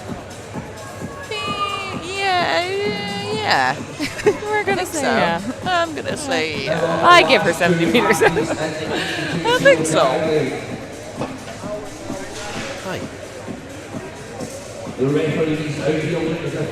So I think we should be on to our last heat now, is it? We should be. Yeah. Megan and Megan, and we will have Elisa. Lisa. yes. Two tall girls. And Winning the sure, frame. I've seen Elisa doing 100 metres on this on Instagram training. Yeah, with like 100 kilos. So I'm This should be expecting good. big things from her. Yeah. Be interesting to see this now. Elisa has a good grip on it here already. If she can just get it up. Yeah. Lisa looks comfortable there now. Yeah. I prefer kind of getting it slotted into your wrist rather than The fingertips. on the Yeah, fingertips, because I find your agree. fingertips will give up quite quick, like a lot Yeah, quicker than. definitely. You're locked in that Yeah. way then. Eliza's moving quicker. She looks more comfortable than Megan does. Yeah, she does. Megan just a little bit bit slower. wobbly. Yeah. A little bit more unsteady on the feet. And Lisa's really going to lap her, I think, here. Yeah. Yeah. Elisa is flying.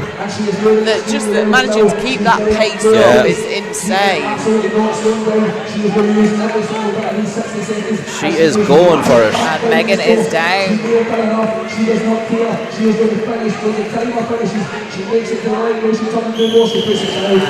Wow. That was a 90 big meters? distance. Yeah, I think so. She could have kept going.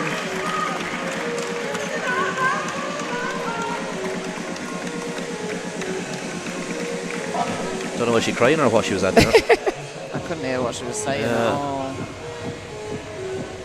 We'll see now we get the distances up here.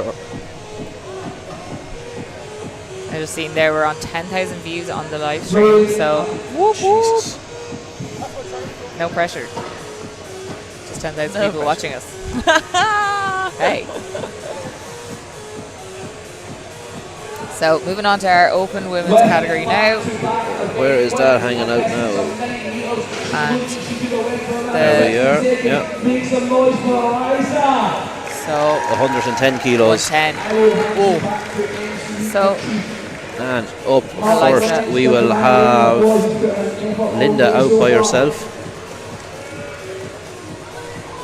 and unfortunately again there are some uneven numbers in the categories, so some athletes do have to go by themselves. Yeah, Followed 90 by metres for Eliza there. Ella 90. and Gemma. 90. That Jesus. is insane. That's the biggest distance we've seen so far today by, Yeah. by a good 10 metres.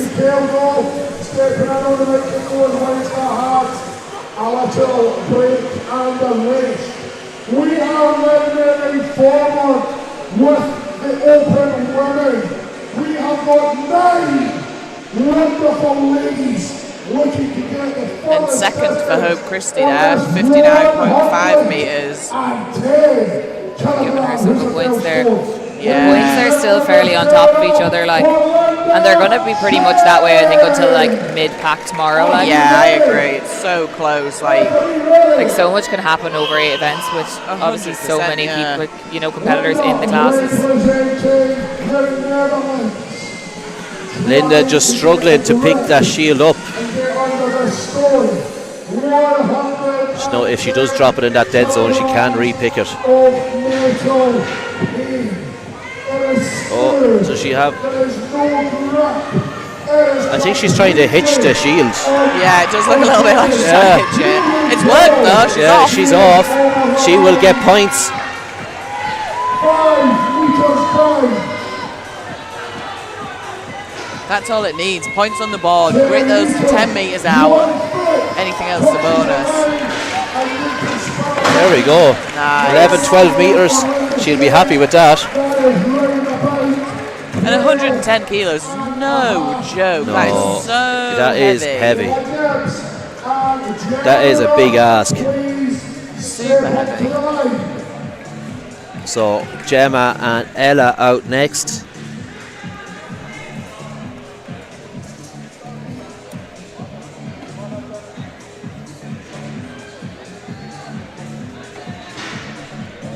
I think this will be good for Gemma. She's a very gritty athlete as well, she isn't she? And again, she's very like strong. Like her posterior strength is very strong. So like the pickup should be good for her. Good deadlift. As long as she gets a good pick, she'll be away with it. Hopefully.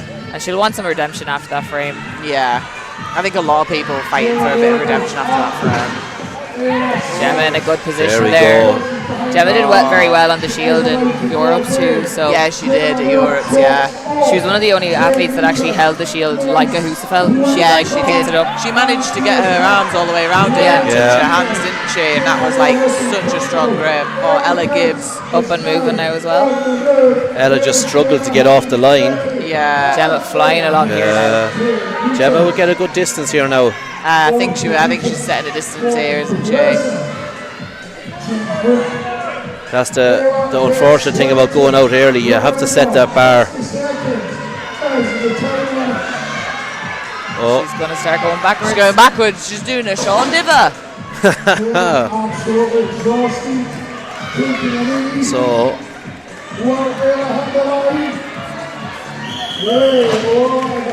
Wow, super impressive from both of them there. Both girls up. So we'll have Anna Stelfox and Femke Husman up next. This will be impressive from Anna because she is like a very athletic open, isn't she? Yeah, very. Big rugby background. So you presume if she got a good pick up with this, she should move very well with it. Yeah, she should do, yeah.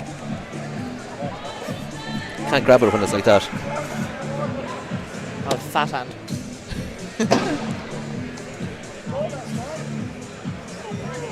Wow, just dropping that. Dropping the Husafels is shaking the live stream. Literally. They're that heavy.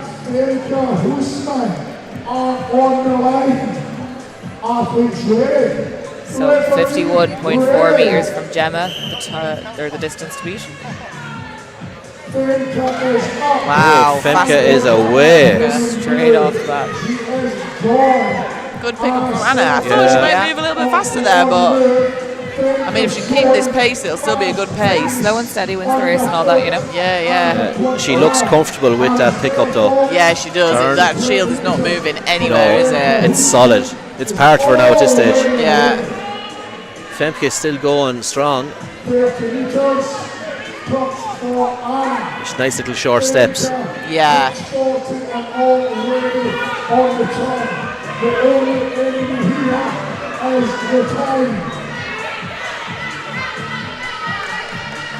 So I think Femke just ahead of Gemma now. Yeah, I think this is 60, so, yeah. This is 60, yeah. That's 60. Well, keep going, Femke, keep going. There we go. Oh, she didn't make it to the line. Didn't quite make it. Almost. So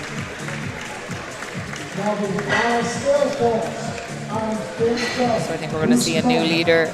Yeah. So good, solid runs there. 63-ish meters maybe. Please step up to the line. Both of these ladies were here last year. This is their second year at the National World Strongest Women. So up next we have Vicky and Sala. Third and fourth place at the moment. Nice.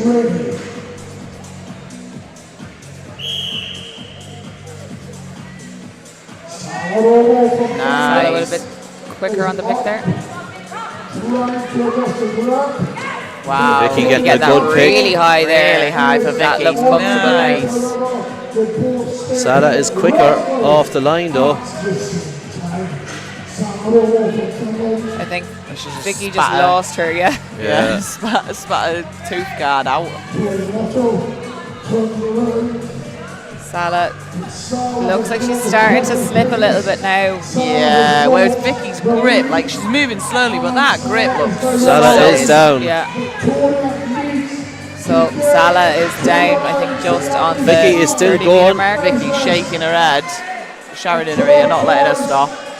If Vicky can make it to the line and then just to turn, she'll be ahead of Salah. Yeah. Oh, just at the line.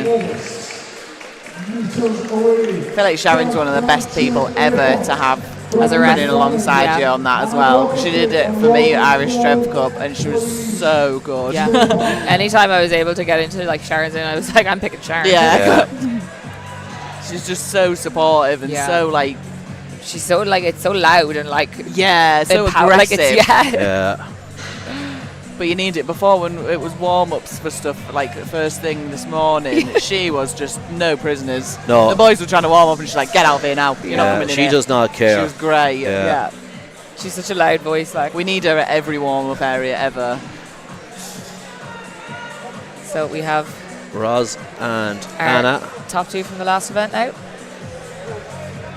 So this will be our last heat Yeah, this is the last for the heat. Opens. Currently in the lead with 17 points, and Anna is on 10. That could change though after this. The under 80 men, yeah, that says under 80. The under 80 men are going to be up now after the Open Women. So this is the last heat of the Open Women. So the under 80 men, once the way James and the Hoosfeld, they'll be starting. Both women moved great on the last event, so let's see can they transfer this to here. Nice. Good high pick from Roslyn there. A little bit lower. Good high pickup. Anna just not looking as comfortable there. Yeah. Oh. That's going to cost her. I think she tried to catch you on her knee there, didn't she? And just readjust it, but It didn't quite work. Roz moving nicely through this now. She's looking comfortable. She's on to 30 metres. She's going to have to move a bit quicker though if she want to take the lead in this event. Yeah, she needs to be pushing 60 if she wants And to. she needs to not overshoot that way, you know. A huge mistake, but again, not listening to the person at your side. Sharon is there telling her the minute her foot's over the line. You need to And it's listen not to like that you can't person. hear Sharon. You Well, know. exactly, yeah. 50 metres. Oh, I don't think she quite made it to that line just there. before the line there. Well, was that the 60 metre line though? That was That's the the 60 metre metre, line, yeah. So and she needed 63, didn't she? 59.5 won't be too bad. No, that'll put her definitely into not. No, second. second place, yeah. Third place. She's been consistent enough on the other events that, you know, having won second place, I think is going to be okay. Yeah. That'll be the third place at that event.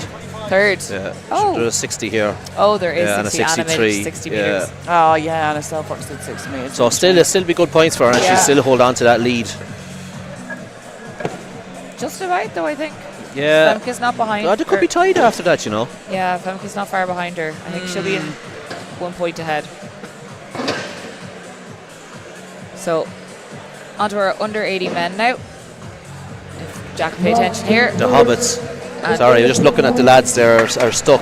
Get So stuck. they are with The bumpers. the plates. Distance of 63 metres, and one of the events was Rebecca Usman. We are now adjusting Under 80 men, their shield is going up to 130 kilos. And 20 there kilos is more than the 12 lads in this category. So up first we will have Daniel and James. yeah. These men's categories are just a little bit more fuller. Fuller, yeah. Fuller. A few more entries compared to the women's. Keldo's here. Right. Aldo wants his seat back. He wants to see It was back. nice to have you. Nice, yeah. It was nice to chat. Yeah, if you need Yeah. me again, if anyone needs a break, just give me a shout. I'm now the More than reserve. happy. Oh yeah, no, because you've not You're getting shafted. Literally not got an option now. You No. have to do power Yeah. stairs because there's a backup Oh, commentator. we'll see. Sorry. Ruined it for him now. Bye. Get up for a warm up. See you, Becca. Thanks for hanging me there. Killian is manhandling this shield out here to try and get the plates out of it. That's the worst thing about using Yeah. the bumpers. Well, is it's the that combination of the bumpers and the calibrated plates. So it is. Oh, game over. I think we should go home. Oh no.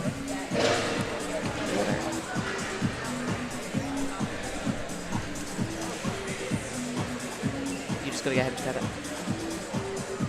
Oh, water. Thank you, kind sir.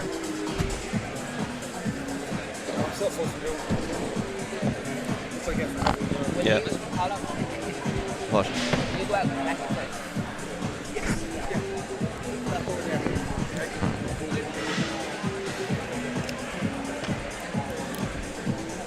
So lads are still struggling here to get this plate out. It's taking a little bit of work here now.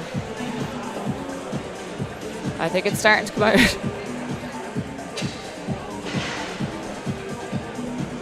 Just trying to use all the plates.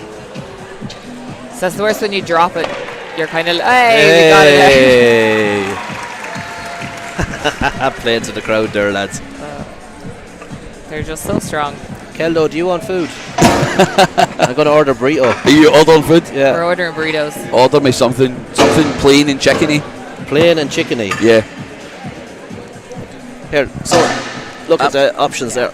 I want to know if I'm being dense and why can't I get my strength results to go into actual running order, or does it not do that? It's not going for it goes into with the leaderboard yeah. order. It's just doing the leaderboard, yeah.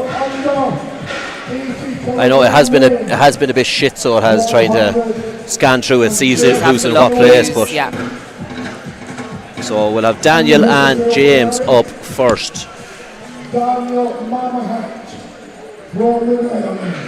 The Netherlands versus Wales.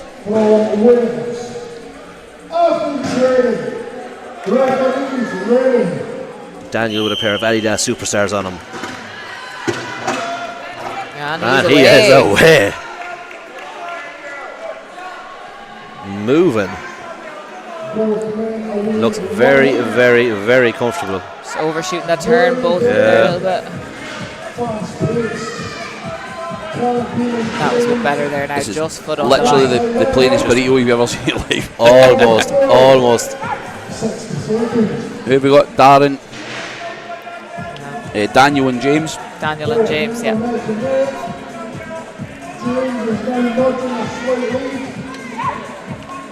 So, James just pipping into the lead now. Daniel was ahead. James still very steady on his feet there. Looks very comfortable. Daniel just starting to slow down now.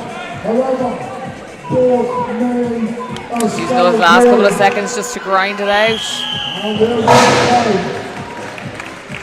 And a good first heat for our men's under 80.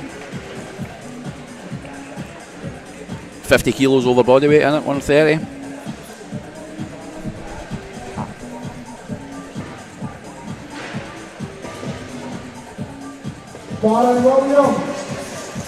Liam McCorkle, please step up.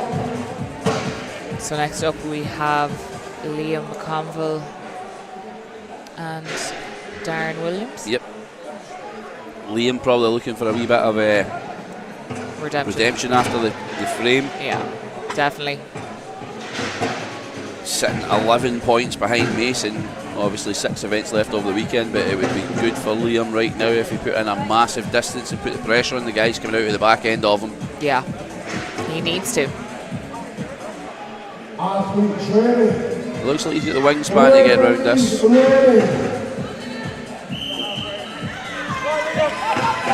Really nice pick up, and He he's looks moving. comfortable there. Darren just a little bit of a lower pickup, but he's still moving steady.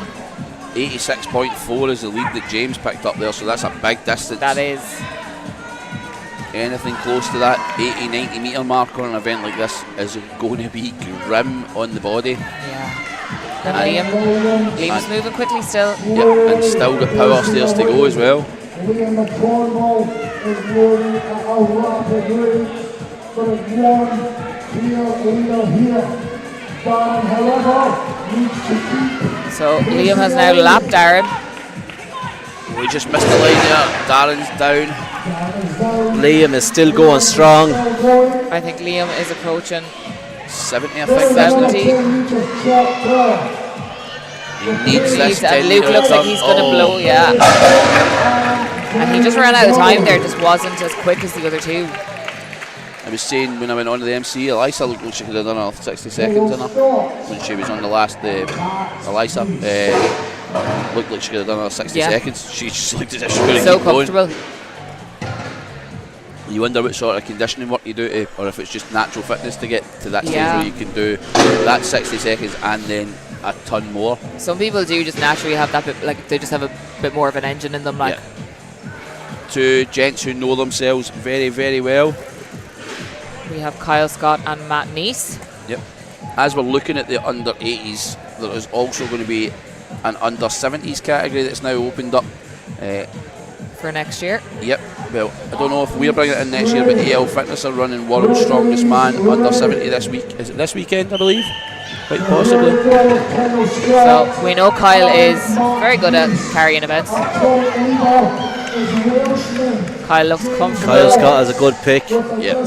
So does Matt Neese. Matt constantly looking across at Kyle though. We know there's a big rivalry here between the two lads. Yeah. Matt, you can see there Kyle just doing exactly as much as he needs to, whereas Matt kind of just went a bit too far over that. He gets it that time, and he's probably roughly about the distance behind that he overshot now.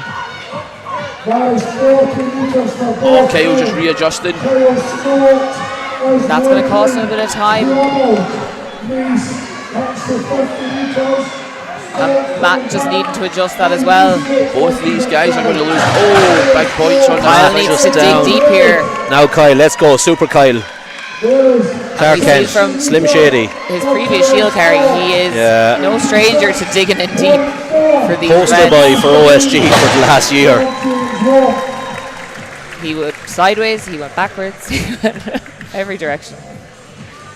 One of the Scotland's strongest women events. It was I think it was a max distance with a Zercher, and Mary Anderson ended up walking backwards with it. No. Just to take some strain off the quads. Distance is distance. This it is just Strongman, horrible though. Yeah, that's the thing. It's not nice either way. So someone has commented World's Strongest Under 70 will be on October 6th. October 6th, thanks very much for that correction. Again, you've got new categories coming out. We've also got the 120s, which is a good bridgeway gap between the 105s and the Opens. If you're not quite big enough for the Open category there, that you're kind of floating, you know, that 110, 115 sort of kilo area, that is the category for you. You know, not everybody can walk around and sit there 130, 40 kilos all the time. We love to see the sport growing with these new categories coming in, and it makes it more inclusive for everybody that wants to come and play along. John Ginty is off. Pit crew team leader, making light work of that shield. I know an event he was looking forward to. He's going too far every time. Sean Cassidy just tipping away there like a small dumper.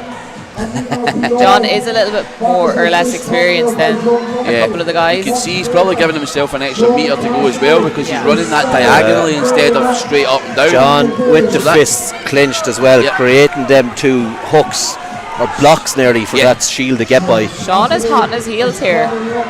Going corner to corner just gives you that tiny wee bit extra distance, but it won't count on your score. Sean re-gripped it there, but come on, John. Now we're going sideways. Let's go, John. Down. Right, Sean, this is your chance. Sean, just running out of time there. That time limit is going so quick. Yeah. Especially with these moving events that are so like fast paced. The time, like when you're even watching it, just goes like that. I think maybe people watching, and obviously like people watching at home and people in the crowd, etc., maybe thinking how much a long day this is, but for a world level comp, you're going to get drawn into a long day because you're going to want to test the athletes to their very limit. Yeah. We're running over 150 athletes over 12 categories. It's going to be a day where it's going to be a long day. Yeah. And especially the fact that it's over 2 days, like you're really going to see who, like that, probably the best of the best, because you know the recovery aspect of things is going to come into it for tomorrow. Similar to last year as well, I think events on day 2 will probably run slightly quicker. Yeah. Stephen went off. He didn't even readjust it. Right next to Luke Davies, he just picked it and went for it. And that could cost him, because we have seen that when they rush the pickup, they don't quite get it where they need it to go. Ruben with his hand placement looking nice. Stephen, you can see every muscle in his back working as he's wrapped round that as well. You can see how Ruben is after readjusting though. Look at how that. much his lats are spread and his shoulders are dug into the top of that shield. He is giving it everything to hold on to that shield over there. So someone asked, are we streaming the Masters? I'm not sure if it's the Masters women or the Masters men, but we're streaming both. So the Masters men will be up after the juniors, which is going to be up after the 90s. Which is going to be up after this. He is down and not loving life back there. And you can see Sharon just straight in there, knows exactly what to do, get that belt off and get that air in. Connor said that you are his favourite strongman, although he preferred you when you were fatter. Yeah, he told me that last weekend. I got roared at from the crowd. You shouldn't have lost all the weight. I did not. Who done your nutrition? Who done your nutrition to lose the weight? Richard's. There's a look on the face in the middle of the table there. I've sent out a loaded grenade. No, I wouldn't listen to her. He wouldn't listen to me.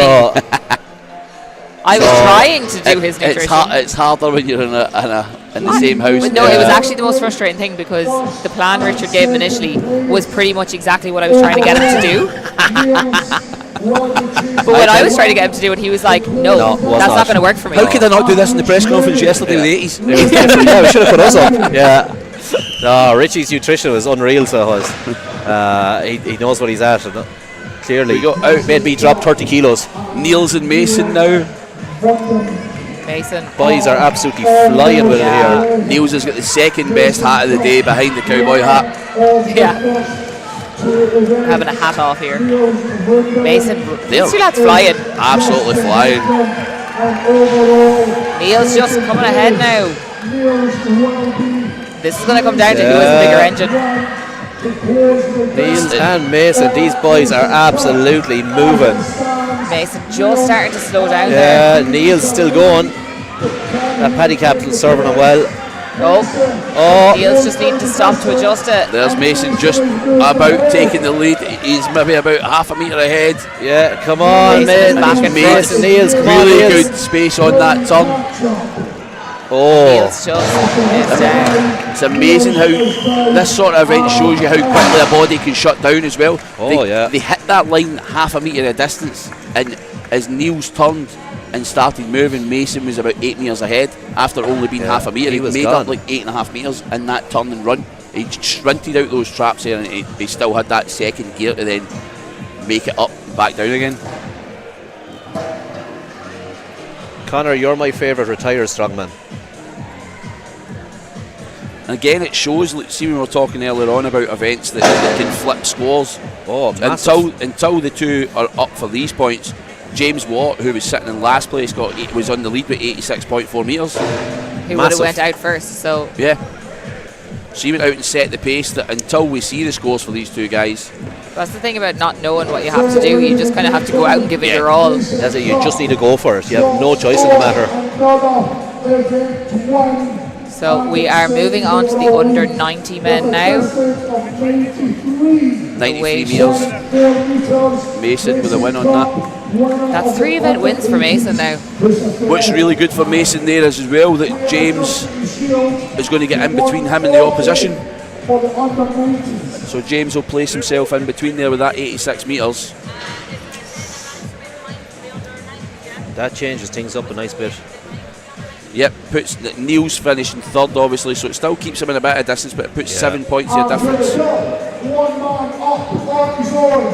So 140 now for the men's under 90. 19 men in this category. Yeah, this is the biggest category I think we have. Yeah. Very competitive, not really much room for error. No, so up first we have Ryan Perot. And the more athletes you have in a category, the more that every step matters, because there are going to be people, you know, you'll see 60, 61, 62. And then the swing of points too makes such a difference.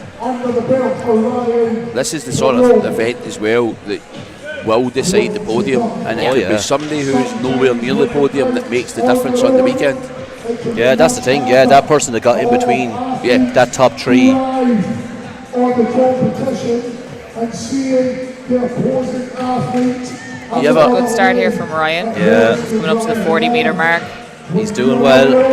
His face is telling us he hates it. Strength results to keep up to date with all the live scores, by the way. You have category for the men and the women there. So up next we will have Joel McCafferty and Andrew Bottomley. And you can see Joel's there. He's the first athlete that's come out with a cloth now to dust off. He doesn't want anyone else's chalk on it. No one's sweat. Anybody else's sweat? Yeah, I'd be thinking. We've got a wee argument in the chat there. Finley and Rich. Rich Molnar is watching. He was just telling us the date for the under 70s, and obviously Rich is saying he's going for the under 80 world record. Rich in the deadlift. He's quite a good deadlifter. Absolutely outstanding. And Finley Mercer's told him to shut up. Yeah. So is it Nuneaton Sports Academy, he says? I think so, yeah. Nuneaton, yeah. Sports Academy. If you want to see Rich absolutely go and try and smoke the record. And the under 70s. Yeah, and watch the under 70s, the new category that's opened up. Again, with these newer categories, it's really important to try and get the, bums and seats. Yeah. Try and get the word out there. If people at home want to go watch these comps and then bring that sort of hype and excitement for them, then the chances are they'll get brought into a bigger level and it'll get more people into it. It looks a lot more exciting. It looks a lot more fun. It just makes more people want to get into it, Rich. Joel is digging deep here now. Come on, Joel, keep stepping. And Andrew's just Joel's down. Andrew's still going. Just running out of time there. This under 70 comp is also being live streamed as well. If you know where, please put it in so that people know. I believe it's Chaos Live that are running the live stream. Liam Anderson has wondered, was there any decent belt flicks today? There's been a couple. Yeah, we need he wants a top 10. Oh, see, people need to tag me in the videos.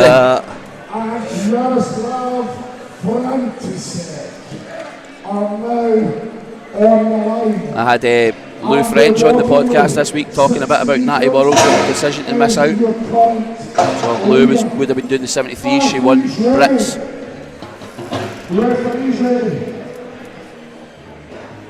Andrew with 60 metres. Bang on 60. And Joel 51.2. Good pick from Yaroslav and Wessel.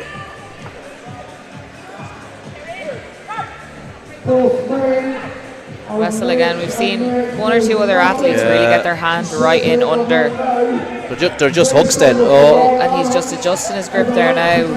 The Muppet. Just call him a Muppet. Yeah. Yaroslav's missed that line. He's going to need to go backwards. He was really good at Natty Worrells last year to watch. I think Yaroslav at the Orion last year. He was good to watch. And down. Yaroslav's down. Wessel is still going. Wessel is still stepping. He's went for the sleeves on his forearms as well. He's just finding it tough now. There we go. Just needs to keep grinding out for these last couple seconds. And I think he ran out of time there anyway. So ran out of time, ran out of steam. Good pick up an extra maybe metre and a half there, just at the very end. That's the danger about re-gripping, Yeah. You don't know what it's going to do to you. You see as well, we talked about wearing the grip shirts for stuff like this, and obviously the heat when it gets sweating, but you can see the guys who are really struggling when the grip shirt starts to pull down. You can see their full neck getting exposed. You know that's almost at the point where the shield's about to go. Yeah. The shield, the grip shirt is a hindrance at that stage. Because it's just pulling and pulling at the back of your neck. So it'll pull you forward, it'll pull your shoulders forward, and obviously on events like this, if you can get the pick properly, you want your lats, your shoulders engaged, everything pulled back, and then let your spine just arch slightly. And then when that starts to pull you forward by your t-shirt, it's the same as a heavy sandbag as well. You can get it on a heavy sandbag with your t-shirt and grip shirt. So we have Pavlos and we have Jan. Pavlos always brings a good crowd with him. Yeah. Pavlos quite good at this event the last time we seen him out. We've seen him at UKNS. This event was in UKNS. Not this year, the year before. When we were back in Ireland. Both lads with different picks, but both lads looking comfortable. Yeah.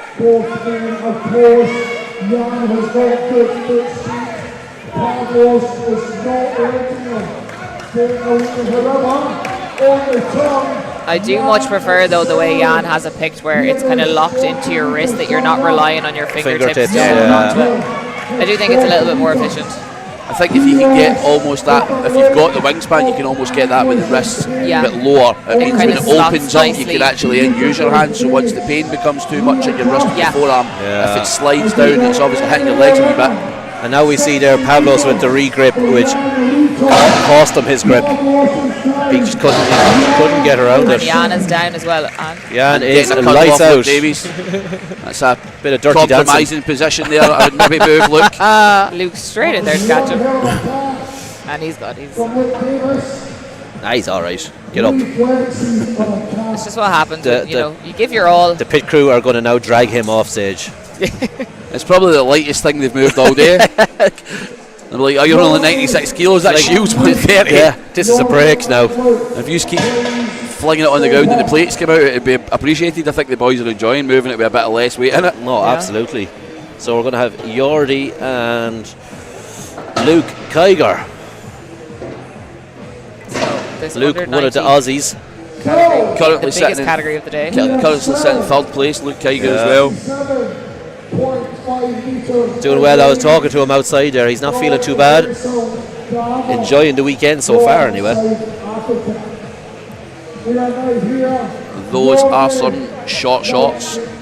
I think he's expecting that to be hitting his thighs. Yeah. Better grip off the legs. Yep. So nothing sliding off like a pair of neoprenes or something like that. Like, if they had the grippy neoprenes now, that's what they'd be laughing. That belts came off. Oh, That's going to be distracting as well, if anything. He needs to get that up and get over the top of it. He needs to not trip over it now. Maybe get it out the way. There we go. Yep. That's going to cost him quite a bit of time though. Jeez, that is a re-pick and a half there for Luke. He sat right down with that. He looks a bit more comfortable though. Yeah.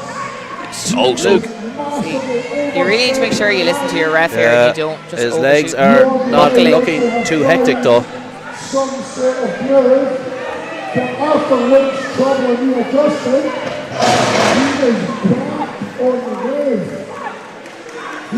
think Jordi will just be happy getting a distance. Oh I don't know if I would kick that or maybe kick you back. Yeah. I was going to say it's not a wise move. I once kicked a 100 kilo sandbag. I was trying to do a sandbag shoulder and I tried to kick the 100 kilo sandbag. You kicked it. And it very much kicked me back. Rich Molnar will take the world record and then get roped into loading. I'd like to see that. Yeah. I would like to see that. Go Luke, watching from Oz. Shout out from Australia for Luke Kiger. It's great to see everyone tuning in to. There'll be a good contingent for Australia, for Camilla as well. There's a few Australians, so. I don't think you were here when I said it, but there was 10,000 views. What? For the live stream. Oh. It's recording us, not them, but anyway. He's about to walk by the other camera, JP probably. Sandbag takes the win. Very much so. Who takes the win? My money's on Jade. If I have to pick it up, me. If I have to kick it, Sandbag. Oh, that was a bit chaotic. Is that Nathan down and out there? Yeah. Perry still going strong. Oh, and just misses it. Oh. Extra points for dismount there, but I think he might be out. Has a bit of a cramp as well. Out cold. We were talking earlier on, obviously, about how you adjust your events days, right? If you'd have watched Worlds last year and you knew it was going to be a longish day of the day with some heavy, intense events, like cramming your events into 2 hours, would there be cause for maybe making a lot, if you had the time, making an events day slightly longer? Drag it out. Drag it out. I think if you can do it once just to see how it plays out for you, it can be beneficial. I don't think it's probably going to be efficient for like athletes to do that every single week. But 12 hours in the gym. Not for a full, but like you imagine going in the gym at 10 and you're still training at 6. Yeah. Like, unless you want to do the rich piano 8-hour workout for your arms, you're not going in to do that sort of session. No. But for something just to have a feel, Just to again, get when we talk an about idea, food, engage it. Yeah. having to re-stimulate yourself to go back out after maybe an hour and a half, 2 hours into the next one. yeah. There could be cause for saying maybe Because some. it is about controlling your nervous system for a lot of it as well, and because you have the adrenaline for the events, and then that come down, and because you have such a time in between it, you know, you're going to come down, and then trying to have to hype yourself up. It's late in the evening, and most of the athletes will be at home by now, you know, chilling, watching Netflix.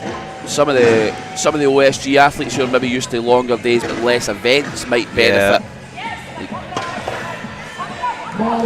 Often they'll have 2, maybe a third event on some of them days. Yeah. I think Bradley's still got a chance. Bradley and we've still got a chance to go. Oh, Bradley's still not started his time because he didn't cross the line. But he is eating into the amount of time that he has to obviously He's make just up a going to bit have of to go. He Just needs go to for it. Get a trust score. himself get here. some distance.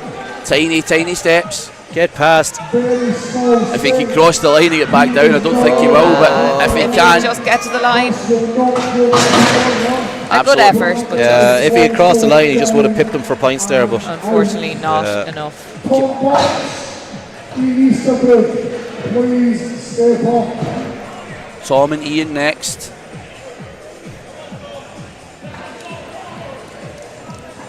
Tom's sitting in not a bad position. He's in the 6th and a 7th place. This was similar to last year. Yeah. So Tom was like mid-packish, well, top end, top third, and then out of nowhere won a couple of events back to back, put himself in an absolutely solid position. yeah, absolutely. So if he can do something similar like that today or over across the weekend, be one happy man. Ian Easterbrook, big wingspan, nice wide shoulders. If he can get low enough on the pin and get wrapped round that and hook that in like we were talking about, he could do some damage on this. He's come out, looks like he's come out with running shoes on, so it looks like he means business. Link his arms together. Here we go with our world champion. Both lads are off. Yeah. Our sportsman, Ian Easterbrook. Tom's looking a little bit more comfortable there. Yeah. Oh, stop. Yeah. He's his wrist wraps on, he knows where he's going to sit that shield in, so he knows where it bites in on his arm. So I'm assuming when he done the pick there, he knows exactly where he wants it. Almost just like a marker. Looking quite comfortable. And his Ian pace, readjusting. his pace has stayed the same throughout. Yeah. Ian's digging in.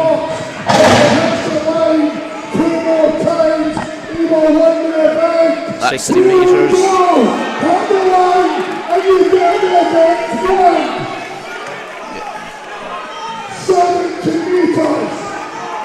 Come on, Tom, let's still go. going. Do it for the vegans. really good time in there. Yeah, I think just over 70 metres. Any more chat on the YouTube stuff? Yeah, we're getting praised here, so we are. We are. Yeah. People are very happy. Rich and Finn are still having a little go at each other there. Rich and Finlay having a Making digs at each other.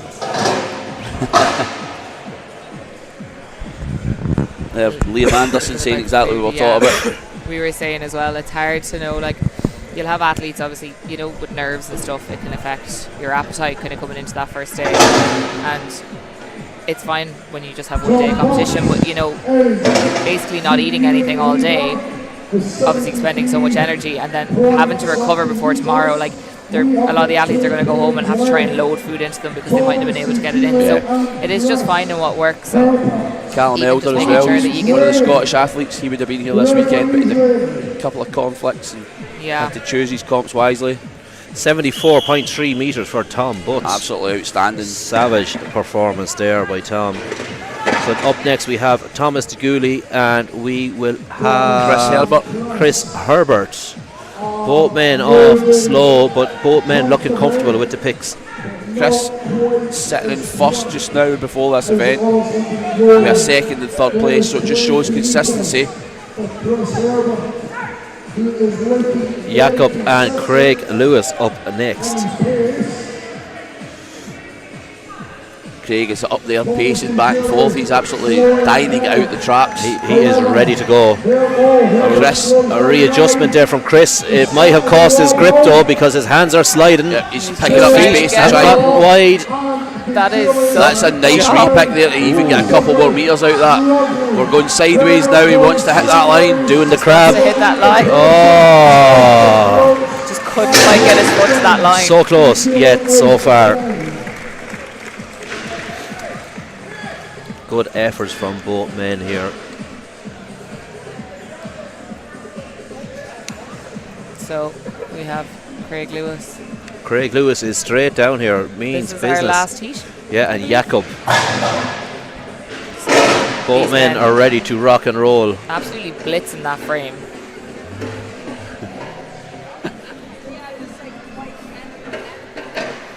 Absolutely blitzing that frame. So hopefully they can keep that foot speed now for this. Haha, get it in there.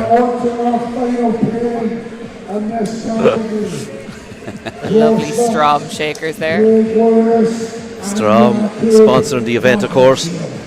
Sorting the three of us out here with some nice shakers and goodie bags as well. If you drink your protein shakes from them, it does make you 10% stronger. That is. If we have one before That's a power science stairs, proof fact. can we Okay. talk 10% longer? I don't know. Craig Lewis up with Craig, Jakob. oh yes, good pick. Jakob, good pick. Also, Craig is away though. Craig's going to be out the traps quickly Yeah. and go as quick as possible. I think Craig, as long as he keeps his hand position, he'll keep this pace. Just nice and steady. Just quick over those 10 metres. Jakob just reach. Oh, and just a bit of a stumble there from Jakob. Both men slow and steady, look quite comfortable. Yeah. Craig has slowed down a little bit now. He's 34 metres shy of Tom Butson. He's a repick here. As soon as I said anything about being comfortable. Craig just taking the time to readjust there. So Jakob has, made up some distance behind him. Craig just stepping it out, going to make it to that line, break the line and turn. And He's going to go, he's going to go. And I think Jakob, is going to take this. Jakob just beating him. Whoa. Gone. Gone. Good night. He's okay. He's good, he's good. Yeah, he's all right. He just wanted a little lie down. Some people will do anything to get a cuddle off Luke Davies. They're really pulling it off today, so they are. Yeah. They do good. But we've still got the bigger boys to go. We could see a few more spectacular. Sure, we the juniors next. I think that people don't realise as well is depending where you sit that shield, the Husafell, if it's sitting on an uncomfortable position, it will take your breath really quickly. Yeah. Oh yes, absolutely. Yeah, that's the problem with an event like that too. If you don't take shorter breaths, if you let all your air out, that's it. It's game over. You're not getting any more air in there. And there will be a few events like that this weekend. Even the yoke will be similar. If you don't take the right breathing in with that event, you're in a lot of trouble. I think yoke is probably the biggest thing, that if you don't have your breath properly, if you don't have that breathing down, it really costs you, and it really has an effect. Massive. It really does affect. One of the smaller categories Jakob, up next. 53.75 metres, and Craig probably just around about 49ish, 50. So next up, 51.87.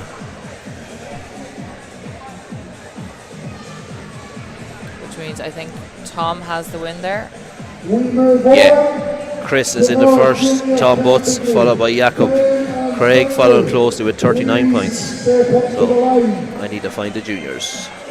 So one of the smaller categories here this weekend, 6 athletes. Yeah. Their shield weight is 140 kilos. It's the same as the under 90 men. 60-second time limit. It'll be Ben Gillespie versus Finlay Roberts, I believe.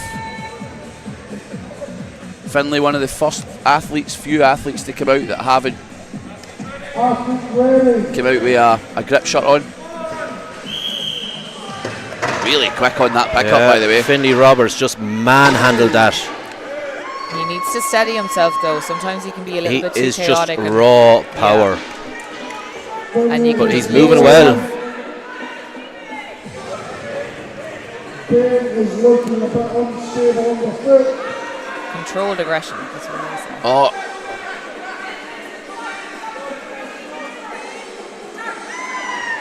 Strength is not an issue for Finlay.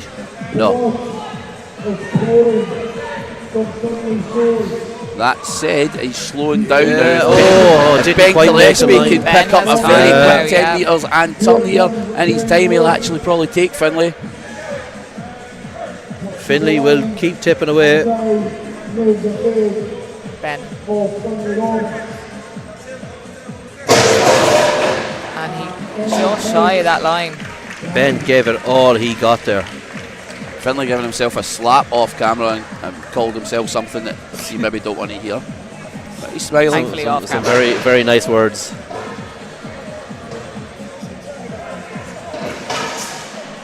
And I think he thinks that he could have kept going. I think he thought he was maybe safe, Yeah, so he put it down. you're never safe. No.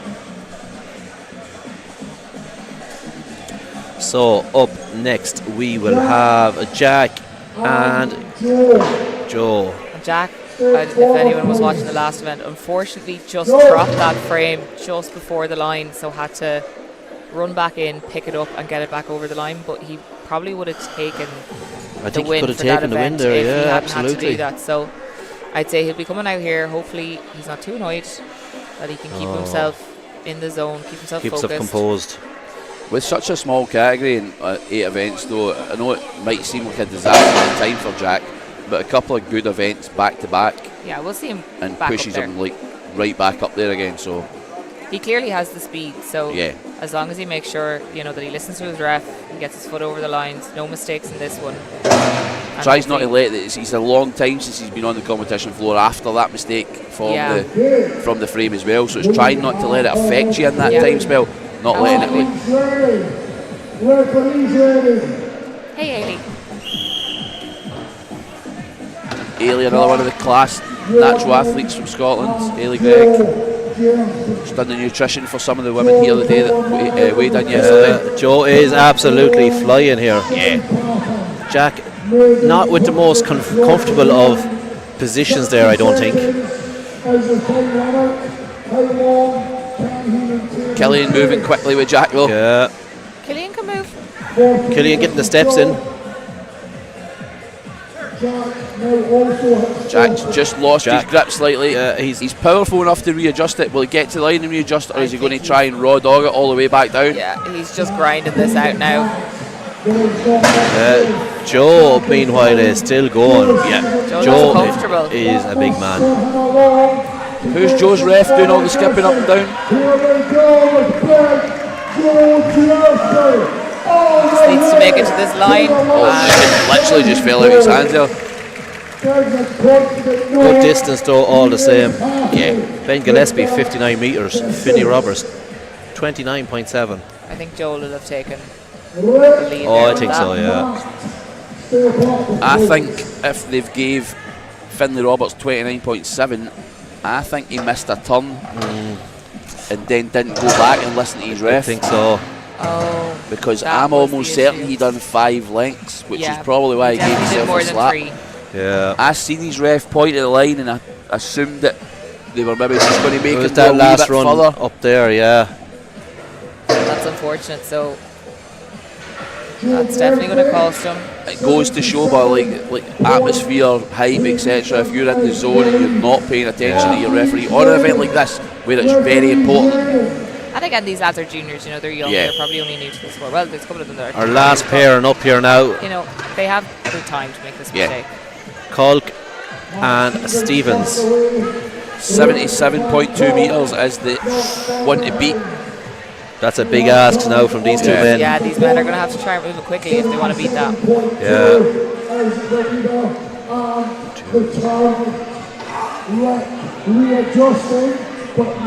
Matt just in the lead now. So a small bit ahead of Rick. That is 40 meters. Starting to slow down, just look a little bit more uncomfortable. The shield is low on Rick's waist. Rick is getting Rick just starting to struggle there slightly. Matt Stevens still going strong. Matt Stevens. He just took it to the line. Yeah. I think as well, if you know that you're not going to catch up with 77, just going to the next person, getting a little bit ahead of them. So Ben was at 59 meters there, so Matt doing 60 just pips him. So Joe winning that with 77.2. 17 meters above everyone else. No need. So up next we have our Masters category. The weight will be staying the same. We will have Ian and we will have Doug up first. Obviously, if people are watching here on strength results, we've no Ken Kelleher as he did not participate this morning. Or did not show up. He's not here. He's not here anyway. We hope Ken's okay. So 14 competitors in this Masters category. Will McMartin, who you've seen get hit with the frame, is out waiting to come out, so thankfully he's not injured and he's going to carry on. Yeah.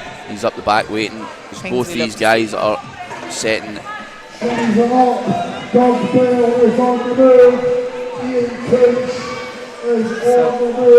Ian and Doug. Away. Ian flew all the way in from America. Great to see so many international athletes. Doug's starting to slow down now already. Trying to get to that 20 metre mark. Doug not looking comfortable at all. Will he get to that 20 metres? He's getting there, and he doesn't get there. No, he has to get. Unfortunately, it's your foot that has to break the line, not the actual implement. Ian is digging deep though.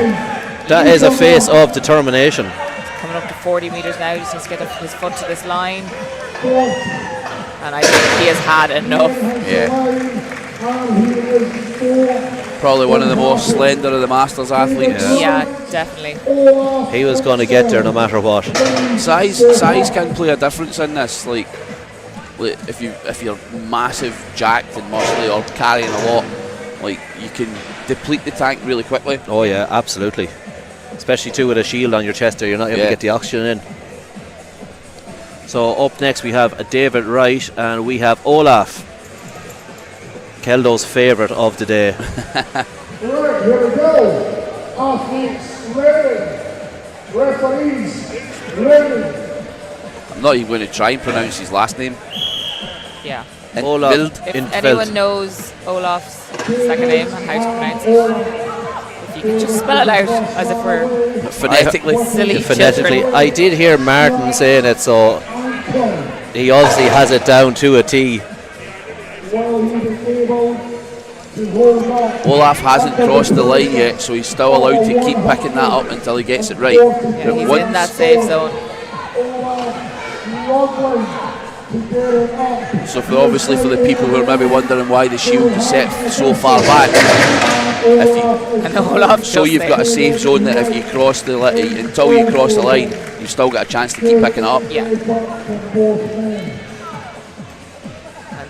Olaf just giving that a quick kick. David Wright gave it all on that run. Well, with a small hobble, so he's probably in a wee bit of pain. So if someone wants to watch the results, they are on strengthresults.com. Just look up Natural Strongman, you'll find it there. Yeah. Martin Lennox just asking Will how the foot is, I think. The crew absolutely drenched in sweat, just moving every time. So for anyone who missed the last event, Will, the frame actually fell onto his foot, which, is not ideal. No. Not with 280 kilograms. No. But he's back out. Thankfully he's here anyway, he's walking, he doesn't seem to be limping. So, is the current lead by Ian Church. We're here with Alan Wallace and Ron Martin. Athlete training. So Will Martin, McMartin, and we have Alan Willis out. Hopefully the mishap on the frame doesn't affect Will too much. Will almost won motion in that before he pulled it. It was lovely. moving slowly, but he's out the traps already, so Yeah. he's using his time as well. Oh, his ankles gave out on him. Alan Wallace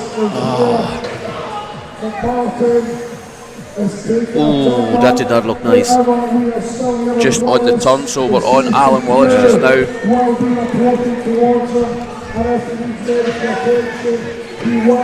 Alan, meanwhile, is still stuck.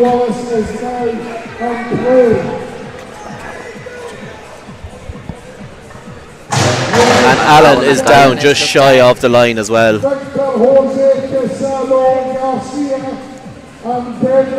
So the current scores and placings are on strengthresults.com. You can see all the categories there. Just look up Natural Strongman Worlds. Yeah, there's not a spreadsheet anywhere. We're running it on Strength Results. Everything's on Strength Results there, the women's and the men. If you go on it, you're looking for a specific category, then click on the specific category. If you're looking for a just see all, then load all. Will is back up on his feet. And he is walking unassisted, so thankfully he limping is okay. away. Hardy. And it seems to be the opposite leg that he dropped the frame on, so he's just not having a good time here this weekend. Just unfortunate there. Victor Jose Cazodo Garcia out. Also a mouthful. Absolutely nailed it, Caldo. Absolutely nailed it. And we have Will's distance of 7.65 metres. He got a score. Bedrick Joachim out as well. Yeah. Bedrick and Victor.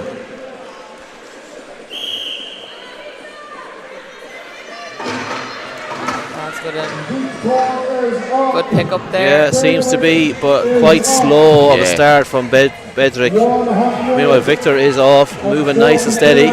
Bedrick looking uncomfortable. I wonder if he knows he's cleared his thighs and he's got more to move, because it's more of a stomp than a run, but he's catching up with Victor now.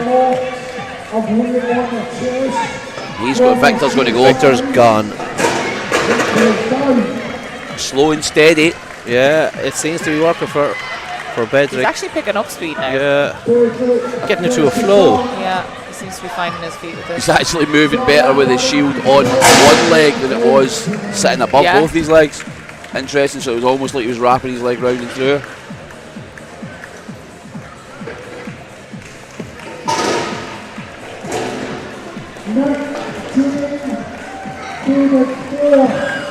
If you cut to the screen, you see us all just hunched over. It's because we're reading your comments on YouTube. We're trying to figure out what is going on. Someone said that they'd like to be part of it for real. It is in Galway, so if you are around the area, you can ticket. There are tickets being sold at the door. I think all the seating ones are pretty much sold out, but we do have standard ones left where you can stand alongside the athletes and cheer them on. So next up, we have Nick and David Ford. Nick doing David Ford.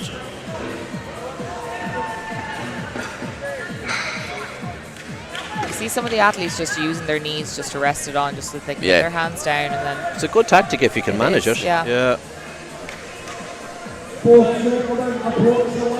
lads. Nick didn't really look comfortable when he started off. He looks a bit gutted. Now David knows he's gone. He picked up a bit of pace. They were pretty much neck and neck. He just needs to move here. Yeah, there we go. Better purchase on it. Looks a little bit more comfortable. Yeah, he's moving a lot better. There we go. Yes. Now he's found the rhythm. His left hand is just sliding up that side there. Get to the line. Sidestep if you need to. Sidestep. Not going to catch it. He's not going to catch wasted it. time on the line. And I don't think he'll get much for that. No. They'll pull it back at least half a metre for a throw. Yeah. It's generally where their foot is. Yeah, it's look. not the actual implement. It's So you where can see just on the screen they're not measuring where the implement landed. Yeah, it's just from where their feet were, so you don't get any points, extra points for throwing it, unfortunately. the shield throwing event will bring in. Next year's Natural Worlds, we might have a shield throw. Maybe like the Arnolds where they Yeah. had to throw the stone. So up next we're going to have Stuart I think somebody called him in the comments the Shed. Yeah, Sheridan. Sheds. Yeah, Cheered Shed. on by the Arm Rugby. And Barry Whitehead. Stuart versus Baz. Stuart and Barry. Shed. Some nickname. Shed. Shed. Feels like a shed. Yeah. You do always say built like a brick house, so it's Brick, not, a brick shit house. It's not far off. Shed No. house. Built like a fridge. Baz just taking a step back as that shield hit his chest. Yeah. You wonder how much air that took out of him. Yeah. It definitely knocked him Can slightly. windy, yeah. She's moving a little bit slower now, Barry. Just Yeah. a wee bit ahead. Baz using his full arm length there because you can see when he turns he's got like a pick halfway down, but it's still just very far down his Is just body. struggling Makes here. this line and There turn. we go. He just needs to grind out another couple of meters. We have seen 2 athletes on 20 Baz meters, down so as that is well. going to get him ahead of them. Both guys are down. It's interesting because we haven't quite seen the distances that we've seen in the other categories No. in this category. Why do you think that is, Jack? Because they're all old and broken. God love them. They're Don't still quite doing have the savage. engines there. So they are still doing savage. So up next we have Ian Kirk and Alex Shepherd, England versus Scotland. And this is our last heat. Yeah, last last heat heat on this one. The old fellas. Again, as I said, Alex Shepherd loves a moving event.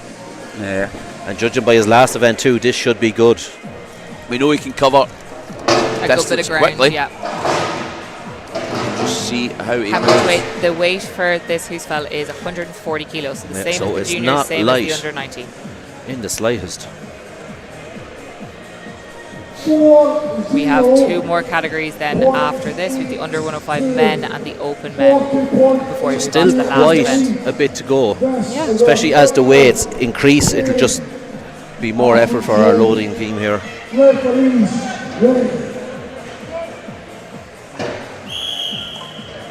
Ian with the first pick. Alex just Getting taking it his good time. and high. Alex taking it high. Good Taking grip. his He time. actually had a good pick. Yeah. And then it just dropped about an inch or two, but he's moving well now and he's catching Ian. Yeah.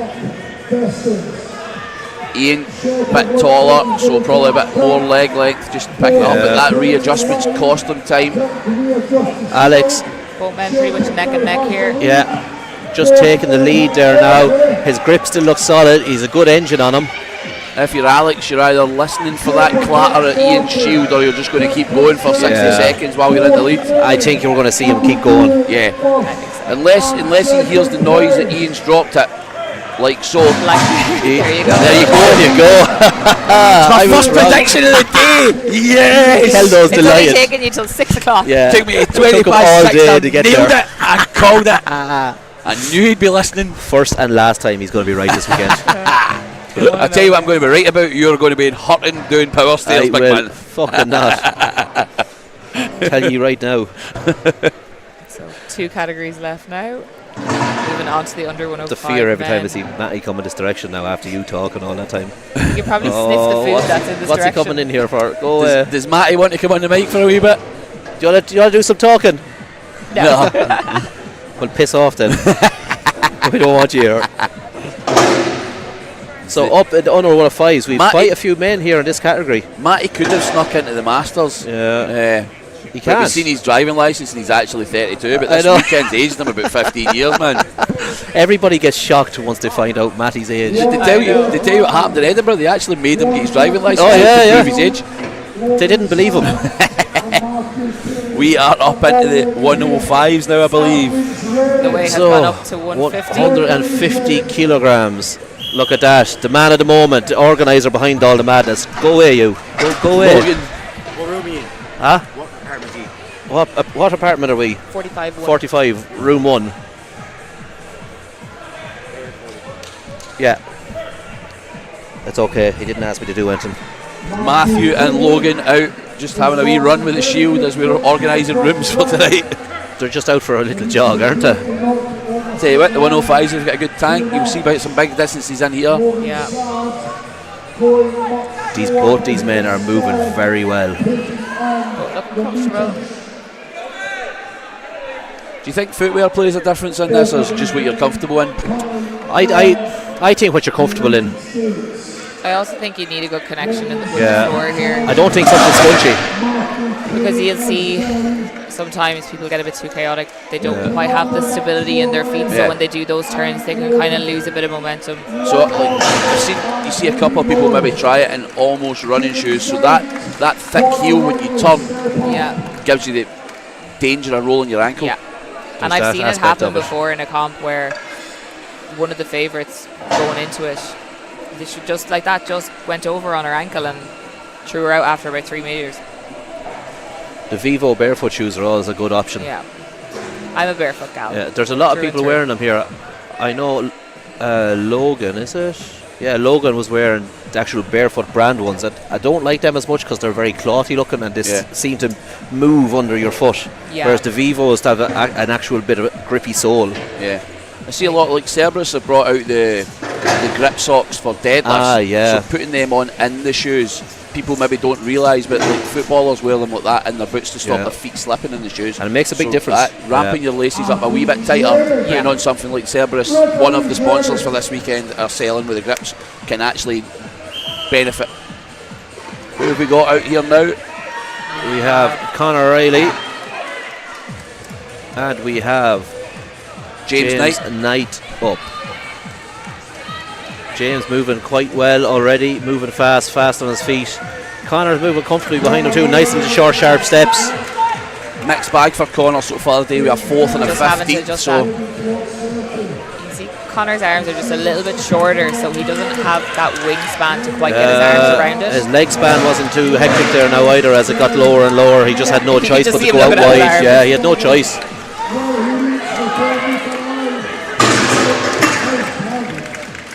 And James is down also.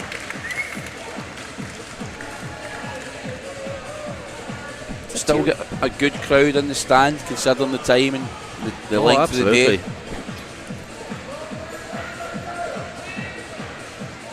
If you're watching from home and you're somewhere near tomorrow, there is still tickets if you want to come down. Yeah, you can get tickets on the door. Up next we have Thomas Cassard and Mikkel Moritzen.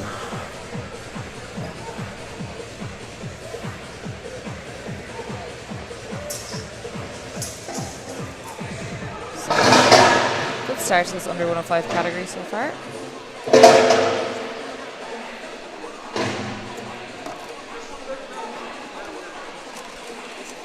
Currently Matthew Cooney in the lead with 53.52. So on the predictions front, Tom Owens has said to look out for Fisher for the win on the Shield. Thomas Fisher later on. Interesting, we'll have to keep an eye on him. Man off to a good start here. He was good on the frame. He was. Yeah.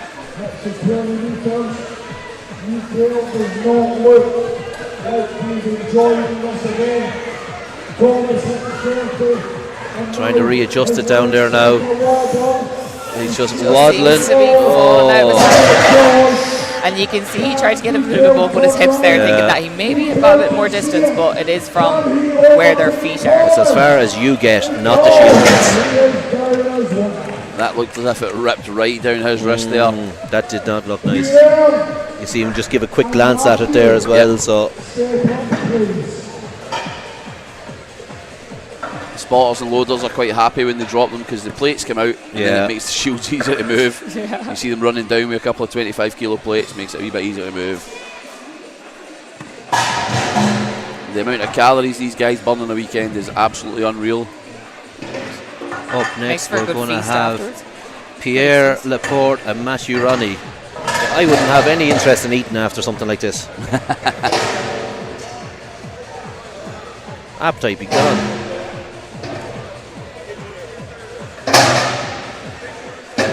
Set up now for our next heat.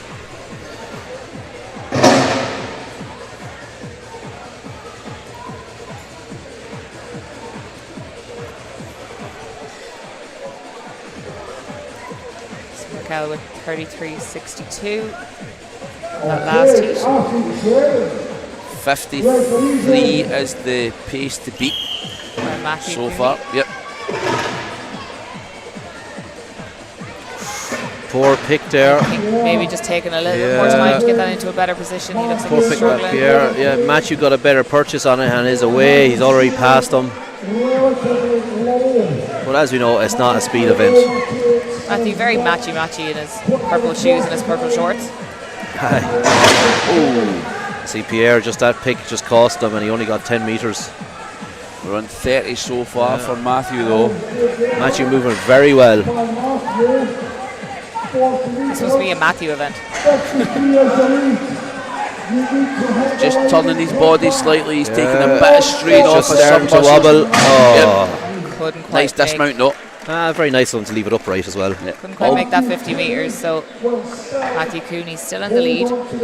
Yeah, He's still safe. just shy of 50 there, wasn't he? Just shy of 50, I think, yeah. Looking about 48. So, Michael and Jonathan. Let's go. Jonathan Liddell Johnson.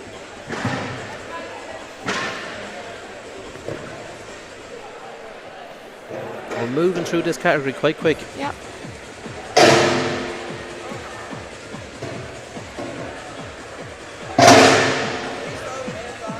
As I said earlier on, it's almost like the crew get used to the first time that when it's lighter and they're ragdolling it, they don't really learn anything about how to reset it. It's when it gets heavier and they really need to learn how to reset it on heavier conditions to get quicker at doing it. Yeah. Like when it was 80, 90 kilos, they were just dragging it down. It's grand, there was nothing into it, so there was no thought, no nothing. Yeah. Just needs to take his time here and just get that into a good position. Don't rush it. Jonathan, for one of the first guys we've seen come out with gloves on for it. Yeah. Michael just a bit slower than Jonathan. Jonathan, good pace on him now. Looks quite comfortable. Just overshooting that turn. Jonathan just stepping it out. Shield is slightly starting to slide. Make it down. Well, keep going, get as much as you can. There we go. And he has entered the shield. Oh, I don't know why, but see, every time the shield tips, I just want to go to the casino and start betting. See the way they fling the chips in? It just looks like the chips at a casino every time they spill out. Any good casinos in Galway, I could lose my wages tonight. we can probably find you one. Oh, there's lots. Please step up. So we have, I don't know, Lawrence Lapierre. Lawrence did some damage to his Achilles earlier, so he has. So I wonder how that'll play out. Yeah, Lawrence. Ian. Anne. Should we say Jorgen. Yeah. I'm not going to get into trouble in the comments again for how I pronounce that. We'll go with Jorgen and Lawrence. Yeah, don't be afraid to correct us if we do say people's names wrong.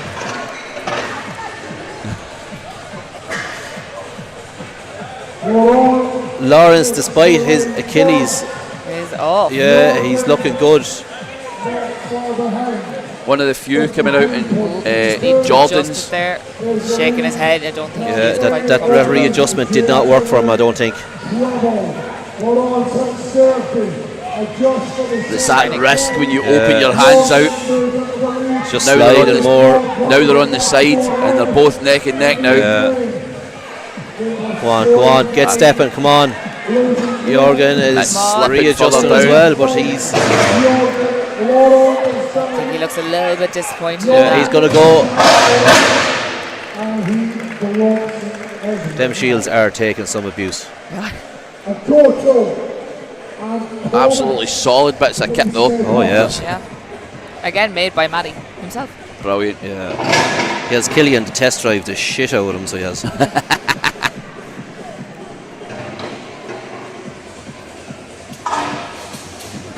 I'm very sorry, Heidi, but my Scottishness takes over on the pronouncing. Owen. I'll go with it. I'll try it. Are we saying that right? Owen. So, Mr. Thomas Fisher is up next, along with Coffee at Koto. Tom Fisher having a huge support here on the comment. Yep. So I'm assuming coached by Tom Owens. absolutely. I'm not even going to check the Q&A in the spreadsheet. I'm absolutely he's going to be coached by Tom. We have still got 53 metres to beat, I believe. By Matthew, yeah. Yep. Still in the lead. And rapid from Thomas Fisher. Kofi looking just quite behind. comfortable. Although his footwork, bit I stumbling noticed in the that, middle Jerry, there. yeah. Yeah. Maybe moving too quickly for his For own good there at himself, one point. Now he's getting really slow towards that line. Readjusting. Thomas is now on 30 metres. Come on, Coffee, keep Just going. needs to try and step this out now. Yeah, And there is your Onto the 40 metre 40. mark. turn it again, he's gone. 53 is the it's score gone. beat. And no, just can't make it to that 50 metre mark. Just showing how We've hard seen this is. a lot of men get caught between that 40 and that 50 metre mark. So Elliot Owens up next along with Michael Graer. So Matthew Cooney, who was out in our first heat, has just set the pace for the rest of these lads. Sometimes it's a good thing. It's the way to go. You just have to give it hell for leather. Yeah, you have to give it your all. And again, if the guys at the top end can maybe beat Matthew, it puts distance, but even just a point between them and someone else, they're the sort of, like, not saying it's an anomaly, but he's still got another 5 events to go and 5 very good events back to back. He could push himself way the leaderboard. But if it does play out like it's a bit of an anomaly and he stands out on this event, they play a part on how everybody else finishes the weekend.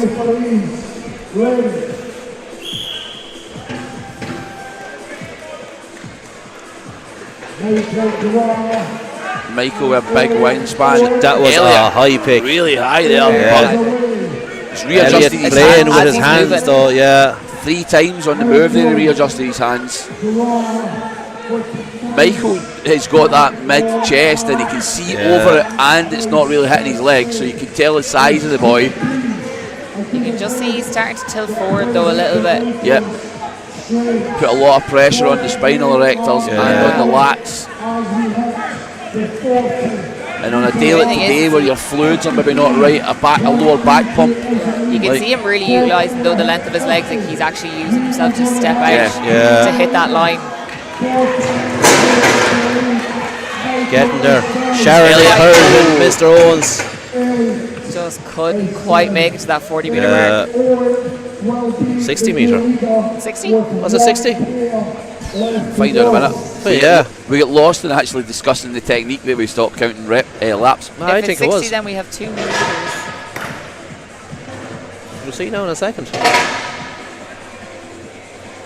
Apparently we got the pronunciation of the name right. Hey, brilliant. O-N. Okay. It's always nice to know. It's no more when you say some Irish names to people. You get people some do butcher them.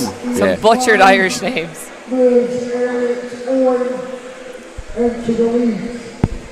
Andrew, good lad, up next. Andrew and Joel, 2 points separating them right now. This is our last heat. It is surely. Joel and Andrew. Our top 2 at the moment. Andrew used the weight of the shield there to actually set him off and absolutely rapid out the gate again. He is I thought away. he took off a little bit too quick there. I thought he was going to fall over himself. Michael Greer, 56.45 metres. Elliot, 58.85. Yeah. One of Yoel's hands is wrapped I around see the that. bottom and one is just on the side. I wonder, is that on purpose? Oh, he or didn't did cross the that- line, Andrew. He didn't cross the line. Oh, he's Come going back. Oh, shit. He's going to get penalised. So he's for that. actually, he'll lose. He might lose 20 metres out of this if that's what happened the last time. Yeah. And he's going to kick himself He for is that. going to be pissed off. And now he's slowed down as well.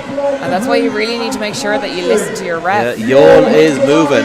Joel is moving. Yoel's got the perfect hand position right now. He doesn't look as if he's bothered at all. Andrew going really wide on his legs, just trying to make it up. There we go.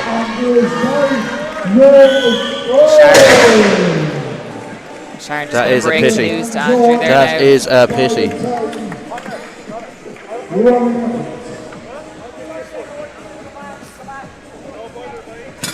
she's lost her voice and she's still having to explain what happened. I don't think I've ever seen a comp where Sharon hasn't lost her voice. Nah, She gives it all. she's very energetic up and down the side of the track there. She's gonna have a fun time tomorrow trying to shout. So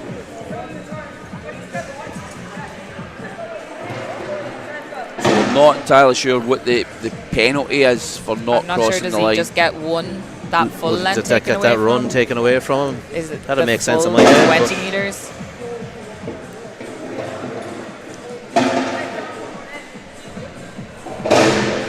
No, she's just explained there that she has docked someone else for this. Yeah, Andrew giving us a look over. He looks gutted. Yeah. But again, this is why you need to make sure that you listen to your ref. He'll be alright about it. He's just taking the hit just now because he's found out and put everything into it. Look, you'll be that way straight away after You're the going to be event. extremely Absolutely. disappointed. But the referees have been fair all weekend, and they've gave the calls that they've had to call. You know. Yeah. Yes, you have missed Thomas Fisher, unfortunately. Yeah, you just missed him. I think he has taken maybe third in that event. Andrew completed 80 metres, but on one of the turns, it marginally missed out by crossing the line with his foot. Just listening to Martin explain what is happening. He did not hear the call. He continued on. So Martin's just explaining what happened there. And loses 10 metres. 10 metres docked off. Andrew's distance is Not a bad call. 70 metres. I think 70 metres still puts him into a good spot. Albeit was behind for the full run, takes advantage of the 10 metre penalty, and Yule wins the event with a distance of 75 points. So it's cost Andrew first place on that event, but hasn't really cost him lots of points. Is probably the only. Andrew goes into second place on that event, while Yole will take first. Yeah, I think So Andrew would have they been swap looking positions. to come ahead Yeah. with Yole there. Because they are very much neck and neck on points there at the top of that leaderboard, so that is going to give you an extra point ahead now of Andrew. So Yole sitting on 52, Andrew on 49, Elliot on 45. Then you've got Michael behind that, and Jonathan Liddell Johnson on 37. Thomas Fisher, who seems to be the YouTube favourite right now, is in 6th place on 34. See, for anybody who's jumping on the live stream and asking if they've missed someone or if they want to watch someone, you can scroll back on the live stream and try to find them in their positioning. So if you want to scroll back to certain categories and watch, then absolutely do that. So moving on to the open men now. Danny Brompton is up first by himself, uneven numbers, and Danny unfortunately had to go by himself. The weight of this Husafel has moved up to 160 kilograms. 160. I did a shield like this there a couple of months ago, and it is not nice. I think what's the weight of the actual Husafel is like 184 or something like that, so not far off what you would be doing if you were going to do it in Iceland. Basically running around there with 2 under 80 strongmen on his chest. Yeah. It'd probably be easier to run with the 2 under 80 strongmen on them than the Probably shield. would be. At least they could maybe move and give you a better position for your locking. Danny's doing great guns one on here. each shoulder. Danny's doing what it seems like the people who have been out first in the last few events done, and setting a really good pace for people behind them. Like that, they don't know what they need to do, so they just need to go out and go for it. So very much an ignorance is bliss sort of thing, maybe. And you're like, well, I don't have. There's no aspirations, no like. I think when you can see other athletes starting to struggle, say maybe around like the 30-40 metre mark, you kind of nearly expect it for yourself to come out there, but when you don't know what to expect, Emil and Andrew up next. you've nothing in your head, you know, preempting. How did you know? Oh, you were talking about that. I thought you were talking about me having nothing in my head. Well, you don't. No thoughts, no That's nothing. not really like an unknown thing. That's pretty common known. I've just kept the headphones on all day to stop the whistling through my ears. The little monkey just clapping. away. Yeah. Can't wait to go for a pish. I think Jack forgets he's live sometimes. I do, yeah. So I was just thinking that, so I was out loud. As they are doing this, the pit crew are working tirelessly to start setting up for the power stairs as well. Oh, Andrew just missing the catch on that. Yep. That is the danger of that pop. He just needs to get his hands Yeah. around. Probably He wasted a lot of energy. that's probably more of a problem for the guys, the bigger guys with the bigger legs, etc. Because if you're mobile enough, you can get the shield high on your chest and then flick it through your legs and stand up with it. Yeah. Whereas if you're slightly bigger, you're getting your grip higher and then having to pop it up on your chest. Yeah, absolutely. Both men dropping the shield at the exact same time.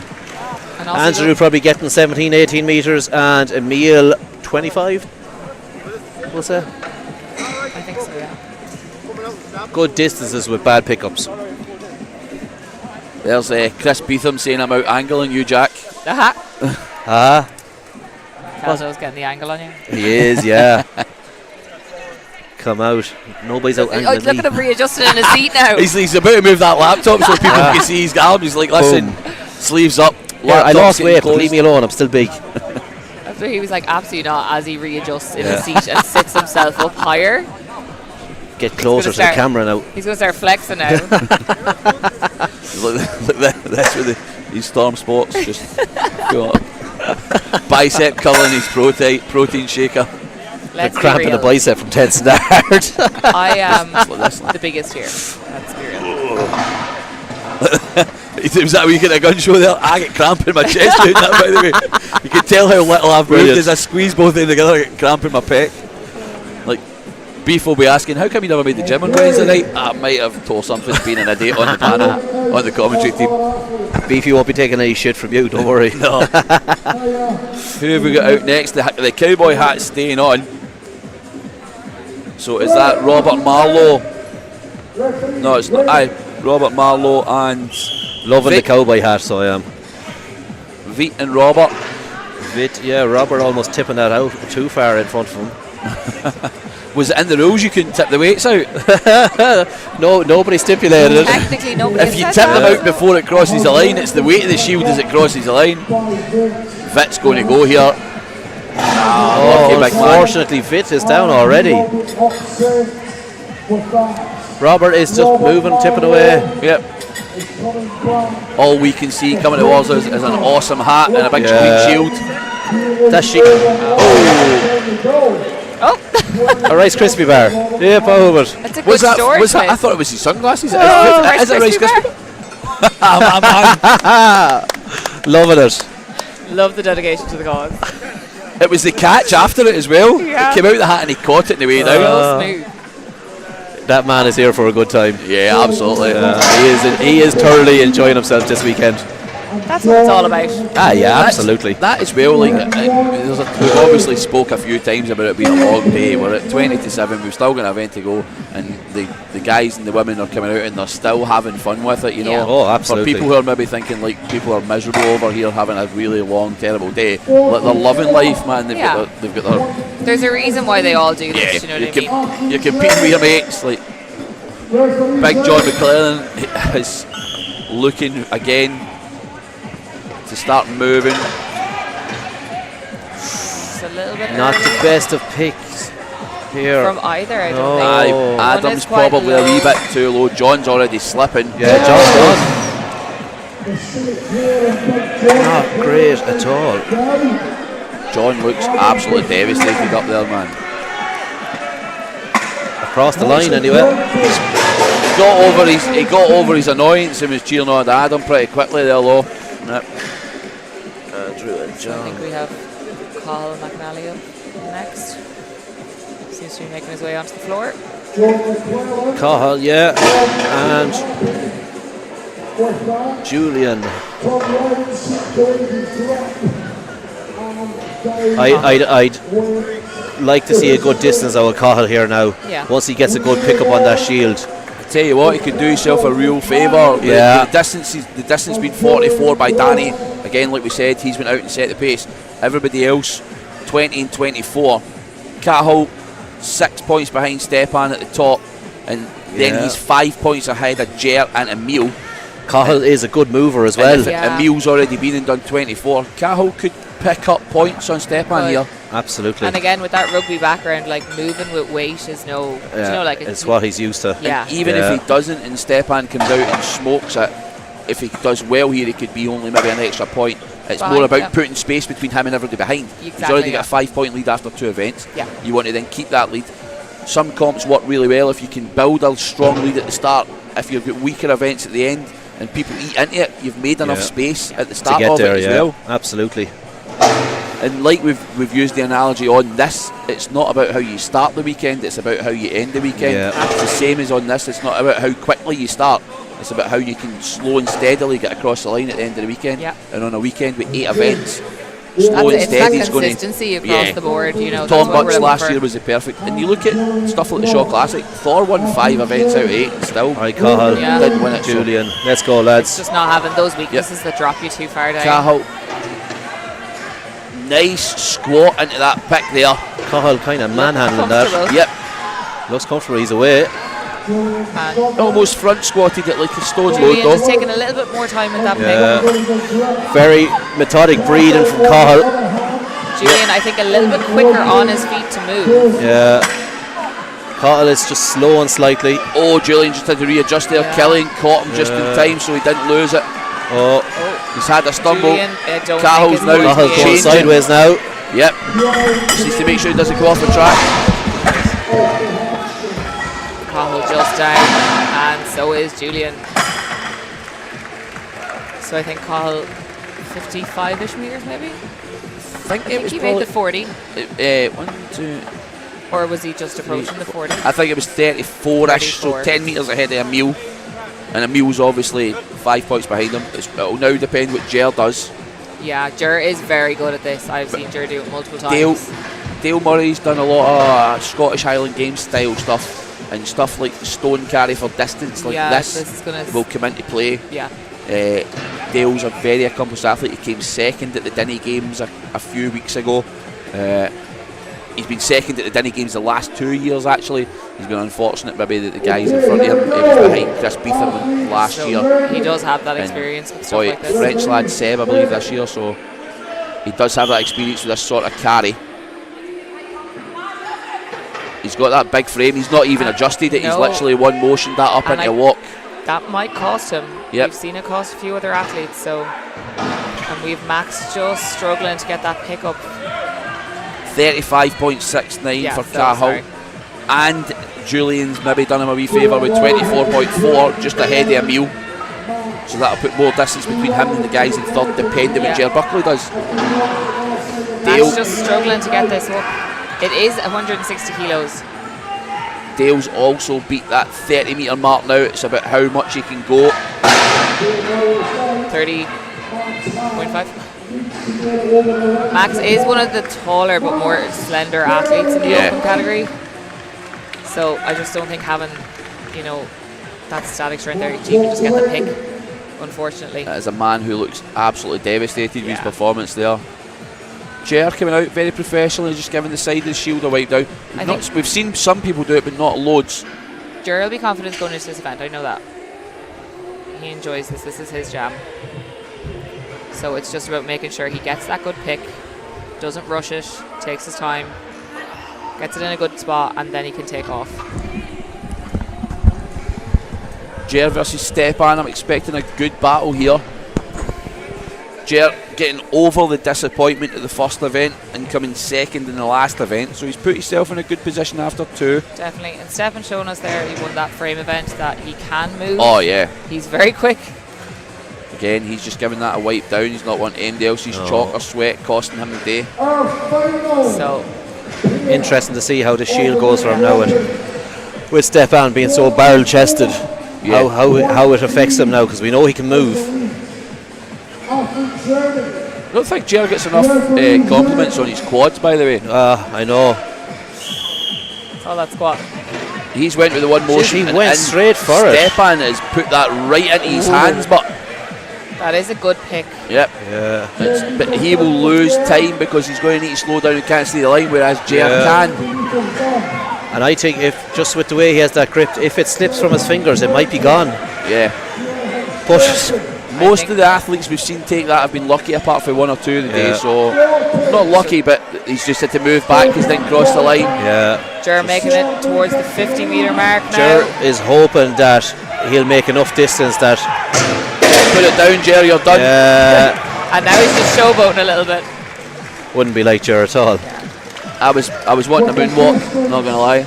But he'll take it. Again, he listened to Herd step and go down and you. Yeah. Being smart, Cute, not cute. doing too much. He's a cute whore.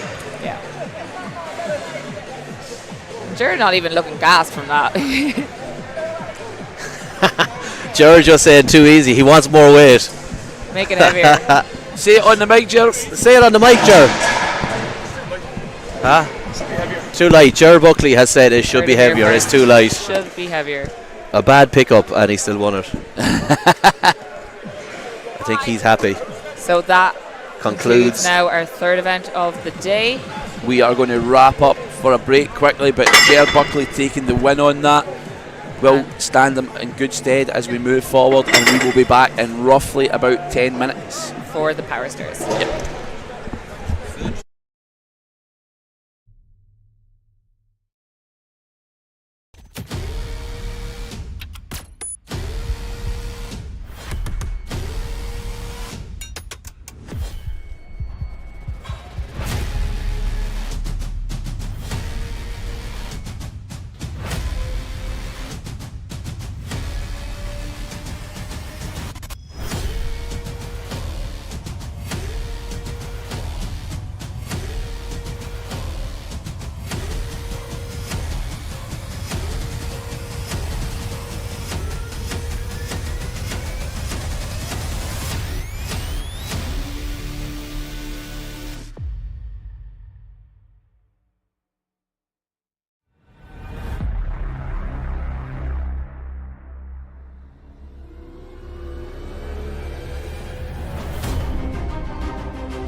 we back? Maybe.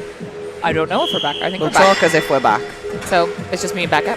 We've moved on to the under 57 women. So we have Svetlana, unfortunately going out by herself. So each athlete has to lift each implement up a set of steps. Svetlana currently on the 100 kilo power stairs.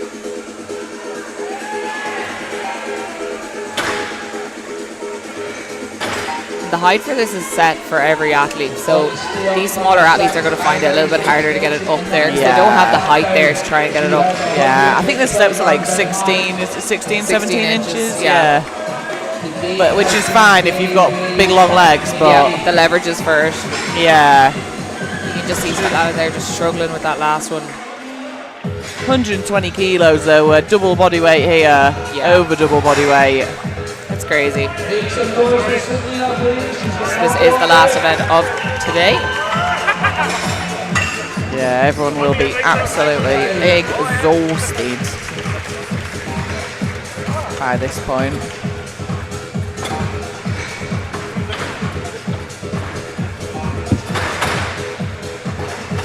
The lads just having to work. I think this is the worst event for the loaders because trying to drag them down. You know when you're in training and you're trying to like pull it down, that's the worst part. Yeah, 100%. That's the worst part of training. This I think is having to go up and down all the time. I hate it.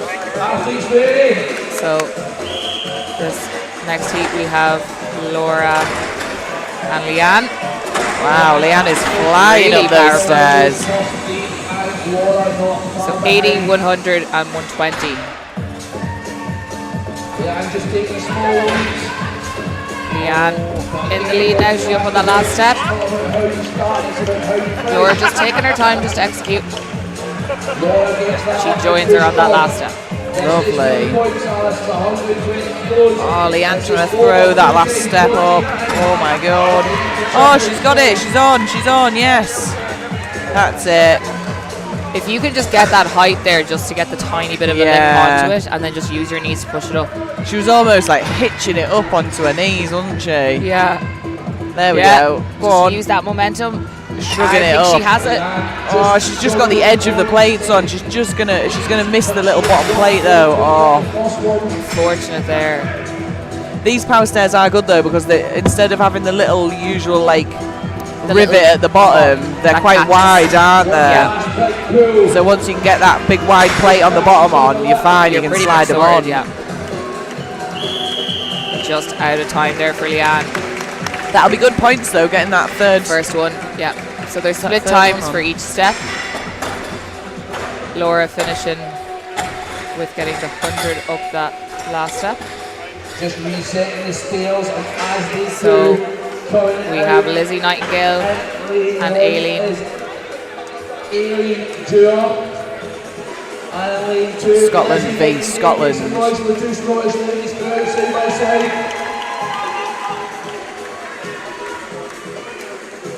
Athletes ready. Wow, fast start for Lizzie really there. Powerful there. Lizzie getting quick on the first these stairs, Aileen just behind. Ooh. Aileen, yeah, she has it. Little wobble there for Lizzie, but she looks like she's absolutely, literally and figuratively on fire. Again, like I said, it's not about how you start, it's about how you finish. Can she get it up onto the second? Yes. She can. It's going to put her in the lead. I think we'll finish this. Oh, come on. Close. Yes. Amazing effort from Lizzie there. Eileen just fighting with that last step there. Just trying to get that edge of it up. Yeah. Just can't seem to get it. Just not getting the height there, is she? Like I said, it is harder for these smaller athletes. They don't have the leverages there to use. Absolutely fighting to the very end. And I've seen some open women like struggle with 120 on a power stairs. Oh, 100%. It's very much, it's a case as well of like, if you're short, you are at such a disadvantage on this event. Like, it's so much easier if you're a little bit taller. Yeah, absolutely. And it's nearly impossible to be tall at under 57 kilos. I think Hannah's the tallest, and she's about 5'3". Probably. Yeah. So we have our top two here, Hannah and Sophie. And this is going to be quick, I think. Yeah, I think so. Sophie just a tiny bit ahead of Hannah. Sophie straight into that 100 kilo one. Pretty much neck and neck here. Yeah, making this look really easy as well. Hannah just a little bit ahead now. They're going to be quick times. Oh, Hannah just got onto that step there. Sophie getting it up onto that first step. Hannah used that little bit of height advantage. Yeah, she was, yeah. And I think she's going to get this. Yes. Yes, nice finish from Hannah there. Well done. Sophie just looking to finish it. Just fighting with that last step. Oh, that was much better. That easier for that. I wonder whether she was maybe a little bit close on that going up to that second step there, because she just couldn't get the lean back. Yeah, a little bit of a fumble on that. She spent a bit too much time there, didn't she? And Hannah with a pretty dominant performance today. She's won the last 3 events there. Yeah. So 3rd and 3 first place finishes. So a Really really good dominant. first day for Hannah. Yeah, she'll be really happy now going into that. Yeah, she'll get a pretty decent point lead as well for that, won't she? Yeah. Now. I think Sophie just behind her. I'm not sure. Oh no, So Sophie jumping to Lizzie, 3rd. So Lizzie Nightingale coming 2nd in that event, and Sophie 3rd. But that means Hannah now has a 4-point lead going into tomorrow. That'll be a good position to be in if you're going into your second day. And especially when there's only 7 girls in the category, you know, it's not like these bigger categories where, you know, you can kind of make up the points. Yeah, no. There's only 7 points up for grabs in total, you know. Yeah. So quickly moving on to the under 64 kilo category. And the weights have gone up to 90, 110 and 130 for that last one. Here we go with 110. Yes, successful left. 130 kilos for Hannah Rudkin. Hannah Rudkin up. Looking to finish this. Yeah, she's just struggling a bit on that final power stair there, but the first 2 were absolutely flying. Ooh, she gets it up. Yeah, she's just managing to get it. She's looking to finish this. She needs to lean back a little bit. Lean back. Just leaning a little bit too far forward, being pulled forward by the weight instead. Her stance is quite wide. She's throwing her knees out rather than trying to use her knees to help her get that up. You want to try and pull the weight up in front of you and then lean back so you can get the most amount of height to then push it onto the step and then push forward with it. So super impressive from Hannah. Finishing with just 1 step to go. So next heat we have Alexia Boyer from France and Maeve Foley from Ireland. I know Maeve likes this event. It's one of her favourites. It's such a good event. Yeah. I love it as a final event at a comp. It's so exciting. Maeve doing an extra step up there. Absolutely no need. I suppose when you're in the flow, you kind of forget that, actually I can stop here. I think though sometimes a lot of people do step up onto that top step just to make sure that it's on. It's on, yeah, because it's easier sometimes than trying to just wedge it in with your knees. Yeah. Maeve working well through this. Yeah, She's really on to the last good. step. So is Alexia. Just missing that second step. And we see Maeve finish it. Yes, she's finished. Lovely work. No celebration, no nothing, just leaves. I think everyone's too tired. Too tired for celebrations now. It's too late. Oh, nice. 2 finishers there.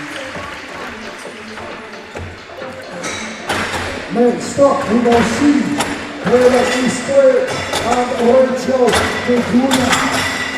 So we've Rachel and Heather.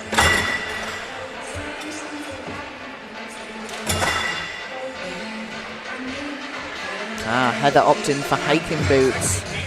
A little bit of a height advantage there. You know? Yeah, a lot of the smaller girls use hiking boots just to get that extra inch or two of height on. Ooh. Wow. Heather nearly just was letting go of it, yeah. Ooh, just a little fumble on that step though. She's just using raw shoulder power to get that up there. Yeah. But Rachel's still keeping up with her really well as well. Yeah, it's very aggressive. Yeah, I need to move back a little bit.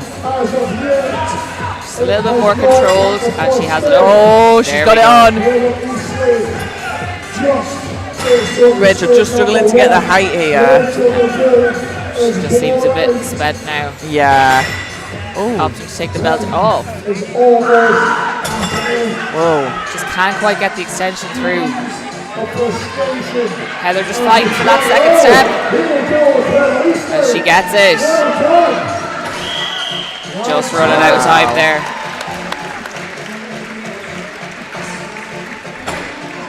Very impressive there. Rachel looking a little bit disappointed maybe. Rachel making it easier for the loaders though, they don't have to take another episode. Yeah. I know, I bet those loaders are sat there thinking, please no, don't get to the top. Yeah. Everyone fail it, please. So we have Zena now against Tanita. Tanita with just a little stumble there. Zena moving quick through these. Wow, Zena is flying. I like that because the times are split for each step. You want to try and get a quicker time on those. Yeah, definitely. Zena, I think, coached by Sandra Bradley as well, isn't she? Oh, is she? I think so, yeah. I'm sure she's part of Team Break Barriers. Very impressive there. That was very quick. A really fast run, that. I think we're going to struggle to see someone beat that. Yeah. Tanita just fighting for that second step. Oh, she's just got it on. Come on. Squeeze the knees, push it on. And she's up. Can she finish this? She's got time. She's got them gold winner shoes on. Seconds. Come on. Just can't get that height there. Yeah. A great effort. Gets very taxing very quickly, doesn't it? This event, and if you don't get that height on the initial first pick and pull, it's such trying again's awful, isn't it? Such a waste of energy.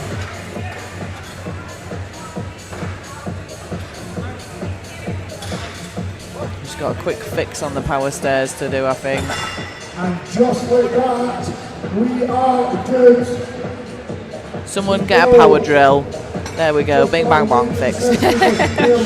Maddie Costello to the rescue. Give men some power tools, fixed. So we have Willow Brady and Carly Olivier. Carly coming all the way from America. Okay, we are good. After training, ready for these learning. Oh, that leads really quick here. This is going to be a race. Yeah, I think this is going to be a real race. Carly just coming out ahead. Carly looking really powerful here. Yeah. Willow just behind her. Willow just taking a little bit more time. Seems to be taking her time a little bit more, Willow. A bit more methodical with it. Wow, that was a fast run from Carly. There we go. Might have even given Cena a run for her money there. Willow just come on, try Willow. and fight this last step. Oh, she's so far away from it. Oh, she tried to almost kettlebell swing it out there, didn't she? A 130 kilo kettlebell swing. Come on, Pretty she's impressive. strong enough to do it. Come on, Willow. Oh, she can get this. She's just a bit tired. Done, yeah. Like that. It's one of those events when you're done, you're done. 100%. And as well, like, it's 7:15. At night. These It's women been a have long been day. competing since 10 o'clock this morning. This is a long old day. I'm tired and I only did 1.5 events. So yeah, I dread to think what these guys are feeling now. Rough. At least they're finished now. They can get home, get fuel, get rested up for tomorrow. It's going to be another long day tomorrow. Yeah. So, Mary and Camilla now. This must be, is this our penultimate pair? I think it's our last two, yeah. Yeah. So, this is our first and second place. Heading into this last event now. I think this will be a real good battle. Camilla with a 4-point lead on Mary.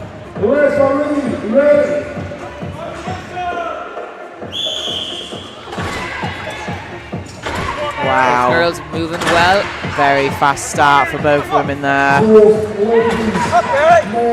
And if you've just tuned in, Camilla is competing in 2 weight categories for this weekend. So she's actually done what, Just seventh events.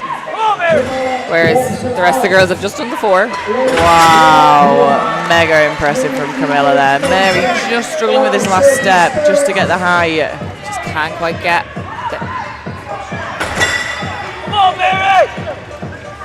This could cost her some points now. Yeah, she needs to finish this event really to stay anywhere near Camilla, because there's girls who are just a couple of points behind her. Yeah. Just take her time.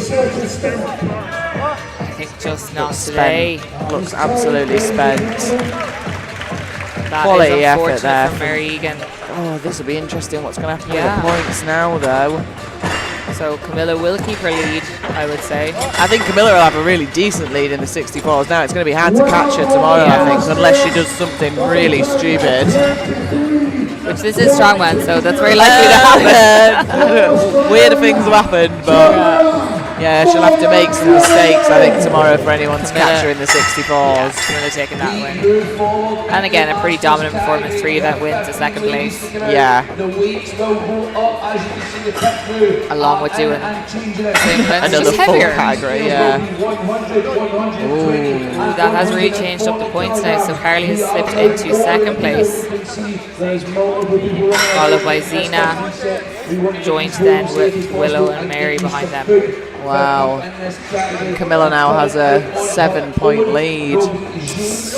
She's going to be hard to catch tomorrow. Yeah, there's a bit of a gap between joint 4th there and 6th, so that top 5 is probably going to be fairly set now going into tomorrow. It's going to be a real fight for podium tomorrow, though, isn't it? Wow. Like that, it's all about who can recover, who can, yeah, who can pull it out of the bag. Yeah. So moving on to our Masters category now. So the weights have gone up to 100, 120 and 140. Whoa, heavy. So Jamie Huggett here from Canada.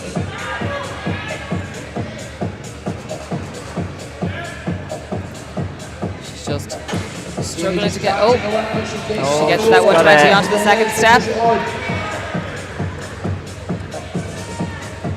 Just taking her time here, just making sure she executes.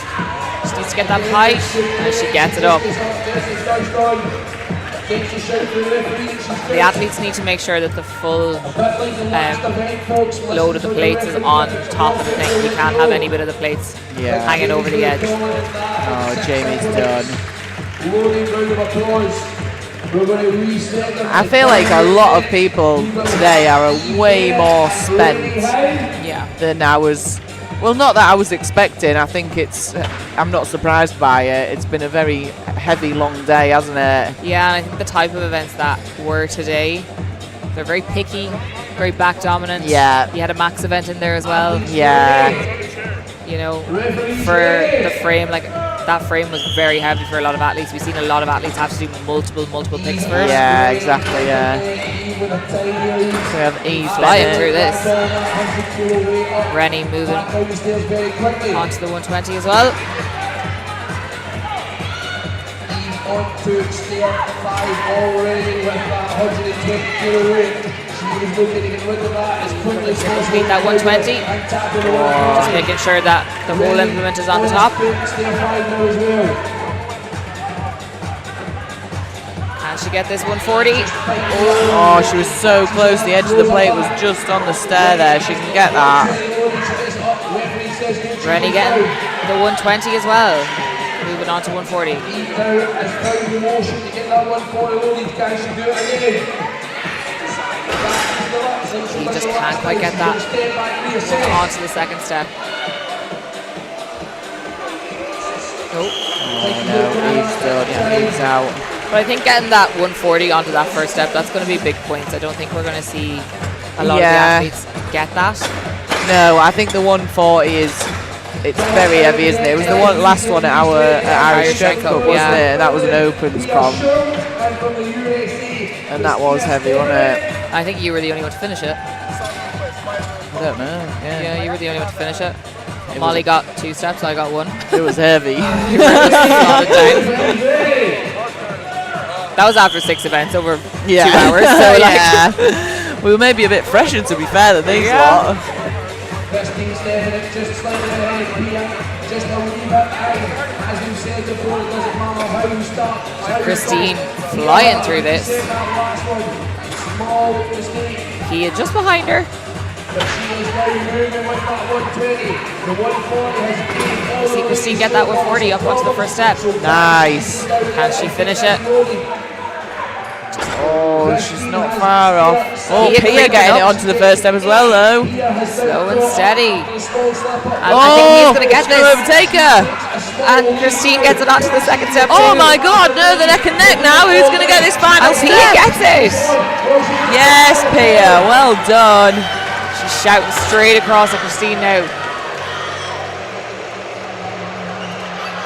She just needs to leave. Oh. That's so unfortunate. She was leading the whole time and Pia just wrecked it there. no. Slow and steady won the race there. But I think if you know like your conditioning isn't probably quite there, maybe just taking your time with it, you know that you have the strength to do it. Yeah. But just not to exhaust yourself too quickly. Yeah, 100%, yeah. I feel like It's all that with tactical. a lot of events, like, people really give it a full beans on the first few. You don't need to, like, that's the lighter weight. Yeah. If you take it a bit steadier throughout, you can keep all your beans for the heavier one at the end. You need beans. Keep your beans. You need all the beans we can get here. So we have Kim now Wow, this is fast. flying through that. Jennifer just behind her. As we see though, the old call on the 140. Just starting to slow down just a little bit now. And again, Jennifer is just behind half a step. The 140 is going to almost start to begin. These ladies are Came on to the 140. hungry and they want to go home. She'll be looking to just finish this. It'll be good points if she can just get finished. Yeah. Kim on the stair 8 and she faces her last Mixing on that second step relatively easy. Just needs to. And Oh, yes, very nice. Come on, push it on. Jennifer just can't get that 140 up onto that first step. Yeah, just struggling with that 140 there. So we're about halfway through this Masters category now. Next game out. We have Rebecca and Maria up now. Maria sitting in 7th position, Rebecca down in 11th. Oh, Rebecca's got some. She'll be out for blood here. She's really good to watch at UKNS. Ready. Referee's ready. Rebecca and Maria neck and neck. Rebecca just slightly ahead, I think, here. Yeah. No, pretty much neck and neck. Double bounce, but they're down and in front of the 120 at round about the same time. Maria and Rebecca rolling both at the same time. It's looking quite taxing for both these athletes. I was expecting both of them to maybe be a little bit faster on it. This is almost simultaneous. But again, this could just be tactical. Everyone's just taking their time a little bit to make sure they get it done. Just under. Maria and Rebecca both onto that first step. Oh, come on. Just fighting to get onto that second step. Yes, And she Maria's gets it. on. Rebecca's so close that it's just there. Yes, she's on. Rebecca has it, yeah. Maria looking to finish this now. Rebecca just looks a little bit tired. Yeah. Oh. Both athletes finish on the exact same step. Yeah. That's nice. That's nice. Strongman friends.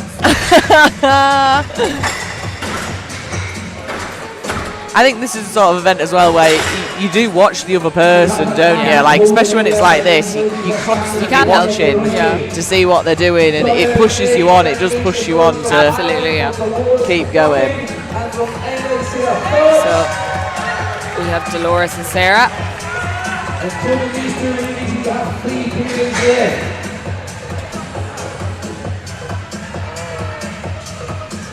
Three parents left now in this category. Referees ready. Dolores straight in there, ready to go. Dolores up first.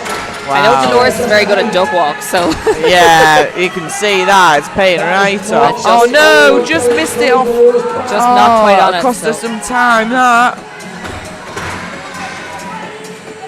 Sarah's just tipped ahead there. That's unfortunate. Sarah making like we're at 140. Yeah, this is looking real good. I think she's going to finish this in a really decent time. Yeah, I think this could be the time to beat now.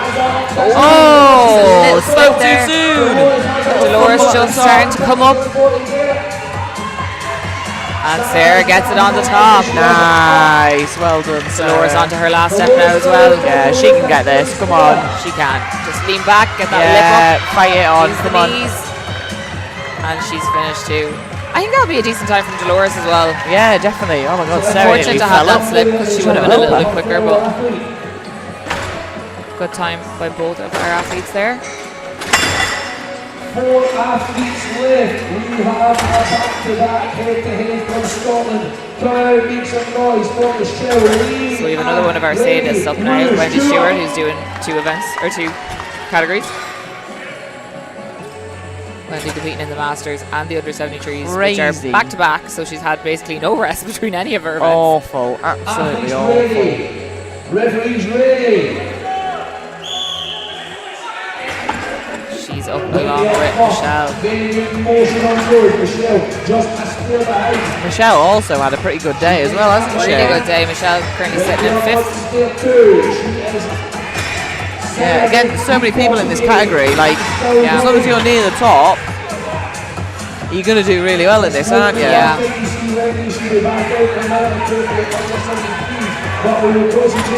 Wendy moving on to that second step now.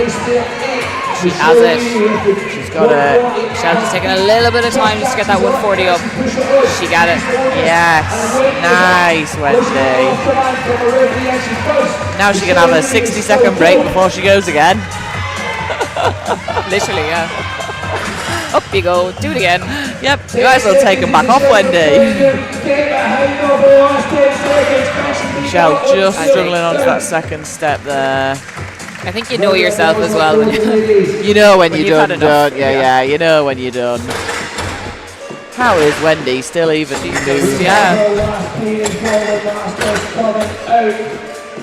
If anything, at least she can say she's well conditioned. Oh my God, if there was a prize for the most energy, she'd be winning it. So we have our top 2 now in this category. So we have last year's winner, Gail McComiskey, Cool. along with Micah Poet. Are you ready? Referees ready. And Micah is currently in the lead, so really pushing Gail. Yeah. Wow. And Micah, one of the taller athletes here, so she She's has that so advantage, and you can see it here. I mean, that power stair's cleaning it by like 5-6 inches, isn't it? Yeah, there's so much space between. Yeah, she's the pulling impulse and the step. so high. Wow. That is. That was a fast time. Unbelievable. I like that. Gail is one of the shorter athletes in this category. Yeah. She doesn't quite have that same height advantage as Micah has. But still finishing it nonetheless, and I would say a quick time. Yeah, I would. Yeah, it was I think if you were definitely to a put her quick into time. another heat against someone else, she would probably look like she was way quicker. Yeah, but I think because she was against 100%. Micah. Yeah, that was just an unfortunate pairing, that one. 21. Wow. You're 20 seconds quicker than the next person. That was so fast. Most of the girls finishing at around 40 seconds. Yeah. And Gail with Still 36. a fast time there for Yeah. Gail, yeah. I think that should put her into second, maybe. Yeah. So 1 and 2 there for that heat. Yeah. And Micah just extending her lead there by 6 points. Yeah, big point split there, isn't there? Yeah. Catchable though, there's so many people in this. It only needs one bad event, yeah. doesn't she, Micah? And Gail would be on her tail. That's it, 1-0. And like, Yeah, you have to deadlift, you know. Well, even not even a 0, just a bad event. Yeah. Like, coming like below 10th, that'll probably pull her close enough down for someone else to take over there, but it depends on that. So moving on to our under 73 categories now. Molly Wagstaff.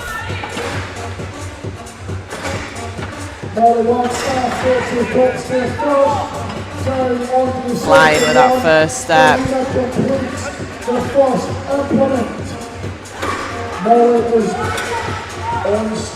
And Dorina just struggling again. Again, Dorina, one of the shorter athletes in this category. Oh, come on, Moll, get that one on, get it on, get it on, get it on. Has it? Yes, she's got it. So if she can do one more, then that's one better than she did at Irish Strength Cup. No, she did 2 steps at Irish Strength Cup. Did she? What's just the weights have gone up, haven't they? Nope. Oh, they Yeah, have. they have. 110, 130, 150. 150 is crazy. 150 is so She's on to that heavy. second step. She's on the second step. She's got time. She can get this third one. Come on, Molly. Dorina just struggling with that 130. Can't quite get the height on it. Yeah, can't get the height Molly on has called it. That was fantastic from Molly there. Really good. She'll be happy with that. Yeah. But before this event, she was struggling a little bit. She was lagging, saying she was tired. Give her a quick slap round the head. Like, get on with it. One of us has got to finish this comp. She's flying the flag high for the team. Hell yeah. Her and Emma Grunnell and Vicky and Eve. Everyone else past me. So I have Alex and Hannah up now. And again, a little bit taller, so Yeah, maybe at the advantage, but Alex is super strong at this. I can remember, I'm sure it was last year at Europe, she struggled a little bit on the power stairs, but she was in the under 82s with us, wasn't she? yeah, I think it was the same weights as well. It was near the same it was weights. 130, 120, 130, 130, 150. Yeah. And just, I think she got that first 130. I don't think she made it up any other steps. No, so I don't even know. But again, I think it was a height thing. yeah, and the implements as well were a little bit different. Yeah. Hannah though, fighting now with that second last step. Oh, very close there with that attempt. Oh, come on, Hannah's got the edge on. Come on. And she's on, yes, very nice, very nice. Both athletes. I feel like this whole category is insane, because if this is the bottom of the pack, Yeah, what's to come? I feel like in this category it's one of them where there isn't really a bottom of the pack. Everyone is really They're so good. close, yeah. Really, really good. We are going to see that here. Like, everyone has made it here for a reason. Yeah, 100%. There's been no easy route to this. Not for this category. This category, like, people have been trying to get in, haven't they? So we have Laura and Wendy back out. Oh God, Wendy. Not much time, but she's Laura really Laura firing again, those up. yeah. Clearing the step by loads. Again, Laura, one of them taller athletes that does have that little bit of extra advantage. Yeah. And she is using it to her full advantage. Really impressive. We're going to see her finish this, I think. Yeah, definitely. Wow, very nice. That was impressive. Wendy moving on to this 150. Whoa, yes, Wendy. She's got it on. She didn't get that 140.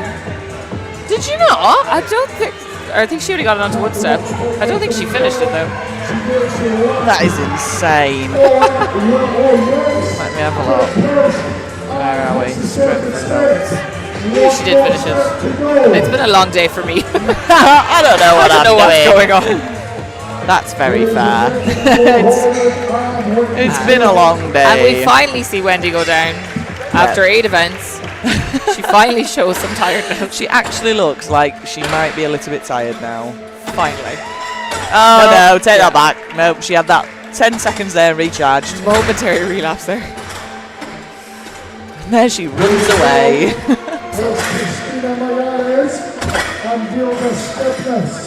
I think we should be on to our either our third or second last heat.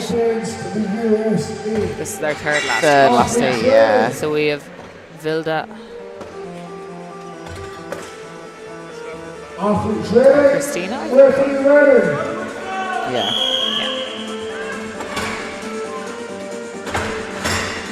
Wow, good start from both of these athletes.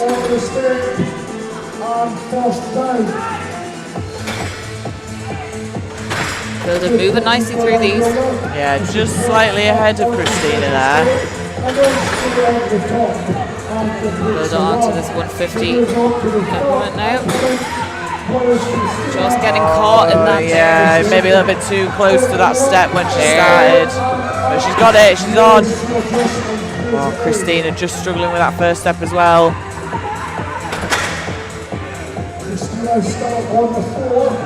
Christina just can't quite get the height there. Yeah. Vilda giving a second attempt now to this 150. No. No. Nowhere near enough height yet. Okay. And we're going to see time. A good attempt there by our athletes. Yeah, mega impressive from both of them. Everyone just looks ruined. It has been a long day. They've really tested these natural athletes today, haven't they? It's been crazy. It's almost like they're trying to kill them. That would be Maddie Costello. It's worked. We're dead. Like, I'm killed. You've killed me off. So we have Camilla back out. And Yatta. This will be a good pair in this.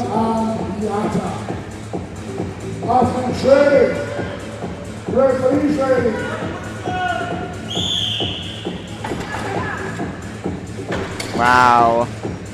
Fast start for both athletes. Oh, yeah, just a little stumble on getting that fully on there. But Camilla is off. And we've seen Camilla finish this in the last category in a very quick time. It looks like she's going to do the exact same thing here. Yeah. Ooh, that little fumble there didn't look too great. She's got it though, she's done it, yes. Pulled it back round. Yeah, just struggling with his final step here. Again, another athlete that competed at Europe's last weekend though. And if she feels anything like me, it's not good. She's still on the floor though, so. Yeah, to be fair, she's doing very, very well. Very well after that. And we have our last heat now of the under 73s, and Chloe Brown looks like she means business. Chloe Brent looks like she's going to murder someone. Yeah. She's kicking salts all over the place. If I'm correct, this is the event that won Chloe her Europe title. It was, 2 yeah. years ago. Yeah, so. Yeah, her and Jenny were head to head. Well, I think Jenny was 1 point ahead before Power Stairs, and then obviously Chloe won it. Yeah, and because it was final event wins, she took the win with it. So Chloe will be out for blood here. Yeah. Especially she's only 2 points behind Camilla as well. Yeah. Elisha's been super impressive all day. One of our junior athletes. Yeah. She's done so well. Really good here. Chloe blasting through these now. Yeah, Chloe is flying. She's so good at Power Stairs, isn't she? And she's on to that last one. She just needs to make sure she executes this. Yeah, no fumbles. An easy first one. Yes, Chloe. Oh my God, this is going to be so close. There we go. Wow. Oh. She's fired. She's fired. I can't wait to see what the time was on that. Elisha moving through this really well. I think she's going to finish this too. Yeah, she is. Yes, come on, come on, come on. And she has it. Yes. Oh, just getting that on the top step. So impressive. That was awesome, that. Really cool. So I'm going to go ahead and say Chloe Renson's taking that event win. Oh my god, I can't wait to find out the time. Tell me the time. Someone tell me the time. Tell me now. Tell me the time now. Yeah, she's taking the event win. We don't know the time, but Martin said it, so it must be true. Because Laurie Hollywood got a really quick time there. She got a bit quicker of a time than Camilla did, so that is going to be people in between. Yeah. And Chloe's in the joint points. Joint points. So they're going to the second day. Camilla and Chloe on 43 points. But then Elisha's not far behind. I'm on 37. There isn't that much 6 gap. points. And Laura behind on 36 too. And there's 12 people in the category. Yeah. Yeah, all to still play for there. All to still play for. So on to the 82s. But I love that because you're going into the second day being like, you have no idea what's going to happen. happen. Oh yeah, everything can happen. So we have Jeste and Christella. Weights are now, I think, is it 120, 140, 160? 120, 140, 160. Yes, I should know, I was training for it. Again, just slightly shorter than the other athletes in this category because she does usually compete at 73, but she's not letting this stop her though. She competed last week in Europe at 73, so I think maybe just doing two-way cuts in 1 week maybe. Oh yeah, no, it was an awful idea. So both athletes just taking their time now with this 160. Yeah. Yeah, see, she did the 82s in Europe. And I think she has that on that step. Yes, Jess, well done. Oh, Christella's going to get it as well.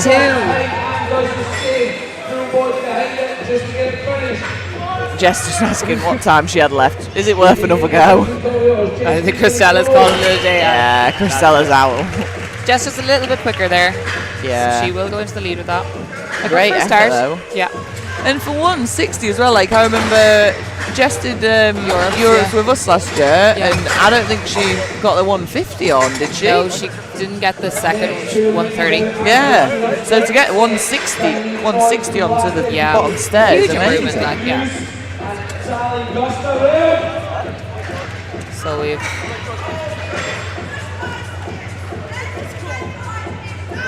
Ali and Jessica. Germany v Germany. Whoa. Kind of really just run. Just ripping that and throwing it. Tally, very similar to Finley Mercer. Have you seen Finley compete before, where he's like just really like he's just crazy, isn't he? Like his movements, very like, hyped. Yeah. Erratic, nearly. Yeah, erratic. I'm trying to say it in a good way. Yeah. Passionate. Yeah. It's like just full send, isn't it? Super impressive. Just both athletes struggling with that 160. Jessica's saying no. Can't go get the height there. Kind of wide stance with her legs, isn't she there? Maybe coming a little bit closer, maybe. And just running out of time there. Fantastic effort from both them athletes. Moving on to our next heat now. Ross. Cena.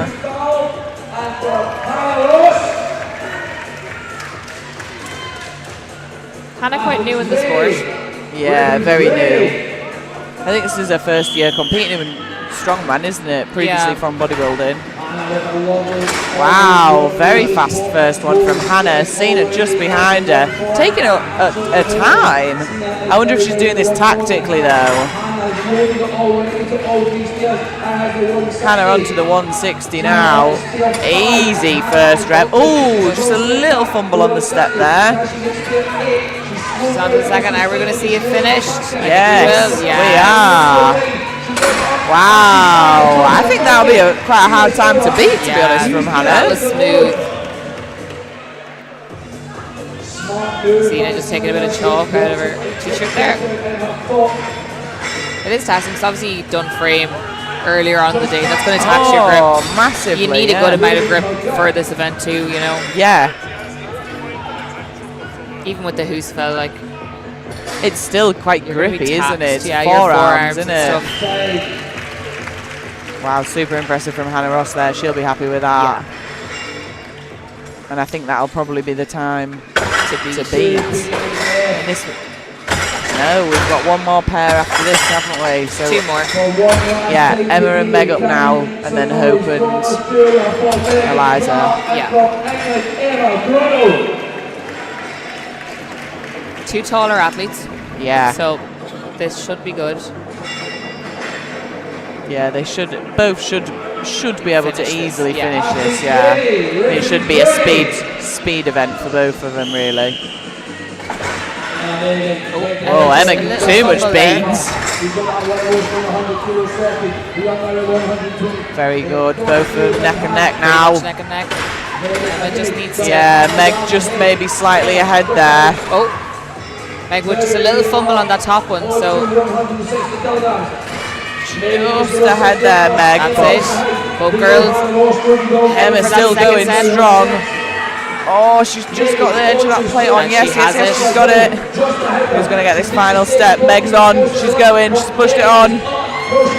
She's got it. Oh, Emma just needs to get that lip on. Come on. Get it on. What are you doing, Mom? There we go. Hey, want to carry on. Wow. Girls finishing that there. And I think that would be maybe the leading time for Megan. I would have said so, yeah. Hannah was fast, though. Hannah was fast, yeah. But I suppose both girls had a bit of a fumble. Yeah. 30.3 seconds to be. Yeah, I don't know. A favour of them have got that, you know? Yeah. 38, actually. Way quicker. Oh. Yeah, I thought she was fast. She didn't really have any fumbles, did she, though, Hannah? It just went straight up, bang, she bang, just bang. kind of tripped on that coming off that second step. Yeah, yeah. Not costing her too much time, though. So, our last pair now. Eliza's been very dominant. She just didn't quite do well in the log. Yeah. The log let her down a lot, but she's won the last 2 events since. So, and again, a taller athlete. So, yeah. maybe again, just that where you're just her pressure power just quite isn't there. Yeah. Yeah, very fast. Oh no, she hasn't got that top one step on all the way. Isn't on. Oh no, that's going to cost us so much time. Again, I don't know whether that's because she didn't realise or didn't know that that was one of the rules, but Hope onto the second step. yeah, Hope really doing really well on this. I think Hannah's time is safe. I think Hannah is going to take the yeah, I here. think Hannah's time is definitely safe. I think she's definitely won this event. Eliza just missed that first step.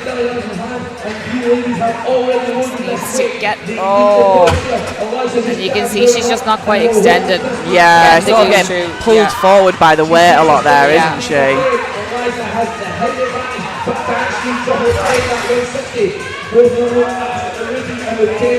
Hope. Still smiling. I think she knows she's done. And the time. And that's going to be very interesting now because Very Lila's was sitting in interesting. second. The points are very close in this category, so that's Yeah, very close. I think that we could see Hannah jump up into maybe the top 3 from that. Yeah, definitely. Well, there's hardly any point difference really between like 9th and 2nd. Yeah.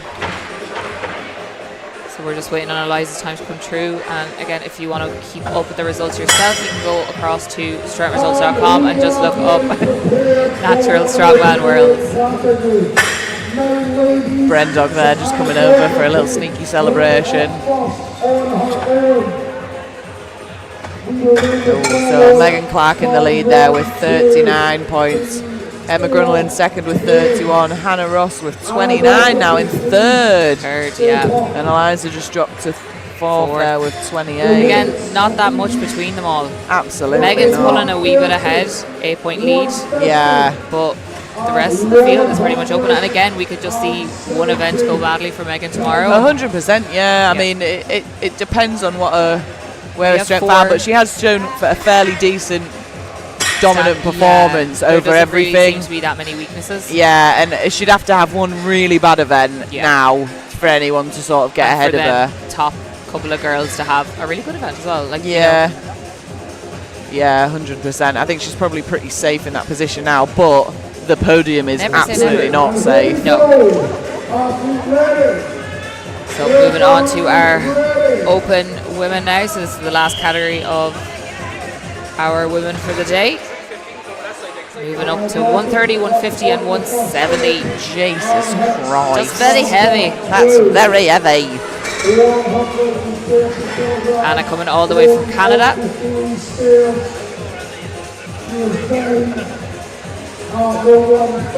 Onto the 150 now, just trying to use the swing to get the momentum there to get that up. And if you can do that and keep it controlled, you know, it works really well, yeah.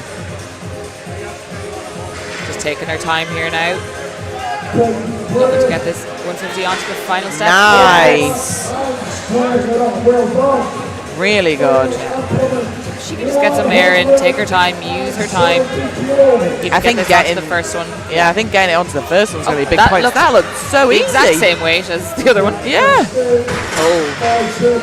That looked more like 170 now. It was a bit closer to the step, that one, wasn't it? Mega impressive. Oh, her foot was stuck underneath it. She wasn't even reacting there. No, she stood there. She's like, please, Killian, help me. They're probably all dead inside, like from the day that they just don't even care. Oh, Vicky had told me to look for a smelling salts and I didn't. But luckily they were over there, so it looks like I found them. We'll go with that. We'll pretend you didn't. Yeah, I found them, Vicky. It's fine. They were just there. So we have Linda and Vicky up now.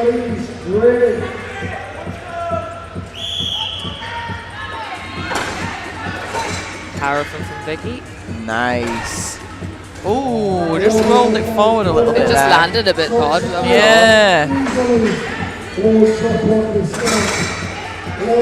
Both girls onto the 150 now. And she has it up. Yes, nice. Both girls onto the first step.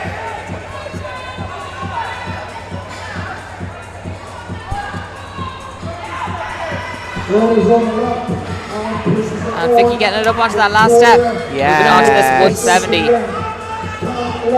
So she needs to get this onto the second step in order to take the lead. Just can't. No, I think that might be spent. Yeah, both athletes there looking a little bit done. Yeah. Fantastic effort that though. What a heavy end to a very heavy day for these poor girls. They'll be happy now that they can just go home and chill. Oh yeah, 100%. So we do it all again tomorrow. Yay! So Anna's still in the lead now after getting that 170 onto the first step. So we just need someone to get it onto the second step and they will take the lead.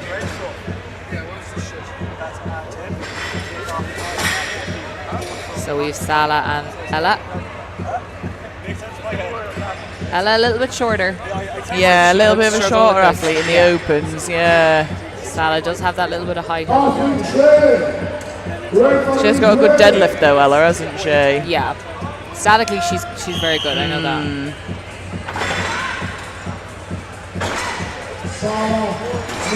Nice. Taking a little bit more time just to make sure she gets that up. Nice. Sala onto the 150. Making easy work of this. Yeah, Sala is making easy work of it. That's a quick 2 implements now. Yeah, she just needs to get this one onto the second step and she's done it. Oh. It is a 20 kilo increase between, you know, the second and the third. It's big, it's heavy. Yeah. Oh yes, Ella just getting that second implement onto the third step. No, I think not today. Yeah. And that is stuck to the ground for Ella too. She's just laughing away there. Galooge. Great effort by both of those girls. So Anna's still in the lead. Yeah, very impressive from Anna there. She'll be buzzing with that. Yeah. And we only have 2 heats left. Yeah, again, a smaller category here. We've only got 9 girls, so really it can all be thrown up right in the air, can't it? Yeah. And I'm expecting Gemma to be very... I've seen her do power stairs. She had it at Ultimate Strongman Ireland's Strongest Woman, and she blitzed it. Oh, yeah. Again, she's a strong deadlifter. Up against Rosalind Cole, our current leader. Ros sitting a point ahead of Femke, so she'll be looking to keep that lead now. Gemma just a little bit too powerful, getting a bit ahead of herself. Yeah, almost a bit too much beans. Gemma just needs to keep it controlled. Yeah, she needs to just keep a good steady pace, get them all on. Yeah. Nice lead for Gemma. Yeah, Rosalind just behind her though. She's got that step on easy. Oh, Just Gemma, needs to lean back a little bit. She's got it. Got that first step. She's to get on to the second step to take the lead. Yes, Rosalind's on too. Come on, Gemma. Neck and neck now. Who's going to get it first? It's going to be Rosalind. Oh my God. Gemma, come on. Just get a bit closer in there. Rosalind's going for the third. Is she going to finish this? She can. She can. She's going to finish it. She's got it. Come on, get it on. Don't let it go. Oh, that was so close. And both girls just a bit spent there. Wow. That was a right battle, that, wasn't it? Yeah. That was fun. That was fun to watch, yeah. So, Roz is going to take the lead there because she'll get onto that second step. I think Gemma's time could have been a bit quicker than Anna's. So I still think that's going to put Gemma in a good spot. Yeah, definitely. And this must be our final pairing. Yes. Femke and Anna. I feel like both of these are going to be good at this. From watching their Instagrams. You creeping. I love stalking people on Instagram. Mega impressive. Oh, at least move through this is fast. Wow, neck and neck now. Who's going to get to that third one first? Come on then. And Femke just ahead. Femke just taking the lead there. Anna just struggling a little bit. Femke's onto the... Is she going to get this third one? Can she finish it? Big points if she does. She's won it. Yes! Wow. Mega impressive there. Oh, and Anna. And Anna. Yes! Oh, amazing. So, Roz obviously finishing... No, Roz didn't finish it. Sorry. She was... on the second step. So Femke winning that event, followed by Anna. So that is going to put Femke into the lead now going into day 2. Interesting how we'll see the points. There is a bit of a gap between that second and that third spot there. So Roz was on 24, Femke was on 23, and then Sala was sitting behind them with 16 and a half. Interesting. So this might throw the points right off. Yeah. Yeah.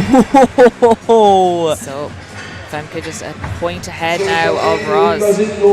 Yeah, 32. Rosalind with 31. Anna quite a bit behind them with 23 there.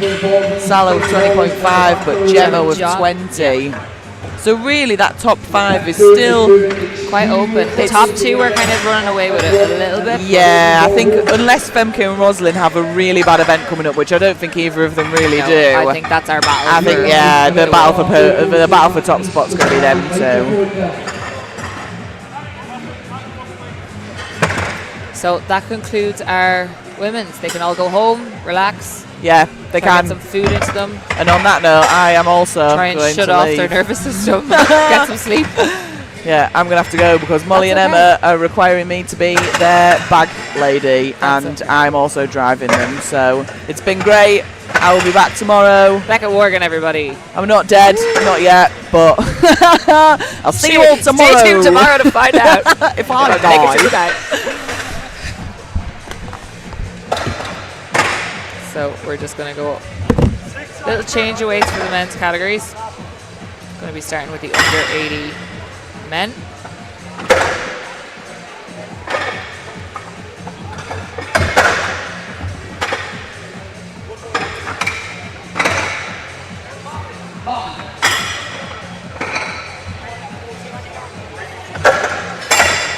These poor loaders have had a tough time of it all day. They will be happy to see the back of this event. So, at the moment, Mason Cup is in the lead for the under 80s.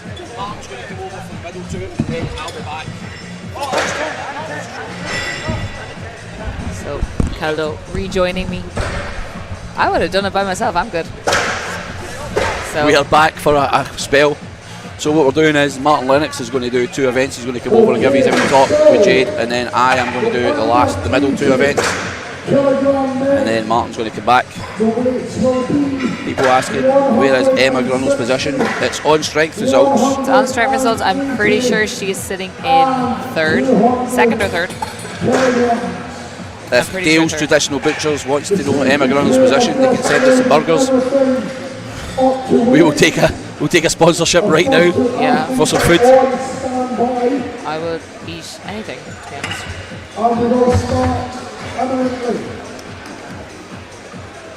So Emma's sitting in 2nd at the moment. Megan Clark in 1st by 8 points. What Megan a dominant first day, man.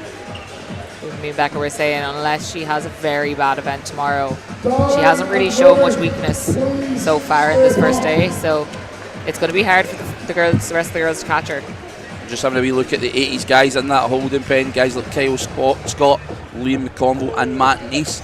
They were all the focus at the start of the weekend and Mason not had the best of days.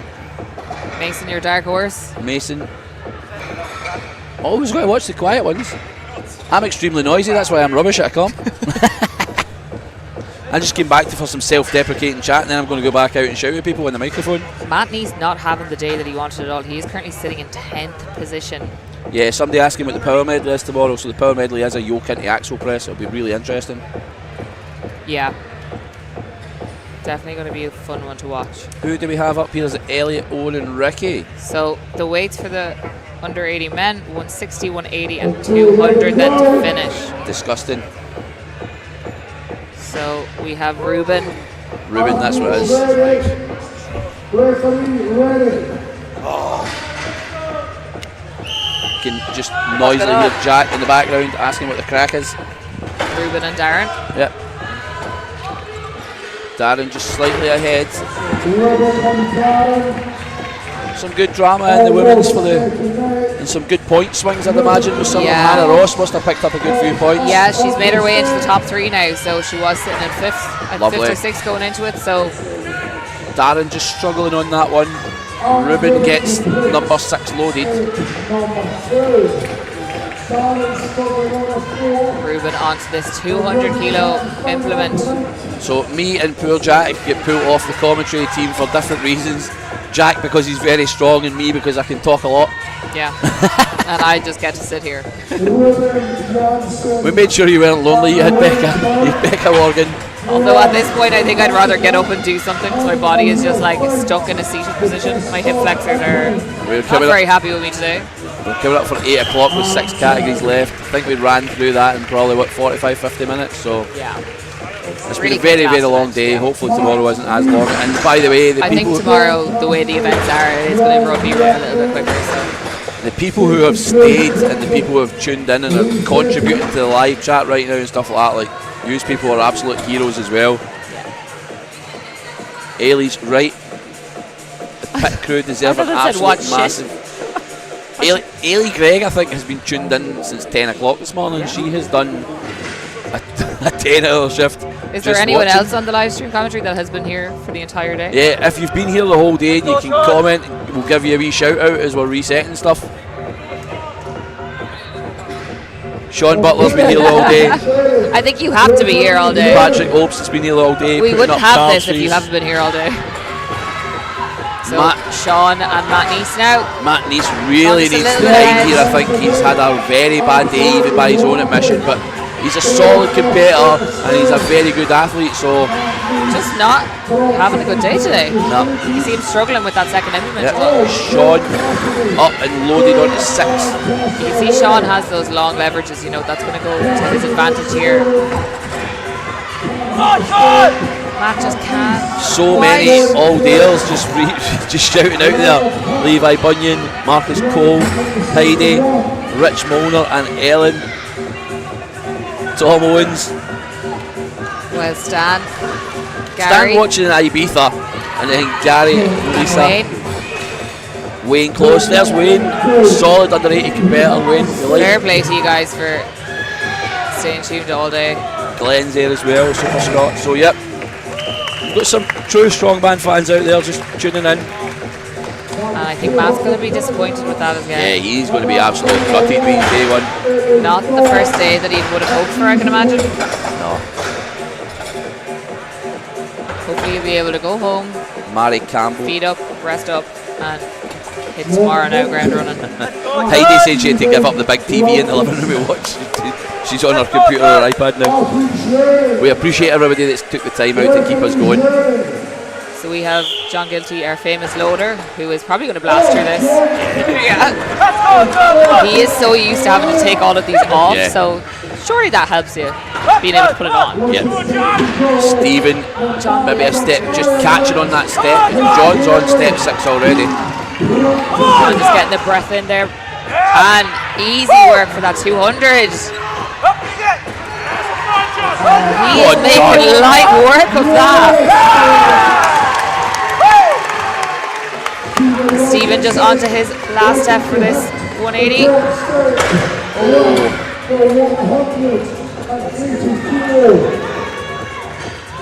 Can he get it up onto this last step? Just missing it each time. Doug Bennett's been watching all day, Mary's been watching all day, and Tiernan Canny says he's been watching all day. From Galway. Hi, Tiernan.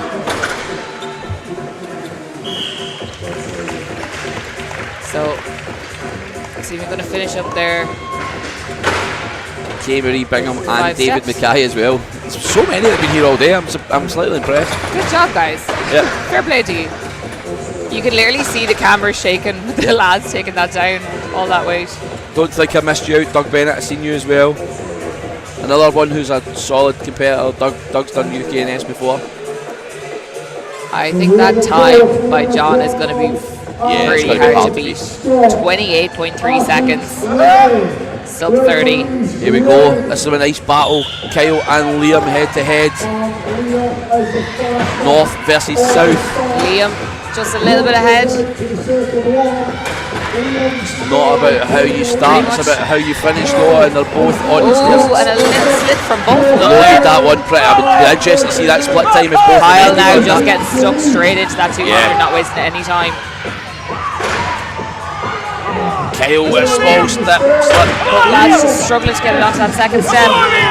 It's like heavyweight boxers trading punches here as they both up and down and land on the stair. And this just makes what John just did there so much more impressive. John's absolutely put the pressure on these guys behind him, you know. These Liam's are the maybe top caught lads in this that. category. And Liam has it. Oh, And he's ahead of Kyle now. Kyle's whole I'm body's not going to be shaking. happy with that. He needs to get this up. Kyle's just caught it on the lip. Can he pop it There again? we go. He'll still be behind Liam. Kyle but just looks spent. it'll be good-ish points for 8 as it stands just now. Liam up there doing what he does best, I believe, in talking about shit, despite John McGinty doing Beating him. 9, yeah. I think he's maybe just more celebrating beating Kyle.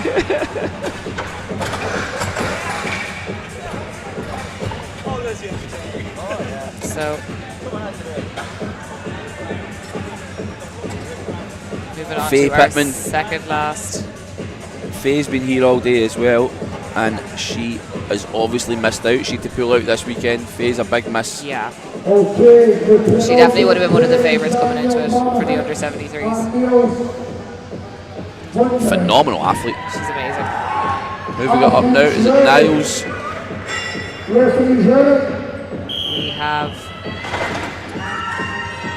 Daniel and Niels. Niels Vanderink. Daniel Daniel Mamet. Niels, technicalities, package, and That's well done there from Vermont. Niels just trying to hype himself up for Yeah. this 200 now. 200 kilos. You can see him just using that swing to get that momentum to get it up onto that step. Yeah, really utilising that swing. Can we see another Niels. finisher? Nice swing, as you said. That's- He yeah. used that and then used the momentum to get it up. Using that momentum to swing it to get his knees over so he can push it up. We have our second finisher. And Niels is currently sitting in second place, so that's going to be good points for him because as we've seen Kyle and Liam, who's just behind him, they didn't finish it, so Yeah. that's going to put him ahead, and John's going to slot in there nicely too. Maxine Winter tuning in all day, and Vicky Scott's been here most of the day watching the Shetlanders. So we're going to Andrew have Goodlad, Sophie Kennerly. last parents, so we'll have James Watts, who is currently sitting in 9th, but he was second in the Hoosfell. So going up in this last, And Mason Cup. who is our current leader.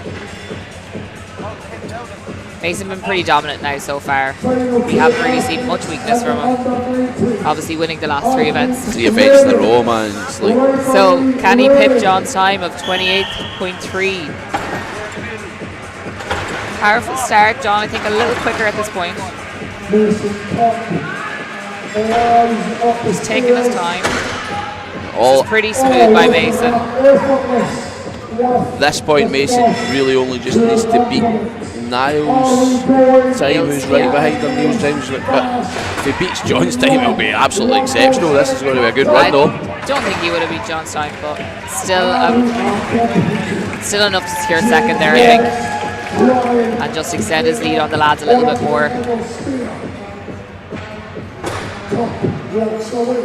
So James just struggling now to get this 180 onto that second step.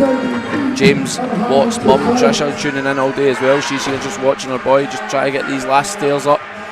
We're rooting for him here, but he's running out of time. And he's He might get this he can fifth just one. get that Come on. lip He needs to on be a little loaded bit before more. Matty's got the whistle in his mouth. Oh. That is so unfortunate. I think if he had a little bit more time, he would have been able to just nuzzle that up. Yeah. Is nuzzle a word? Yep. Yeah, nuzzles a word. It's getting to that point in the day where I've just started to make up my own language.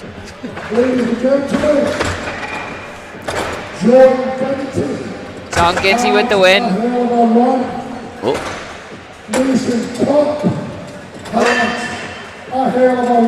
Oh, I thought he was saying John Ginty. Sorry, I'm jumping the gun. By half a second. Winner of the under 80s power stairs from Ireland, John. Up the Irish. We're a great bunch of leprechauns. Go on, John. That is the only Irish impression I'll try all weekend. I'll try that again.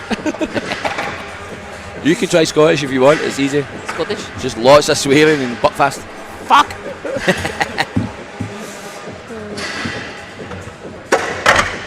Okay, So, John Ginty taking the win there. Mason in second. Mason after extending his lead now. Ash giving us a wave. Ash, we gave a shout out to the under 70s comp. If you want to drop some details in the chat for people, then go for it. Who have we got up on his own? Elliot Owens in the 90s. In the under 90s. Yep. There is a day 2, yes, We're doing this all again tomorrow. but hopefully shorter so we can get a drink tomorrow night. What do you mean, hopefully? There will be a drink tomorrow night. We'll be drinking under the Dot. table. Dot. I will. So, Elliot Just getting the way of these. Just gone up 10 kilos, so 170, 190 and 210 for that final one.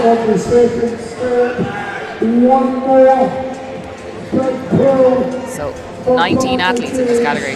The biggest categories here this weekend. what Martin didn't realise is when I said you could do the first 2 categories, is he was probably doing two of the biggest Yeah. ones. It's like you do the 80s and 90s Martins and now jump out for the juniors and masters. They'll fly by. And then he gets stuck with the 105s in the opens, which are massive again. He's going to murder me when he finds out. Watch the live stream back, Martin. I didn't do it intentionally before. I was just that trying is to a make work it flow a wee bit. smarter, not harder Yeah. approach. That's what we want to see. Work smarter, not harder. Daniel Dunlop was talking about his coach, Dougie Black. He was away to do events today to keep Dougie happy, and Dougie is here today. He's one of the Scotland's strongest man competitors. He's kicking about in the crowd, coaching. Who do we have up next? We have Nathan. And Marek. Marek just ahead of Nathan.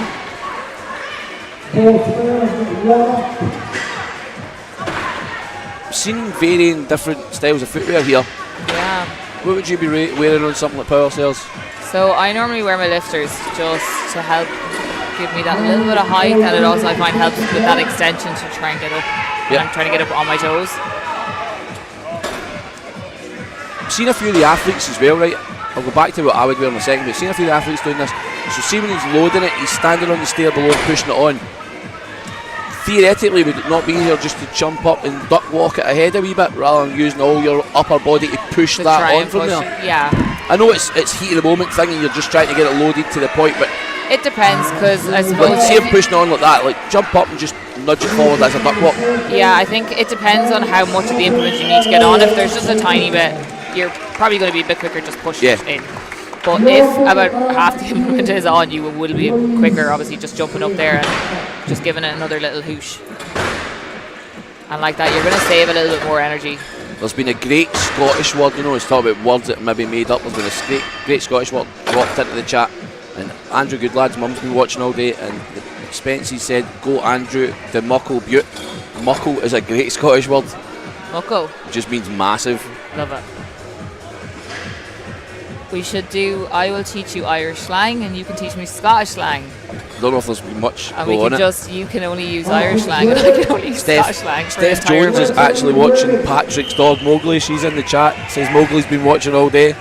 Big smile for Patrick for his dog. Ian Easterbrook, and who have we got? We have Geordie.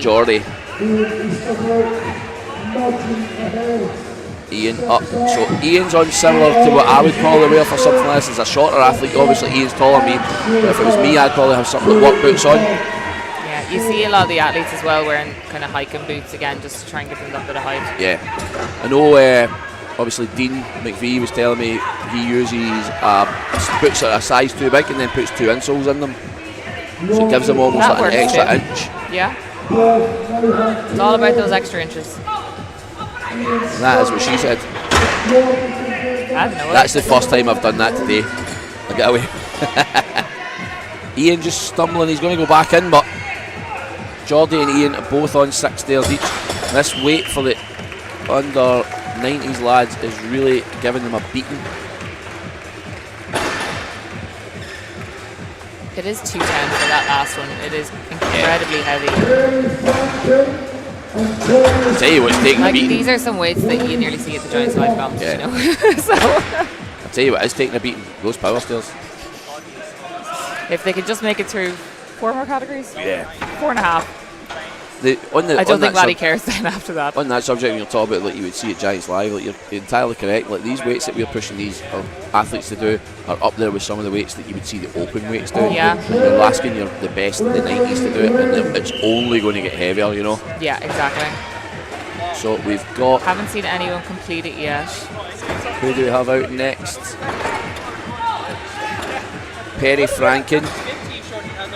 And Thomas Tuguli.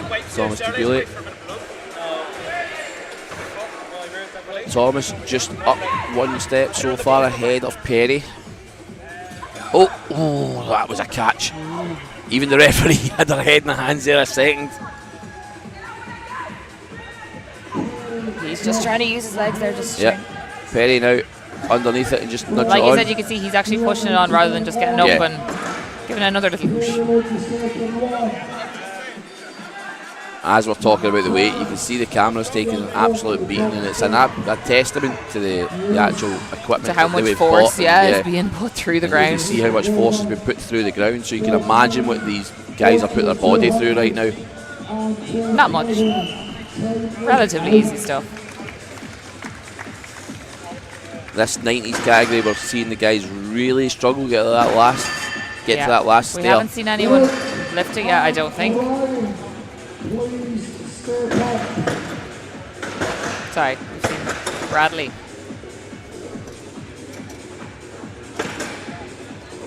Yep, Bradley James, the only man to get that third one. So next up, I think we should have Ryan and Luke. Philippe in the chat telling us how to pronounce Thomas's name, so it's Tom De Julie. Tom De Julie. Thank you very much. Again, we've said this all day. If We're murdering or butchering somebody's weight. please correct us. We will not take offence. We've had a false start, I think. Possibly. Yep. And that's going to tax him. He's already done a rep now. Yeah. And it's not even counted. Just not waiting for that whistle, I don't think. Is it Luke and who else have we got out with Luke? Luke and Ryan. Ryan. Ryan coming all the way from America. Luke coming all the way from Australia.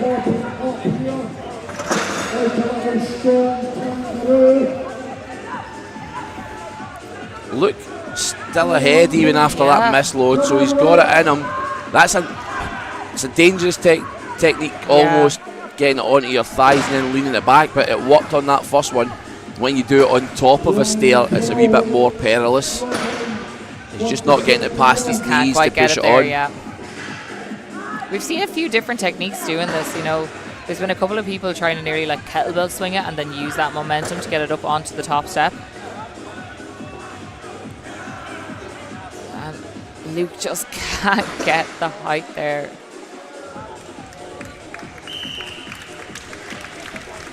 But again, that'll be decent points. We haven't seen many lads get that 210. Yeah. So even just getting it up onto one step, it's going to put him ahead of a few people. Yaroslav out next, I believe, and We should have Yaroslav and Pavlos. Pavlos. Yeah. Pavlos has very good glutes. Do you expect him to be powering through these? Hopefully they're not just for show. We want glutes for go, not for show. And Because we know, well, we hopefully know, just because a muscle is big doesn't mean it's strong.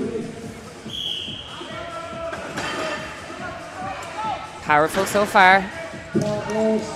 he's got a decent bit of height as well, Pavlos, so Yeah. using that full triple extension to his advantage. He just lifted that on. Yeah. He's always been a really explosive athlete, so stuff like this will be really good for him. Yeah. That's a lovely last one on that one and down He to looks the last. comfortable there, so I think if he just gets his breath back and attacks this 210, he has it. Oh. Yaroslav just struggling now to finish the 190. Yeah. And is Pavlos going to be the first man to finish? If he does, I expect to see a big celebration. I think he has it. Yeah, he just needs to get it up on. There we go. So to answer your question, yes, his glutes do work. They're not just for show. Doogie Black must be somewhere in the building watching the stream. He's asking for more exclusives because obviously Big John McClellan dropping the exclusive last night that he's out of Scotland's Strongest Man. Doogie, the best exclusive is that we're not coming in tomorrow. We're just going to leave the feed without commentary. We're all going to out in the piss. Just go day drinking all We day. absolutely will not. The feed have loved the commentary team today by the looks of it. And Jay, thank you for everyone Jack, for all and their everybody. nice feedback. Yep. I hope you all be back tomorrow to watch some more absolutely phenomenal athletes.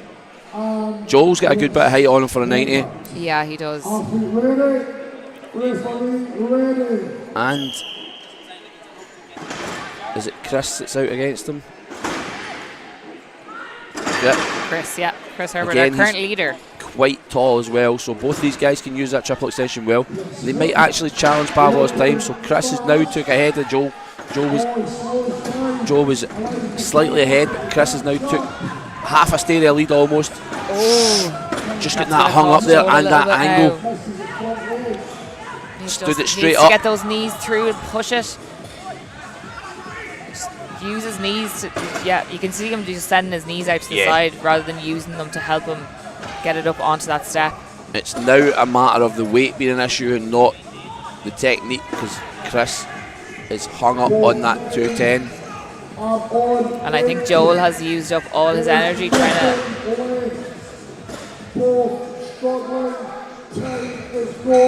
So again, Chris is our current leader. Didn't do so well in that last Hoosfell event. Hasn't been able to get the 210 onto the first step. So I think we would potentially see now a new leader coming into this, depending on what Tom and Jakob and Craig do. This is kind of what we said about Tom Butt's day one last year, you know. Like Tom maybe didn't start on his best foot with a 7th place and then a 6th. But that first has really put him into contention with a big field of athletes and big points. Guys that are ahead of him dropping big points. Yeah. And again, this is one of our bigger categories, so you know there are 19 points up for grabs. Craig Lewis, I think he's got boots on possibly, and Jakob, is it? Jakob, yeah. So our both boys poised and absolutely ready to go, and the referees weren't. These lads sit in 3rd and 4th at the moment. Yep. Craig and Jakob just going head to head. Craig just half a step behind. Jakob looking strong here. Again, it doesn't. While this matters and these load of these stairs matter, it doesn't matter how you start. It's how you finish. We've seen people getting overtaken.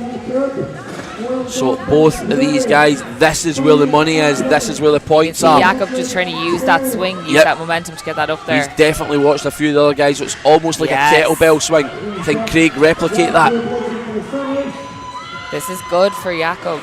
Craig's had a look up and seen Jakob got all 9 now, and he's trying the swing to pop it up, and he catches it on the lip. He just needs to get behind it. Just can't get it. And that is good by Jakob because he's only 3 points behind Chris, our leader. And Chris, as we've seen, didn't get that 210, so that is going to put him ahead there. So we've got a question for Kelly Roberts, and it's about the power stairs for the ladies, right? So she was asking, she had a question, Masters do under 64 weights, so why was their power stairs heavier for the women's? So what it is they actually scale the weights.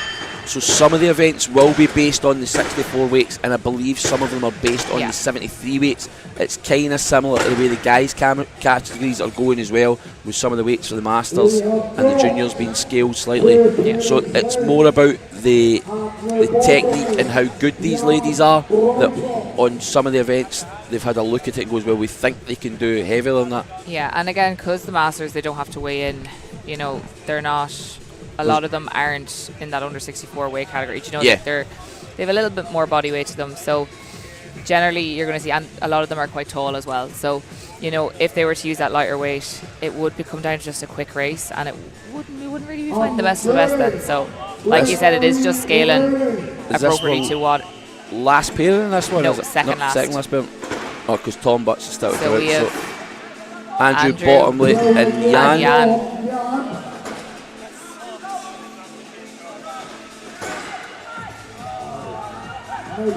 Jan up, and again he's using that second pot on it. Andrew just getting a little bit of extra chalk there. Jan is looking to finish this one, and he has the 210 up onto the first one. Like we were talking about the points, Andrew finished last on the frame, or second last on the frame, and he's still sitting joint 7 with Pavlos because of the way the points are spread in this category. Big points in categories means that you can catch up with people. You can just see Jan asking for the time there. I think he knows what he needs to hit. Jan just currently sitting in 5th. Yep. He's going to get all 9 here. Finish it. Just taking a little bit too long to get his belt off there. I think he's happy with that now. He doesn't obviously know that we need a belt flick and not just a release. Like yeah, it's not quite as sassy, isn't it? Not. Nah. Doesn't quite give the same pizzazz. we have our last pairing, and then I am going to jump off and give Martin a respite, and Martin Lennox, who's been MCing, will come over, give you a wee bit of chat. And he's got great insight and knowledge into Strongman. He's been around the game for a long time. He actually started out in the background helping at Scotland's comps, and then worked his way into MCing and his run comps. He's actually part of the over there, he's so fed up. Dying. He does not want to do this anymore. Martin's actually a big reason why there's an 80s scene in Britain as well. Guys like him and Dean McVie and all that helped create an 80s in Scotland and England and stuff like that. They were all played a part. But now we have a real battle. Tom versus Vessel. Wessel currently sitting in 9. Yeah. Tom, nice big tall boy. Wessel blasted through this. Yeah. Wessel up as well. Really Tom showing that really raw power. Again, like we were talking about, as long as Tom, even if Tom finishes behind Wessel, as long as he finishes ahead of the guys behind him. Yeah. Again, we've seen our current leader Chris didn't get the 210 on any step. So Tom's obviously going to take a point and Tam over Chris. And he gets up, gets it loaded, hops it up, and he has took that. And that was a quick time too. Don't know if he's took the win, but Tom could be doing with Vessel getting this as well, because it'll put pressure on the guys behind him in those positions like 3rd, 4th, like Craig Lewis and Jakob. Yeah, the points are fairly on top of each other there. Wes is just trying to get this. This is the time you want people jumping in between you on events. Yeah. And I think that's going to see Tom take the lead now going into the last day. King of the mountain up there. Tom Butts, I believe, took the win on that. And Tom takes the win, yeah. Tom doing what he does best and taking back-to-back event wins. So I'm going to leave me. Leave you and give you Martin. So once the scores update on strength results, we'll be able to see what that has done to the points. Yes, as I expected. So Tom Butts has gone into the lead. He's a 3-point lead now on Jakob, who's sitting in 2nd with 62. And Chris has moved down to 3rd place and a good bit behind. We are now into the junior category. So 1st and 2nd moving away a little bit now into the lead, but from 3rd down to 9th, it's pretty much on top of each other. So moving on to our junior category now. So for anyone who doesn't know, the juniors are under 23 years of age. So still young, still some babies. And making lightweight of these. So the weight has stayed the same as the under 90. So 170, 190 and 210. Finley versus Rick. Hey Martin. Hiya. How are you? Do you have a voice still? I have got a little bit of a voice. Just a little bit left. It's definitely nice to sit here, albeit a bit husky, and just taking a different type of view. We're going to see Finley finish this. We are Rick able to get that on as well. So a great first heat. 2 lads finishing it straight off the bat. Making harder work for our poor loaders. I know, not that we want to see athletes fail, but I'm sure some of the loaders are happy when some of the athletes don't get the weights. These loaders have been doing an absolute fantastic job all day. Yeah. Some of them are soaked through with sweat. I'm not surprised. It's a lot of lifting. Sometimes in some comps are doing more lifting than the athletes. Yeah, honestly. One of the loaders, Connor, he competed last weekend and he has a whoop and his strain is higher today than it was, but he was competing last weekend for the day. So he's actually exerted more energy today than he has when he's competed. It has been a long day, started at 10 o'clock. 10 and a half hours so far, but this is just what happens when you put on a high quality competition for over 150 athletes. Jack Wadman making light work of this.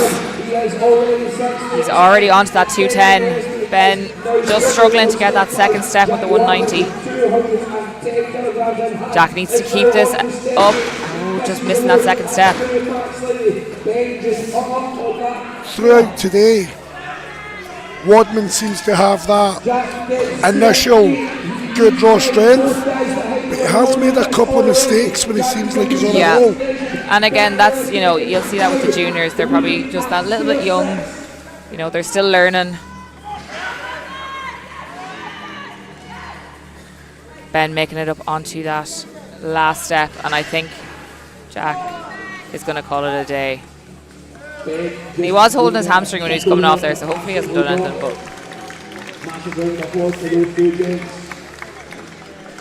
so on to our last heat now. This is a relatively small category. It's the first year that this category has been here.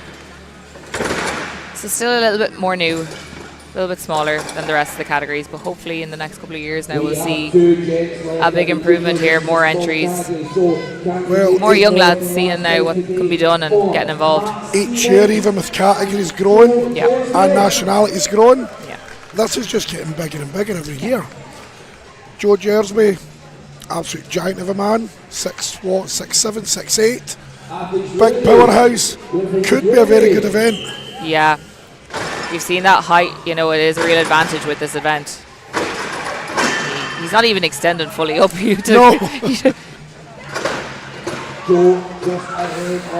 to the 190 now, both lads.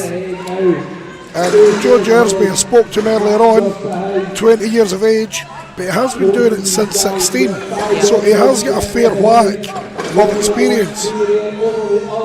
Matt Stevens just moving down onto that 210 now. And Joel just getting stuck with this 210 now, going on to the second step. He's got it now. There we go. He needs to finish this. He's currently sitting in joint points with Matt, so he needs to make sure he stays ahead. And he just looks happy to finish that. There's no celebration, there's nothing. He's got the front edge, on with his knees, and he's had enough.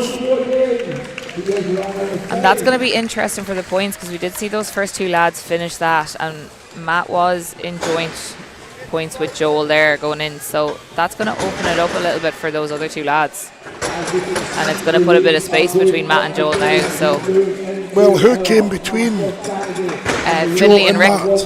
Oh yeah, so both Finley and Rick finished it. Yeah, so it's going to separate them a little bit. It's going to give Joel that little bit of a lead going into day two. So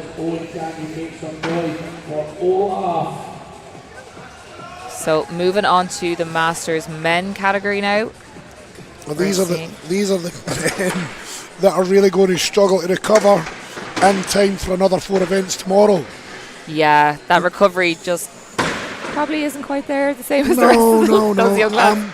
I'm 47 and I know exactly how these guys feel. It's not easy. It is not easy. I'm trying to be nice and not just be like, they're old. Yeah, we are. We're and broken. We're just old and broken. So the weights for the Masters category are moving up. We're going up to 180, 200 and 220. So moving up 10 kilos per implement.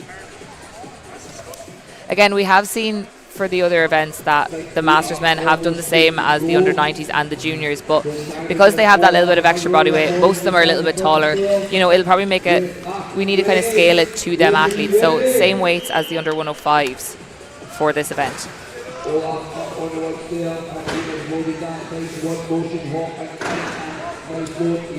Well, that was pretty easy for Olaf, who has not had the best of times today. He's been a little bit out his depth in the other events, but this could prove to get him some big points. And we've seen this with some of the other athletes. They mightn't necessarily be the quickest, but they're just taking their time, making sure they execute. You know, the more steps that you can complete, you know, is always going to beat a faster athlete doing less steps. So. Oh, he's up. He gets the edge and pushes it on. 2 more steps for Olaf. This is 220 kilos. He's on to that second step. He just has 1 more step now and he can finish it.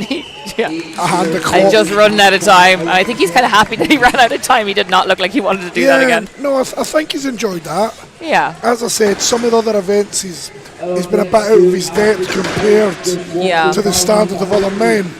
But it's good to see people coming from other countries. The first year the Netherlands has been involved, and they came over with about 14 athletes. Yeah, there's been a huge, and they're quite dominant in most of the categories. Yeah. You know, they've really shown up. The females opens. Femke is in the lead. Femke is doing good. Yeah. Micah and is Micah in the Masters. Yeah. And I think she's leading as well. They've got some good athletes. So Nick Dewing is up onto the top step. And I don't... Alan Willis. Yes, Alan Willis.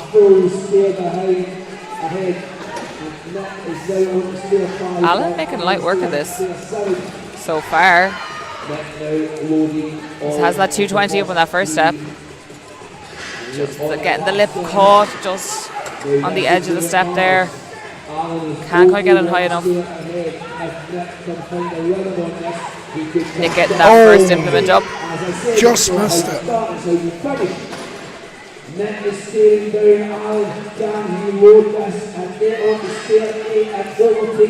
And of course it's easy when you're sitting watching. I know. And the time seems like it's taking its time. When you're up there, a 5-second breather eats up 15 seconds. It's just not enough time. So both athletes there in that heat getting that 220 onto the first step.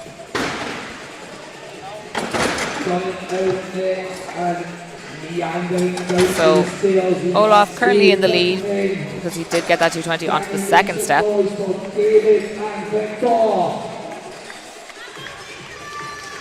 Sharon Williamson's been an absolute superstar today. Sharon's always a superstar. She's taken absolute no crap. Straight down the line with the referee, but she's in there noticing everything that might need a moved or adjusted with the equipment. She's been fantastic.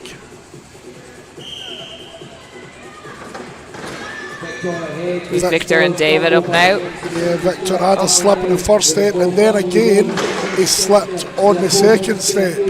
He needs to be careful there he doesn't do himself some damage. Victor just a little bit ahead now, David. I was speaking to David earlier on, and he dropped a log on his foot, just at the front of the foot, at the base of the leg, top of the foot where it bends, and he's got a big massive gash on it, and his ankle's all bandaged up. He shouldn't even really be here today, but he has fought through it. He is doing his best, and fair play. It just goes to show you how much dedication and passion that the athletes have for this sport. Like, Victor is just on the lip and up. And I think we're probably going to run out of time here. He needs to hurry. No.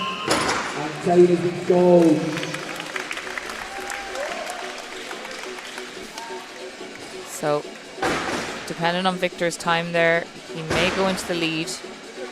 But getting that implement onto the second step, the same as Olaf. So Olaf did it in 56.54.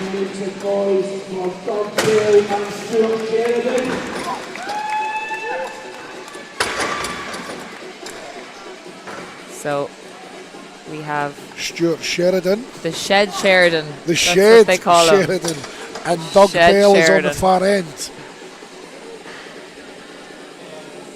Referees are still doing smiles after a long day. So, yeah, Victor going into the lead now with 50.61. 6 seconds quicker than Olaf. Athletes ready, referees ready. So if we can see one of these athletes finish it, they will then go into the lead.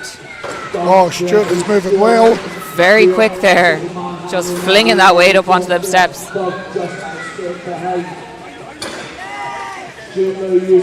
Slowing down a little bit, but not much. No, this is quick by both. He is looking very comfortable and dominant. Oh, there we go. I think we're going to see our first finisher here. Yeah, I agree with you there. Here, just a little slip there. Just needs to take his time here and execute. And he has it. And that will take the lead. Yeah, you called it. He completed it. First finisher, well done. Well, with a nickname like Shed, you know. Yeah.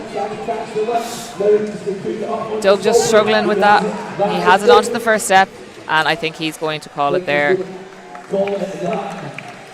He's happy enough with that first load. It's a bit harder on the energy intense events when you're that bit older, that little bit more weight, lacking that recovery. That conditioning isn't quite there as well. It's that little bit harder, like you said.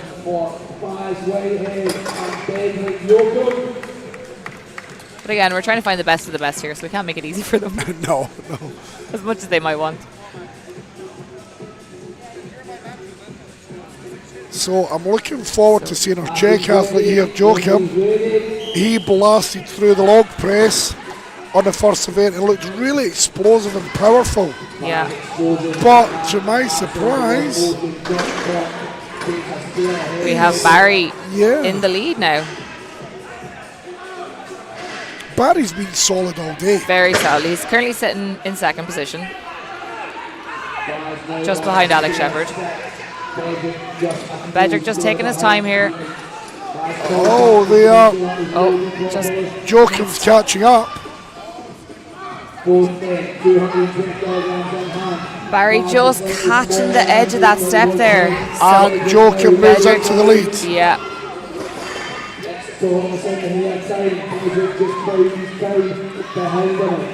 And Bedrick is making his way onto the second step. Is he going to run out of time though? Oh! And I think we're going to see time now. Fine margins, 1 inch away from hitting the top step. That is so unfortunate. That was good. That's going to gather some good points though. Some of these people are going to be very happy that is now the end of the day. I think Barry might be a little bit disappointed there. He's currently sitting in second, but you know the points are so close, so not being able to get that last implement onto at least one step, it's going to create a bit of a distance between him and the people that are following him. So Ian Kirk is still to come. Yeah. And he's 4 points behind Barry. But he has got the height that he possibly could go really, really well and close that gap. So we have Ian and David now. Australia versus America. Of course, David started off slow, but then he had a fantastic event. And the Husserl carry got him some good points. Yeah, unfortunately, just his pressing ability just letting him down a little bit there. David, first one to move. Yeah. Oh, straight up onto the third step. Ian just struggling with that first implement, and he gets it. David onto the second now. So again, this is 180, 200, and then 220 for that final one. So Ian just taking his time, just making sure he gets that first one all the way up.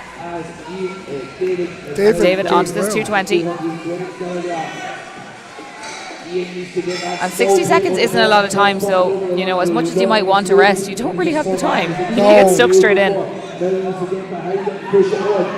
I've seen athletes struggling as well when they get it on, but it's not on, and they're trying to slide it, and they're losing a couple of seconds by trying to slide it on as well. Yeah.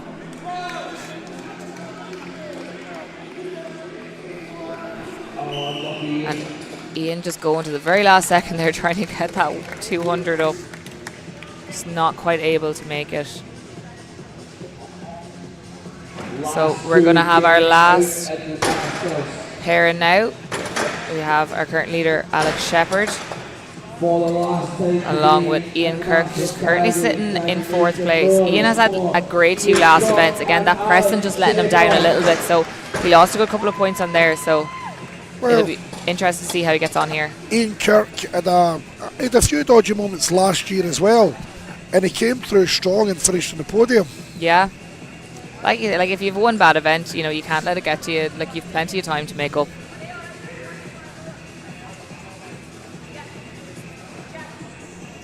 just making sure that there's an even amount of space in between each implement, so that when the athletes obviously put it up, that they're not, that they have the room to get it up and that the implements aren't on top of each other. It's our last heat now. Ian blitzing through that first one now. Ian's height is definitely helping. Yeah. Alex just taking his time a little bit more. Ian flying through that second one. Has a little. Just getting a little bit messy now. He Yeah. needs to just keep. He's allowed Alex to almost catch up. Yeah, he just needs to keep his composure here. Oh, nice. Straight away. Easy. Alex is struggling, so I think Ian is going to get this and get the good points. Ian is 10 points Oh, there we behind go. Alex. And there we go. Brilliant, man. Well done. Ian is 10 points behind Alex, so he does have a little bit of making up to do. And I don't think there's going to be enough of people in between them there to catch up, but that is going to put him into a really good position. I think Ian might have done enough to slip himself into second position going into the second event. I'm interested to see or where into the second day. Alex came there. Is how much has that hurt him? Who was the closest His to sock Alex? is stuck to the in between the plates. However, he's managed that. So Alex had quite a big lead over Barry. So yeah, and Barry not able to finish that there. So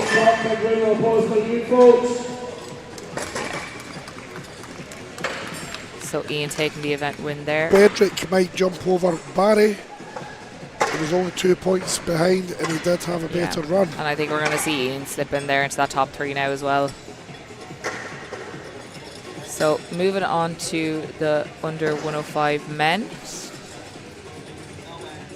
So weights going up again. We have 9 games in this. Why not? 105. The weights have now up to 190, 210 and 210 kilograms. So 190, 210, 230, gone up an extra 10 kilos per implement. Of Pierre Laporte and Conor Riley, can you make some noise? Storm's just been a little bit slow now to update there. So I'm not going to be able to see the points there. So we've got Pierre Laporte and Conor Riley. I should just point out the live stream has got the athletes the wrong way round from the names. Pierre Laporte is the one with the black hair, and Conor Riley. So it's right now, yeah. Voila! There we go. Both men are up. 210 kilograms in hand. Both men just struggling to get that second one up. Yeah, Conor is not the tallest. He does have boots on, but heavy is heavy. He's really just catching on that lift there. I think he is going to. So Pierre has moved ahead. Can he get it up onto the second one? He just needs to. I think he has that. Yeah, he has. Just use the legs. Yep, push it up. Just needs to lean back now, try and get as high as he can. And no. Time for it out.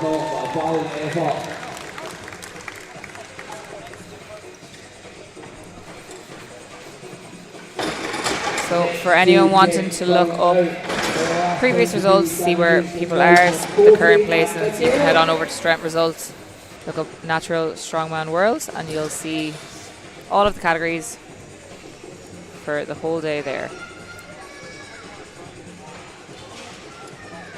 So Mikael Murdesen, And our first Coffee. ever Danish athlete. And Coffee Akoto from France. His name is actually Akoto Coffee. It get loaded into the system incorrectly. Okay. So Okay. his name is Akoto. incorrectly back to front, yeah. Okay. And Akoto is almost there. He's stuck on the lap. needs to. Just couldn't get that up there. Cal just hyping himself up now for this last one. 230 kilos this last implement is. Not quite high enough. I'm not sure he's got it in him. Just can't quite get extended there. We've still got a Koto on that first step. This is not being pleasant for him. It's giving him a hard time. Yeah. And Mikel, so close. If you can. Oh, just ran out of time. But this could also be a different side of Strongman. Not everyone will always get the opportunity to use unique equipment. Yeah. Absolutely. Maybe he's never used it, or maybe he's travelled and got to use it once, maybe twice. Yeah. Whereas other people that have got it in their gym have got the luxury of using having unique full equipment. setups, yeah. You're just setting up the handle, so standing in front of the stair. So moving on to our next heat now. Thomas Cassart And Michael Ligakis. Athletes ready, referees ready. So Thomas is one of our Belgian contingent that's also came over for the first time. Michael making swift work of the first implement. Michael moving through that second implement there now. And he has that second one loaded and completed. Moving on to the third. Thomas just trying to get the second one up to that top step. Oh, just missing that second one.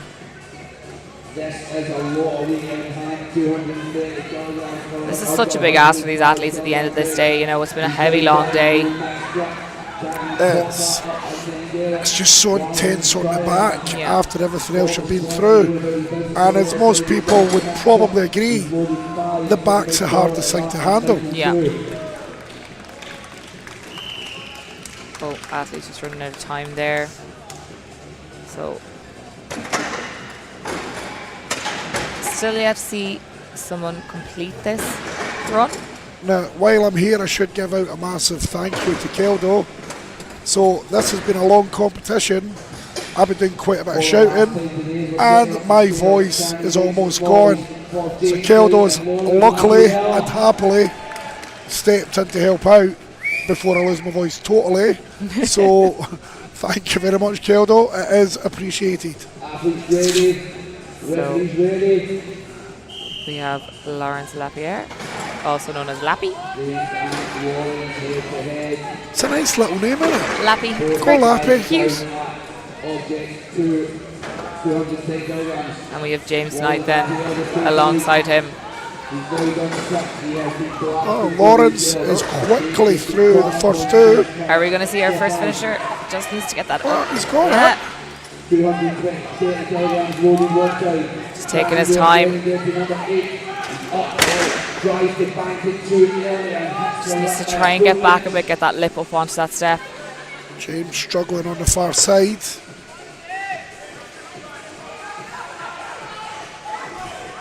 He's stuck on the lap, just not quite high enough. Just needs, and he has it onto that second step. I think time will probably get to him. And time. God, he And I lifted think that if fast as well. I think if he had an extra couple of seconds there, he probably would have got that. Oh, But that's unlucky. still great. I think that's going to put him into the lead there now.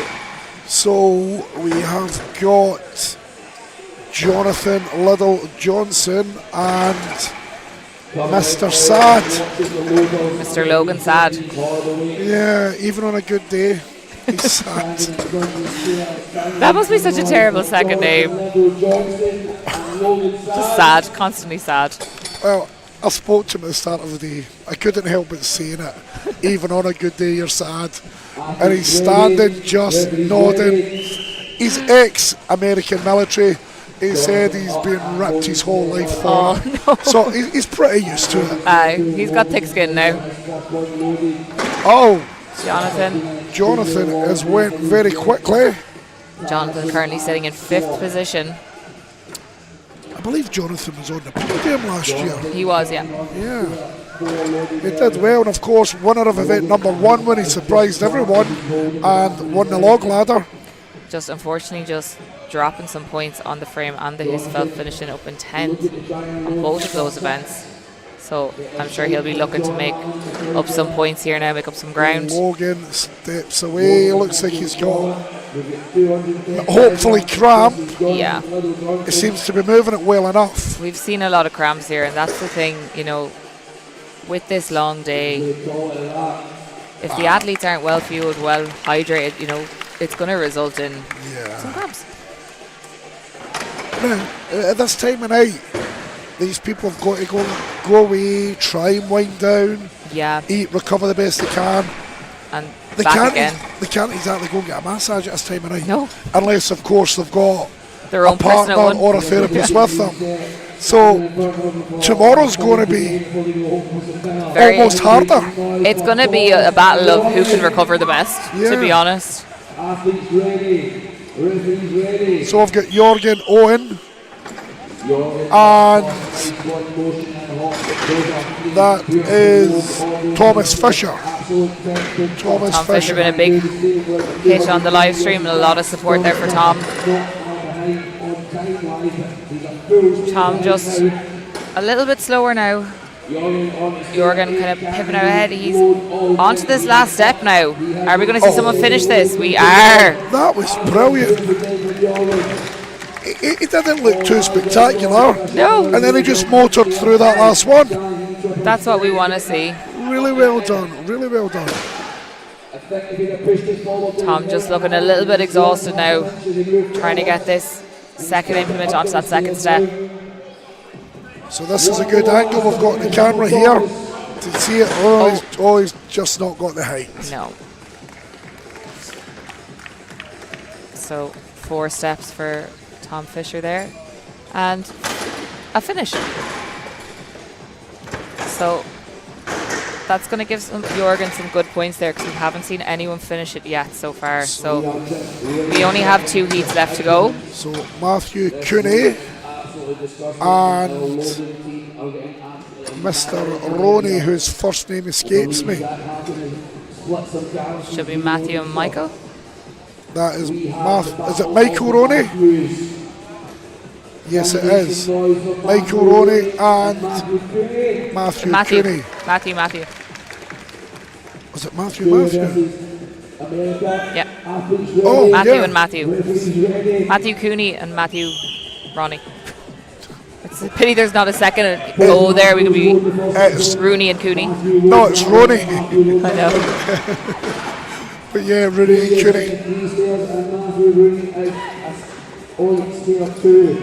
So Matthew Cooney just hipping ahead now. The American making it onto that second step, or that last step of the second implement. He's got a nice little dead lift technique there on the initial lift. It's looking strong, 30 seconds left. Yeah. Can't waste too much time here, because he needs to get on this. Sharon's giving him the face. Are you going to Hurry lift it up. or what? I don't have all day, she says. And I think Matthew Ronnie is calling it a day on that. And unfortunately, Matthew Ronnie just making it onto the first step there with that first implement. So just one. That is going to drop him a good lot of points. So onto our second last heat now of the under 105s. We have Michael and Elliot. Yeah, Elliot Owen. And Michael is very tall, so I think this will hopefully suit him. And he's been a good performer today. Yeah, just that again, that pressing, just letting him down a little bit. Michael Grant from Belgium. Elliot been pretty consistent all day as well. Currently sitting in third.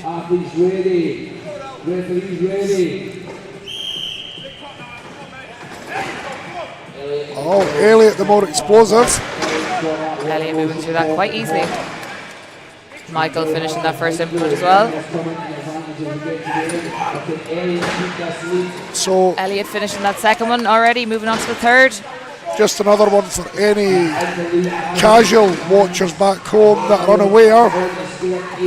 Elliot's name is actually Elliot Owen and not Elliot Owens. Because in the first event I shouted Elliot Owens and they pulled me up. And I think that's going to see Elliot take the win there. And there's a second. Michael as well, a second finish. Good run, well done. Again, like I said, that height definitely giving him that advantage there to get that finished. So on to our last heat now of the under 105s. We have our first and second place. So Yoel Blond and Andrew Goodlad. I will admit, being Scottish, I had never heard of Andrew Goodlad. Really? Never. He wasn't here last year. No, he wasn't. How good has he been? He's been amazing. Pretty consistent throughout it. 5th in the pressing, a first and a second place. But he got penalised for the mistake on the Husafeld carry. So that would he have put should be in first, but that's the nature of the game. If you make a mistake, Sharon's going to cut you down. Yeah, and that's why you really need to make sure that you listen to your ref, you know. Andrew's got a slight lead. Yeah. Oh, he's now pulling away. Again, like he said, you know, he'll be coming into this now, looking for a bit of redemption after that mishap on the Husafeld. Are we getting a finish? Yes, he is up. That was done. a quick time. Yoel needs to be quick with loading this last one. He needs to get that on and get his hands off. No. This will move Andrew into first place because Michael and Elliot are now between them. Yeah. So Yoel is 3 points ahead at the moment. But I think this is going to see Andrew take the lead now, especially if he can't get that on. And I think he's just a little bit exhausted. Good run. That is definitely going to see Andrew in the lead now going into that last. I think that second day. I think Andrew really needed it after the last event, the 10-metre penalty. So he's going to finish the day on a high. Yeah. Whereas if it went slightly wrong, it could have been a different situation. Exactly. I always laugh when his name's on screen because it just says, "A good lad." So Martin's getting stolen again. It's like musical chairs around here. Right, it's been fun. I'm the only one that's been sat here all I day. am going back on a microphone and I will catch you later. Thank you very much, Jade. You're very welcome. It's great to have you. Yeah, I'm the only one that's been sat in this seat all day. No movement. My hip flexors are not happy with me at all. And we're moving on to our final category for our final event of the day. It's been a long day, nearly 12-hour shift put in. I'd say by the time this category is done, we will see 12 hours. Again, the weights going up for this open category: 200, 220, 240. Horrible weights. Jack's burst a callus. Of course he has. Where is he? He's not even here. Is he crying in the bathroom? He's Oh, he's bleeding there. somewhere. We are on. It's not just the athletes, you know, that are blood, sweat and tears. It's also the local crew. Absolutely not. Absolutely not. We have got one man up on his own, and here we go with Max. So, Opens weight boys out next. Max Dehan,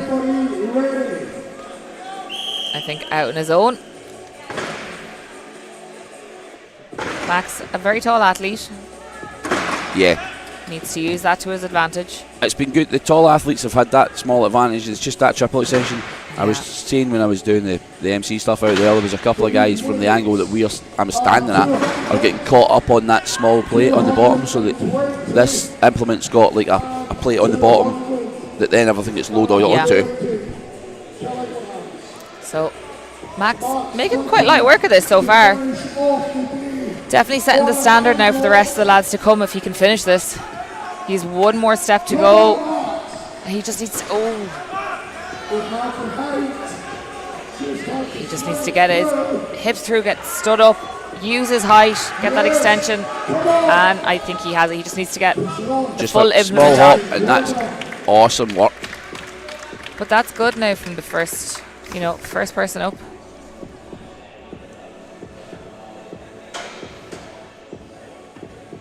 He's got to be happy with that. Absolutely. As we've seen it through the day as well, it's not all about like your best events, it's about some of the events that you can do really well in and mix it up. And loading all 9 first out after having what would probably be arguably a very bad last. In fact, probably Max hasn't had a good day at all. So he zeroed 2 events unfortunately today. Did quite well on the frame. Yep, 4th on the frame, so 2 but just zeros. Losing a lot of points on those other events. So hopefully again that'll put him back in the mix. He did walk off quite angry at himself, I think, 0 in the frame. So was it Husafel he zeroed, wasn't it? So we have John again, another athlete who's maybe had a bad-ish day. John just using that height and massive power at his advantage. Ragdolled that first weight up there, just disrespected it. He's now on to stair 6 already.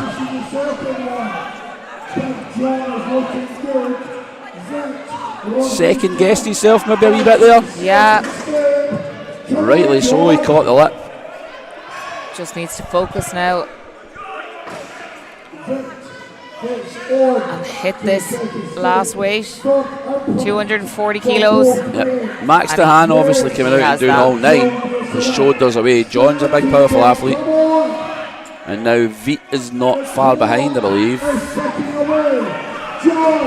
Yep. John just a step ahead. He gets it. Well on, John, boy. Veet just hung up on. Just run John out of the just time in the before you time. can get that on that second step. John is happy now to be done for the day.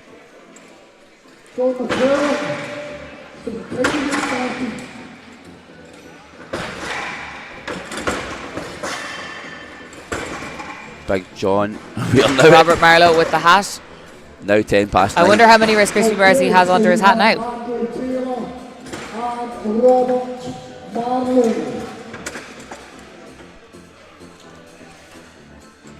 Jade, you've been on this commentary team all day. If you don't get a Bat of the Week nomination on the KLC podcast, I am writing an angry complaint to Danny, Ash and Andrew, myself. You've been holding the fort in that middle seat all day. If there's one thing I can do, it's yap. I am a state one yapper. Andrew Taylor has probably had not his best of days either. Yeah. He's always been a big solid athlete, Andrew. He's been around the natty scene for a very long time. Robert Marlowe with the second best hat of the day. Oh no, Niels has got the second best, Roberts is the best. I would say Robert's definitely the best considering there's snacks underneath it.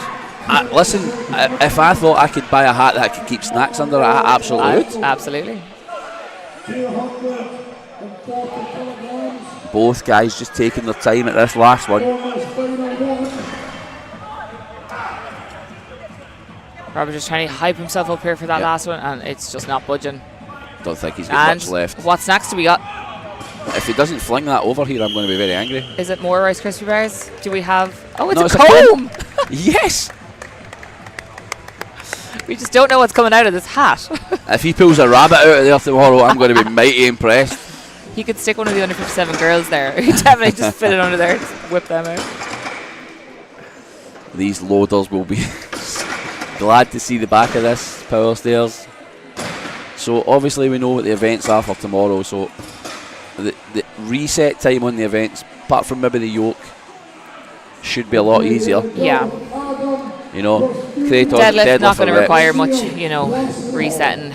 Keg load can be rolled, and the sandbag toss is really easy, really quick, pain-free, and that's only a 45-second time limit. Yeah, those first 2 events tomorrow are definitely going to fly through them. Stephen Downey Comedy says, big tip of the hat, see what I've done there to all those involved today, massive respect. If Robert could put me under his hat and take me for dinner, that'd be much appreciated. Adam and Emil, no? Emil. Adam and Emil up now.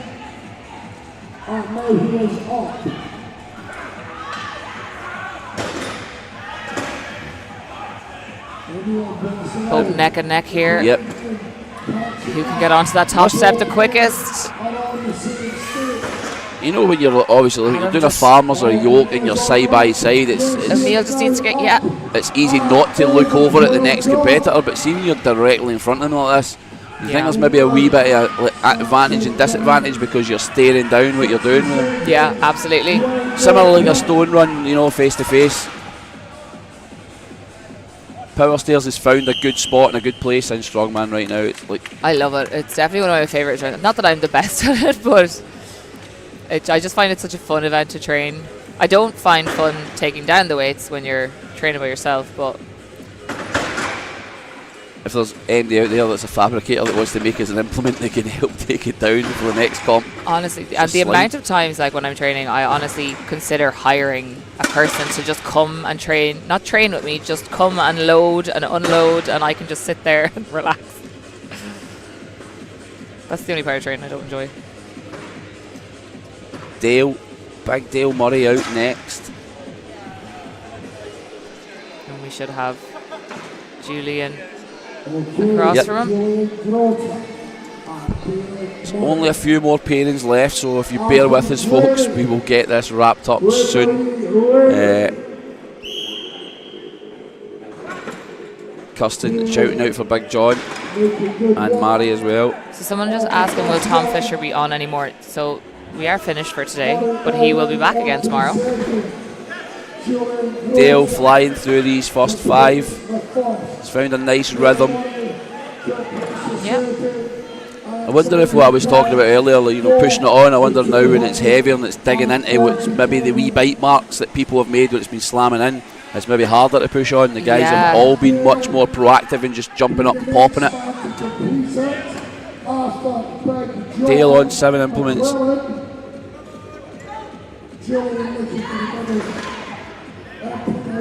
Good work for the big man.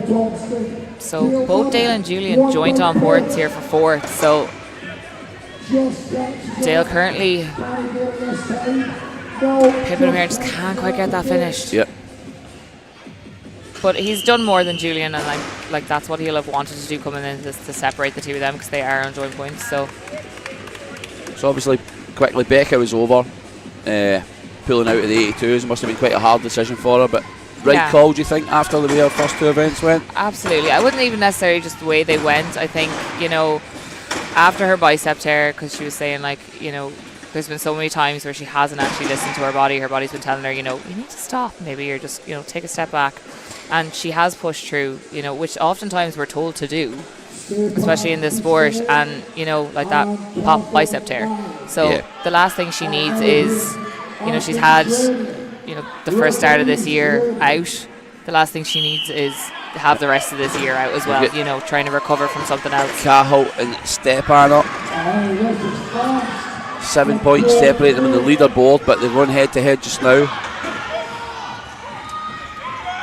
Oh, just a little bit ahead now. Cahill pretty much doing neck and neck beating here. Stepan here, but he really needs to just eat into that 7-point lead. And Cahill just a little bit ahead. He hasn't done that first step quicker.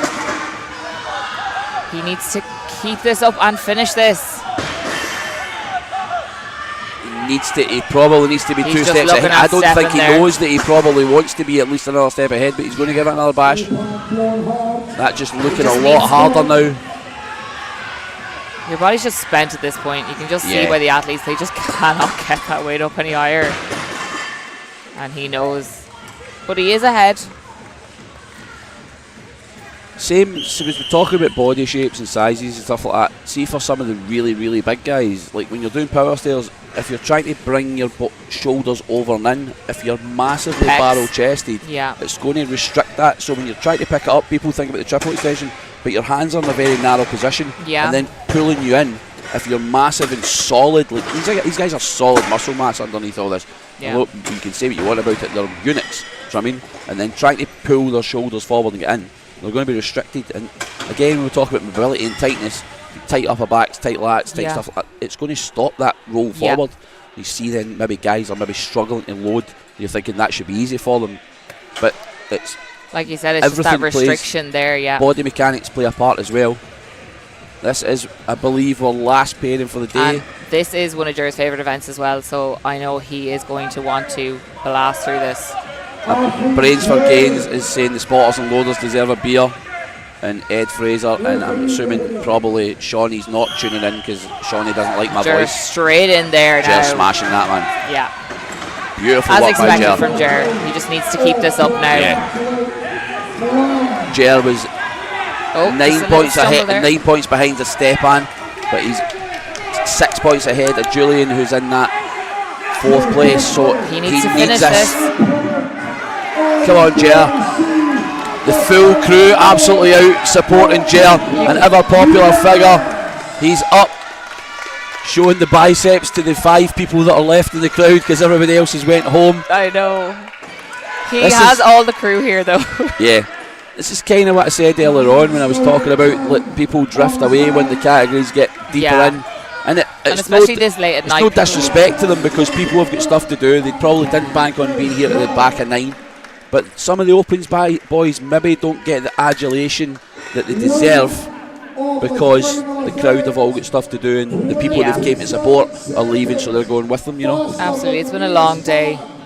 Just shy of 12 hours. And we didn't comment on it there, but Danny just not able to get that last implement up there. But a solid 2 implements up. Jer Buckley, I believe, with a second and then back-to-back event wins, I think. Yeah. So after a very poor first event, which Jer will admit himself was poor. So that has put Jer into second with only 3 points between him and Stepan now. So that has closed that gap. And he's managed to jump Cahill as well. Yeah, 2 points ahead of Cahill. We'll see you tomorrow. Thank you very much. Yeah. Jumped into second. Yeah. You've jumped into second. You've jumped into second. Oh, yeah. On that note, we are going to wrap up and leave you be for the day. There's We're still leaving straight away. Sorry. on the YouTube, so we'll say goodbye to all of you. Thank you all for tuning in, and we will see you tomorrow, Jane. Make sure you tune back tomorrow, 9:45. See you all there.